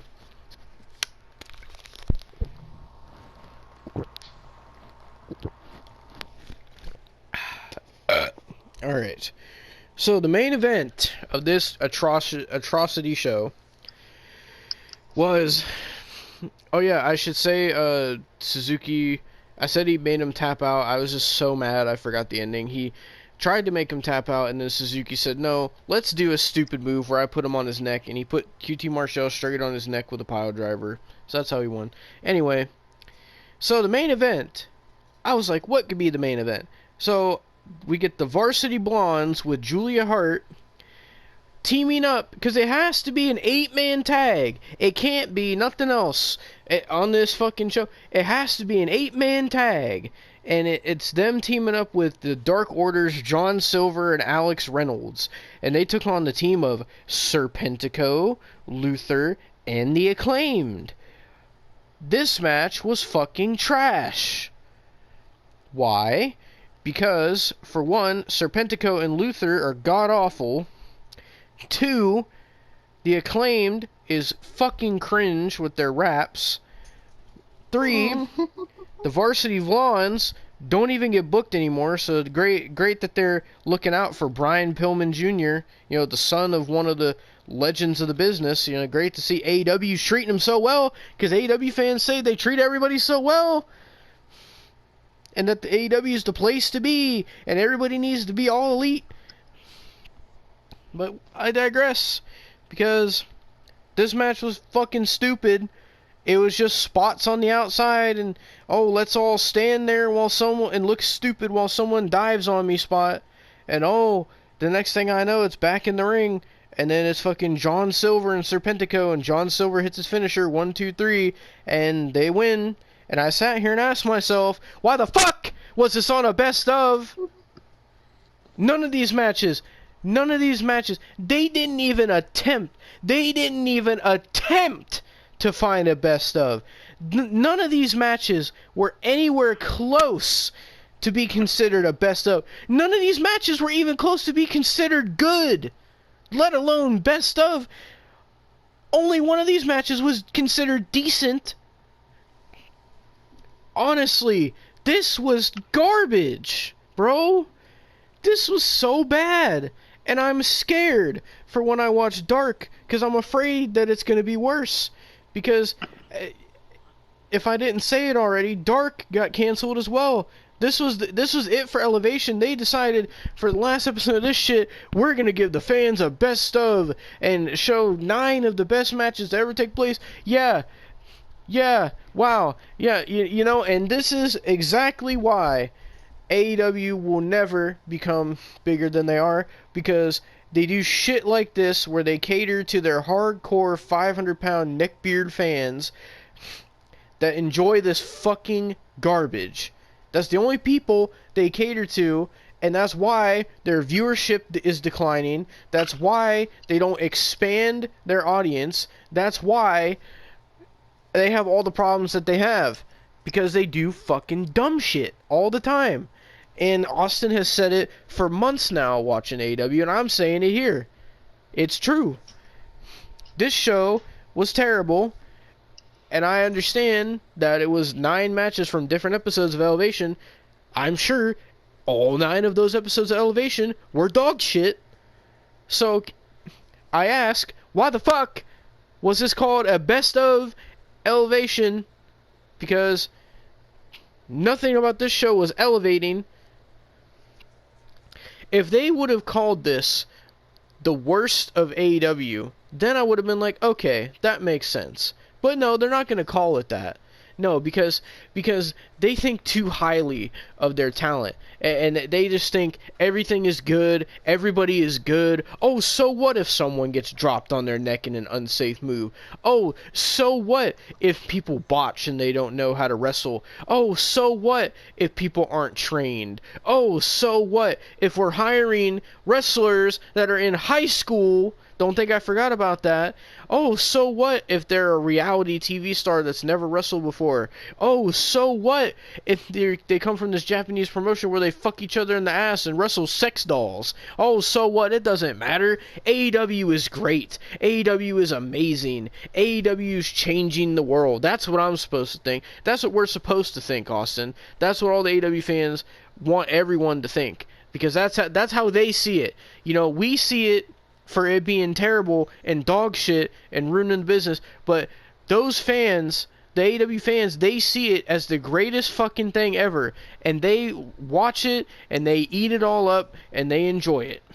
And I mean, to each their own and whatever, but Jesus fucking Christ, it's got to get to a point where I'm sitting here seeing twerking and dabbing and fucking a heel team singing "We Will Rock You." Like, But why? Man, Devin, why? What? Devin, you gotta dab on them here. Yeah, and Austin, you gotta hit the rolly on them like your favorite Silento. No. You know what? Fucking... I wanna look this up. How many total episodes are there of Elevation? I'm curious. I did send you something when you get a chance to look at it. Did you make that thing I asked you to make? Yes. Okay. It's cursed. That's what I sent you.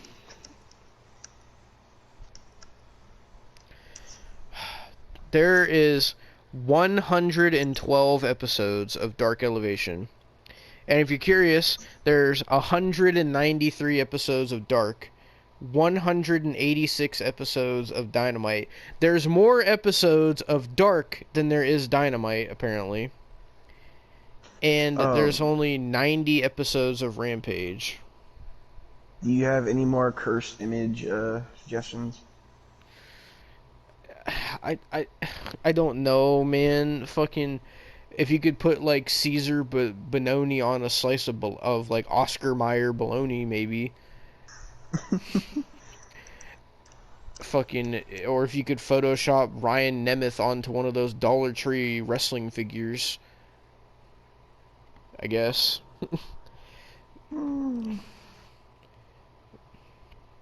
But honestly, man, like, out of 112 episodes of Elevation, these are the 9 matches that they picked as a best of. What an absolute travesty. I am glad this show got canceled. I am glad Dark got canceled. I hope Rampage gets canceled, and I hope Dynamite gets canceled. But apparently, the reason that they've canceled these shows is because they're bringing in this new show called Collision, which fucking that's a whole nother fucking fiasco. So yeah, that was my review of the goddamn... Oh, God, I gotta look at the fucking date of it. What was it? The April 24th, 2023 edition of Dark Elevation. Fuck my life. This was terrible. Fuck Dark Elevation. Fuck Dark. Fuck Dynamite. Fuck Rampage. And fuck AEW. This was terrible. Absolutely one of the worst things I've ever seen in my life. And I only have to watch one more. I have to watch Dark, and then I don't have to watch this shit no more till Double or Nothing. And after Double or Nothing, I don't ever have to watch AEW again. Thank the Lord. And fucking, I'm saying this right now, but I can't even imagine how Austin's gonna feel once we finish that Double or Nothing review. I can't imagine the amount of just relief that's gonna come over Austin after that. But we'll get there when we get there.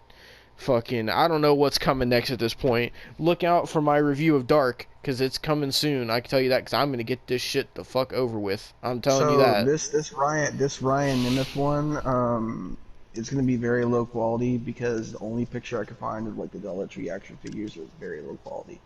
Oh my god, I'm looking at the Pac one right now. Have you seen me? I have no idea where I am. Oh god.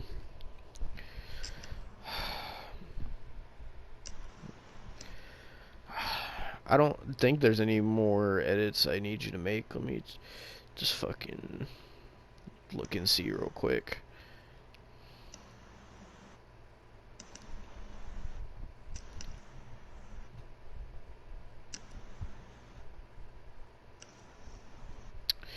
No, not that I'm seeing. Maybe I can make this a little bit higher res. Let's see. Well, it's really fucking low res. It's like fucking 8-bit. Look out for the Dynamite review, because we're doing that tomorrow, because it's currently Tuesday when we're recording this. So Dynamite's tomorrow, so look out for that. And then look out for my Dark review coming. And then fucking look out for the other Dynamites. And I'm assuming we'll be reviewing Night of Champions as well, because they got the tournaments going. And also, look out for Double or Nothing, because that's going to be the end-all be-all of this AEW series. So, is there anything else you want to say? Because I'm fucking so done with AEW right now. I'm so done, man. And I know I can't even say that because you've been doing it for 6 months, bro. But oh my god, I just need to be done for tonight with this shit, bro.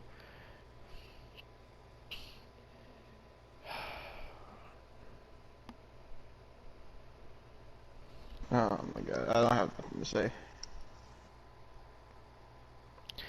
Well, Austin will have a lot to say tomorrow because he gets to watch the Jon Moxley versus Kenny Omega steel cage match. So too bad. This is just gonna be fucking low res. I don't care. Don't give a shit. I'm not against it.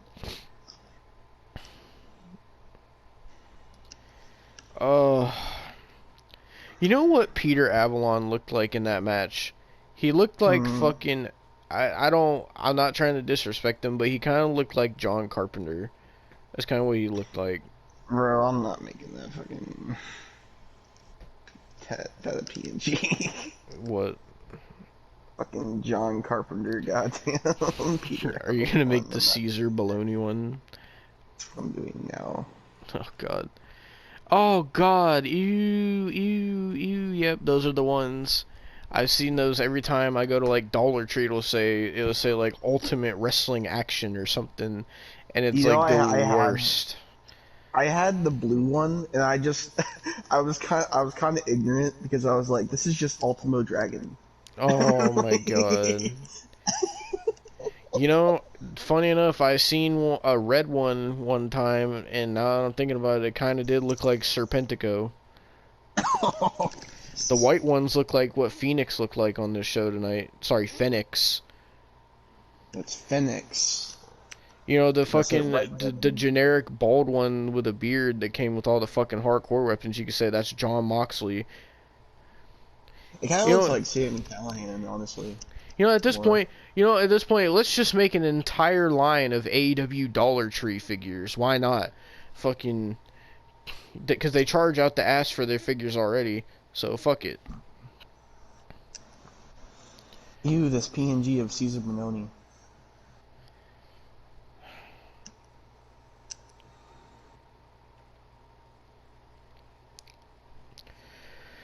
Oh my gosh, bro. And the fact of the matter is that I still have to make the thumbnail after this too.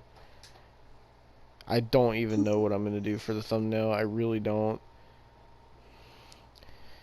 I hope you all enjoyed my fucking misery. I know Austin did. But never again will I have to watch this crap. As far as Elevation goes, I mean. No, I should be glad because at least I didn't watch one of the Elevations that had fucking the DDT Pro people on it. Because that would have been even worse. Sorry if you hear that in the background. My dog's chewing on something. After you send this fucking Caesar baloney, I'm gonna fucking end this review. Cause I just want to see what it looks like. This is so cursed. Oh god, are you using like Oscar Mayer? Or what did you, oh god. This is so curious. Oh, hang on, I gotta add one more thing.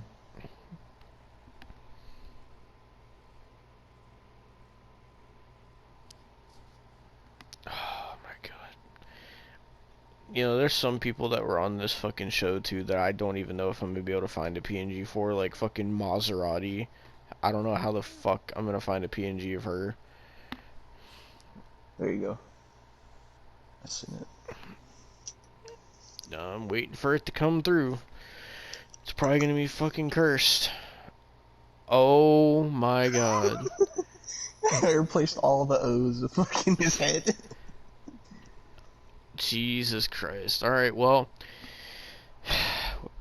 on that note, thank you for watching this review of Dark Elevation, the only Dark Elevation review you're ever gonna fucking get. So I hope you all enjoyed my pain and misery. We'll see you tomorrow for the Dynamite review, and soon for the Dark review, and everything else coming this month, so stay tuned. And yeah, you want to say anything else? Devon loves QT Marshall. Alright. Thanks for watching. Fuck Dark Elevation. I'm glad it's canceled. Good night. Goodbye. Loves Elevation. AEW, baby! Welcome to the AEW Dynamite review of the week. We are excited. We're hyped. Austin just saw an absolute banger steel cage match. We're ready to go, ladies and gentlemen.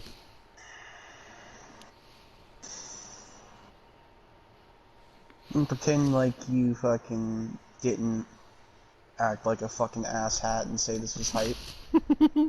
Well, everybody was hype about it, Austin, all week. Because all they're I saw... fucking sheep, alright? We're not gonna, I've already had a fucking day, and then I sit here, and I fucking watch AEW every week, might I add, for months on end, and all these fucking sheep sit here and tell, oh, it's so great, and they fucking glug glug glug on fucking Tony Khan, just like Kyle does every night. God damn it.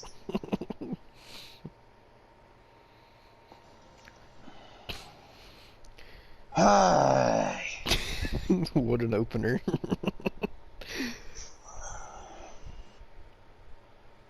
We start with fucking Ray Phoenix. Oh, I'm sorry. Phoenix. Shut the fuck up, Excalibur. Oh yeah, by the You way, fucking... this is the May 10th episode of Dynamite. I don't give a flying fuck.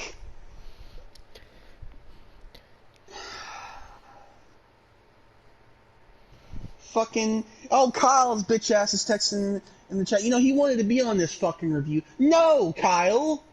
No! Because you're just gonna be a fucking douche canoe and be like, oh, it's so fucking good. I don't know what you're talking about, Austin. No, it's not. No. No, it's not. It is good, Austin. What are you talking about? I'll stop. Don't even fucking try me, bitch. Because I am really not. We started with Ray Phoenix. Phoenix. I'm gonna say Phoenix. I'm gonna say Phoenix, motherfucker. Excalibur said it's Phoenix. Awesome. I don't care if Excalibur solves world hunger. He's still a dipshit. Why would Excalibur solve world hunger? Exactly, he wouldn't. Because he's too busy sitting on his all his fucking goddamn crusty fucking AEW butt figures, and he's fucking sitting there talking with his goddamn 75 chins, saying, "Oh, this is the fucking it's the GameCube controller 69 Slam." Like I don't give a fuck, bro. You gotta say it right, fucking goddamn Taz. It's Phoenix. Fucking, oh my god. I'm about to fucking Phoenix you upside your fucking noggin, you fucking dipshit. This match was a double Jeopardy match. Now, Devin, do you want to know what a double Jeopardy match is? Did Claudio and Phoenix pick like categories for certain amounts of money? Is it that kind of Jeopardy? No. A double Jeopardy match, apparently. See, this is the first time I've ever hearing of a fucking double Jeopardy match, even though I've watched so much fucking AEW because of this fucking review series. This is the first time I've ever fucking heard. This is the first time I've heard in wrestling in general, right? So, the genius fucking idea of Tony Khan with his cocaine-induced fucking booking sits there. He says, "Oh, well, let's put a tag team champion and a world champion in a title match. And, you know, if one of them win, they get a number one contender for the other person's title." So fucking sits there. Apparently, if Claudio wins this, he gets a title shot for the tag team titles with a partner of his choosing.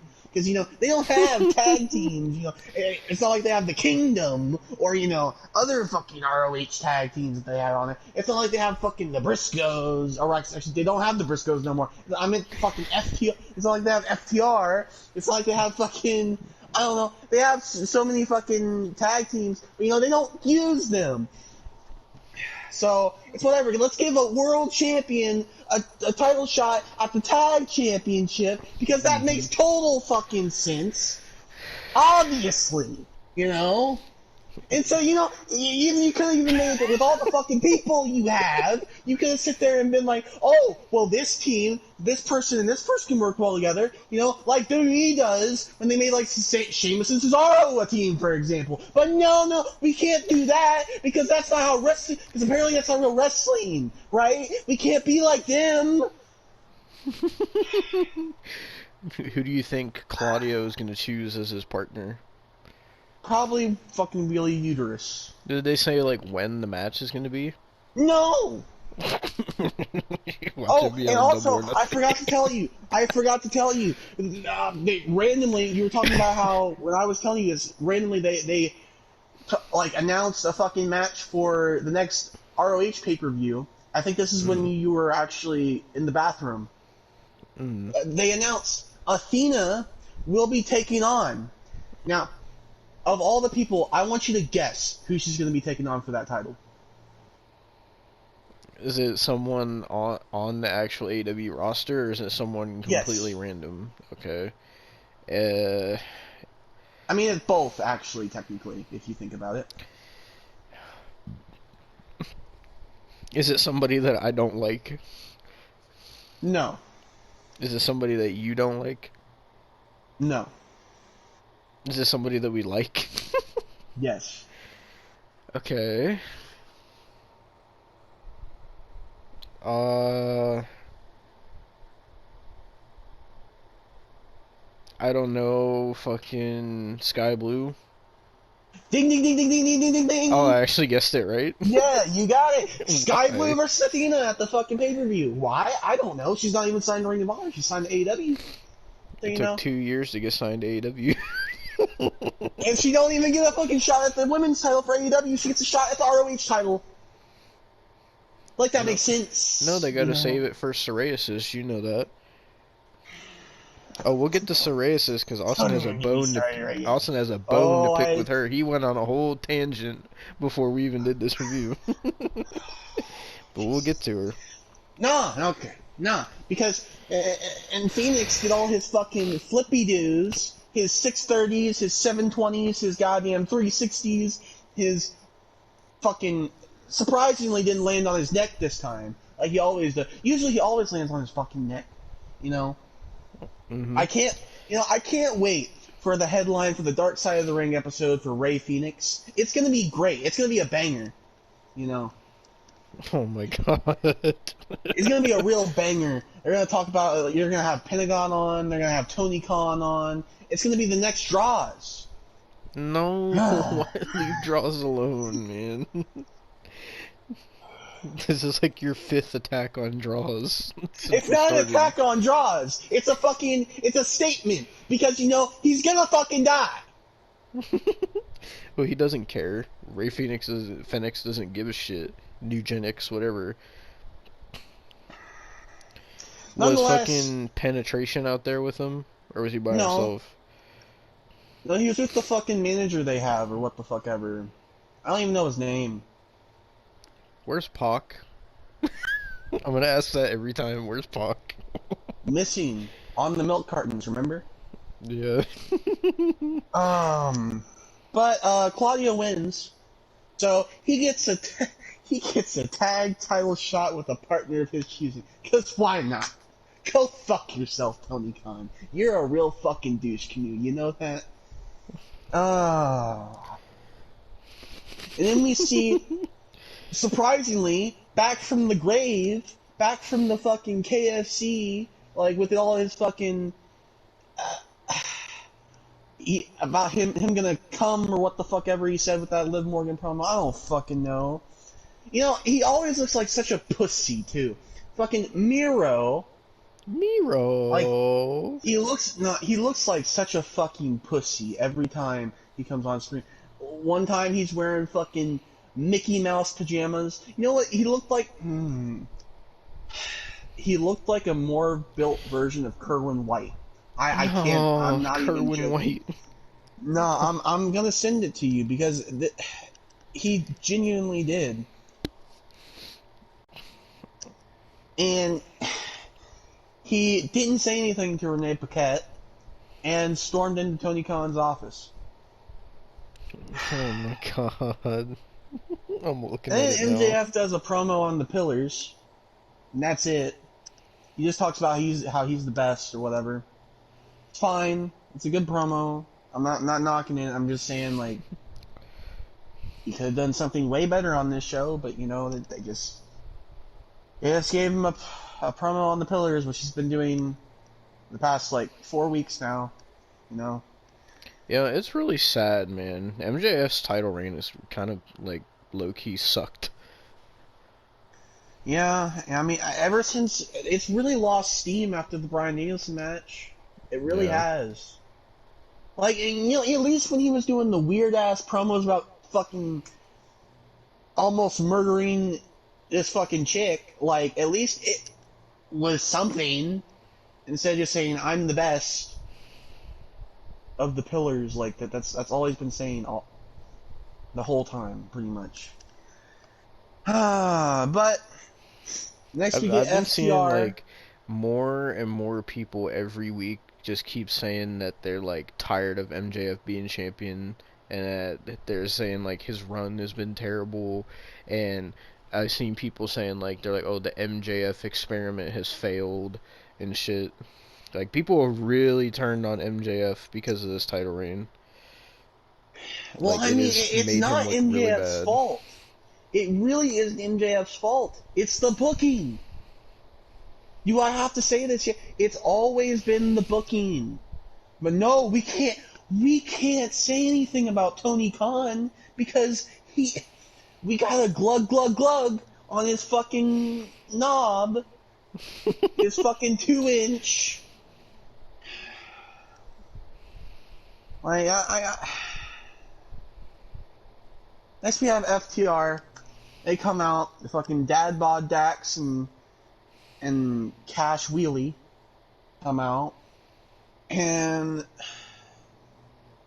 they get one word in, and then we hear dun dun dun dun my world.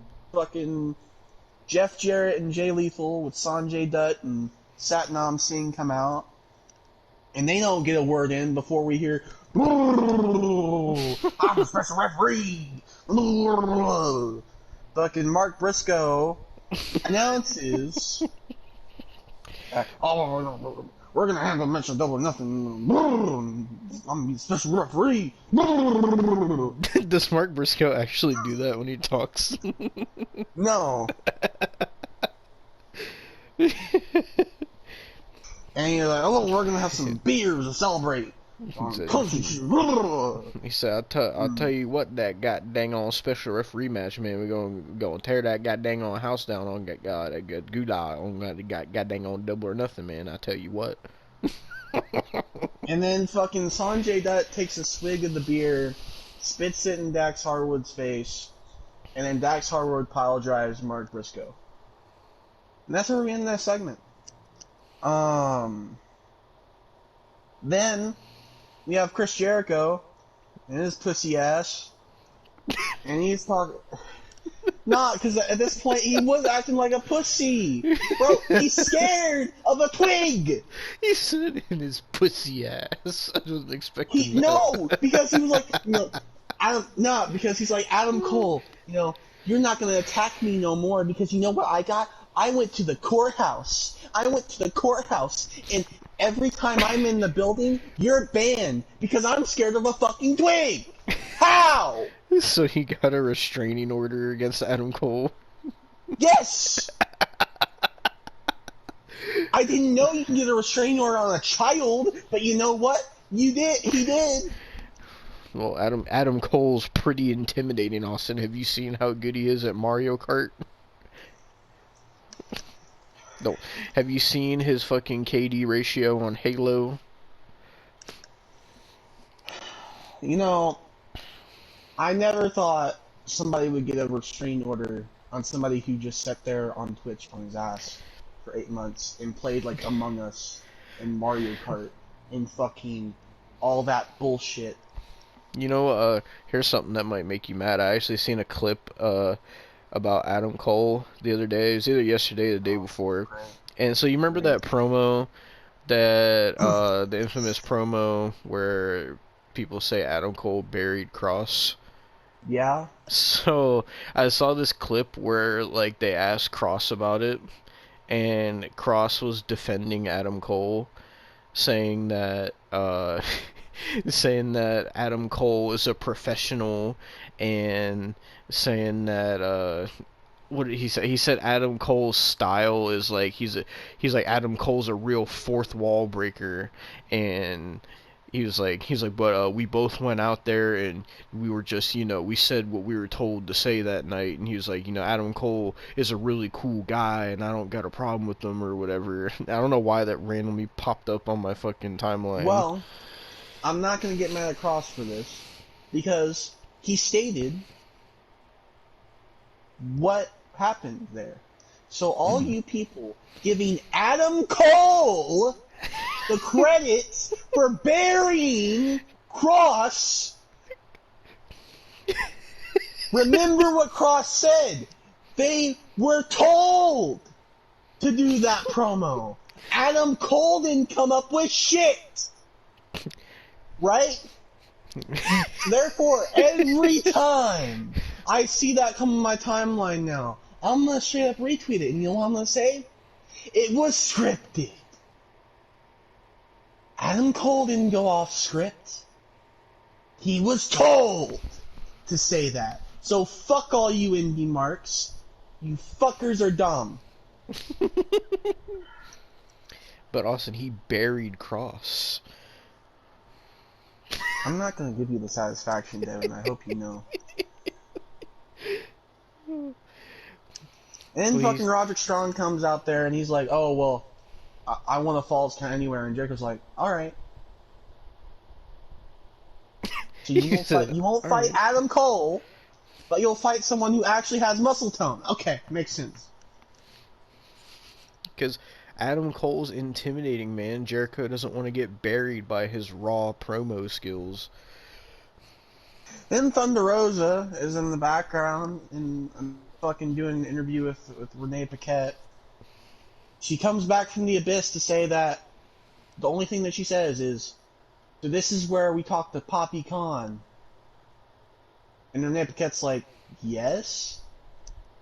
And she barges into the room just like Miro did.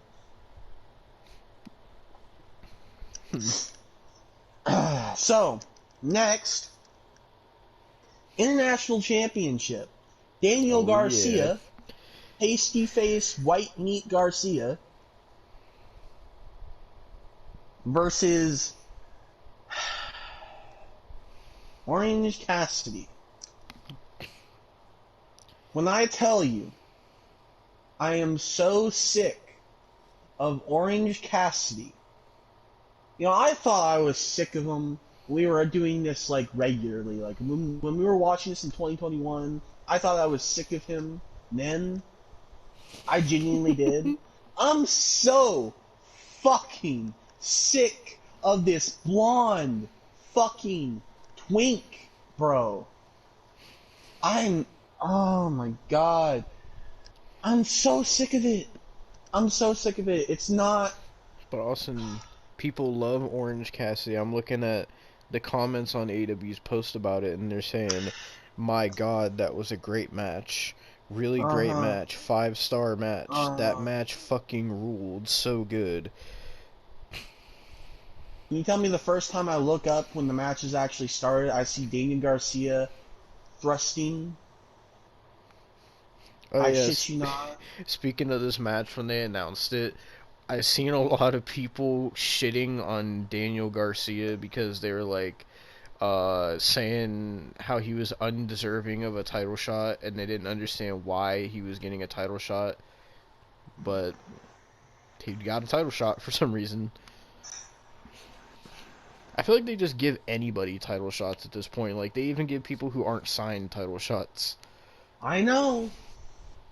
You know, honestly, it kind of makes the titles mean less when everybody gets a title shot at it.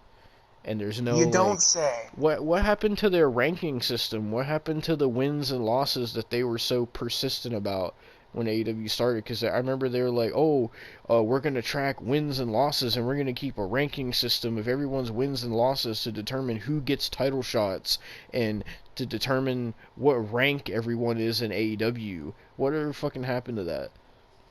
I don't know, but I'll let you look at that curseness that I just sent you. It's Daniel Garcia doing his thrusting. Oh god, I'm watching it now.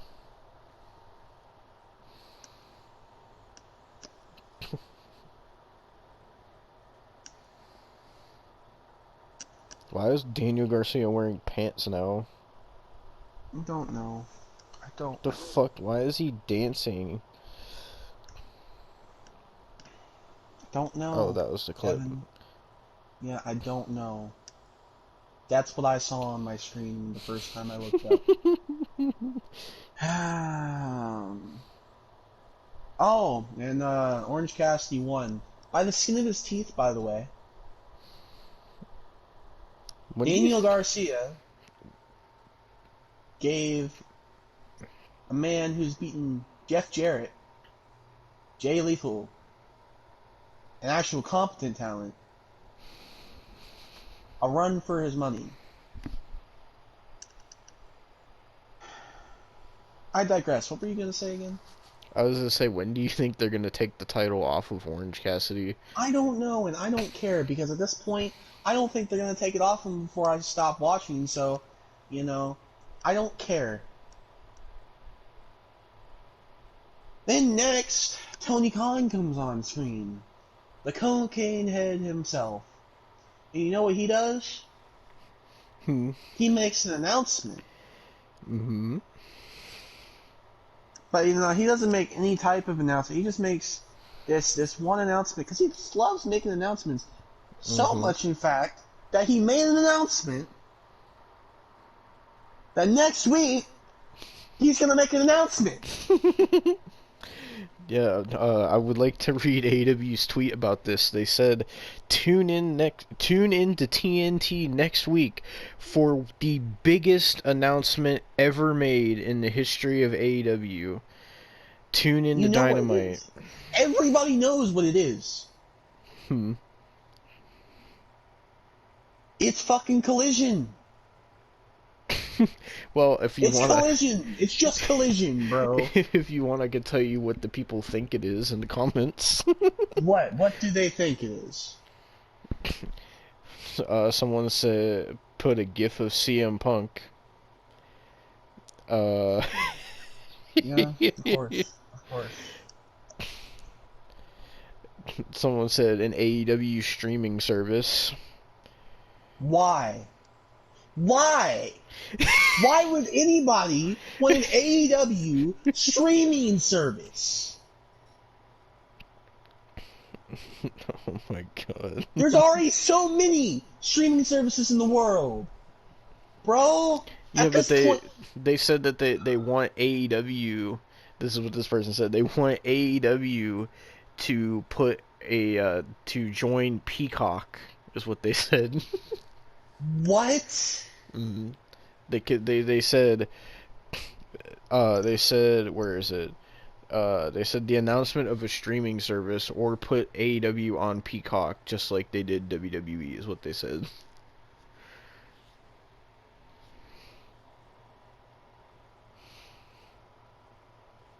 Don't you want to see AEW on the cock, Austin?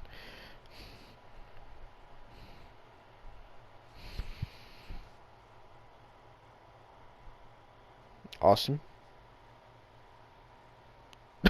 He just he left the party. I don't know if he I don't know if he left because he was mad or if he left because his internet crashed. I don't know. I didn't hear him say anything.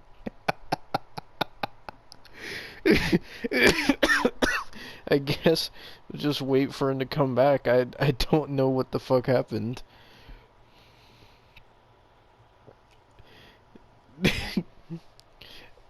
I don't know what the fuck happened, bro. Austin's back because his internet crashed. Well, you know, I'm gonna actually answer the question that I heard before. My fucking internet crashed. No! I would not like to fucking see AEW on the cock. Because you know what? AEW sucks fucking cock.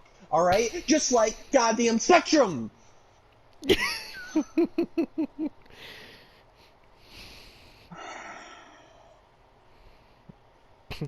Oh, someone said, Austin, they said, I love Dark and Dark Elevation. I hope this is a streaming deal to add more weekly AEW shows so I can watch AEW online and even bundle it with ROH, whatever the fucking Honor Club, that's what it is. They just put ROH Club. Down a bottle of pills. Oh my god. Oh my god, someone said hoping it's women's tag team championships. I hope you end your suffering. Because you want to suffer seeing that. Oh my god. Oh my god, they're calling... These AEW fans are calling Tony Khan the Tonester now. Someone said based, loved the Tonester, and 3 times Booker of the Year, baby. See, what they call we're moving on now. We're The moving on now Tonester. because you want to know why we're moving on? You want to know why we're moving on? Because I have a bone to pick with a certain piece of fucking plastic. So I don't really want to waste my time on the fucking cokehead. Alright?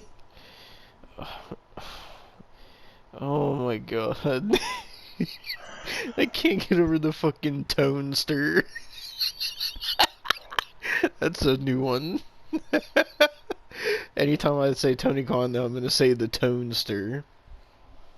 Well, next, we have the Outcast on screen.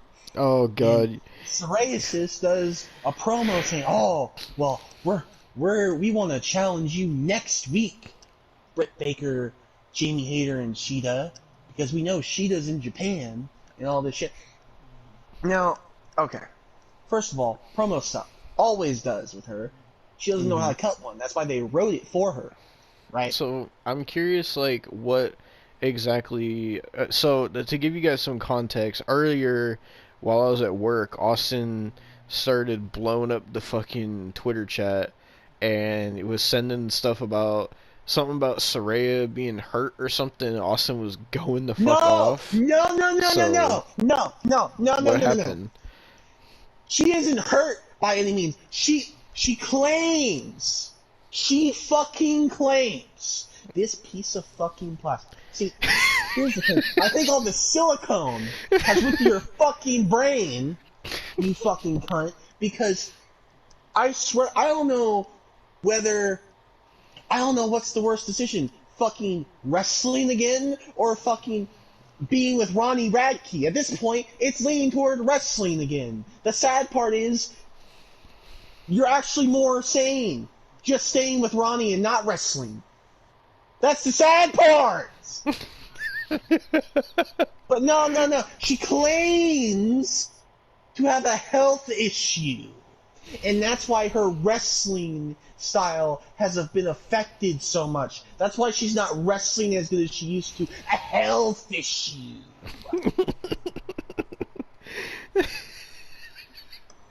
Well, Austin, now, I know all you motherfuckers are going to be like, "Oh, well, Bray Wyatt has a health issue. That's why he's out right now." But see, Bray can actually wrestle. Bray knows how. But Austin, Saraya said this week that it's been 9 years since her last title reign, so she's teasing going after the AEW title. Go die. Inject the fucking plastic into your blood and fucking die. Please.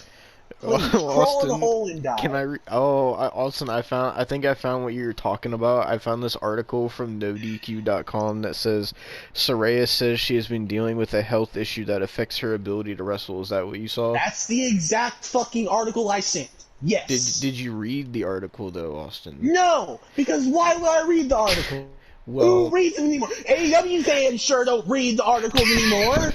Well, so Austin, why does it fucking matter? Get your popcorn, because I'm reading this fucking article. Great! So, this comes from Aaron Rift at NoDQ.com. This was posted today, Austin. Today! So, during an appearance on Taylor Wilde's Wild On podcast, Saraya opened up about dealing with a medical condition called endometriosis. I think that's what it's called. Here's a quote from Saraya. She said, "Everybody has an opinion on you. It's so frustrating. Growing up so young, the thing that used to bother me the most out of everything is the way that they would look at my weight, because everyone has an opinion about your late," and then it doesn't say what she said, it just has like a line and it says lately as well. They'll turn it back around.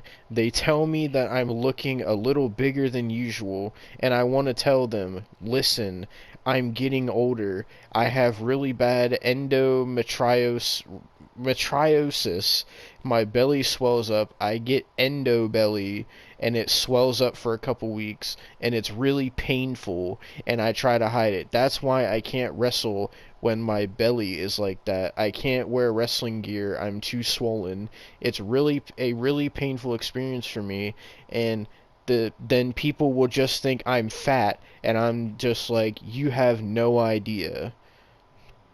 But everybody has their own No. opinion, and that's the article. Your own opinion. My opinion, don't fucking wrestle then, you dumbass!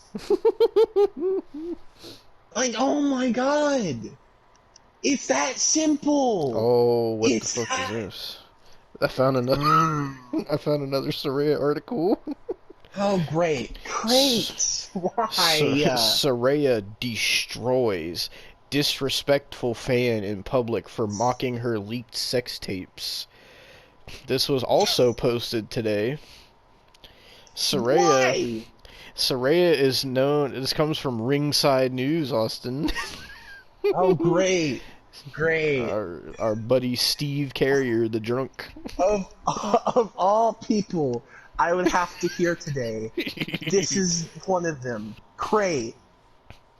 Soraya is known for a lot of things by fans. She is not only a great competitor in the ring, but The Rock's $7 Productions even did a movie about her famous pro wrestling family. Sadly, she was also the victim of a private photo and video leak a few years ago, and some fans just can't let that go. The first ever... It's like Paige can't let it go. Just like Paige can't let it go, because, you know, it's not like it's been out there for years, and it's gonna get talked about like it's a sex tape of somebody famous. Fucking Kim Kardashian's sex tape still gets fucking talked about. And we're talking about, and she's talking about, oh, why would you let it go? Fuck off, bro. I'm not saying anything about it, obviously, because I don't give a flying fuck. At this point, I don't care. But the thing is, there's always going to be somebody that cares, you fucking dumb cunt. The first ever NXT Women's Champion recently jumped on Twitter to let fans know about an interaction she just had in public. She had a very clever way of telling this story. Soraya said that she is glad to sign things for people, but don't mock her private video leak, especially in front of her makeup artist, who is about to have very close contact with her. Soraya was not happy for obvious reasons, and she apparently let this trolling fan have it in public. So, here is what she said. If you come to my hotel and wait outside of it for me to sign shit, I sign stuff even though I know you sell it. I'm nice to you and then say I'll be back down after Glam to take pics, for me to walk inside and for you to then make fun of my tapes to the Uber driver that asked what I did and not realize my makeup guy is right there. I will fucking lose it on you, like I just did.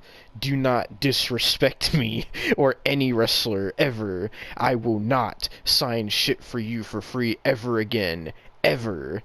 Don't even ask. I'm done with you scummy fans. So, Soraya... Okay, go ahead. Say what you're gonna say, because it's still going. I know. Here's the thing. I know it's upsetting. Obviously. Like, you wouldn't want to get your fucking nudes leaked. You wouldn't want to get your sex tape leaked. Don't know why you're making sex tapes. But still, nonetheless, you wouldn't want to get that shit leaked, obviously. Mm-hmm. But you also gotta think, it was like fucking 7 years ago. Yep. Like, goddamn. Are you that? Like, are they? I'm genuinely trying to give the benefit of the doubt here, because I could understand why that would make you upset. I mean, it's your fucking nudes and your sex tape, cool, whatever. 7 years ago. I don't think you should be getting this up in arms about it. It was a joke, from what I'm hearing. Oh my god. Like, goddamn, it's out there. It's not like you're never gonna hear about it. Like, I'm sure you wouldn't like to hear about it, but goddamn, you're gonna hear about it. Oh my god, this article has a link to another Soraya article. Stop!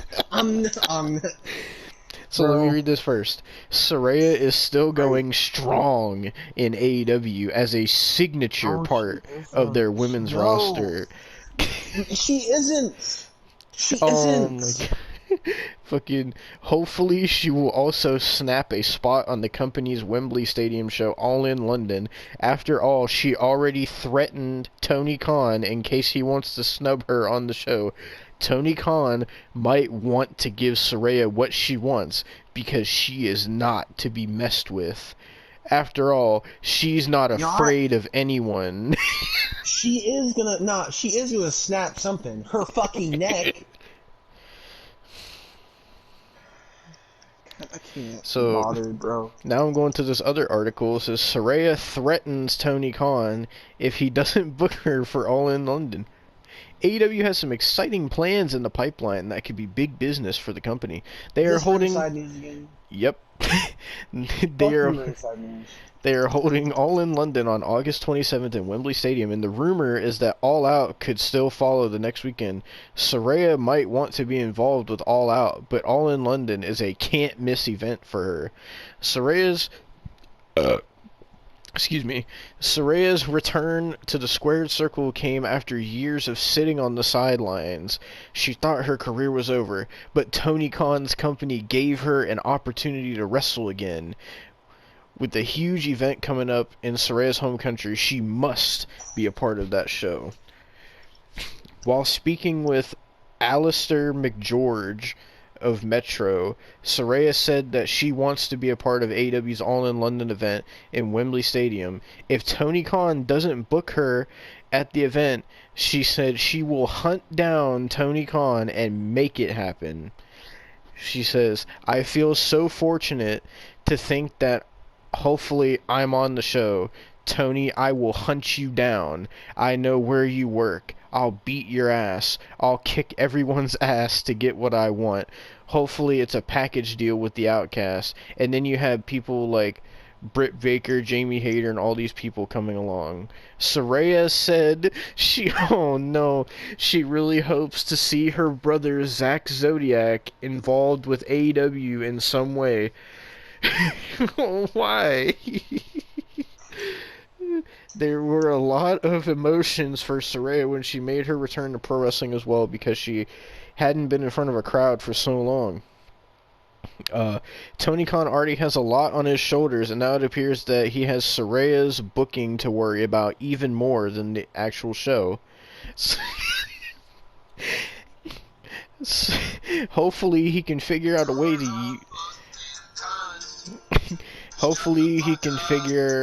way to use her properly while also keeping her physical situation in mind, because everything could change for her after the smallest bump. And that's the end of the article. Nobody even wants you here. Oh, Austin, Saraya responded to that article that you saw earlier. Hang on, let me make this more clear. Let me make this even more clear. The thing. Yep, it is.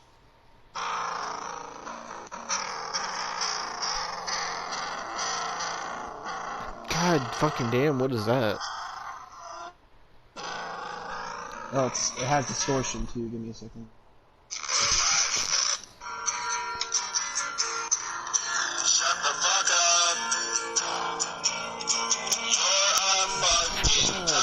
Damn, that's loud.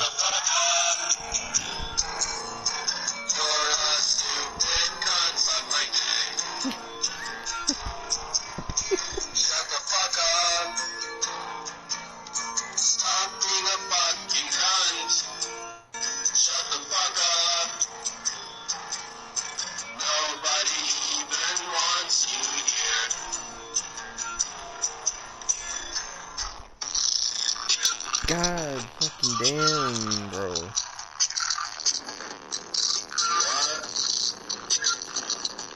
Are you just gonna blast the whole fucking song? God damn. No. That's until I made my point. I don't care. Well, Austin, she responded to the article that said she's been dealing with a health issue. She said, I don't care. She said, damn, people are on a roll today. Misconstrued my words. I said I have endometriosis, which is an issue that women deal with, and my stomach balloons up and I don't want to put on wrestling gear because it's noticeable or I try to hide it. Jesus fucking Christ, don't try to hinder me, is what she said.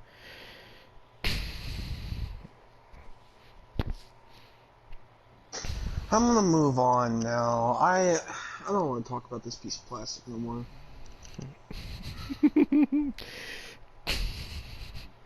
Yeah, so fucking let's be at Christian Cage, and he's talking about how apparently Luchasaurus isn't gonna get the title shot against Wardlow.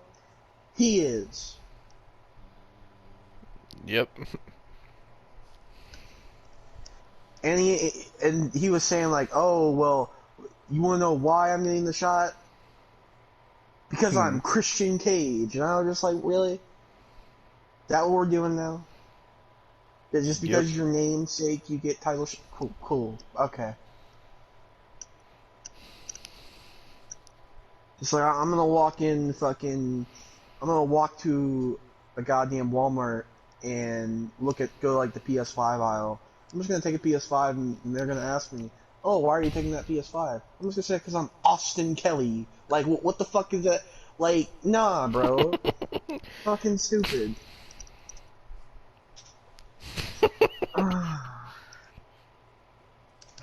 And we had fucking probably the worst match on the show.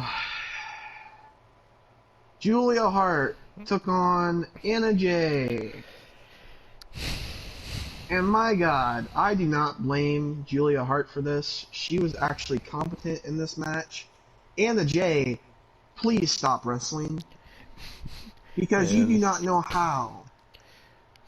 You know, Anna Jay is another person that he used to praise. I know! Oh my god. See, I'm tired of praising these motherfuckers because they just fucking don't stop caring. Oh my god. It's always the women, too. It's always the women. I praise Willow. Oh, she starts fucking sucking. And then I fucking praise Anna Jay. And oh, she fucking This was the worst. The worst I've ever seen. I was telling Devon, I'm like, this is Ronda Rousey level. This is Ronda Rousey level of bad, bro. Oh my god. Like, why do I keep... Oh, it's to the point where I can't praise anybody in AEW. It sucks. It sucks because I want to praise at least somebody. I've been watching this for months, and every time I praise somebody, they get worse. Mm-hmm. You better be careful with MJF because it's already happening. I just can't, man. Julia Hart won. Fuck you, Anna Jay. Fuck you. Just fuck you. But Austin, the comments on this, I'm looking at the post AW made about it. People said, loving this match. They had a great match together. Someone says... Do we have to talk about the dick suckers? Again. Someone said, this should culminate with a match at Double or Nothing. I guess they needed to tone down this match because of the main event cage match. These ladies builded a... Builded. Are you fucking in kindergarten? It's funny you say that. I go to the replies and someone replied and said built. But they said builded a great match that ended sooner than expected. At Double or Nothing, they need a slot and a stipulation. I'm thinking they need some kind of crazy match, is what they said. No, they don't. This match was fire. My eyes were glued to the... Oh, no. This is the thing... Oh, have I ever told you about this fucking AEW Hype Man account? All he does is hype everything in AEW. Of course.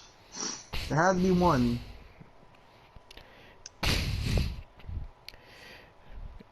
This match was amazing and brutal. Someone said, yes, Queen Julia. Let's go, Anna Jay. This is fire. And that's all the comments.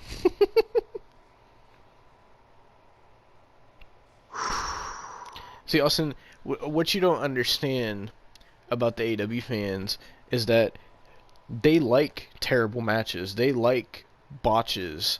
They like people being fucking injured. They like this stuff, Austin. So that's why they don't shit on it, because they like it. Because it's like, actually, you should really take advice from your fucking god, Chris Jericho, because he once said, and I believe it was, and I quote, "Botches don't exist," Austin. I remember Jericho said that. Because I think people were complaining about him botching in a match or something, and all he said was, "Botches don't exist." Devin, I suggest you stop, because I'm already gonna explode at the main event. You're making it worse. I'm just saying, you should take your baby daddy's advice. That's all I'm saying. But, I mean, from what I seen of the match, it looked fucking terrible. Like, I don't know what happened to Anna Jay. She seemed like... Oh, Austin, see, you're wrong. You're wrong. Because it's not Anna Jay anymore. They changed her name. Because now they're calling her Anna Jas. So that's how you have to say it now. Because Excalibur said so. Next, we had the Best Amigos versus the House of Black. The Best Amigos lost. Fuck you, Huggy Wuggies. Go back to... I can't say Dark no more. Go back to Rampage. Yeah, the House of Black was finally on TV. How about that? Yeah, well, might I add, fucking, they did this, like, weird-ass lighting where it was just, like, they only lighted the ring, and everything else was, like, pitch black, and it looked like a house show.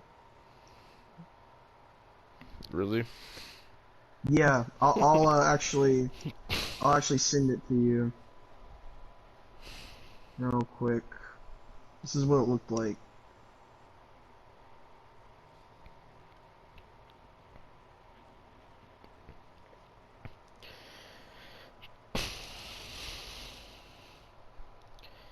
Apparently it was called an open house match. Oh yeah, there's also more rules to this. I guess, so basically weapons could be involved. There was a 20 count instead of a 10 count on the outside. Yada yada yada. I don't. Wait, so did you have to unblock AEW to send me this? No. Because I remember you said you had AEW blocked. Oh, I still do. The thing is, every time I do this, like, I sit there, since I blocked them, I could still view their tweets and send them. So, if they blocked me, I couldn't do that. But since I blocked them, I have the power to look all their shit without, like, getting it on my timeline. Someone said in the comments, great visual presentation. They should do this for every single match.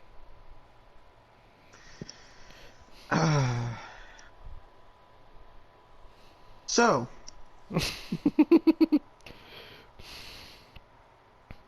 next we get the main event. Now, Devin, I'm gonna be completely honest with you. What? I suggest you just let me go. This was the most because hyped it's match not gonna be right fun. Here. Yeah, it's hyped. By the way, Kyle, again, you know, I know you're going through shit right now, and I won't specify why, but fuck you. You know what you did this morning? What? I woke up. You go on Twitter. I get a notification. What's the notification? At Austin Artist. This is from Kyle Danger. It's Wednesday. You know what that means. And he posted Kenny Omega versus Riho. Oh a my clip from it. god.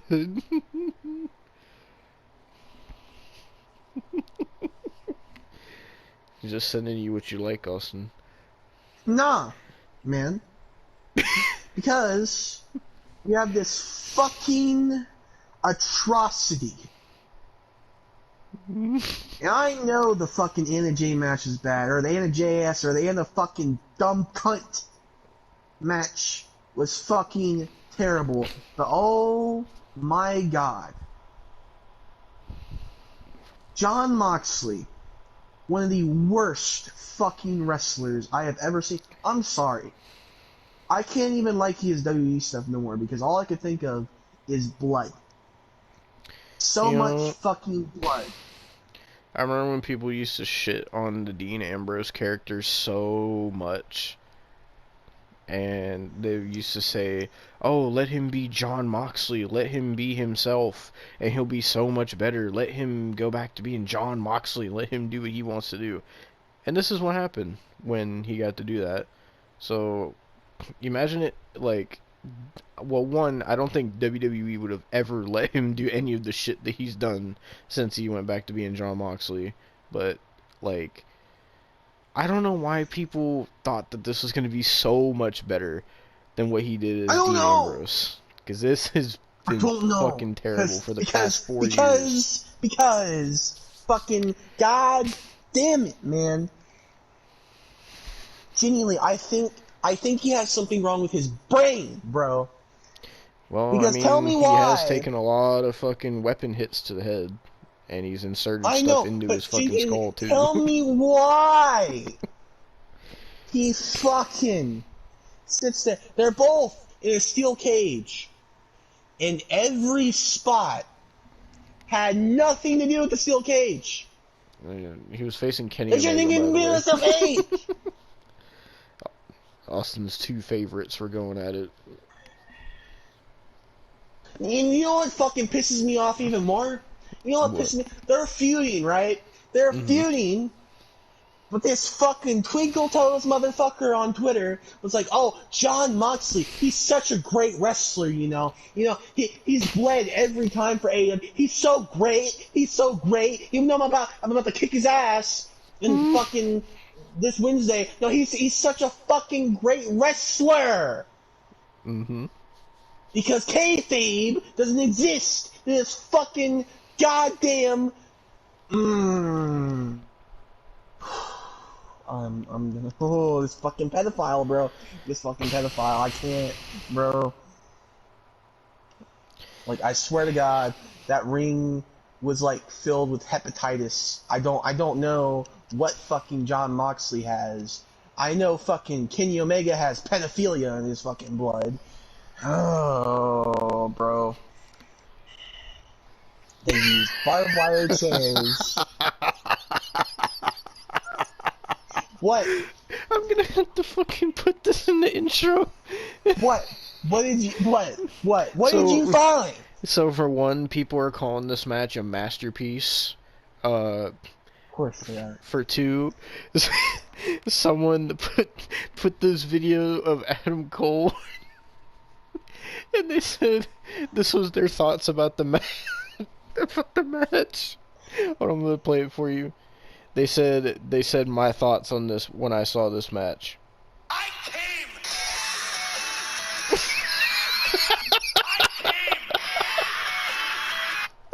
I gotta send you the video. I just sent it to you. Why? Why, bro? I'm gonna have to put that in the intro.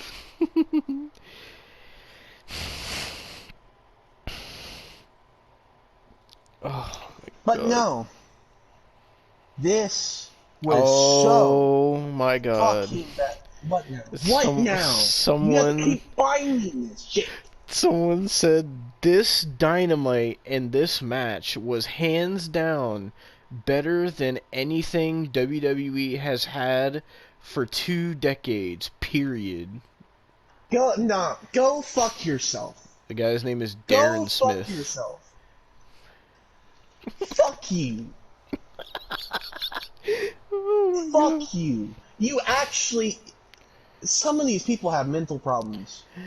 Oh my god. Someone said that John Moxley needs to be sponsored by Gillette razors. Why?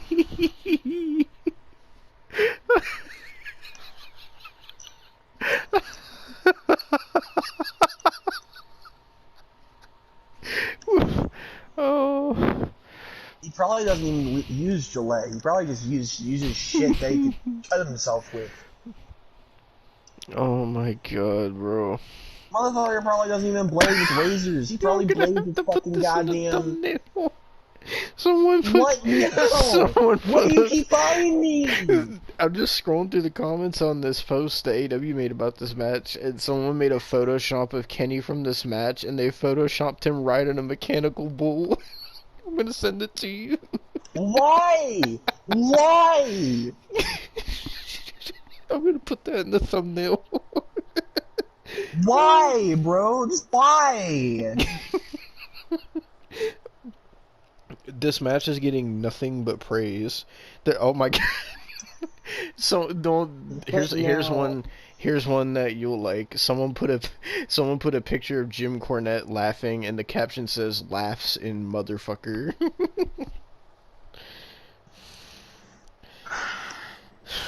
Oh. This match was so bad. Even when John Moxley would look like he was dead, he would only do it for like a minute, and then he would talk to the ref. No, man. Someone put this match, and they put the Isaiah Cassidy clip. Why, man? No, no, no, no, no. Just no, somebody didn't make that. Someone made. They put a picture of Yoshihiko, and it says "Blow Up Doll is all elite."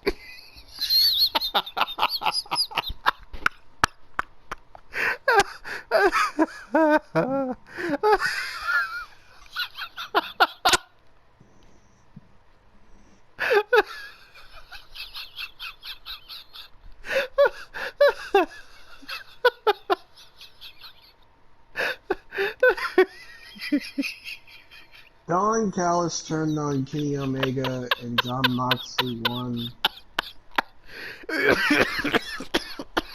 Oh, I'm sending this to you. That was the match. I can't be asked to talk about it anymore. I can't be asked to talk about Austin, you anything didn't anymore. talk about the cage breaking. That's what everybody's talking about. You didn't talk about the sugar glass either. Sugar glass cage break. John Moxley won, right? I can't be bothered no more. Oh, so someone put a video of Tony Khan. Austin, listen to this. And in the business, $100,000, your company will go under quick because you won't have enough revenue to offset what you're paying out. So you have to make smart decisions, and you can't hire every person you like, and you can't hire every person that you think is good because there's a lot of really, really good talent. If you look at the problems you asked me earlier about WCW. So he's in the video is basically him saying that everything he said in that video, he was saying that that's the problem that WCW had, and that's why they went under, even though Tony Khan does every single one of those things. Oh my god.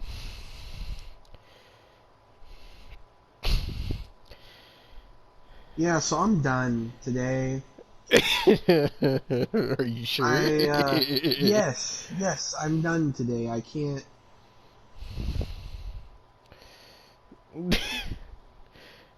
But Austin, this match was a masterpiece. Oh, don't forget, Don Callis turned on Kenny Omega, and you forgot to say the Elite showed up and did super kicks. Because you love the Elite, Austin. There's 2 weeks left. At this point, I'm gonna cry if I have to do any more. Here you go, Austin. Tonight, here, Don Callis turned his back on you. This is somebody who's been like family to you. What exactly is going through your head? Like, see, like if If I can't trust the Bucks, if I can't trust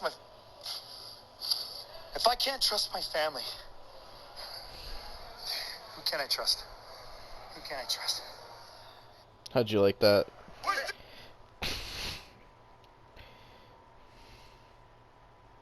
I hate everything right now. Oh my god, bro. There's 2 more weeks and I couldn't even be happier. The There's 2 2 more weeks. Dynamite reviews left after this one, boys.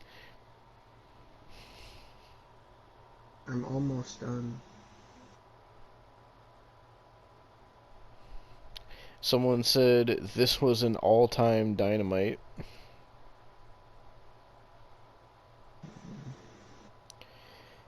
Somebody has a little bit too many chromosomes then.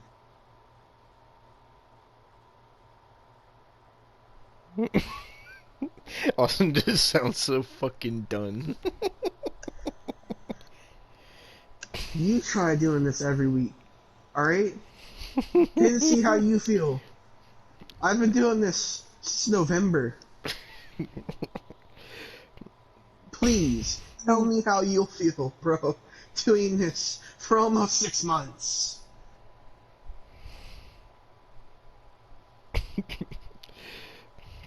Oh my god, someone said it's only a matter of time and they put a gif of fucking Kota Ibushi.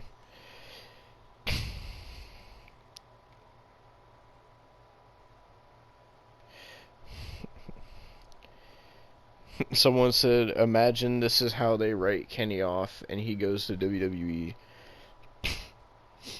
Please stop imagining that.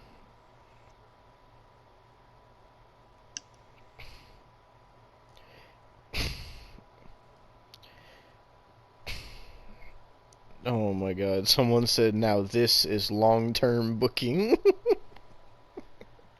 Hold on, Austin, you know we're not done yet. No. You know damn well that we're not done yet, because I gotta look up the Rampage spoilers. I'm so glad that it's only Rampage. Oh wow, spoiler, a WWE reference in the Acclaim's rap promo on Rampage.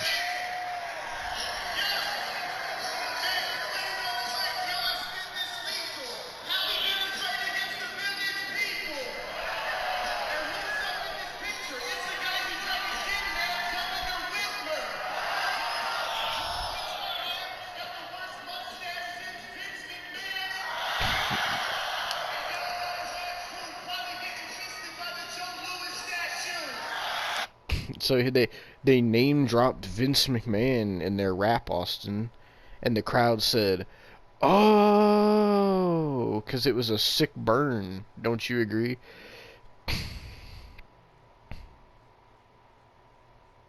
Read the spoilers, man. He said, "Read the spoilers." Okay, I'm fucking. Okay, is this it? Yes, okay, this comes from NoDQ.com. Oh, Aaron Rift again. He's the same guy that wrote the Page article. At the May 12th edition of Rampage, says the Acclaimed and Billy Gunn defeated Pippi Longstocking, well, I guess you could just say the Butcher, the Baker, and the Candlestick Maker. Max Caster made a reference. Oh, go ahead. Pippi Longstocking isn't the candlestick maker. That is fucking the bunny. So. Well, fucking the bunny doesn't even come out with them anymore, I don't think, does she? Sometimes. Max Caster made a reference to Vince McMahon's mustache in his promo. The crowd chanted, "We want Daddy," and Billy finally got the hot tag. Caster eventually pinned Sabian with the mic drop. The Guns then cut a promo about wanting a tag team title rematch, and Ethan Page came out and wanted to have a discussion with them. Why, Ethan Page? was so random. You just had the firm deletion last week, and now you want to have a discussion with the Acclaimed. Is Ethan Page going to Shouldn't align he be off himself with the TV? Acclaimed? Apparently not, because he's on Rampage. Like, he got quote-unquote deleted. Shouldn't he at least be gone for a couple weeks? At least, man? Nope. Tony Storm defeated Allison Kay. Kay wanted a handshake, but Storm took a cheap shot. Kyle Fletcher defeated Action Andretios.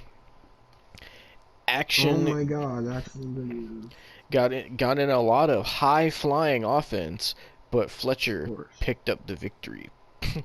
Oh, here we go. The Hardys cut an in-ring promo with Tony Schiavone about winning the firm deletion match.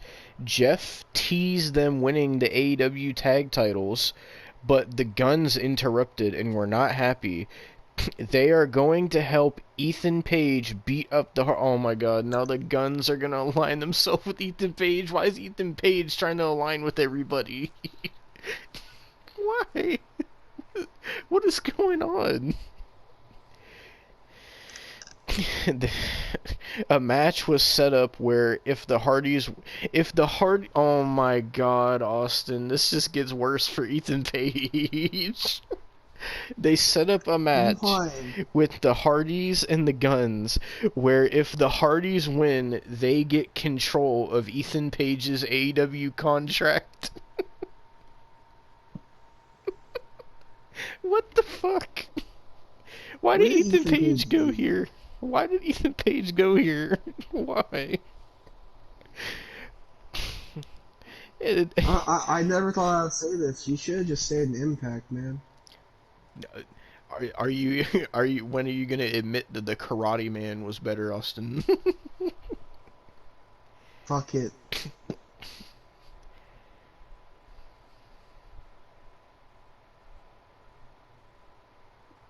Were you going somewhere with that? You just said fuck it. The Karate Man was better. Austin finally admits it. This is a new low for Ethan Page.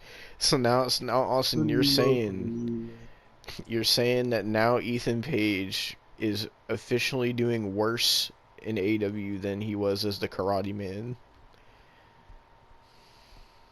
Yes. Oh my god. Well, if you're curious, the main event was Swerve Strickland and Brian Cage defeated John Silver and Alex Reynolds, and that was it for Rampage.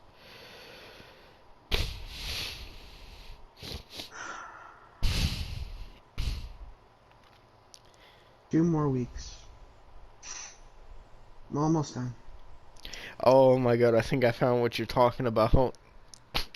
Kenny Omega says who he thinks is the MVP of AEW. He says, if I'm being honest, the MVP of AEW hasn't been me. It's Jon Moxley. For AEW, John's been the one. He's been almost every show. He's bled at every show. There's no one higher on the blood-giving list. Maybe that's what makes our feud so interesting.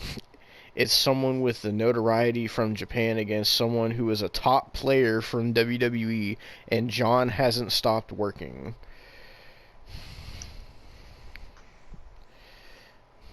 Speaking of, Austin, I'm assuming I haven't seen any pictures of Moxley much from the match. Did Moxley bleed in this match? Yes. So, they both did. So, Austin, I want to ask you this. Seeing what we did at Backlash where Brock got busted open, and then seeing Kenny Omega and Moxley bleed here, which I guess blade job or whatever you want to call it, which one do you think was more impactful? Which one meant more to the match? The AEW fans would not agree with you because they say that this was better than Backlash. This match was better than the entirety of Backlash, Austin. This was a masterpiece. It's going to go down as one of the greatest wrestling matches in history. because they're so trapped in their own delusion.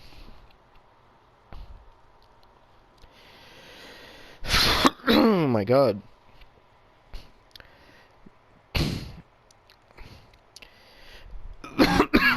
Excuse me. God fucking damn.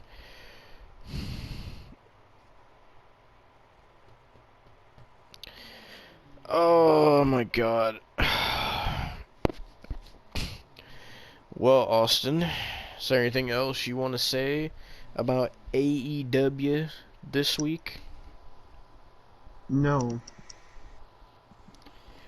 Did they announce any matches for next week that you saw? Yes. What did they announce?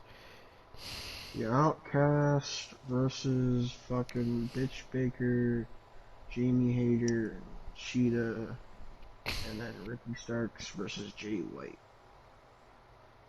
Oh man, that's gonna be fun to watch. I think Jericho and Roderick Strong in a Falls Count Anywhere is also next week as well. So you got more bangers to look forward to. I'm killing myself, man. You said them.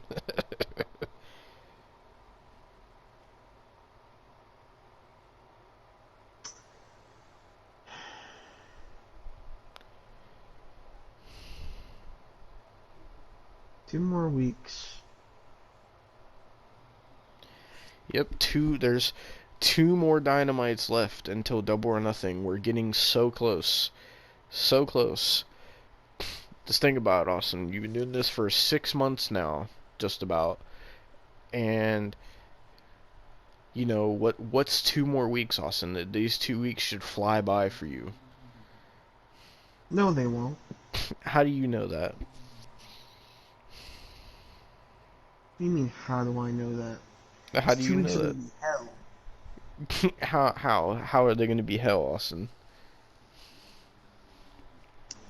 Because I know Tony Khan is going to be booking the worst fucking shows. Already, next week, we have 3 matches that are going to suck fucking ass. Oh, Austin, don't forget what comes out next Friday. What? You don't remember what comes out Friday, May 19th? Great. Fucking... man. Fast X.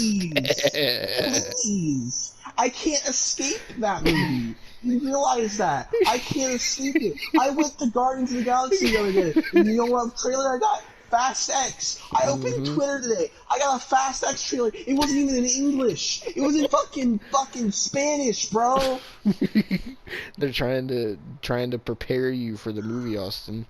Bro, I sat there, I was like just scrolling through Twitter, and I had like the voice thing on where I could hear the videos, and tell me why I heard Familia. Like, what the fuck, man? Familia. Oh my god. Well, we got that to look forward to next week. We got another banger Dynamite. And we got Fast X coming out on Friday. Not to mention the week after that, Little Mermaid comes out. I think. Yes. Pain. And we also got Double or Nothing and Dynamite and WWE Night of Champions. I can't handle it. I can't handle it anymore. Oh, and don't forget, Austin. Don't you forget on Saturday we got Boogie versus Wings.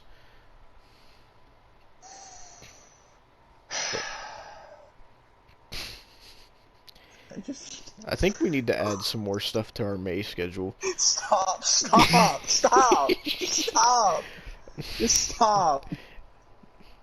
Okay, well, Austin, what happens if Tony Khan does his announcement next week and he announces Collision and it starts like that week on Saturday?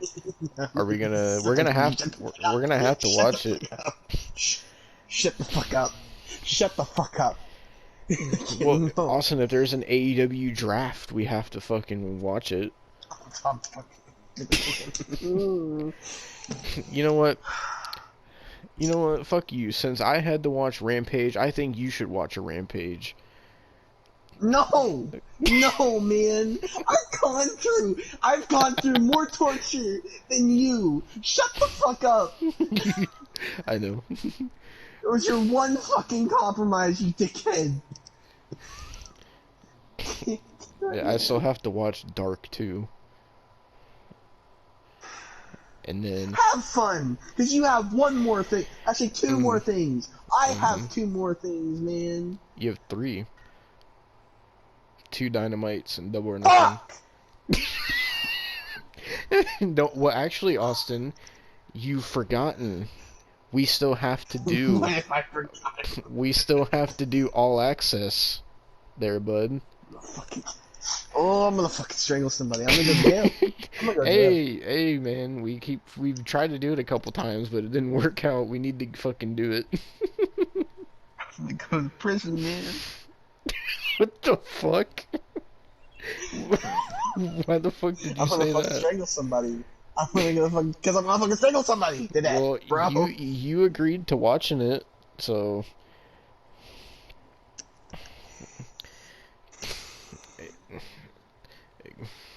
I'm just saying, you agreed to watching it. We gotta watch the whole first season in one night. I was playing.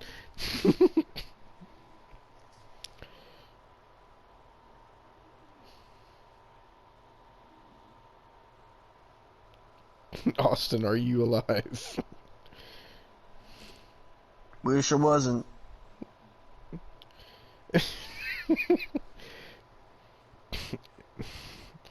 It's okay, Austin. After May is over, things are gonna be a lot better because you won't have to watch AEW anymore. You won't have to watch Dynamite no more, Austin. Because then you can start watching Collision every week.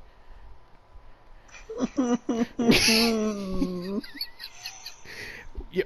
Okay. Well, what do we, Austin? Legitimately, what are we gonna do when we don't have AEW to talk about every week anymore? Like, what are we gonna do without AEW in our lives? Are we gonna have to start watching Impact or something? No! We might have to start watching GCW. No! No! No! We could watch fucking some of Joey Janela's wrestling show. Or, oh my god. I got it. Or We can watch DDT Pro.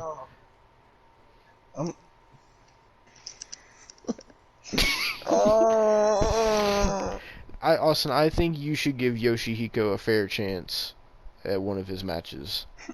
I think you're being a little too hard on Yoshihiko. You gotta at least watch the man wrestle. No, I don't. I keep getting clips of Yoshihiko recommended on my fucking timeline for some reason. I don't know why.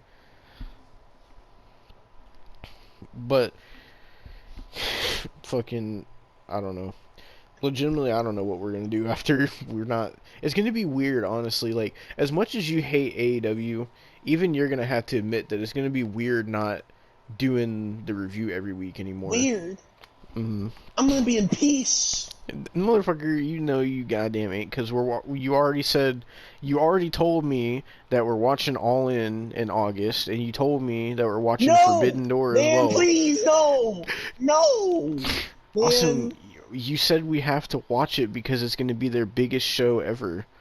That's what you told me.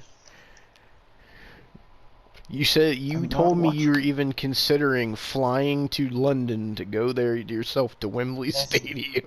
They'll actually think we'll watch it. They're actually gonna think we'll watch it. I don't want to watch that, man. I want to be done with this chapter in my life. I want to close the book. That's all I want to do, man. Well, Austin, you gotta watch the rest of MJF's title reign, though. No! Are you gonna give up on MJF like that? It's not worth it, man. It's not worth it. It's not worth it. Oh my god.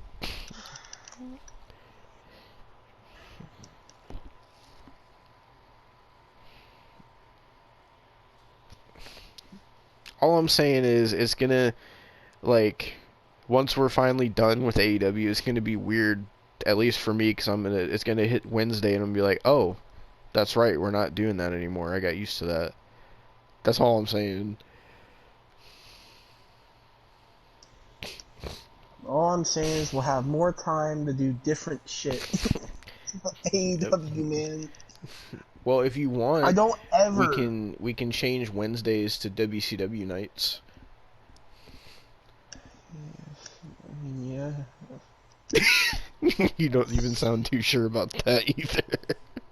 See, but the thing is, you can't even back out. Well, how you can't. about like every other Wednesday as a WCW night? Because I mean, at some point, See, all that works because, you know how people say, like, women crush Wednesday? They always say WCW on Wednesdays. Well, ours could be World Championship Wrestling Wednesdays. That actually works out perfectly. like every other Wednesday, please. So it's not every Wednesday. But also, it's going to take us longer to get through the year if we do that. I don't care. My mental health will fucking be better that way, man. There's no way WCW can make you as mad as AEW. I don't believe that. No, it won't make me as mad, but goddamn, sometimes I need a break. I think you should take this AEW series as a lesson to remember to don't open your fucking mouth. I've taken that lesson.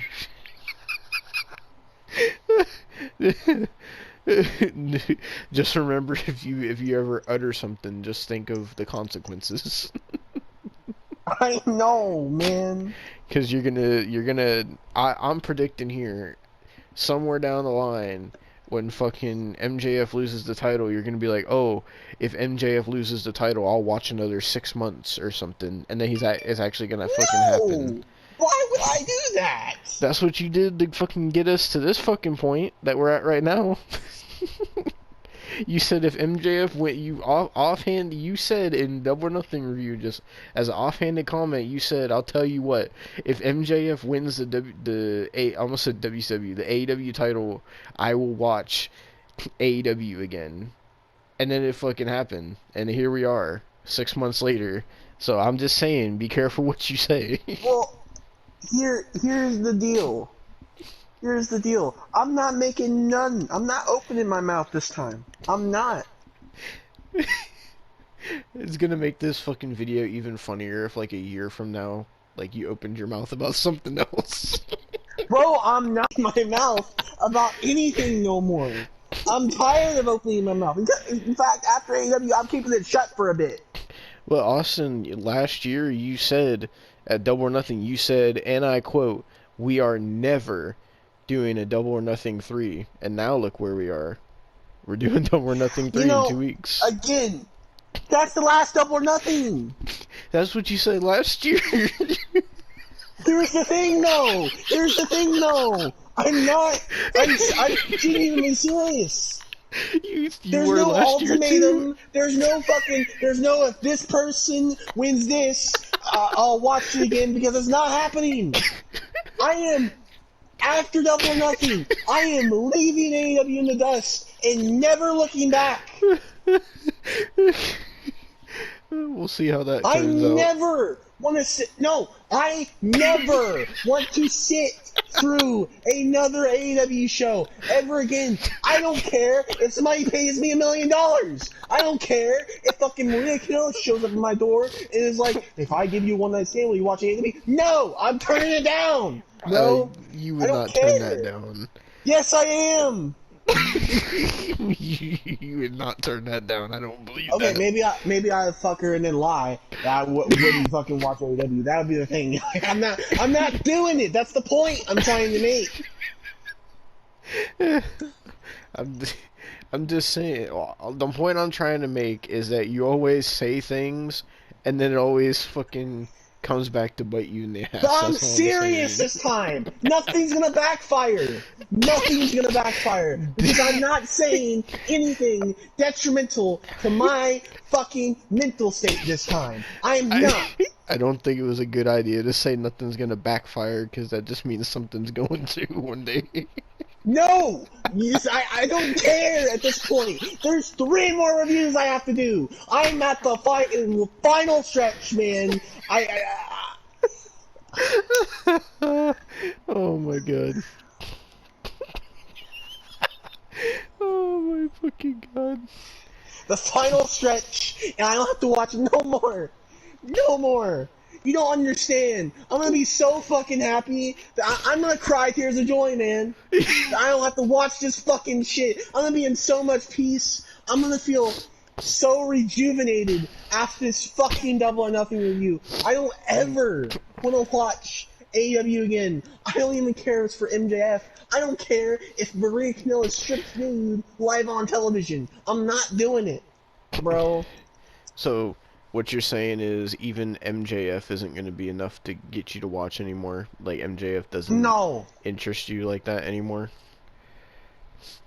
He's a great wrestler. One of the best today. But no. Damn. Well, that's just how things go in AEW. Oh my fucking god.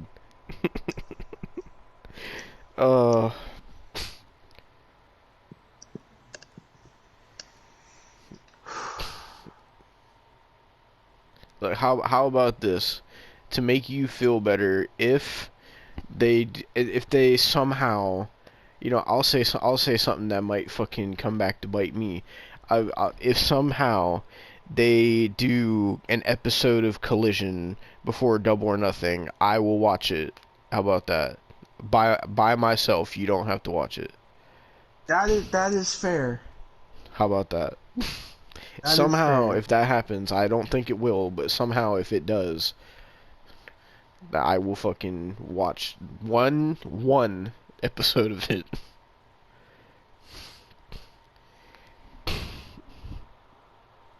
That's fair. Alright. Are we ready to end this? It's like fucking 1 a.m. now. Bro, I've been ready for a while, man.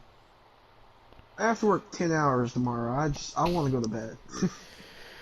Well, alright then. This was your review for AEW May 10th, 2023. We'll be back next week with another review. 2 weeks until Double or Nothing. 2 more Dynamite reviews, and then it's all over with. And also my Dark review, and All Access review as well that we still gotta do. Those will all be coming in the coming weeks, so stay tuned for all that. But with that being said, thank you for watching, and we will see you next week for the AEW review. One more before I go really quick. The parasocial relationship a lot of fringe wrestling fans have with certain people is really unhealthy. I get the tribalism, like it's fun to root for your team, but picking sides seems a little silly. You don't know me, you don't know anybody else, so, just go touch grass. All Elite Wrestling time, ladies and gentlemen. This is our fucking second to last Dynamite. There's one more Dynamite after this, and we're getting close. We're so close to being done. But Austin, what happened on Dynamite tonight on May 17th, 2023? May 17th, 2023. Fucking. It ain't gonna be much. I really, like. The show was pretty fucking uneventful. And that's saying something because it's not saying something because they're pretty uneventful every time they fucking lead into a pay-per-view, really. Mm-hmm. I'm pretty sure they're gonna announce like half the card on fucking Rampage or some shit. But nonetheless, first thing we got was Wardlow coming out there doing Everybody's a shit favorite promo. fucking booking. He did a shit promo, and then he sat there and got put through the shittiest ladder by Christian. And then he got a kill switch on the ladder. Oh, I'm sorry, fucking unprettier. You can't call it the kill switch. And yeah, that gave him a little concussion or whatever the fuck he had. And he said, "Oh, I want a ladder match with Christian Cage." So that's happening in Double or Nothing. Do I care? No. Yep, it's Do I gonna think be Christian's gonna win? Yes. Christian Cage versus Wardlow ladder match at Double or Nothing, and you know it's funny because Powerhouse Hobbs just got fucked out of the whole situation Oh, I know. because he never even got a rematch. I know. And fucking, I Yeah, find that funny because Powerhouse Hobbs was like, he's like, oh, I saw like a promo to him. He's like, I'm coming for you, Wardlow. I'm getting my title back. Never got a title match. Yeah, I bet you $5. I bet you $5, bro. They are going to have Wardlow lose the title. I'm telling you. Like, with how this booking has been, there's no way. If fucking if Wardlow retains, you owe me $5 then. Fine. I don't care. I'll PayPal it. I genuinely do not give a shit. Fucking then after that was a boring tag team match, which I got to skip thanks to Devon. It was Darby Allin and Orange Cassidy versus Lee Moriarty and Big Bill. Who do you think won? Definitely not Big Bill. So, yeah. Come on, man. You don't put any faith in Big Bill, man. He was in the firm deletion. All the faith that I would have had for him doesn't exist anymore. And then Sammy Guevara beat somebody in a squash match. Did it? And then did a shitty promo, and I did not care. One fucking bit. Then, fucking, the best thing on this show, Jeff Jarrett and Jay Lethal come out, and they get attacked by FTR. But while they're getting attacked, by the way, for some reason, Dax Harwood had a very weird fascination with ripping off Jay Lethal's pants. Oh my god. So, you're kind of moving mad there, Dad Bod Dax. But, fucking, they get outsmarted by none other than Karen Jarrett. And after Karen Jarrett comes out there, fucking Satnam Singh double choke slams FTR. And that was that. That was actually a good segment. Yeah, if you don't remember Karen Jarrett, the last time we talked about Karen Jarrett was way back last year at Ric Flair's final match. So, does that mean she's all elite, Austin? Yes. So, I saw something that's gonna piss you off later. It's about fucking, someone that they're comparing Don Callis to. That's all I'll say. So, if I forget to say it, just remind me. See, here's the thing. I don't care at this point, so even if you do say it, like, at this point, I'm saving the rest of my anger for Double or Nothing. That's how I am right now. Oh my god, the fucking... Then the Outcasts take on Hikaru Shida and Bitch Baker. The Outcasts win. This is supposed to be a 6-woman tag match, but all of a sudden, just randomly, they're like, oh, Jamie Hayter is not cleared to compete. So then they took Psoriasis out of the match, and now it was just a tag match for some reason. And I thinking about what's happening now, I feel like they're gonna put the title on Tony Storm. Because Tony Storm also called out Jamie Hayter, and that match is just happening Double or Nothing. So I feel as if, I'm probably not gonna, I don't know that. See, here's the thing: we have to make a bet for Double or Nothing, but I still don't know what I'm willing to put on the line. I'm not putting on the line that I'm not going to be watching no more AEW. That is not anything that I'm putting on the line. Oh,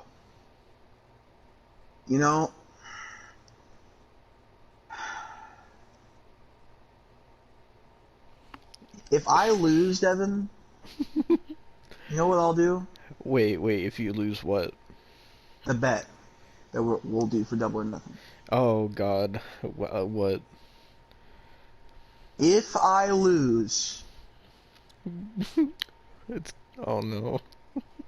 I will get a Wings of Redemption tattoo. A tattoo? Just like a Wings of Redemption logo. What even is his logo, anyway?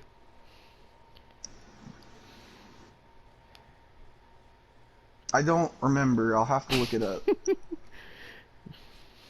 Jesus Christ. Why Wings of Redemption? What made you choose that? Because I feel like that's fair. The man has said some fucked up shit, man.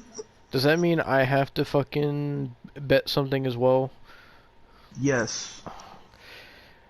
You're doing a whole ass tattoos. I mean, I have to do something drastic like that? I mean, if you don't want to do something drastic, that's fine. But like... I was hoping, I don't know why I got my hopes up, but I was hoping you were going to say if you lost, you'd watch more AEW.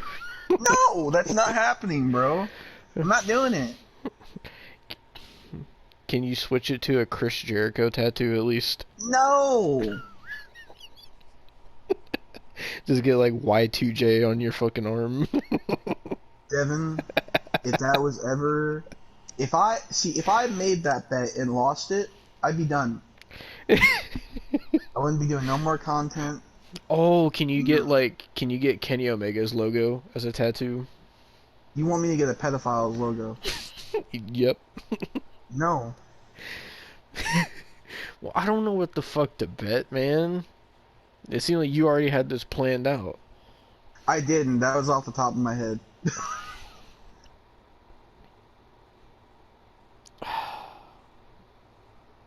I don't know, man. I don't know what I could bet, honestly. You could buy a T-shirt or something if you don't want to do something drastic, like a T-shirt that you wouldn't ever buy. Like if you lost the bet or something, like you would buy like a psoriasis T-shirt, or like, ooh, I got it. You could review a Falling in Reverse album. Did you say you or we? You. I'm not reviewing it by myself. You got me fucked up, bro. Nah. If I'm doing that shit, you're doing it with me. You ain't fucking escaping from that. Okay, then that. And how come you get to pick mine and I don't get to pick yours? Okay, then we'll. Okay. You get to pick yours. I was just making a suggestion. I wasn't saying like. So if you lose I'm assuming you're meaning predictions, for Double or Nothing, then you're gonna get okay. Where at? Like what part of your body? Can I pick the part of your body? No, I was probably gonna get it on my. That's the only place I was gonna get tattoos is my arm. I was gonna pick your penis. Nah, bro. The fuck? You just The only oh, place. that's what you could do. You could like get your penis tattooed as like a Pepsi bottle. Nah, bro. Is it Pepsi? So they drank Nah. all my Pepsi. So they gonna get Pepsi out of the fridge. Oh, could you get it on like your fucking what part of your arm? Like your shoulder, your fucking forearm? What were you thinking? Um, I was thinking maybe my like in the middle of my forearm and my shoulder, that area. How big of a It tattoo are would we be, talking? I think Oh it would be God, you were big. cutting out. Jesus Christ, you were cutting out so bad. Am I now? Keep talking. Hello, hello, hello. You're still cutting out. Well, fucking 2K23's updating. I can't really help. You should do. Well, pause the fucking update. Every time you do something on your PS4, it makes your internet so shit. I don't know I was why. saying I was gonna Oh probably do it God, if you're so much better. Holy shit. God damn. I was saying I was gonna do it like in the middle of my forearm and my shoulder, so like on that like middle part of my arm. I feel, and it would be a small tattoo, but it wouldn't be like small where you wouldn't notice it. Like it'd be noticeable.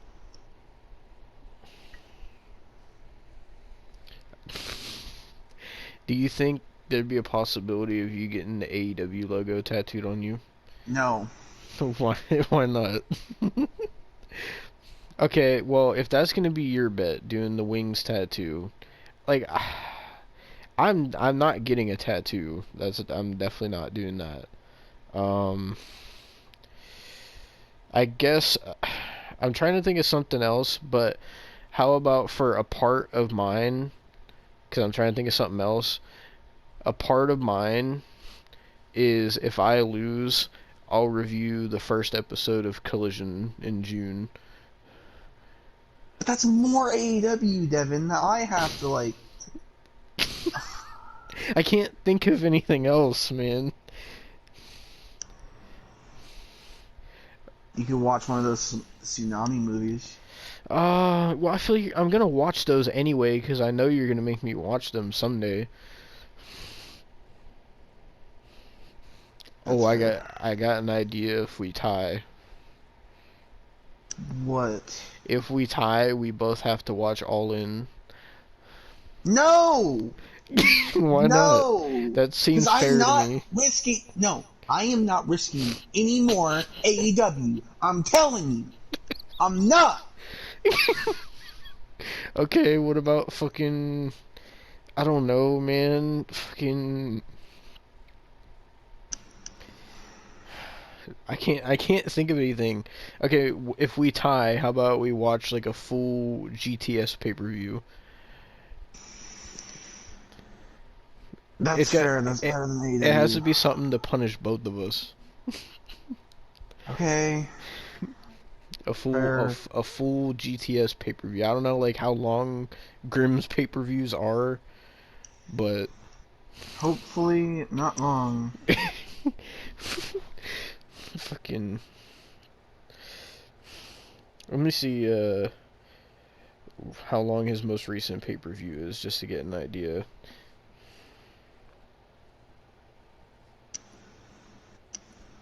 Oh, Grimm's newest video is my friendship with James Ellsworth is over. Okay. So his most recent pay-per-view from oh god, okay. Never mind. That's like oh my god. Wait, hold on. Oh no. Well, oh god, I'm trying to fucking see what his most recent pay-per-view is, because he just uploads so fucking much, bro.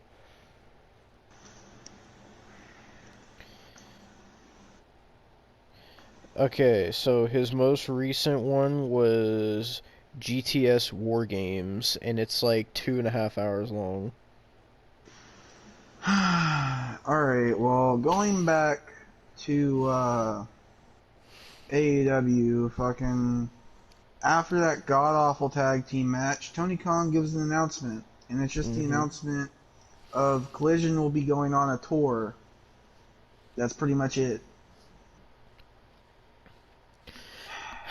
Yep, because Collision has been officially announced. First episode is going to be on June 17th. You will get to it. Oh, we will, Austin. I'm glad you want to watch it.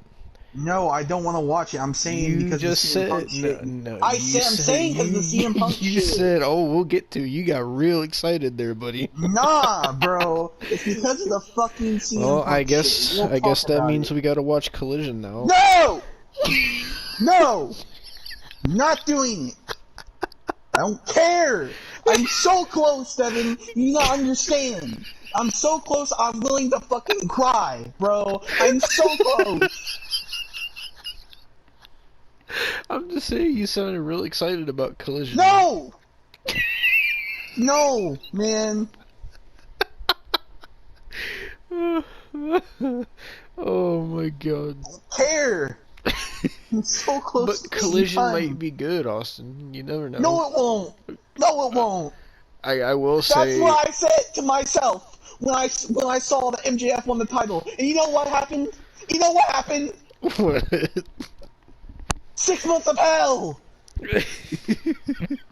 Well, so I do want to say they showed what the logo looks like for Collision. It is literally a direct ripoff of the WCW Nitro logo.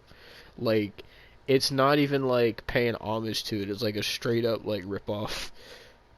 Like, Collision's gonna be on Saturdays as well, so they're gonna have fucking Dynamite on Wednesday, and then Rampage Fridays, and then Collision on Saturdays. Collision's also gonna be on TNT as well, and apparently it's gonna be like 2 hours, and they're gonna treat it like how they treat Dynamite or whatever.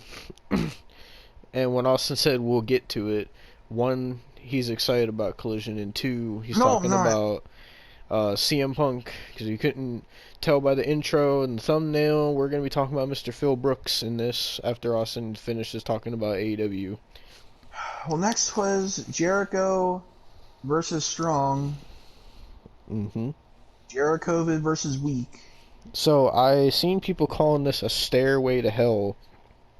What the fuck is that about? Because they fought on a stairway. Oh my god. And then they, you know, I thought I'd seen everything, and, I still haven't seen everything, because fucking Roderick Strong put Jericho's head into ice cream. Oh my god, why? And then he hit the end of Heartache on grass.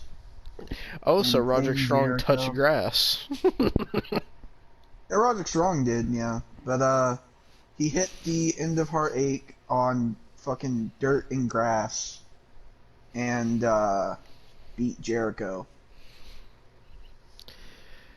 I seen a clip on Twitter that Adam Cole showed up. Yeah, I don't care. Cause his whole thing is like, if Jericho's in the arena, then Adam Cole's like banned from the arena or whatever. But he appeared outside the arena, which apparently said that he wasn't breaching that contract, so he's allowed to attack Jericho outside of the arena apparently. So I'm assuming, did they like officially announce it's going to be Jericho and Adam Cole at Double or Nothing? Still no. It's most likely going to get announced next week, or it's going to get announced on like the Rampage fucking before Double or Nothing. Because that's what they do. So can I ask why they interjected the Jericho and Adam Cole with the fucking psoriasis outcast Jamie Hayter shit? Fuck if I randomly. know. Fuck if I know, bro. But, yeah, after that was Roosh versus fucking Jack Perry, Jungle Bitch. Who do you think won this, Devon? Well, I'm assuming since they're doing the whole Four Pillars match, Jungle Boy. Oh yeah, Jungle Bitch won. Because of course you can't build new stars. You got to build the stars that don't even want to do promos. Fuck you, Jungle Bitch. If you don't know what Austin's talking about, it pretty much came out that Jungle Boy said he doesn't like doing promos, and that he said that he's like, I'm not very good at promos, and I don't really care to be good at them. And he was like, it's not my favorite part of the job. He was like, I can't go out here and be like MJF and cut like a 30-minute promo. It's just not my thing. You know, he almost got dropped on his neck in this match. I wished he would have got dropped on his neck Oh by my Rude. god. They would have had to make it a triple threat then. Also, fuck your dad. Your dead dad. Oh my god. What the fuck? Why? Why are you trashing Luke Perry now? Because fuck Jungle Bitch, that's why. Jesus Christ. Then next we had Jay White taking on fucking what's his face? Ricky Starks. I couldn't even remember. Like, Wow, Ricky you're Starks calling Ricky Starks what's his face now? Oh my god. Bro, he's had such a fall from grace. How do you go from a great fucking feud with MJF to this? I don't even care. But Austin, the AEW fans were saying this match was such a banger. No And wonder he wants to leave. You realize he just trademarked his name? who, Ricky Starks? Yeah, he trademarked it. I did not know that. Yeah, he just filed the trademark, so he's most likely gonna get it. If he leaves, I won't be surprised. Then I won't be calling him what's his face. Imagine Unless he goes to Impact. That's what I was about to say. Imagine he goes to Impact. Then I'll definitely be calling him what's his face because nobody will care. But nonetheless, I feel like he's gonna try to jump ship to WWE, which I would highly recommend at this point. Getting in a feud with fucking, you know, it would be smart for Ricky Starks to go to WWE, honestly, because he could work on some of his fucking actual like wrestling ability. He's got the promos down. He's got the look down. He just needs to work on some of his wrestling, and he'll be fine. Mm-hmm. You know. But no, fucking Jay White gets disqualified. So Ricky Starks gets the win. And, yeah. So Then we got... Oh. Remember how hyped everyone was about Jay White? Are people still hyped about Jay White now that he's been there a couple weeks? People weren't even... Okay. Let me tell you something, Devon. The crowd was giving more attention to psoriasis. They were giving more attention to Don Callis. They were giving more attention to fucking... trying to think who else. They were giving more attention to the jobber on this show. Really? That faced Sammy Guevara, yeah. I genuinely saw no reaction for Jay White. And this was in a hot crowd, too, because it was Austin, Texas. Jesus Christ. Like, the crowd, they were definitely marks. But you could tell it was a hot crowd. Yeah, hot, because all their fucking 500-pound asses are probably sweating from being overweight. Yeah, fucking all the fat asses and the one guy in the Scooby-Doo outfit. Said, all elite Scooby-Doo.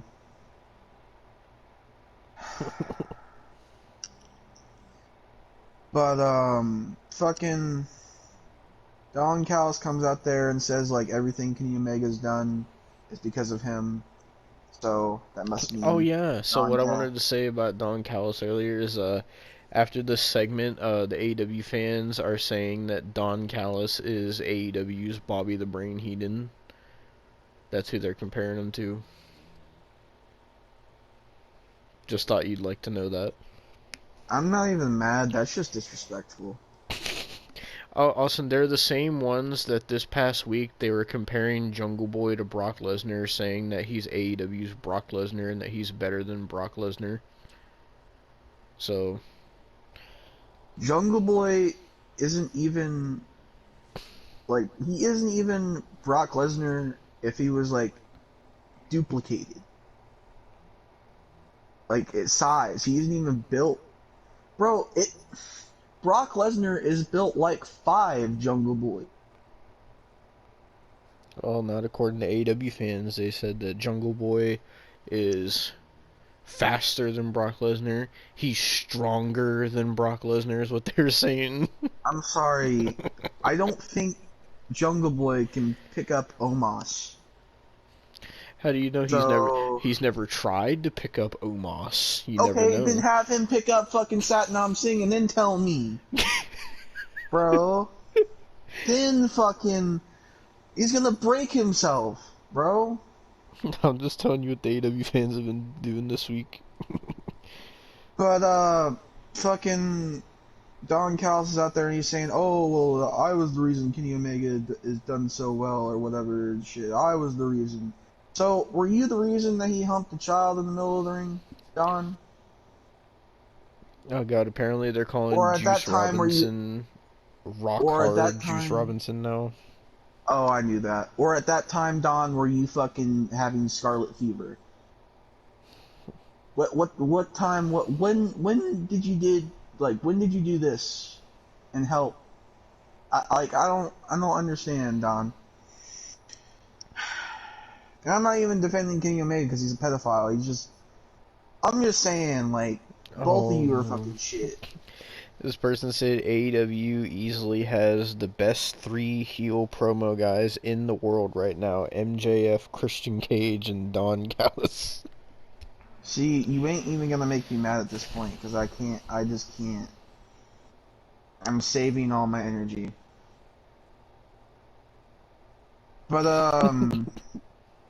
then the Elite come out and they announce the Anarchy in the Arena. Oh, I guess Hangman is there too. It's whatever. I don't give a shit. That was the end of the show. So if you want to get to the CM Punk stuff, go right ahead because I don't really want to fucking. So the end of the show was them announcing Anarchy in the Arena. Yes. Jesus Christ.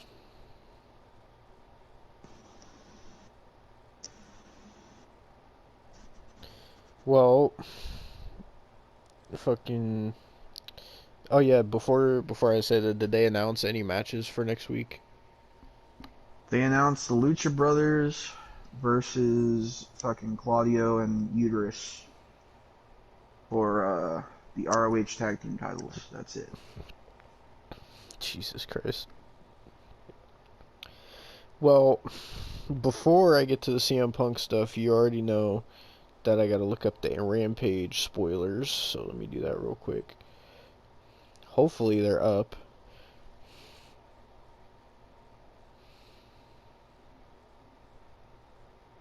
It feels weird just doing Rampage now because I was so used to doing Dark and Dark Elevation as well.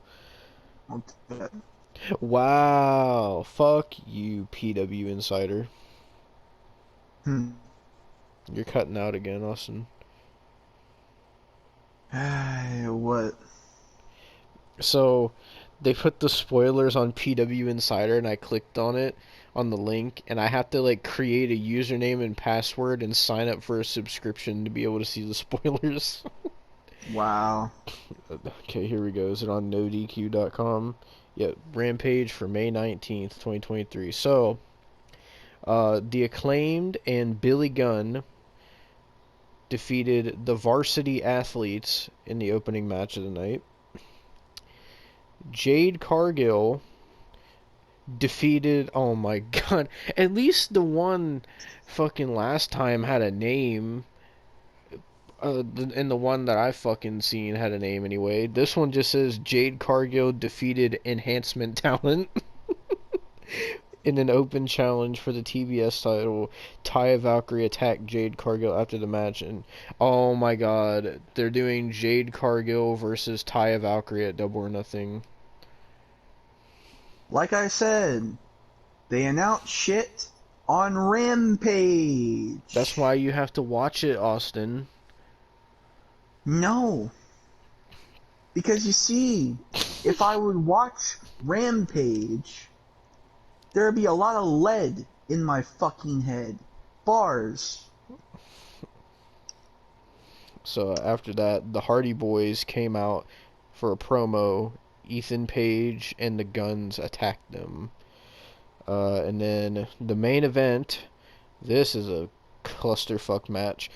The Blackpool Combat Club of John Moxley, Claudio, and Wheelie Uterus defeated the best friends of Trent Beretta, Chuck Taylor, and Bandito. So Bandito, I guess, is now officially a Huggy Wuggy. And that was everything that happened on Rampage. Woo. Well, thank you for watching this. I'm just playing. You imagine we just ended it and not talk about the CM Punk shit? Oh boy. I know everybody wants to hear about it, so get on with it. Cause you got all the scoops, so you're on that Sean's View shit. Motherfucker, you sent me half of these, you fucking bitch. I sent you like 3. You sent me like fucking 7. So don't even. So, I'm not sure where this all began, but I'm gonna start from the first thing I seen. So first of all, fucking, obviously, since we're gonna talk about CM Punk now, because everybody's been talking about him all day, because today they officially announced Collision, and there's been all this speculation that the reason they're even making Collision is so that way they can bring back Punk, and they could have Punk on one show and the Elite on the other show and have everybody be happy. That's what the speculation was, right? So they announced Collision, and all I see is all this, oh, CM Punk is coming back in June. CM Punk, CM Punk, CM Punk, CM Punk, CM Punk. All day. So then CM Punk decides to drop this video today. Go really quick. The parasocial relationship a lot of fringe wrestling fans have with certain people is really unhealthy. I get the tribalism, like it's fun to root for your team, but picking sides seems a little silly. You don't know me, you don't know anybody else, so, just go touch grass. One more before I... So yeah, he just randomly put this on his Instagram and By the told... way, when you sent me that, like when you sent that in the chat, I found out that the person, like the Tranquilo Club, that No DQ got that from, I'm blocked. Oh god. I found out I was blocked. So, I'm glad you sent me it again on Twitter, because fucking I did not know what he said for the longest time. Yeah, so basically what that video is so, for some reason people were taking it as like picking sides between AEW and WWE. That's not what the fuck it's about. It's about like people... He's talking to the AEW fans because they're taking sides between him and the Elite. So that's what he was talking about in that video. But I don't know, because Mr. Phil Brooks says that, and then after that he puts on his Instagram story, there's a couple of them here, he says, "Look everyone, Brian Alvarez doesn't like it when misinformed internet trolls make up rumors about him, so please stop making up rumors and stories for clicks while Brian makes up rumors and stories for clicks. Okay? He's married, for God's sake. By God, that man has a family. Brian Alvarez, shut the fuck up and stop talking about me, challenge day one." So, then, here's what Brian Alvarez said. Punk put this on his story. He said, Brian Alvarez says, "I feel stupid for even bothering to write this. but David Bixby is in one of his moods, and I have been reading the stupidest shit the last 3 days. If you ever talk to Punk about this, and I doubt you will, and I doubt even more that he'd give a fuck, please let him know that I do not, nor have I ever had any problem with him. It has been 4 years, and Bix still believes that I hold a grudge against CM Punk because he was dating Maria. I'm assuming he's talking about Maria Maria Kanellis, Kanellis. Yep. right? That is the only Maria that I knew that fucking CM Punk dated. Yeah. So The best part is that I am writing this on my anniversary weekend with my wife. I can only imagine the shit that will be written in another 4 years. So yeah, hope things are going well for you, and let me know if you need anything, Brian. Then Punk puts after that, friendly reminder, I haven't been on TV in 9 months, and y'all still just can't stop talking about me. Maybe stop. You'll feel better. Love, hate, it's all the same. I don't enjoy being the sole person that props up entire misinformed clickbait industry based on toxic gossip from lying sources. But what can you do? When you're the king, it comes with the crown.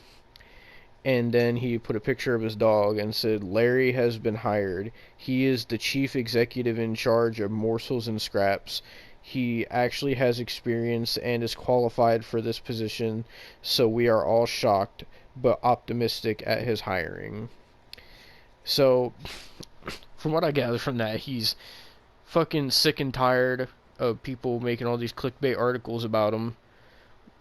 Sean's View Entertainment. And fucking, I mean, obviously he's got, him and Brian Alvarez have some sort of issue, otherwise he wouldn't have put all that on his Instagram story. Fucking, so, and I do kind of get what he says on that, because I'm sick to death of CM Punk news and rumors myself. we will actually find out why CM Punk fucking hates Brian Alvarez in the later tweets. Yeah. Oh, because there's so much more. Because this was just all coming out of the woodwork today. It was just like on my timeline, it was just fucking tweet after tweet after tweet and fucking thread after thread. I was like, oh my god, bro. So, but I do agree with Punk on that, because I'm also sick to death of everybody talking about CM Punk this, CM Punk that, CM Punk news and rumors, and all this clickbait. And I'm so sick of hearing it. I've been sick of hearing it since 2014, bro. I've been sick of it. And I thought that when he came to AEW, that it would finally fucking stop, and we could stop with all this CM Punk news and rumors. But no, it's still happening.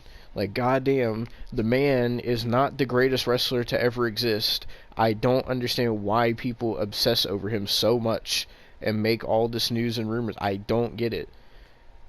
Like, he's not even a good wrestler anymore. So what the fuck does it matter if he comes back or not? I don't understand why people are so obsessed with CM Punk. Like, especially Sean's View, because all you want to do is suck him off. So, but nevertheless, I'm going to read this thread that you sent me, this post that you sent me, from David Bixby. I'm just going in the order of what we were sending each other. I'm not sure exactly the order of everything here. So this is from David Bixby. He puts this screenshot that says, even just a cursory glance at the excess of rumors leads to wrestlers speaking with reporters, and that it's undoubtedly part of the intrigue behind the curtain in pro wrestling. But just because people are talking doesn't necessarily mean it's accurate. And then I'm assuming this is a quote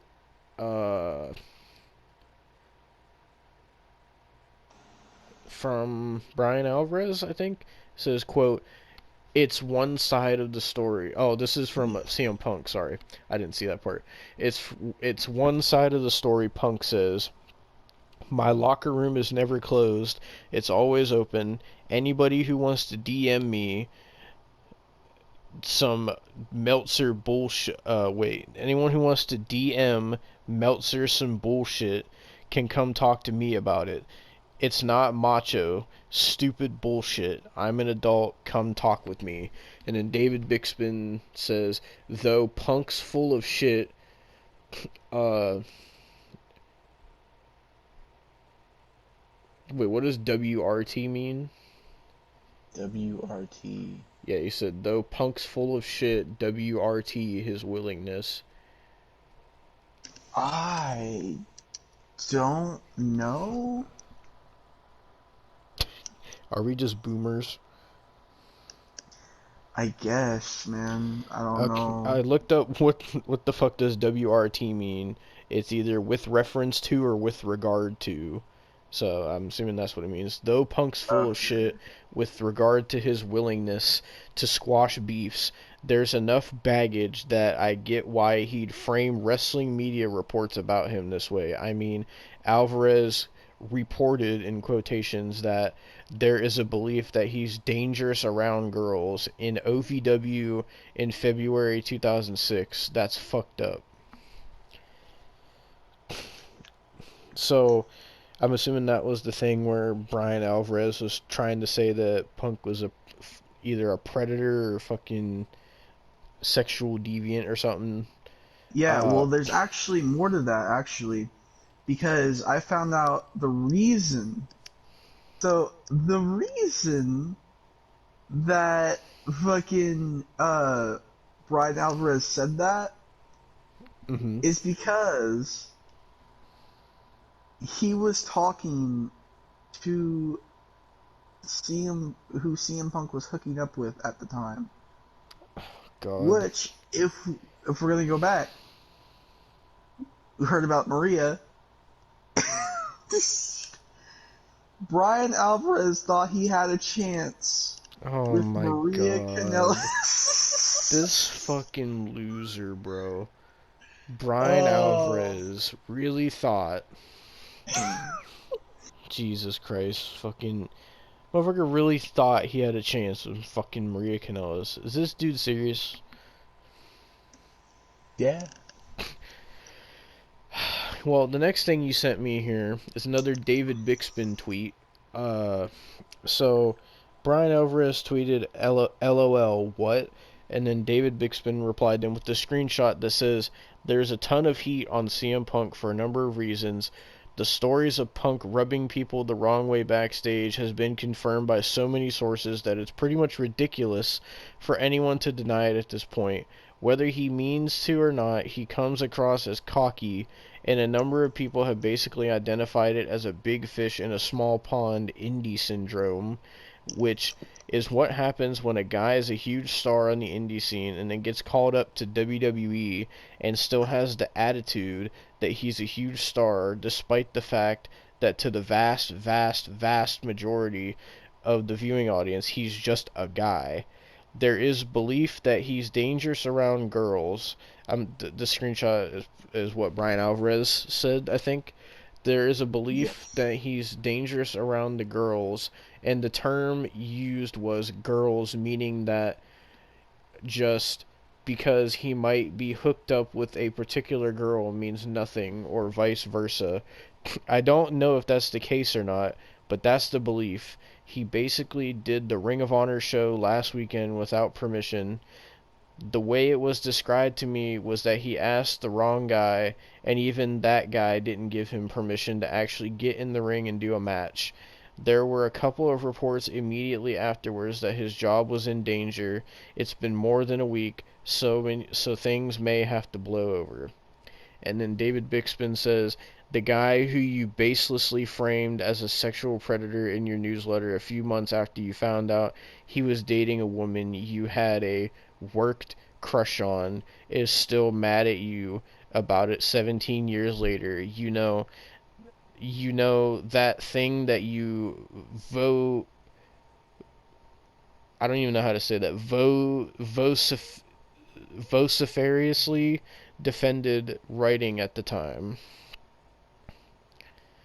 So, I'm assuming that's what you're talking about, where he's like talking about the Maria shit. Mm-hmm.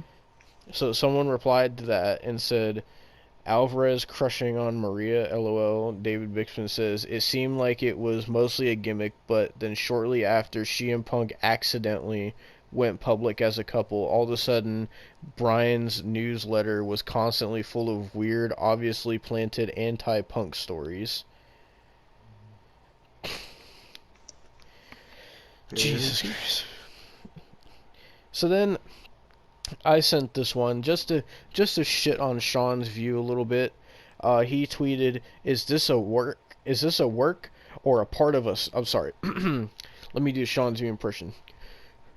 Ladies and gentlemen, welcome back to another edition of Sean's View Entertainment, right here on YouTube.com. Is this a work or a part of the story, fake, real life, or legit between CM Punk and AEW? I don't know. Either way, I like it. Very entertaining. And CM Punk is not even returned yet. LOL. It keeps us guessing. But damn, this is red hot right here on the brash and the brazen Sean's View Entertainment. There you go. That's what he tweeted. Because he's a fucking CM Punk mark. Biggest CM Punk dick rider I've ever seen. Anyway, so then, while all this is going on, right? This is going on, and then there's the speculation of him coming back for Collision. Then Wrestle Talk puts out this article that says, breaking, a new report has revealed that CM Punk and AEW have fallen out again, and the reason Punk was removed from today's announcements for the new Collision show. Find out more below. I'm not reading your fucking article. Then, after that, NoDQ.com tweets and says, Warner Bros. Discovery claims that CM Punk is not affiliated with TNT's new AEW Collision show. And then I found this fucking thread. Hold on, let me go to the actual thing and see if it's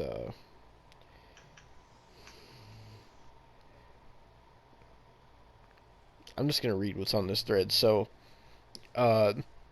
this tweet says Mike Johnson with the TKO. Actually, hold on a second. Okay, hold on. Am I gonna have to go like backwards through this fucking thread? Okay, hold on a minute. So, I'm just gonna read what he says here. This is from Mike Johnson of PW Insider. So perhaps more interesting that there was no media rights renewal announcement today. PWInsider.com is told by a source at Warner Bros. Discovery that there was never, ever a plan for either side to announce a new deal between AEW and Warner Bros. Discovery. There had been rampant speculation online about a new deal between the two sides being worth as high as $1.5 billion, but beyond that speculation, there had never been any inkling from either AEW or Warner Brothers that a new rights agreement had been locked in, much less was going to be officially announced today. Once again, like Saudi Arabia buying WWE, another story with no basis in fact ran amok. We are told there is no announcement expected today. So that was a reply to this other tweet that this person put. This is, Brian Alvarez is now floating the conspiracy out there that someone in WWE leaked the rumor of the AEW $1 billion TV deal so that the internet would run wild. To recap, the rumor started on his own website from a prediction Ryan Frederick made in a board. In the mud. Wait, how long It's is just this? going to be interesting to see what AEW actually gets and what the response is going to be if everybody measures everything off of a rumored $1 billion deal. Well, you know, I don't like to be a conspiracy theorist, but I will say that I have not completely eliminated the possibility that somebody involved with WWE leaked this number so that the internet would spend a week getting excited about $1 billion deal, and then when it's like not $1 billion deal, they're like, I knew it! What a failure! AEW in the mud! In the mud! They only got a 100% increase instead of a 400%. Can't get a billion people to watch Dynamite? Can't get $1 billion out of the industry? Who's the Kagan of cons? It's Nick Khan. Tony, you gonna take that? Come on, man. Well, when we come back, we're going to talk about Dave's poll. Yeah, that's the clip that they put. Which this tweet was a reply to this one that says, I'm not reporting it, but I better get credit if I'm right. Ah, yes, the classic rover modus operandi of F4W, which the screenshots he puts Ryan Frederick. So I'm gonna have to put all these people in the thumbnail. I'm gonna have to put fucking Sean's View and Brian Alvarez and David Bixpin and fucking Ryan Frederick and Dave Meltzer. He said here, Matt is the exact post. Note the key word that is in bold and underlined. I know this whole mess started with my post, but I wasn't even reporting a number, just making a prediction based on a lot of things, including rumors going around. And this says, I don't have exact numbers as far as years and dollars. However, I'm quite confident in predicting that is going to surpass $1 billion in the overall total value. Editing this to make sure it's clear, I'm talking overall value, not per year. I can almost guarantee not a single person outside of my circle will give me an ounce of credit for nailing every bit of this. And then someone replied and said, hey, I gave you credit when my wrestling friend texted me to ask what's up with these rumors. I got you, buddy. Which, that fucking was a reply to this tweet. This is all from this account called Meltzer Said What. Brian Alvarez on AEW Warner Brothers Discovery TV rights fee rumors said, quote, I asked a lot of people yesterday and nobody had heard $1 billion over 5 years, except they heard it on the internet. And where exactly on the internet did this rumor start, Brian? Then, Dave said there's a big increase for the last year, some, I don't know, maybe what, 70 million, something like that? So if you're talking $1 billion over 5 years, which was the rumor yesterday, you're talking an increase of $58 million per year to $200 million a year. That's a big increase. And I asked a lot of people yesterday, and nobody had heard $1 million or $1 billion a year over 5 years, except they'd heard it on the internet. And the impression from, people that they don't know, but, the impression that they have gotten is that that's probably very unlikely. But, we're going to find out more. Yeah, so Brian Alvarez is the one that started that rumor, apparently. Or Ryan, which one of the two. Which this tweet was a reply to this one that says, as reported by Ryan, don't use my paywall board posts as screenshots to say I reported it, Frederick. Then he put, okay, that I already read that one. And then someone else says, Tony Khan should go in the Wrestling Observer Network Hall of Fame. He changed the industry more in 5 years than Kurt Angle did. And his Wrestling Observer newsletter awards resume is impeccable. And then someone said, I don't want to get ahead of myself, but if and when this gets announced, the conversation of how many people that are more important than the elite in the history of pro wrestling needs to start. This list won't be that long. And then someone replied to that and said, Kenny Omega is on my personal Mount Rushmore. When it's all said and done, he may be the Mount Rushmore, objectively speaking. Don't quote me now. Talk to me in 20 years. And then that tweet was a reply to this one from Justin K that says, not to be skeptical, but that's your source. I feel a KSA situation coming. And the screenshot is from someone named Drainmaker. It says $1 billion over 5 years for the entire AEW package on Warner Brothers, including streaming rights and Max involvement. I can absolutely believe the rumors. Next week with the upfronts is going to be lovely. The naysayers might just go into hibernation.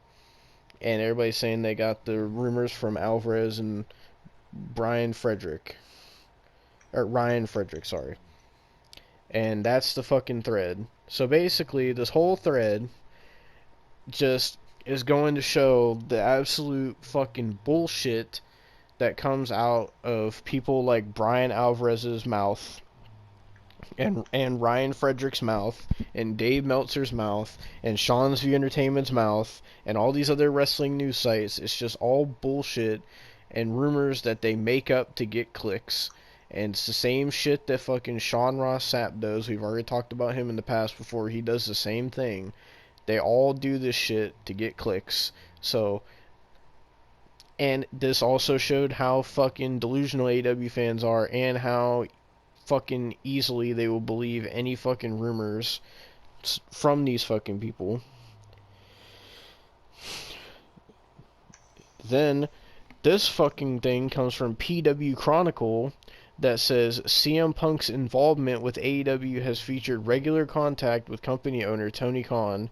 Punk himself didn't want to be announced for the AEW Collision brand ahead of time. This is from Fightful Select. So, now, Fightful is sitting here saying that Punk didn't want to be announced ahead of time and that he's still going to do it. And then Wrestle Talk and all these other ones are saying that he had a falling out with AEW. So I said in all caps, make up your fucking minds. Is he coming back or not? And then Austin sent this one where Punk put on his Instagram story. He said, fuck at Danhausen for refusing to put over Billy Gunn at a pay-per-view. I don't know. Do you know what pay-per-view that was? Because I have no idea. Billy Gunn at a pay-per-view? I don't know. None that we've watched. So then Raj Giri, another fucking wrestling news site person, says, I know I'm kind of stating the obvious, but if CM Punk isn't announced for AEW Collision during Dynamite tonight, then there's clearly some issues. And Collision without Punk, I don't know how well that would do, especially being on Saturday nights. And he put a link to this article on WrestlingInc.com that says Warner Brothers Discovery states that CM Punk is not affiliated with AEW Collision after press release. Then, fucking Fightful Select says CM Punk has been keen on and pushing for FTR and Andrade El Idolo to be involved with Collision, which is the plan. Which doesn't make any sense because half these people are saying, oh, CM Punk is going to be involved with Collision and whatever. And then the other half are saying, oh, he had another falling out with AEW and he's not going to be. So what fucking is it, man?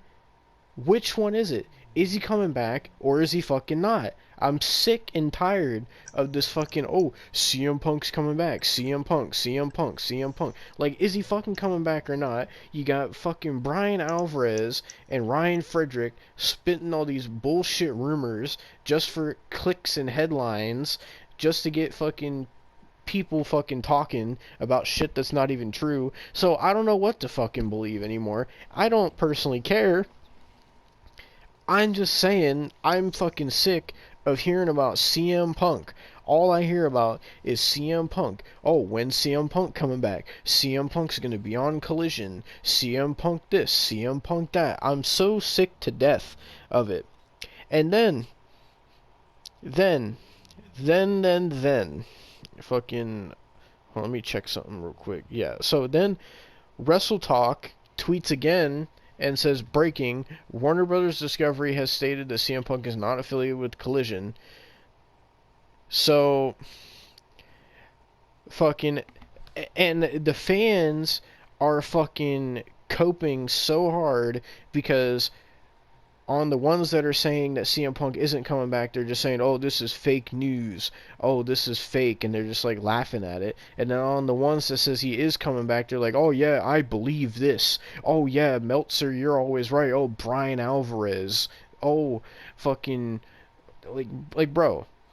And I read you screenshots of them, like, responding to, like, the Ryan Frederick news and shit, and they just automatically believe it because it's something positive about AEW. so they automatically just believe it and think that it's true. But oh no, if it's something negative like, oh, CM Punk isn't coming back, they're just like, oh, I don't believe it. No, this is fake. Like, bro, I don't know who's more of a hypocrite, Austin.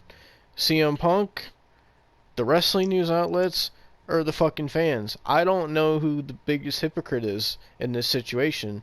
I really don't. Fucking, you got CM Punk being hypocritical, fucking acting like he's this nice person, but then all he does is cause problems. He acts like he's not a problem when he is. And then you got fucking people like Brian Alvarez and Ryan Frederick fucking being hypocritical, fucking putting out fake news saying that it's true, but then going back on it saying that it's just speculation and causing all this fucking confusion. And then you got the fucking hypocritical fans. Like, I don't know what to even think about all this, man. And I don't know. My brain is like fucked. Like, what's your thoughts on all this? If I'm being completely honest with you, at this point, I don't give a fuck. Because honestly, like, it's so stupid. Like, at first I was like, what the fuck is happening? But once I got to thinking about it, I'm just like, wow. Just wow. And the thing is, like, I've been watching AEW for 6 months now. It's been terrible. It's been a terrible thing. And if this would have happened, like, before Revolution, I would have been yelling. I would have been screaming at the top of my lungs, right? Mm-hmm. But at this point, I'm so far gone that I'm used to this shit. I'm used to the fuckery. Not saying I'm used to it to where I could watch any more of it, because I'm not going to. Fuck that. But it's just, it does not faze me anymore. I'm not surprised CM Punk is being a douche canoe. I'm not surprised all the wrestling news outlets, fucking Wrestle Talk, Cultaholic, fucking Sean's View, fucking PW Insider, Dave Meltzer, what the fuck ever have you, is sitting there talking all this shit about goddamn CM Punk. I ain't surprised. I'm not surprised that the fans are hypocritical pieces of shit. I ain't surprised at this point. Because it's been like this for so long. And I want it to stop. I want people to actually see the light and, you know, fucking have peace. But, you know, it's never going to. And I think I've finally come to terms with that. All the wrestling news outlets are still going to be fucking dumbasses. All the fans are still going to be cunts and pieces of shit. And CM Punk's always just going to cause drama. So, from what I'm seeing, apparently the reason that Punk has quote-unquote had another falling out is, this comes from Wrestle Purists. I've seen a couple of people post this as well. The belief was that Ace Steel was expected to return in conjunction with CM Punk working behind the scenes. The story backstage at AEW is a decision was made that Steel would not be working backstage at the actual Collision tapings. This left Punk and AEW on opposite sides of the discussion. So, apparently, fucking Ace Steel is the reason that they're having a fucking fall. I don't fucking know, man. It's the same shit. Like, I just looked up CM Punk, and it fucking, like, is just back and forth, back and forth. Oh, CM Punk's coming back. CM Punk's not coming back. CM Punk's coming back. CM Punk's not coming back. Like, just stop, bro. Just stop. Who cares about CM Punk this much, bro? Oh my god. Like, holy shit, dude. Why do people care about this man so much?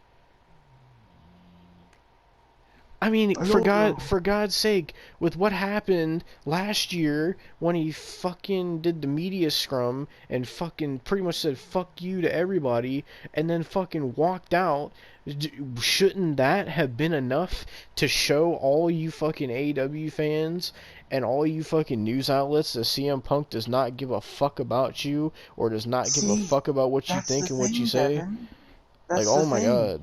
They don't care. Like, bro, I don't Because we're understand at, what happened. When that happened last year, everybody unanimously was like, yeah, fuck CM Punk. Fuck here's the him. thing. And then now Here's the this year, thing. they're like, oh yeah, we want CM Punk back. Yay, CM Punk, yay. Like, what the fuck Here's happened? the thing. Here's the thing. As long as CM Punk is still alive, and it's sad to say this, as long as CM Punk is still here breathing on this earth, fans are always going to give a fuck for some fucking delusional reason, and wrestling news outlets are always going to want to clickbait. As long as CM Punk lives, he will be a constant. For better or for worse. Bro, I swear, even when CM Punk does, like, officially retire and says, like, I'm retired, I'm not fucking doing this shit again, like, there's still gonna be fucking reports saying, oh, CM Hell, Punk's gonna come out of retirement, CM Punk, and there's gonna be hell, speculation. even when CM Punk dies, I bet you people are, and I know WWE is going to be a thing still at that time. All you AEW fans are going to be saying, "Oh, WWE is going to be dead by then." Nah, bro, it's still going to be alive and well, most likely by then. I know. But when fucking when CM Punk dies, people are going to be saying, "Oh, put him in the Hall of Fame, put him in the Hall of Fame." It's going to be constant.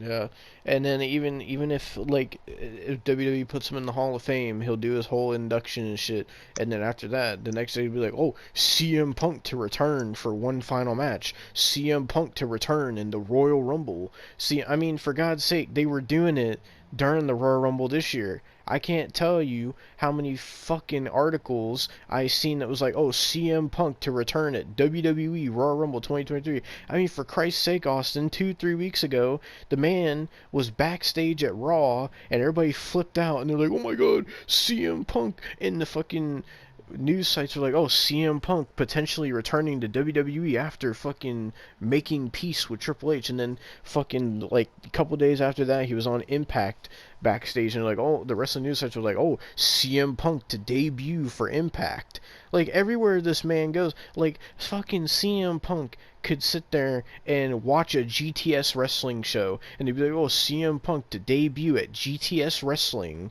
or fucking goddamn fucking CM Punk could go to goddamn Dairy Queen and get a fucking goddamn blizzard, and they'd be like, oh, CM Punk to start working at Dairy Queen very soon. Fucking CM Punk this, CM Punk that. Fucking Jesus fucking Christ, man. Or like you said, when CM Punk is getting lowered into his grave when he dies, they're like, oh, CM Punk to come back from the dead and return to WWE. Fucking CM Punk's ghost to debut on AEW Dynamite. There's gonna be shit like that, bro. I just don't get it. I don't get it. And when it comes to people like Sean's View Entertainment, he's like the worst because he just, like, you think the shit that fucking Alvarez and them say is fucking stupid. Sean is the dumbest because he literally just pulls shit out of his fucking ass. Like, I remember a couple months ago, he did this fucking live stream that I watched where he was sitting there saying, oh, CM Punk is going to return for the Royal Rumble or some bullshit, and fucking completely made this fucking wacky ass story up about it, and it's all he does, and he constantly puts so many CM Punk videos out every day. But I wanted to play this real quick because apparently this is the clip of Brian Alvarez that fucking is what started all this drama today. So I'm gonna play this. A lot about this, okay? He has gotten mad about various things many times. and it has been a tightrope walk with CM Punk. There were graphics with CM Punk on the graphic. Now there are graphics without CM Punk on the graphic. So it is not impossible that this deal with CM Punk has fallen through. It is not impossible. He might be announced tonight. That might be the big announcement. But I'll put it this way. It is not impossible that we do this show tomorrow and there was no announcement whatsoever of CM. That is not impossible. Okay? I can tell you that for a fact. It is not impossible. I know a lot Yeah, so about... that's the clip that apparently started all this drama today. Jesus.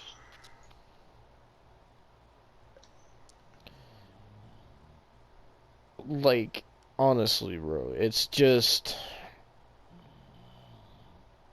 I just don't get it. I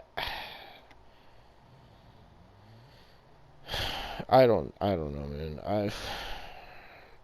I don't know what to believe. You know, I see these things on Twitter. I see one thing, then I see another thing that completely contradicts the thing I just saw previously. I see all the speculation that fans make, and it makes my brain hurt to just see how stupid these fucking people are to either believe everything that they see, or if it's something that they don't like, they just refuse to believe it. And it's not even just with CM Punk stuff. It's with all wrestling news.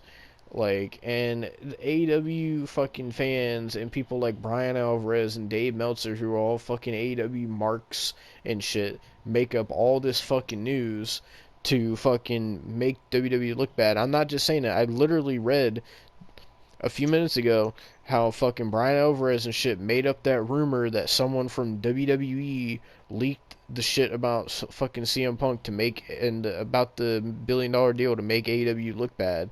I'm not just saying that. They literally fake news to make WWE look like the bad person. And I'm not saying that they only do it to WWE. There's fucking news sites that do it the other way around as well. They try to make AEW look bad as well. So what I'm trying to say is that a lot of these wrestling news sites are fucking biased, or they're just straight up cunts like Sean Ross Sapp. So I don't know. I mean, honestly, Austin, when you look at all these fucking specimens in the wrestling news sites, you got fucking Brian Alvarez, who thought he actually had a chance with fucking Maria Kanellis, and he got cucked by CM Punk. Then you got fucking Sean's View, who would like to fucking shove CM Punk's dick down his throat. Fucking, then you got fucking Sean Ross Sapp, who's just a cunt and makes up news and makes people fucking pay for Fightful just to see his news. And then if you say something he doesn't like, or if you try to give him constructive criticism, he blocks you. Then you got Dave Meltzer, who fucking dick sucks AEW and the Young Bucks and shit, and fucking 5 stars this, 7 stars that. And fucking, did you see that fucking bullshit how he gave the Jon Moxley Kenny Omega match like 5 stars, and then he gave Bad Bunny and Damian Priest like 4.5 stars or something? Fucking Yeah, stupid. so... And like, he's so biased. And then you got people like fucking Ringside News that sits here and just goes on drunken rants on Twitter and fucking gets himself in so much shit.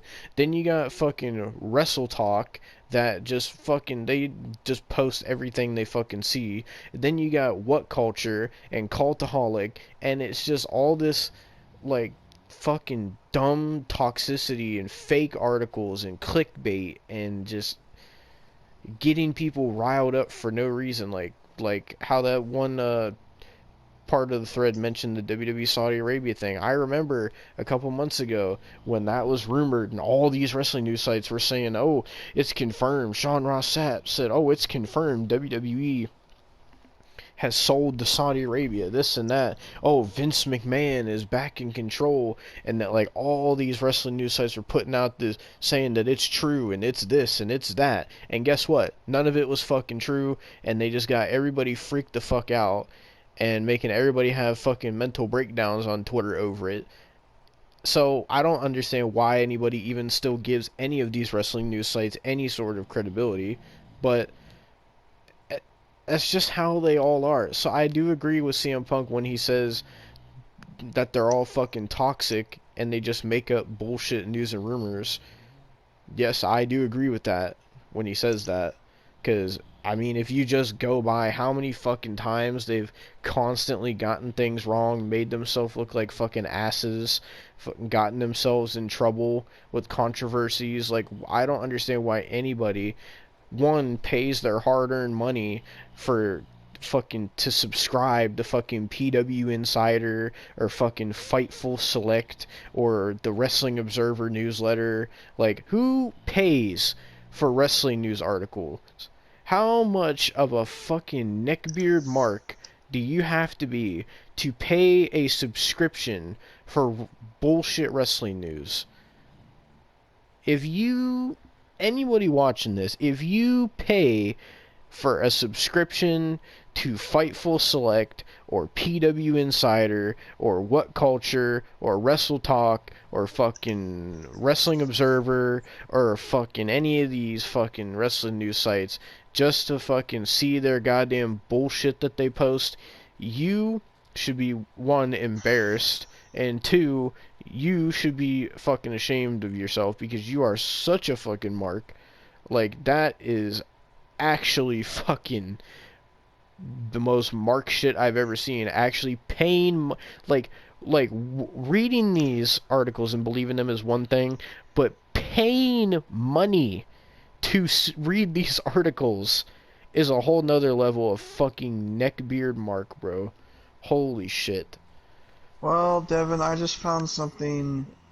It's probably one of the most cursed, and when I say cursed, I mean cursed things I've ever seen. It involves Chris Jericho. Oh, great. What? So, well, I have to make the PNG of it, and then I will send it to you. Oh God, it's a doozy. It is a doozy. What, did I'll Chris give you a Jericho say hint. something? No, I'll give you a hint. Remember that Scooby-Doo guy I was talking about? Mm-hmm. That's the hint you're getting. What is it, Chris Jericho dressed up as Scooby-Doo?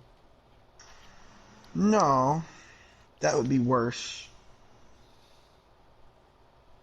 Sending it to you right now.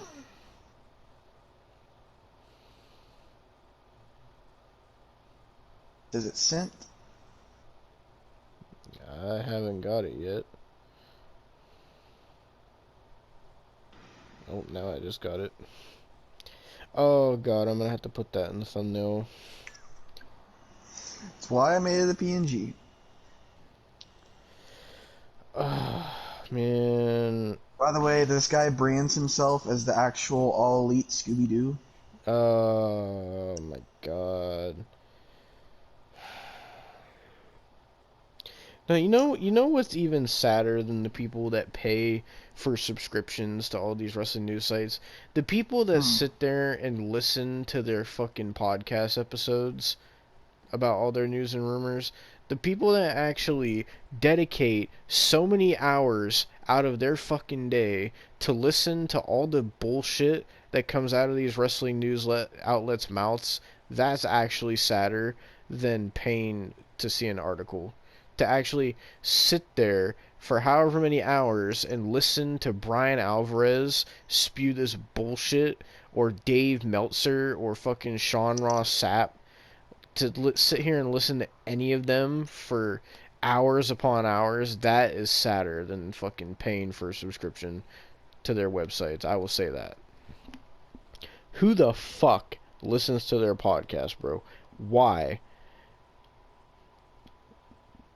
Like, honestly, how much of a neckbeard wrestling mark do you have to be to listen to fucking a Brian Alvarez or fucking Dave Meltzer or fucking Fightful podcast. Like, Jesus Christ. That's almost as bad as when I used to fucking watch What Culture's wrestling news videos, or I used to watch Wrestle Talk's wrestling news videos. And you know why I stopped watching them? Because most of the shit that they said was complete fucking bullshit. Same reason I stopped watching JD from New York as well. One, because he's overly negative about WWE, and he's overly positive about AEW, so he's fucking biased as fuck. Two, because he would report a lot of fucking news on his fucking off the script podcast that I used to listen to, and a lot of it was fucking bullshit. So that's why I completely stopped watching wrestling news YouTubers. I don't watch any of them anymore. And honestly, I feel that's what everybody else should do. There's no reason to sit here and you realize that all these motherfuckers are the reason that we can't get any genuine surprises in wrestling anymore, because they fucking spoil everything. Yes. And they leak everything. Yes. So, first of all, fuck them for that. Why would anyone want to be spoiled on these? Why are any of these wrestling news outlets trying to leak all this shit? Actually, I know the answer to that. They're just trying to get clicks on their websites, and they're trying to get fucking subscriptions from people being like, oh, well, we leaked this return. See what other wrestling news and leaks and shit, the spoilers that we have, and then that will entice these fucking idiots to go to their website and be like, oh my god, fucking, I'm gonna go to goddamn fucking Fightful, Sean Ross app, fucking Fightful Select. I'm gonna pay my $5 so I can fucking read this fucking article. That's what I'm gonna do. I'm gonna pay my fucking $5 so I can read this fucking article about how fucking CM Punk strokes his cock. Yeah, I'm gonna fucking sit there and fucking pay my fucking $5 so I can see fucking Brian Alvarez fucking cry about how he got cucked by CM Punk. That's what I'm gonna fucking do. Oh, you can sit here and fucking go to goddamn the Wrestling Observer fucking newsletter and sit here and watch fucking Dave Meltzer fucking spray fucking cum all over his fucking room on his papers on the floor after he fucking watched the fucking Kenny Omega match. Yeah, that's what they fucking do, bro. Jesus Christ. Like, honestly, I can't tell you how many times we fucking talked about these wrestling news outlets now. I can't tell. We've talked about every single one, bro, and they're all bad.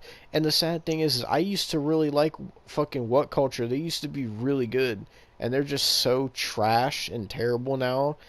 And fucking even Cultaholic is bad now, and that has most of the people I used to like on What Culture on there. And fucking I used to like Wrestle Talk, but they're fucking bad now too. Same with JD from New York. I used to like him, and now he's just fucking toxic. Fucking I never liked Sean's View. I always just fucking laughed at him for the memes. It fucking honestly, bro, like especially when it comes to wrestling Twitter, it's such a toxic place. I know this is kind of like going off the rails a bit.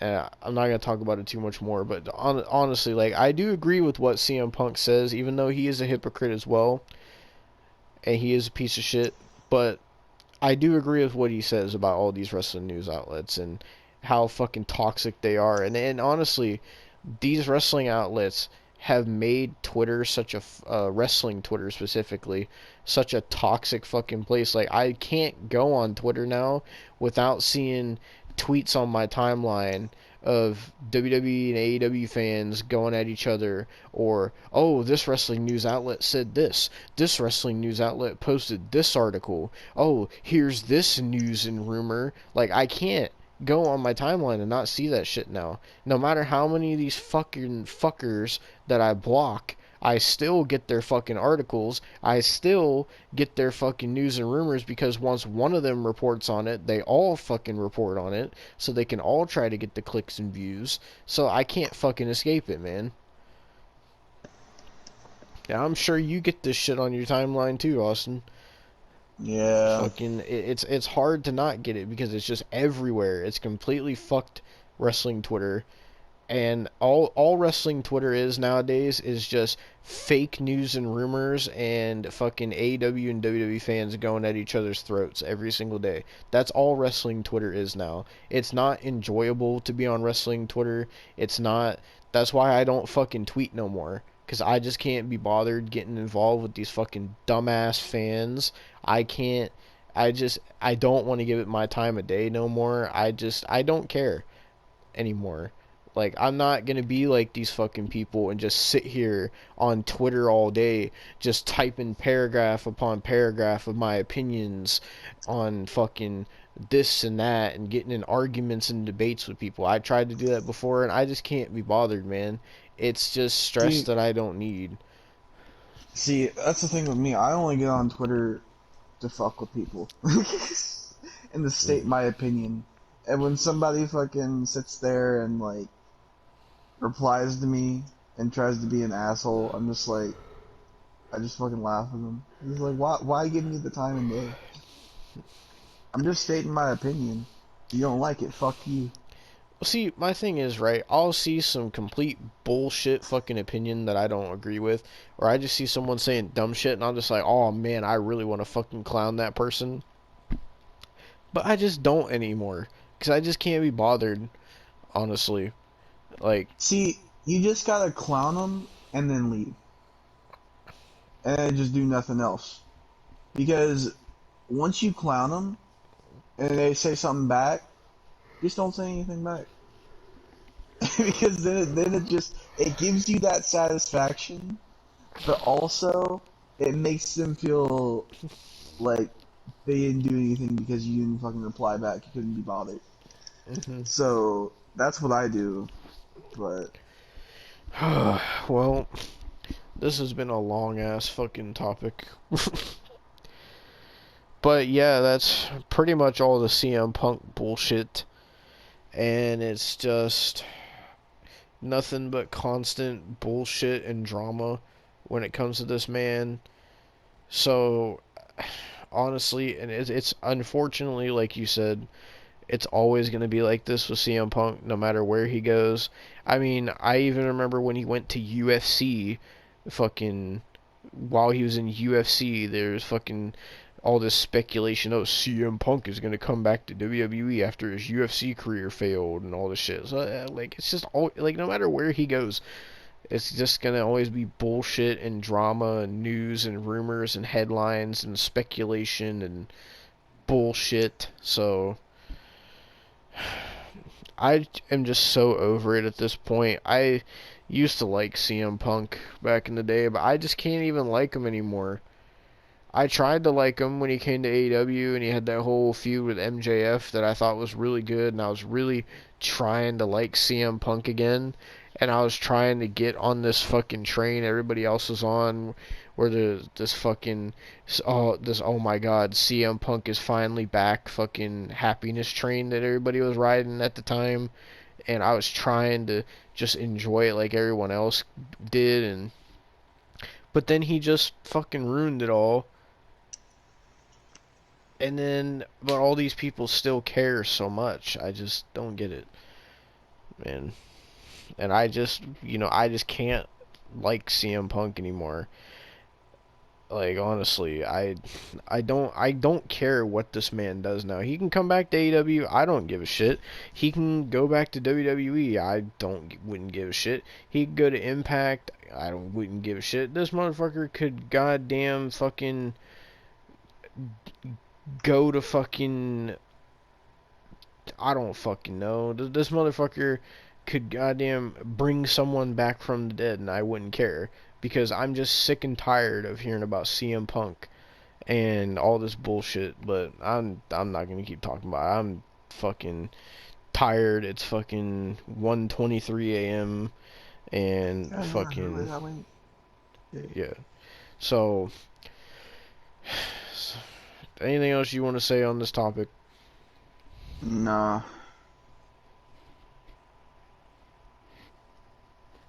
There's one more thing I want to say. Fuck CM Punk. There you go.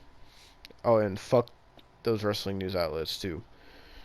Fucking great. Now I'm gonna have to find a picture of fucking Ryan Frederick and Brian Alvarez and all these fucking neckbeards.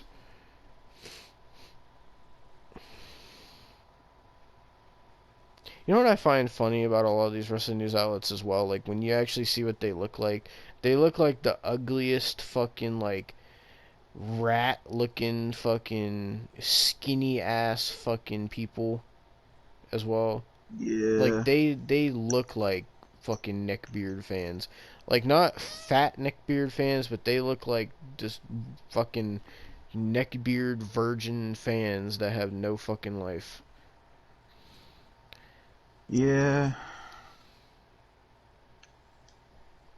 Like, they're the type of people, when I first saw what Sean Ross Sapp looked like and Brian Alvarez and all these people, I was like, you know, they look like someone who reports wrestling news all the fucking time. They look like someone who would just sit around all day and report fake news. Yeah. But nevertheless, fuck them. This was the AEW review for May 17th, 2023. And with all that being said, we move on to the final Dynamite, Austin. One more Dynamite left. Yep. One more Dynamite. Thank God. So, I still have to do my Dark review. We're planning on doing that this week. So hopefully we're able to get it done this week. And we're also still planning on doing All Access. Don't you worry. We're going to get to it. And then, of course, Dynamite next week. The last Dynamite. And then that which is actually going to be the go-home show. And then finally, we're going to get to the end of the series of Double or Nothing. So, that being said, thank you guys for watching, and we will see you guys for more AEW.